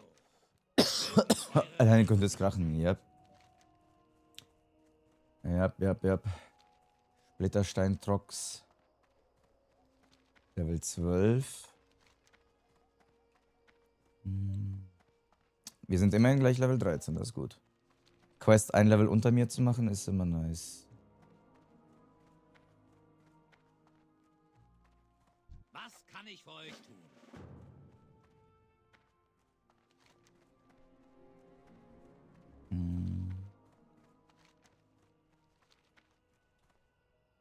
Zombie geht das, glaube ich, dass du müde wirst.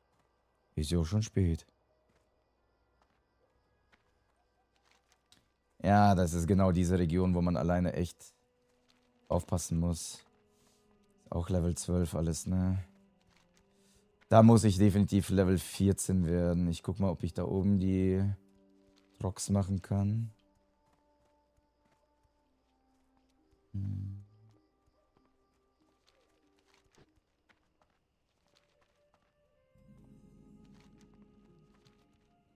Ich sehe schon, Soul Reaper wäre echt immer sehr schnell aus dem Projekt raus.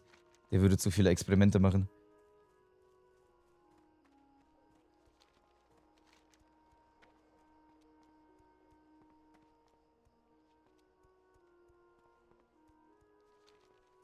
So, machen wir mal vorsichtig hier mal reinglupschen. Scharf. Ja. Ist alleine, oder? Ansonsten dippen wir ganz schnell, wenn er nicht alleine ist.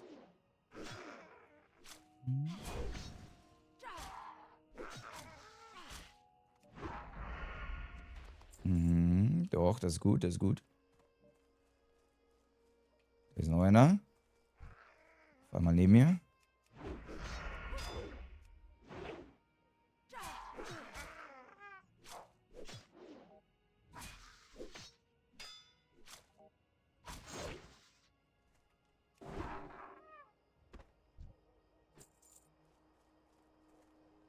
Kurz refreshen.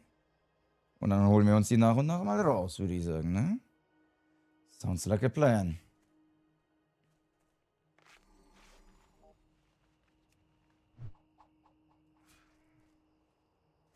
Ach nö, der schmeißt auch Sachen. Das ist aber unfair. Nicht Sachen schmeißen. Nicht, wenn derjenige das Sachen schmeißt. Oder ich gehe kurz Level 13 werden. Aber ich werde auch Level 13, wenn ich dich hier kloppe.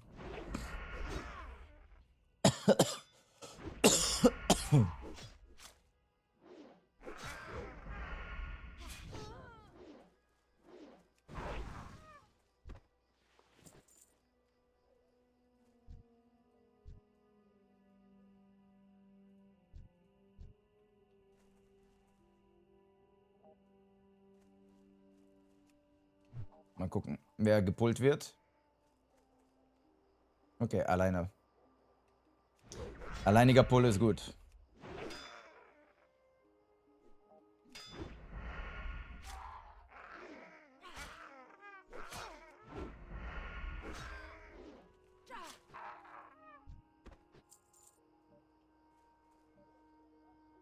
Ist schon wieder. Ist zugetan.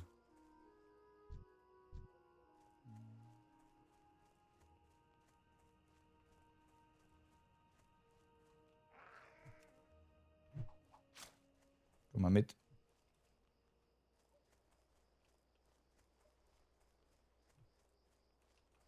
Don't fear the Reaper. Don't fear the Soul Reaper. Ich will die Kiste haben. Der Penner will meine Kiste haben, ne?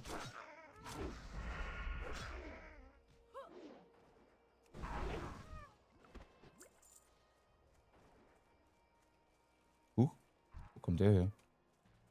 Wo kommt der her?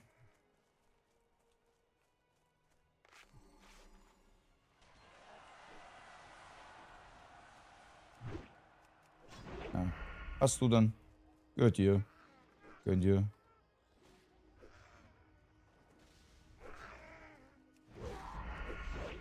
Weg mit dir.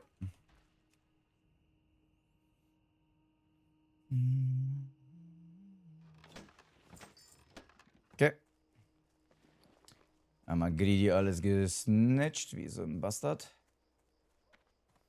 Ist noch einer. Ich habe erst einen Stein von 8. Wow.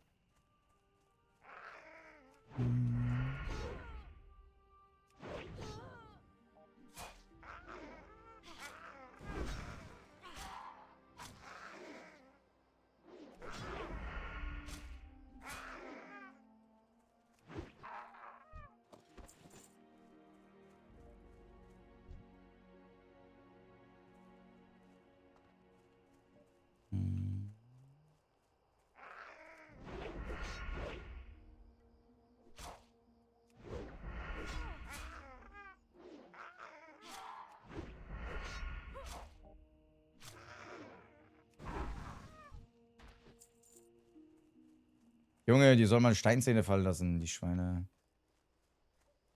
Don't fear the Reaper, don't fear the Reaper.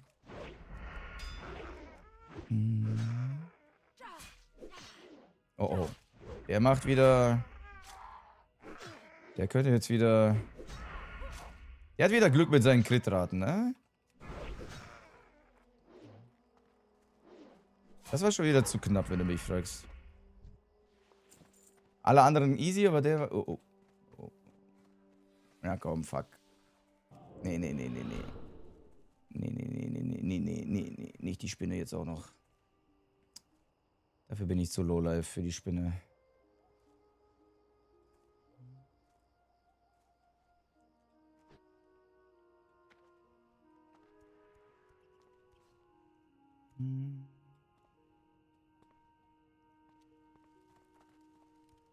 So, Bier abliefern und Level 13 werden. Grüße. Man sieht sich. Mögen eure Reisen sicher sein. Bleibt auf dem Boden. Schmeckt.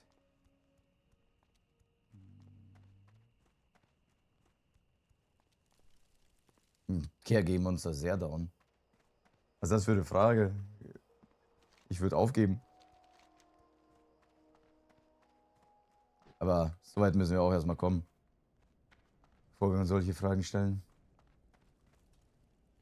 Level 13 Chat! In den Chat. Chat.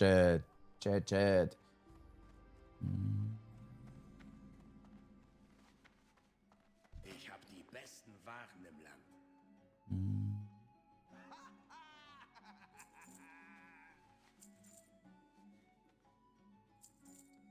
Tigerauge weiß ich immer noch nicht, ob ich das wirklich brauche oder nicht.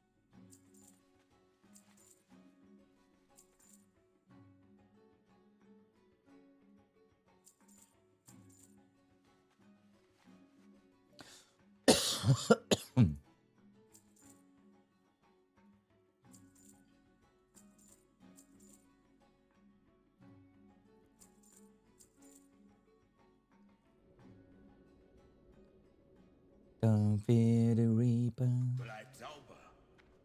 Kann ich bei ihm Faden kaufen? Ja.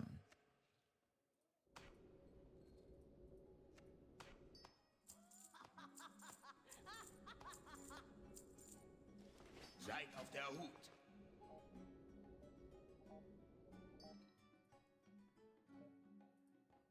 Okay, einmal eine Lederweste machen.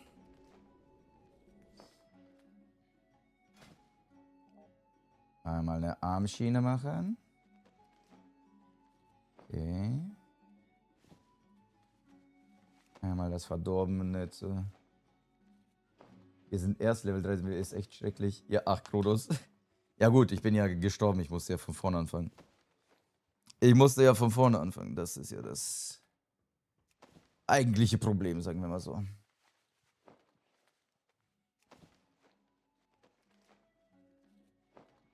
Willkommen rein, einspazierte Kronos. Willkommen zurück. Wie war das Gooning? Wie war das Gooning auf Gacha Anime Mädchen? Sklay, Dankeschön für 46 Monate.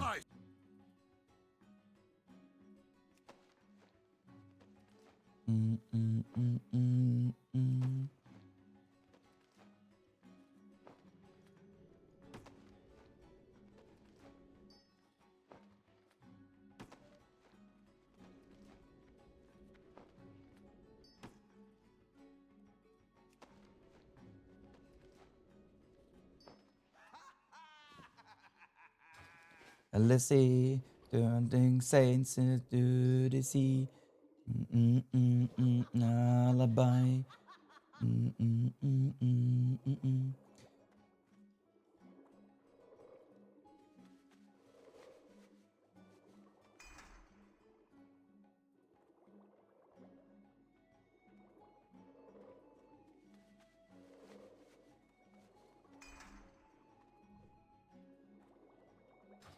Lust auf ein Glas?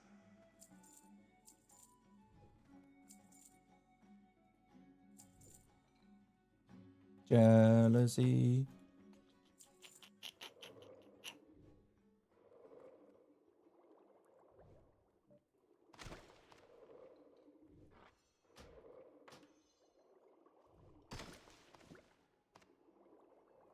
Fort mit euch. Was Guni, was will ich hier? Habe eine Mami bei Octopath Trailer gefunden. Lass mich auf die Grund, die ich viel besser. Redet mit Ich judge dich nicht. I don't judge you. Goon, was das Zeug hält, mein Goon-Lord.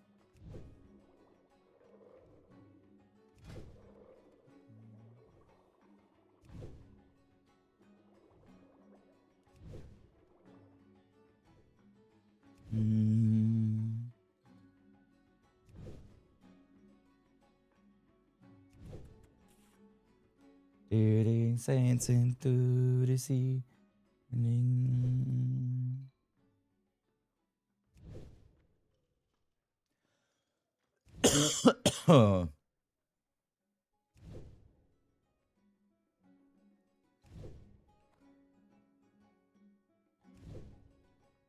Ist aber eine riesige Red Flag, aber für die gehe ich gerne auf die Knie. Oho.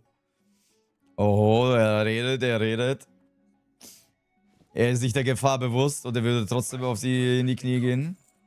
So einer ist das, Leute. Purer Wille. Der hat vor nix Angst. Sauerkraut-Reserve.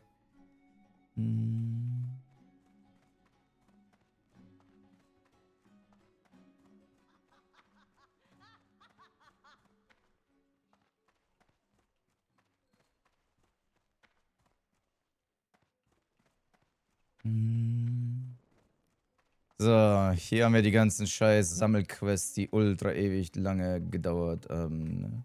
Willkommen. Mögen eure Reisen sicher sein. Ja, nee, gar keinen Bock auf meine Reisen. So, warte mal. Ich gehe mal kurz was Snacky holen.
Wo ist das scheiß Ausrufezeichen, Mann?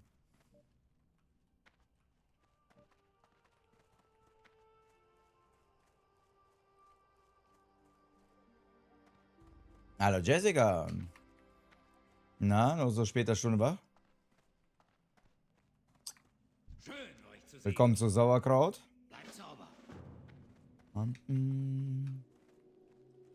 Okay. Die gesamte Map leuchtet.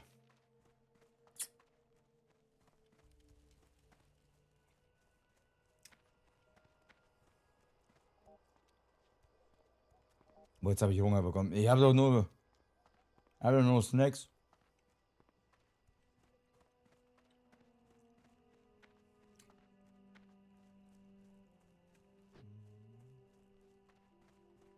Hallo. Lust auf ein Glas? Fort mit euch.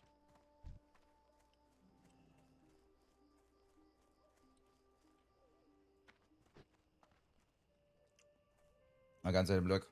Was haben Sie so Feines gemacht? Hattest du einen schönen Abend?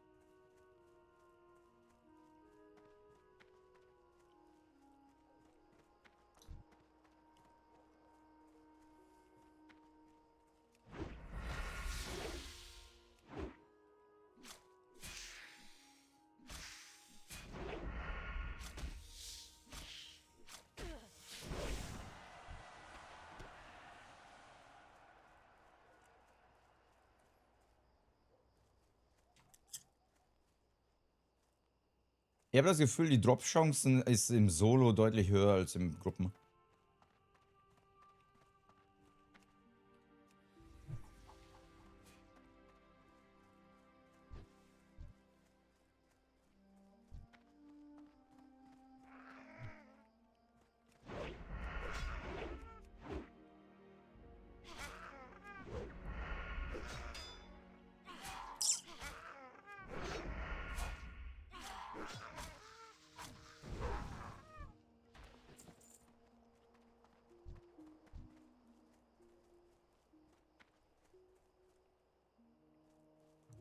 Hello, Mr. Blitzkanone. Oha. Andi, bra. So schnell und so blitzig bist du? Okay. Niu.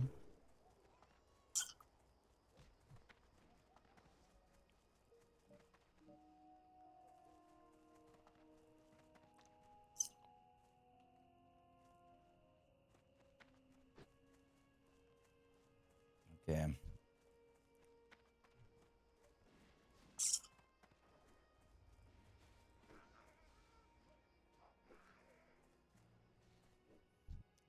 Er hat bestimmt auch andere Qualitäten, Jessica. Manchmal ist auch eine Blitzkanone ganz praktisch. Manchmal. Hallo Neo, willkommen zurück. Auch noch wach. So späten Stunde.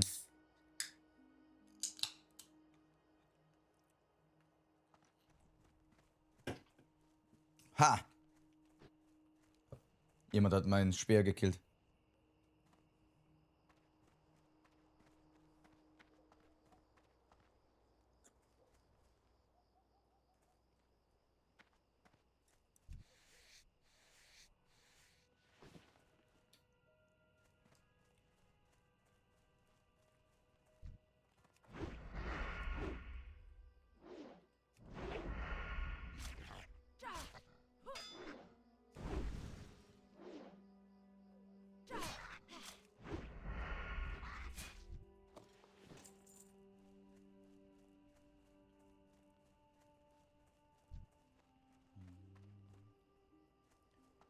So. Wie du siehst, Neo, pures Commitment hier. Wir grinden bis in die Nacht hinein.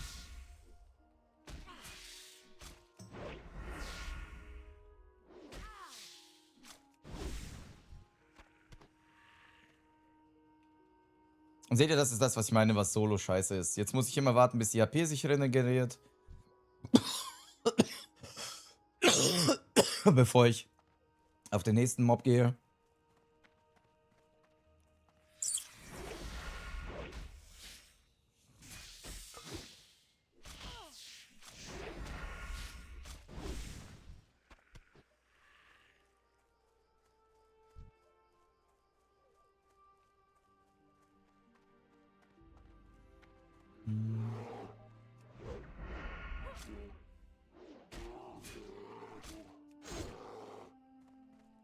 Santa der Boss.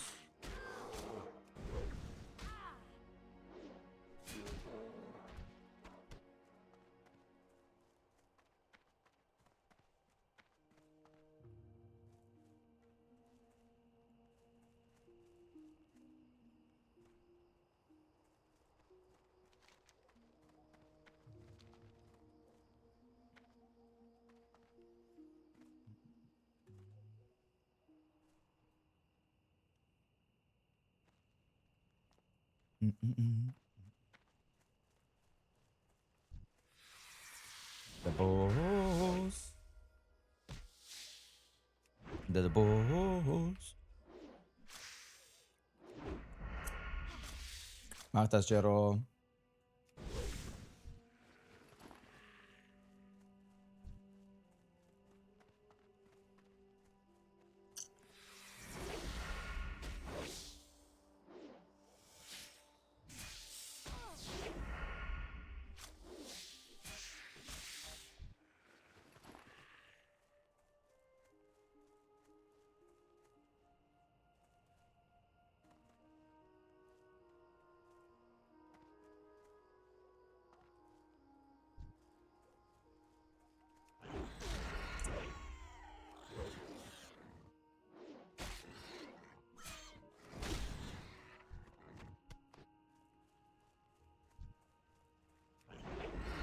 Der Boss. Excel ist auch in WoW, yes. Gefühlt ganz Twitch. Die gesamte Twitch-Szene ist in WoW.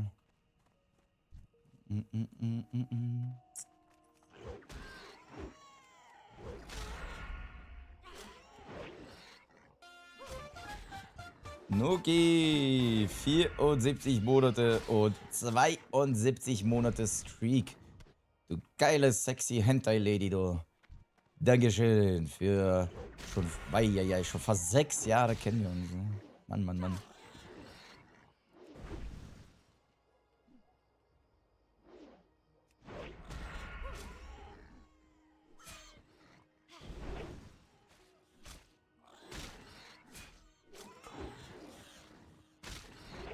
Junge, kann dieses Schwein mal hitten?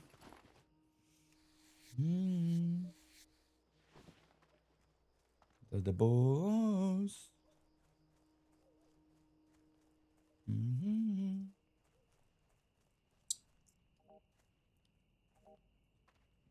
Das Wildschwein war gerade, wollte einfach nicht auf die Fresse.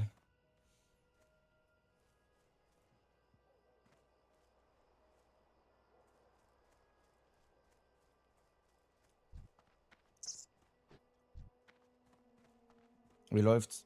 Eher schlecht, dann gut. Also, würde ich sagen, overall gut.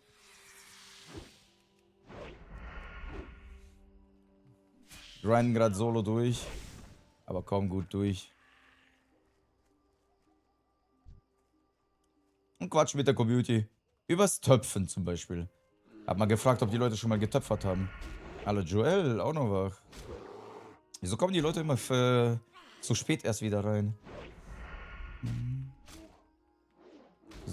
Oder dass ihr dann wenig Kanalpunkte habt, wenn ihr nur eine Stunde Lurk mitnehmt von inzwischen fast 8 Stunden.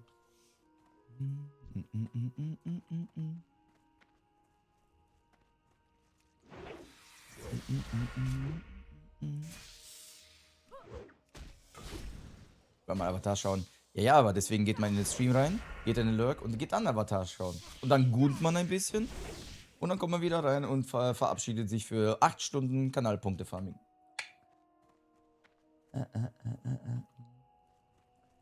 Früher mal, aber da denke ich sofort an einen sehr hübschen Asiaten, der immer noch auf meiner FVU-Page ist. Du meinst der sehr hübsche Asiate, der in der Küche steht mit einer Kochschürze, Nuki? Meinst du den, ja? Ist mir gar nicht aufgefallen, dass du so ein bisschen gedurstet hast auf ihn. Ist mir gar nicht aufgefallen, dass du so durstig auf ihn warst. Vielleicht solltest du mit deinem Freund mal über gewisse Vorlieben reden.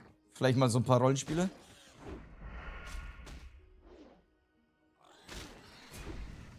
Oder man schläft ein nach dem Gunen. Das kann man auch machen, ja.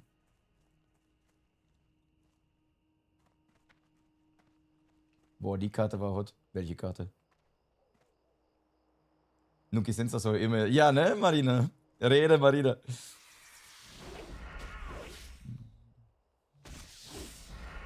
Ist schon sehr interessant, worauf Nuki da durstet und sie verheimlicht es auch nicht. Die haut's raus. Die lebt das aus.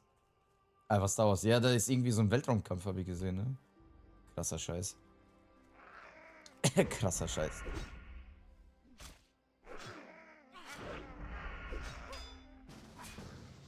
Türkentasche. Tut mir leid. Tut mir leid, Bro. Leider kann ich keine Anfragen von anderen Leuten annehmen. Ich dachte, das wäre deaktiviert, dass die Leute das machen können. Wieso geht das überhaupt? Die kriegen einen Sims-Modus drauf. Was zum... Was zum Fick? Das heißt, jetzt kannst du dich als Charakter erstellen und mit deinem Lover in einem Haus wohnen.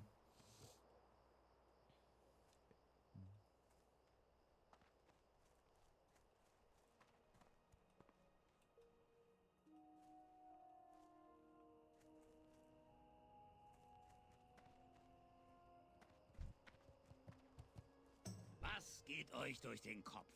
Deine Mutter. Man kann sich selbst rein theoretisch machen, mach ich aber nicht. Ach, bisschen Fantasie ausleben. Ich sag doch. Soll ich auch mal eine Kochschürze besorgen? Fürs Fitnessstudio. Moin, Nightfighter. Willkommen, willkommen.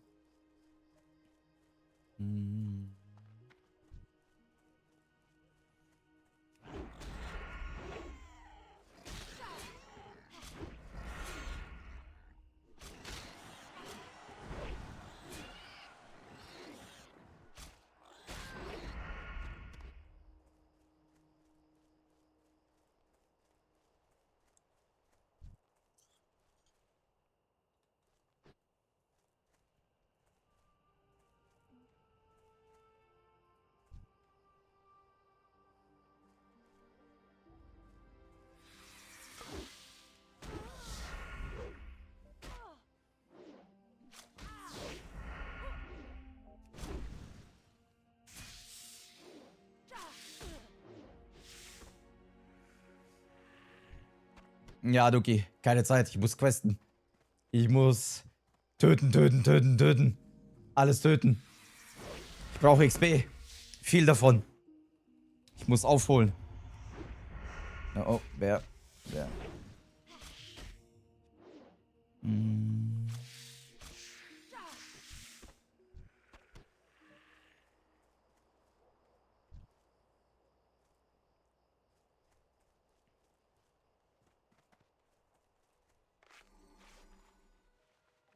Wow. Scheiß Gift.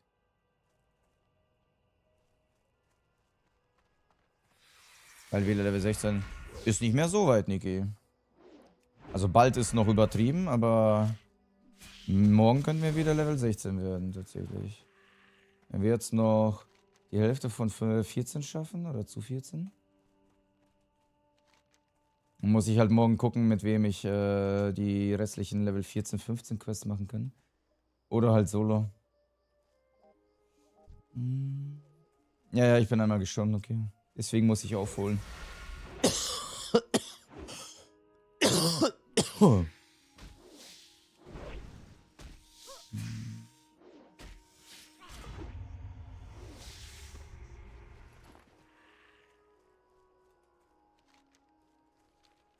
Und die Droprate ist hier natürlich wieder astronomisch.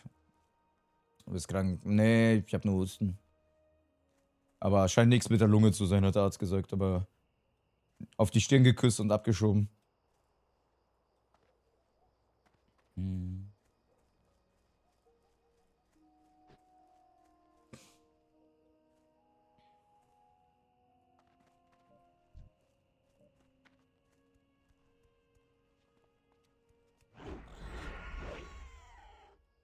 Willkommen zurück, Maker.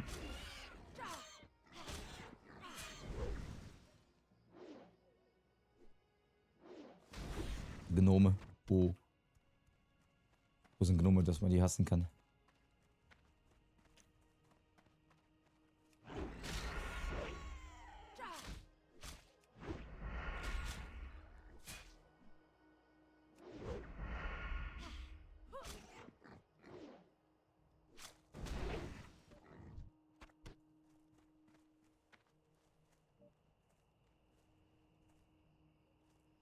Für uns zwei ist nie bei.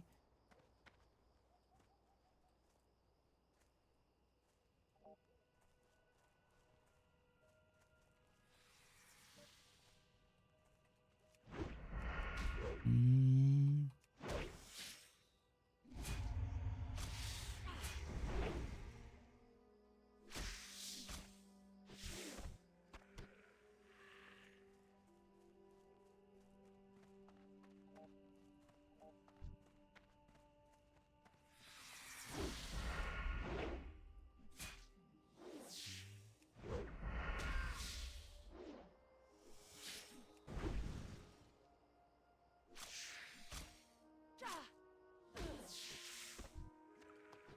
Drei von drei.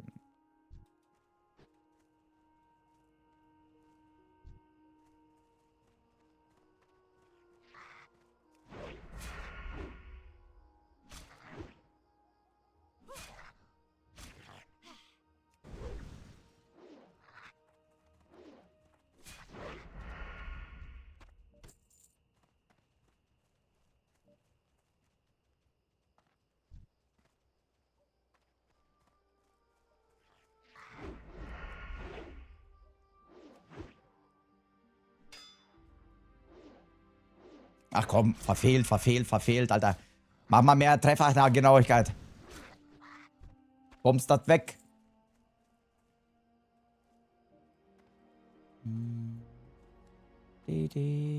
Level 13 sehr geil. Ja, richtig geil.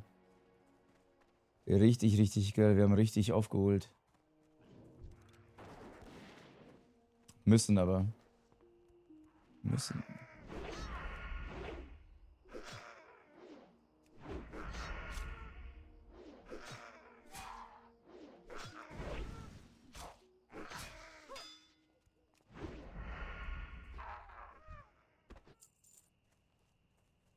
Und zwei dabei.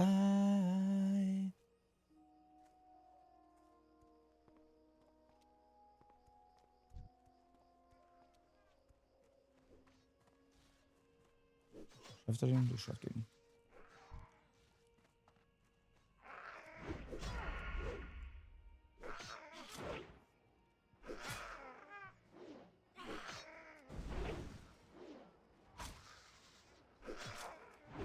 Es gibt einen Remix vom Bielefelder Berg?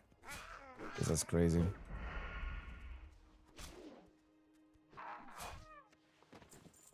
Ist das crazy.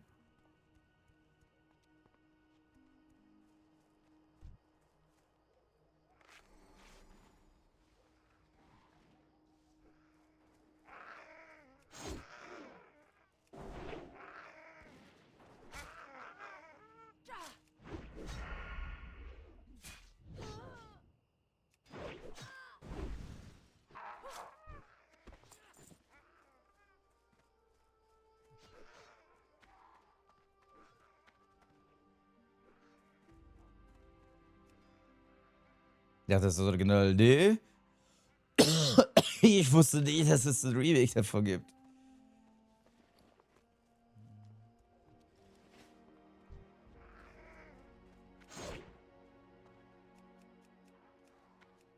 Ich stand doch gerade hinter ihm. Bin ich gerade doof? Oder war das ein Arschgesicht, was vor mir stand?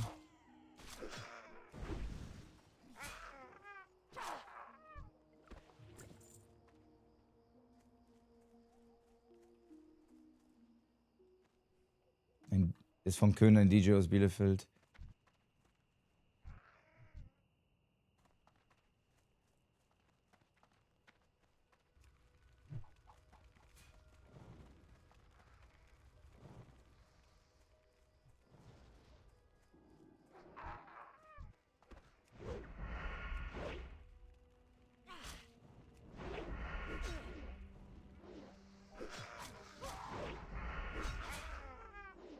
Oh oh.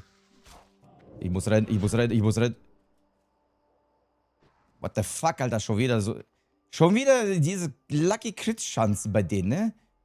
Mann. Das gibt's doch nicht. Das gibt's doch nicht. Eigentlich nur noch 15 Mob. Aber auf einmal trifft er 3 oder 2 Crits hintereinander. 2 oder 3 Crits hintereinander und der Damage Output deutlich höher, als er sein sollte.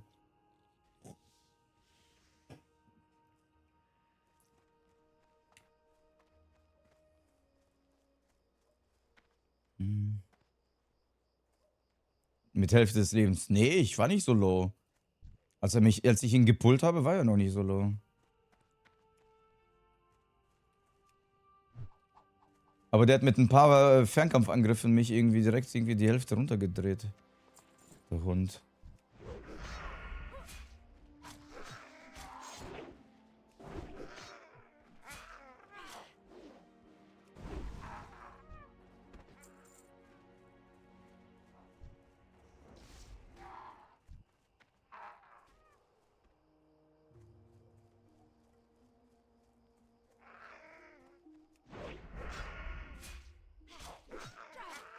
Es ist nun manchmal auch mega unlucky, dass du ganze Zeit keinen einzigen Hit rauskriegst. Und dann der Damage Output deutlich geringer ist, als er eigentlich sollte, ne?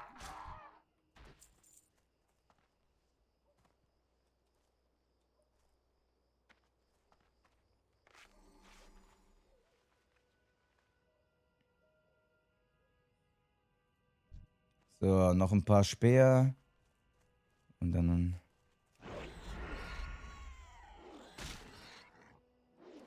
Die ist so verfehlt die ganze Zeit. Ich muss irgendwie...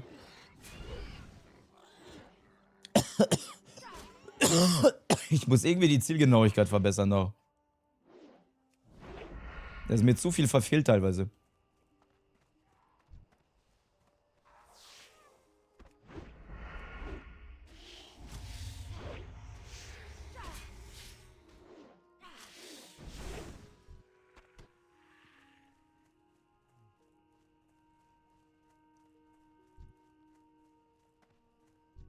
So, die muss ich jetzt irgendwie killen.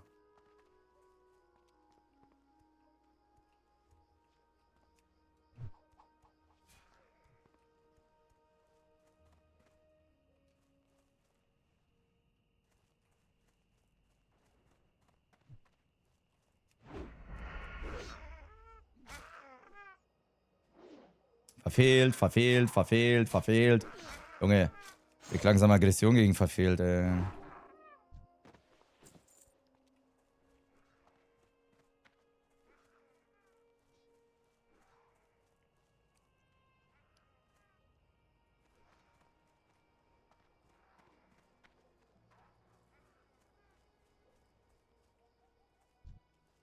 Go. Ist wirklich go. Verdichtet.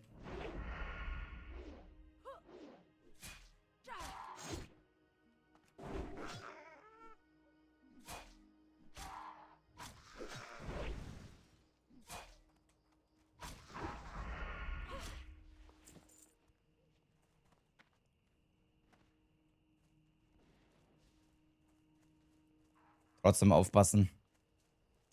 Trotzdem aufpassen, nicht dass 2 ankommen. Vor allem, ich habe noch eine Minute Cooldown.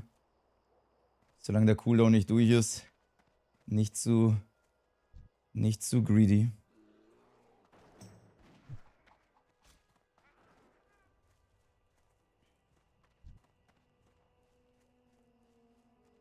Na komm. Solange keiner respawnt.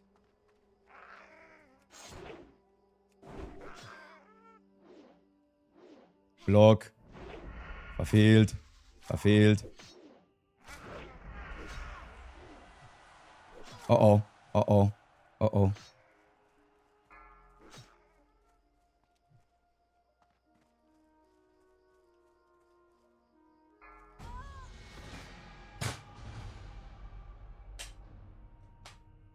Oh, das gibt's doch nicht.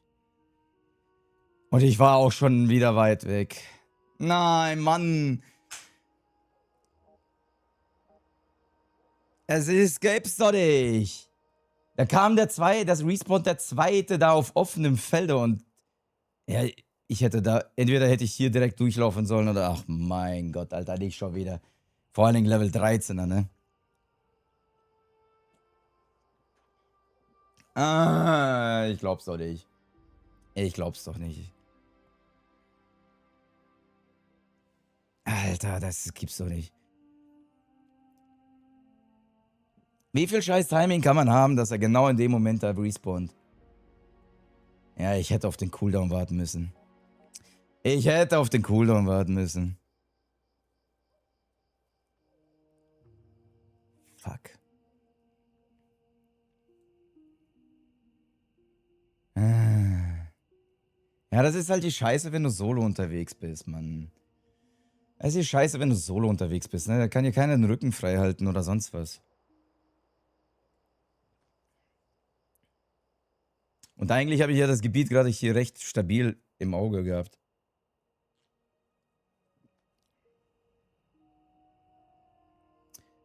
Ah, fuck, Alter. 8 Stunden wieder schon wieder umsonst.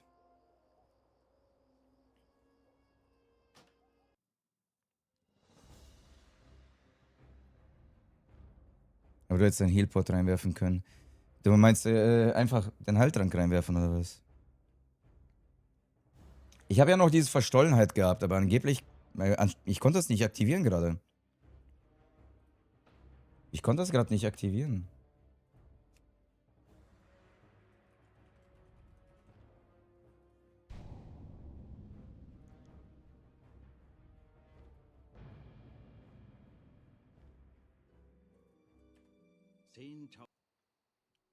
Nee, das da hier.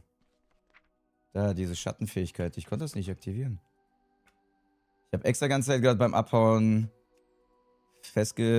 drauf geguckt, ob ich das aktivieren kann, aber ging nicht.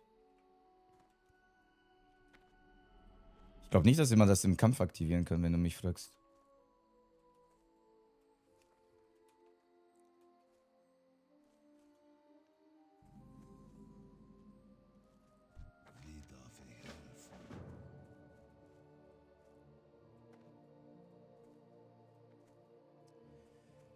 Ach Mann, hätte ich da die 30 Sekunden Cooldown abgewartet, wäre das alles kein Problem gewesen, ne? Vor allen Dingen die Pisser sind ja auch Range gewesen. Die Pisser sind ja auch Range gewesen.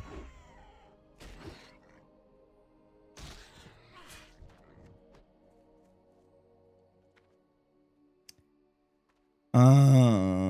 ist das, fuck. Ist das lame. Ist das scheiße.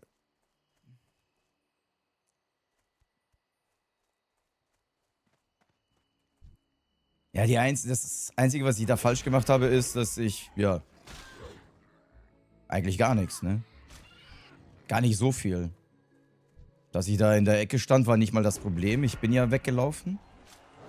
Als ich instant den zweiten Gegner gesehen habe, bin ich auch gelaufen. Ich habe meine besten Skills benutzt, um den so schnell wie möglich zu killen. Und trotzdem direkt in den Respawn reingelaufen, ne? Und trotzdem in den Respawn reingelaufen.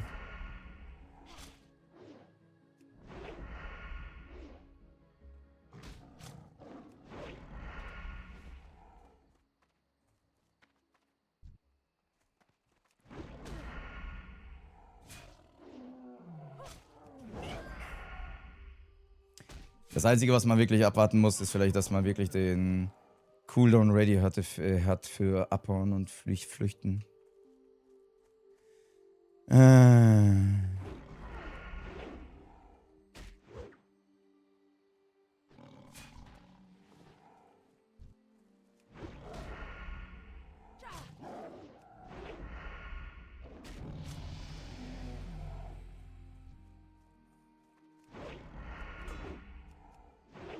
Darfst du schon spielen? Ja, ja.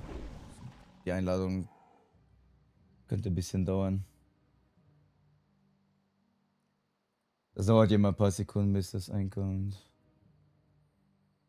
Support zum Gilden-Event ist über Nacht etwas eingeschränkt, wird morgen früh nachgeholt, also sofort notwendig. Ja. Twitch, ist dann. WoW, ist Thanos.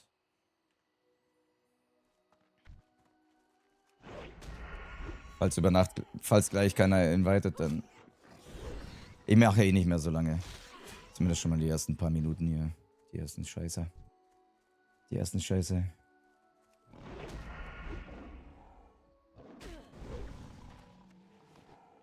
GRG-Monster. Einige sind schon 6-mal gestorben. Also macht dir nichts draus.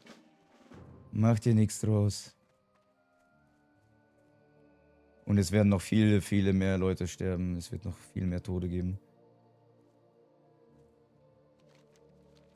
Ja, vor allen Dingen, Strubi, diesmal war das nicht mal so ein dummer Tod, weißt du? Diesmal habe ich nicht mal so viel falsch gemacht.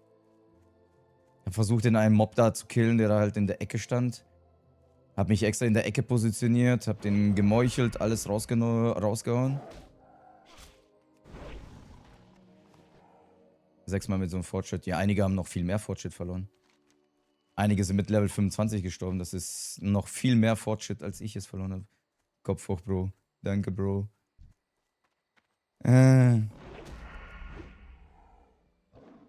Was war bisher der höchste Leveltod? 25?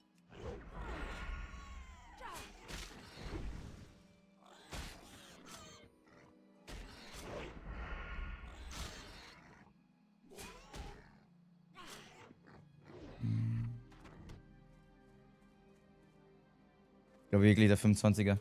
Ich würde sogar sagen, der Level 25er ist vom Zeitaufwand und vom Level Progress noch, hat deutlich mehr verloren als meine 2 Tode. Ne? Das ist auch schon sehr, sehr, sehr, das tut sehr weh. Ich glaube, wenn ich Level 25 wäre und ich wäre tot, dann wäre das Projekt für mich gelaufen. So, weil bis Level 13, habt ihr ja gesehen, kommt man super schnell hoch, ne? Das ist easy peasy. Man kommt richtig gut schnell hoch. Ein 7-Stunden-Grind, ne? Wir haben 1 Stunde Just Chatting gemacht und ich war Level 13. Da bin ich inzwischen super solide drin. Aber Level 25, ja, da brauchst du wahrscheinlich locker 30, 40 Spielstunden aktuell. Friede sei mit euch. Mögen euch die Sterne leiten.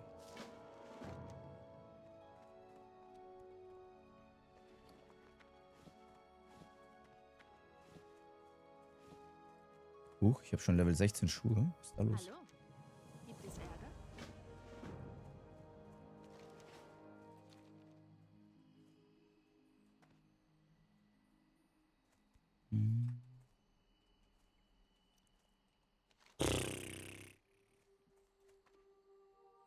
Der zweite ist jetzt wirklich sehr mega unnötig. War eine gute Gegend zum Leveln und wir hatten gerade echt einen geilen Flow gehabt.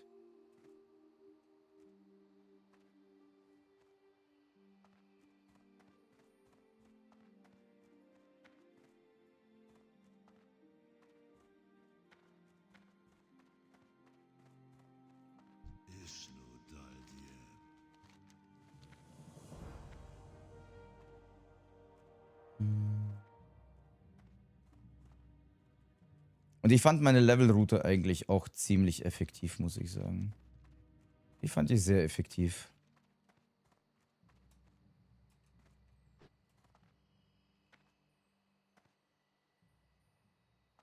So, machen wir noch bis Level 5. Dann haben wir hier die erste Gegend oben geklärt.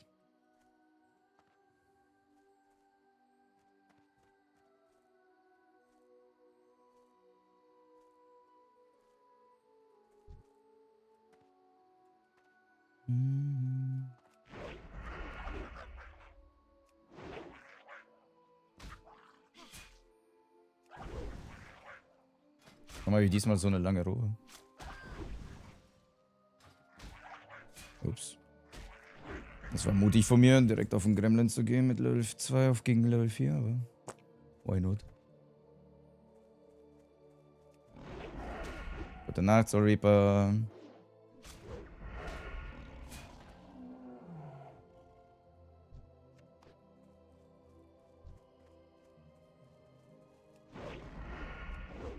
Alles für die XP.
Quavo, wenn du das Team mit die Gilde meinst, dann ja, da sind über 270 Streamer drin.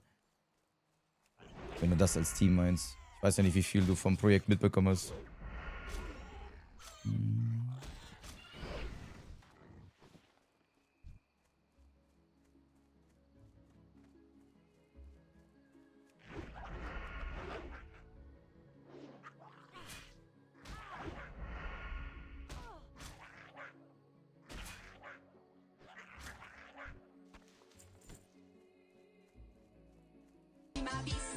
Kräftig! Da ist ja noch jemand, wa?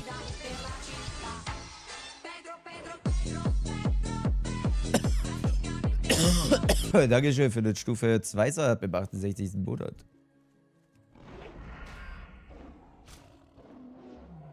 Schlaf gut, Yoda. Es war wirklich ein schöner Abend.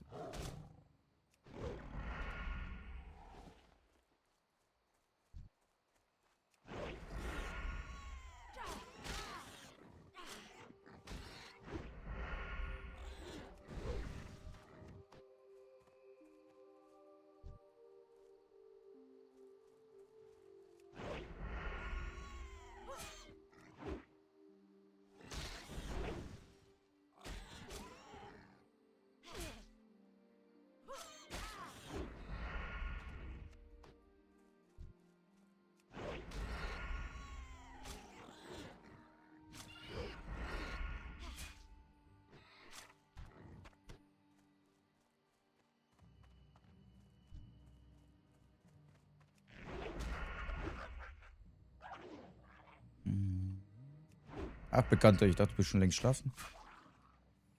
Komisch, Alter, wie viele Leute um diese Uhrzeit noch wach sind. Die ich den ganzen Tag nicht sehe. Oder auf einmal spawnen die. Oder werdet ihr auf langsam wach? Oder hier, wacht ihr gerade auf, um arbeiten, für Arbeit? VR-Chat. Ach, da gunst du die ganze Zeit. Das erklärt's. Da bist du die ganze Zeit am Gun.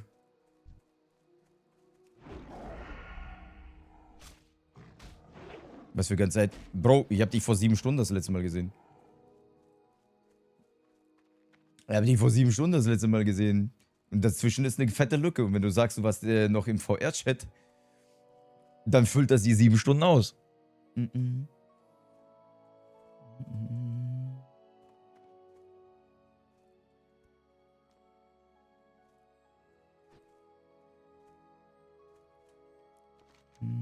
Watch me bleed. Haben die auch lieb, Jodas?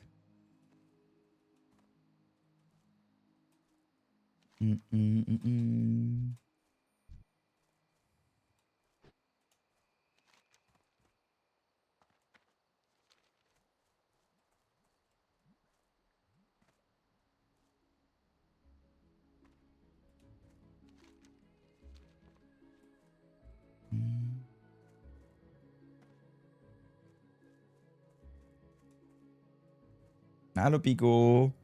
Hast du es wenigstens ein bisschen genossen?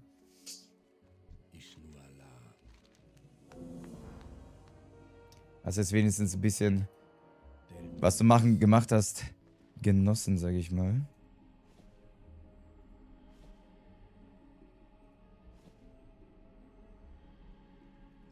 Seid gegrüßt.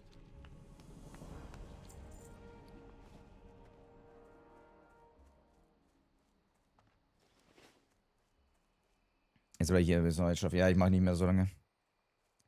Ich mach nicht mehr so lange.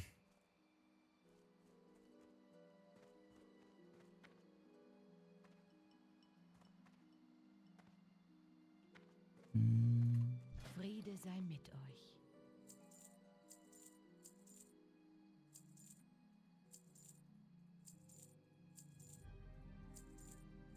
Asha Fella.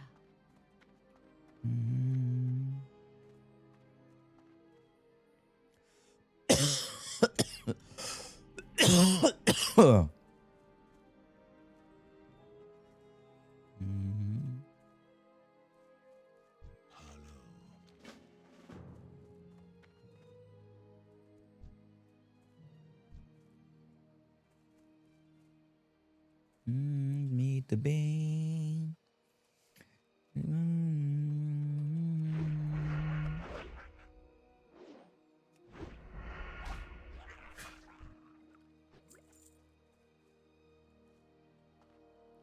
To be part of something.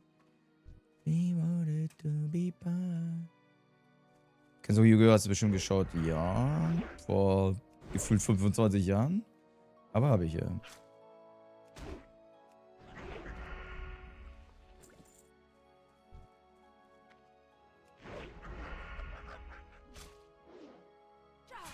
Wieso?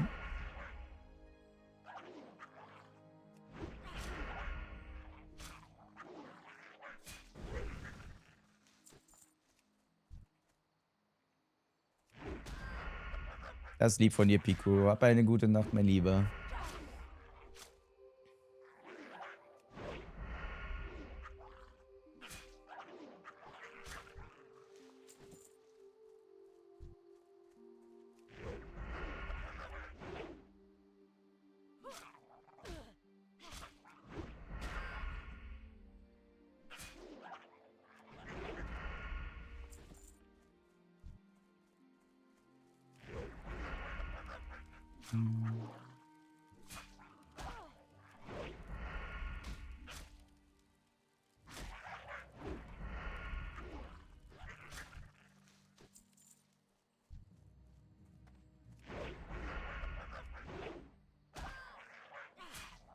Die haben einfach einen eigenen Kanal, wo Yu-Gi-Oh! Rund um die Uhr läuft. Lul.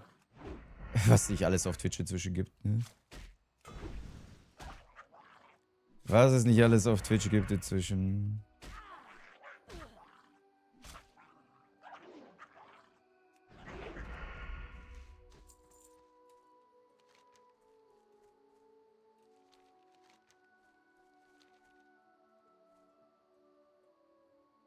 Was willst du sagen hier, ne? Schon wieder.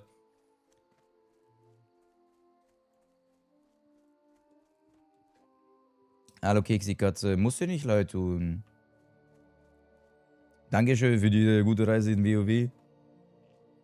Hm.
Elun sei mit euch.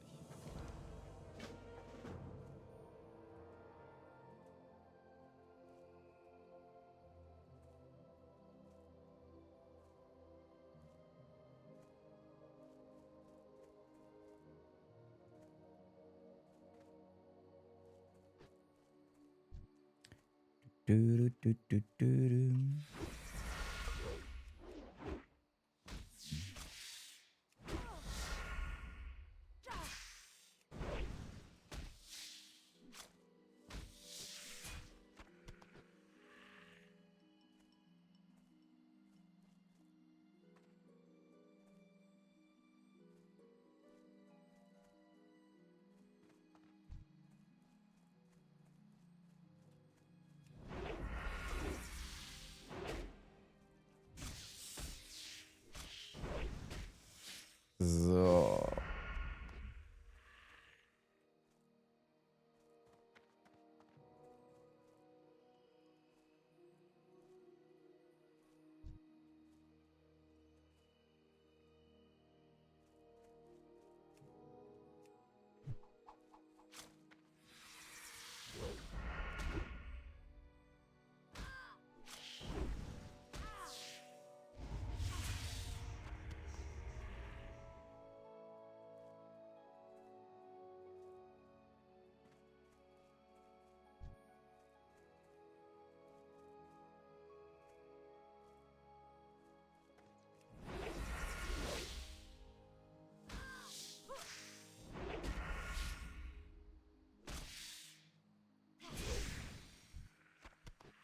Sechs von 10. Eine Späne geht noch. Eine Späne will. Man merkt, Chat will. Ja, guck mal auf die Uhrzeit. Guck mal auf die Uhrzeit.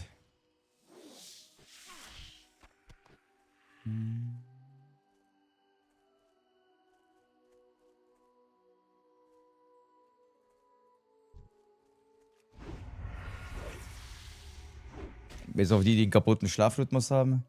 Aber die haben eh nicht so viel Interesse an WoW.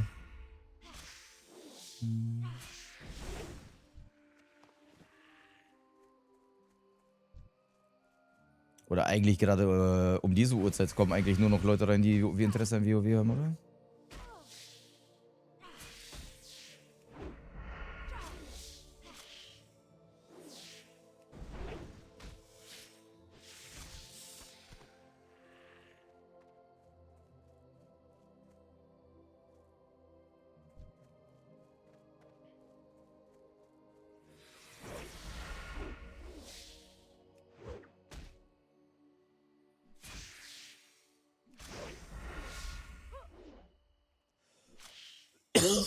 Oh. 9 von 10. Ey, um diese Uhrzeit sind die Questgebiete wenigstens alle komplett chillig. Das ist geil.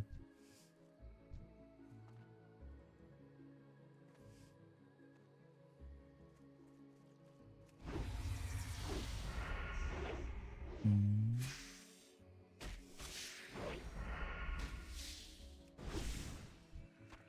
10 von 10. Let's go. Abgeben, Feierabend.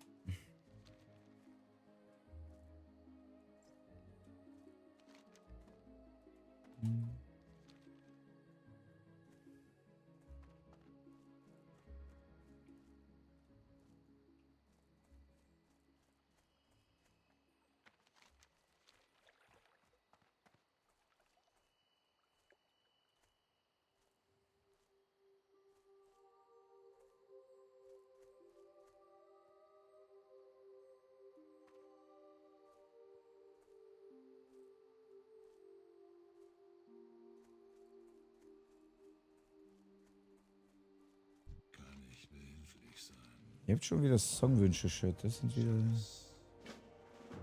sehr interessant. Lässt tief blicken.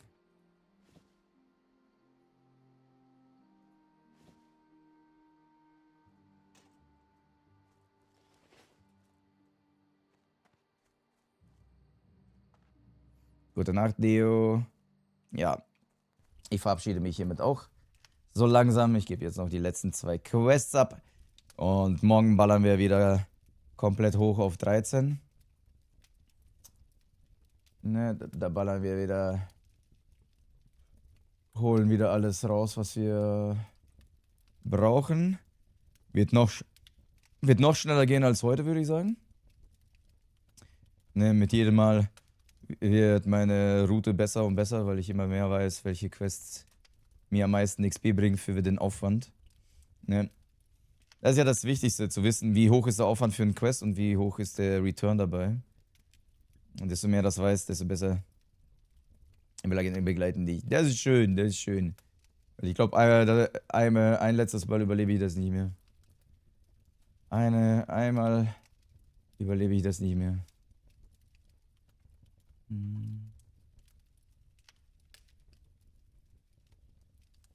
Irgendwann Slasher, ja. Ich denke mal, wenn ich so ein bisschen wieder Richtung Level 15 gehe. So. Alles verkauft. Und so gut wie Level 5. Wie, das ist keine Rest? Das ist keine Safe Zone hier, oder was? Kann ich keine Rested XP bekommen?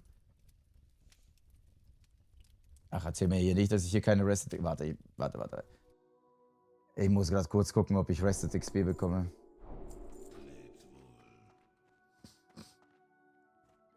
Deshalb bekomme ich hier keine Rested XP. Erzähl mir nicht sowas.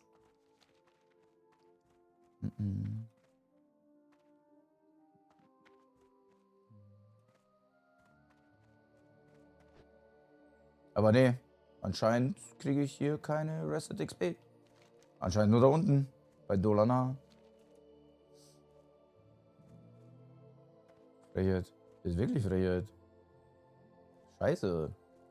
Damit verliere ich morgen irgendwie, keine Ahnung, so um die 500 XP oder so. Ne, weil über Nacht kriegt man 500 Bonus XP.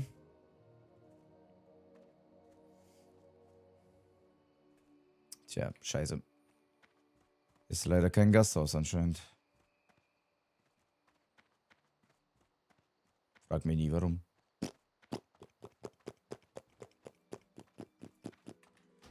Ist also. Chat, ich fackel nicht lange. Ich Guck noch, wer bei Sauerkraut live ist, aber ich glaube, aktuell ist gefühlt noch halb Twitch live. Um diese Uhrzeit. Oh ja. Oh ja. Die Liste ist lang.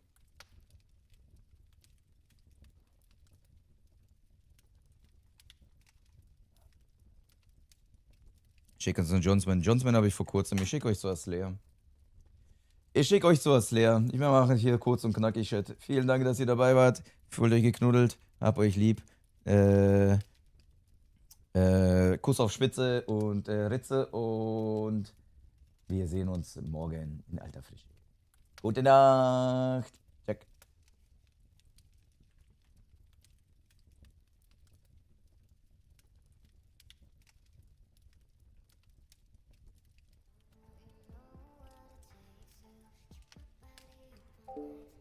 Dann, Stan, wieso bist du gestorben? Das hat mich so traurig gemacht. Du bist saftig, ihr seid so süß. Noch irgendwas zu Hallo. verkaufen. Hallo, Stan. Hallo, Community von Stan, die süßen Tomaten hier. Ey, das tut mir so im Herzen weh, dass du zweimal so hoch Ich gestorben habe noch einen bist. Gürtel. Ich weiß, wie gut dein Gürtel ist, aber ich habe einen Gürtel mit 35 Armor über. Den habe ich auch gerade gefunden. Also kannst du gerne. Okay. Dankeschön, Lo. Ja, ich will Danke dir, Stan. Vielen, vielen, vielen, vielen ich Dank. einen Silber oder grün haben. Ich glaube, ich nehme den silbernen.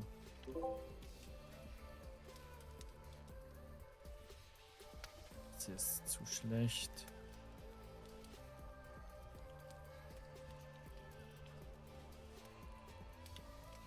Okay, dann würde ich weitergehen. Noch die Quest abgeben. Ja, die Moorlochs noch machen können. Scheiße, wenn wir schon waren. Egal. Weil ich glaube, hier hinten Dich gibt es sehe auch ich, noch mal hey, welche, Stan. aber Dich die sehe sind ich. Du viel, viel schaffst stärker. es. Du schaffst es. Okay, okay. Was musst du noch von dieser Eintopf-Quest machen?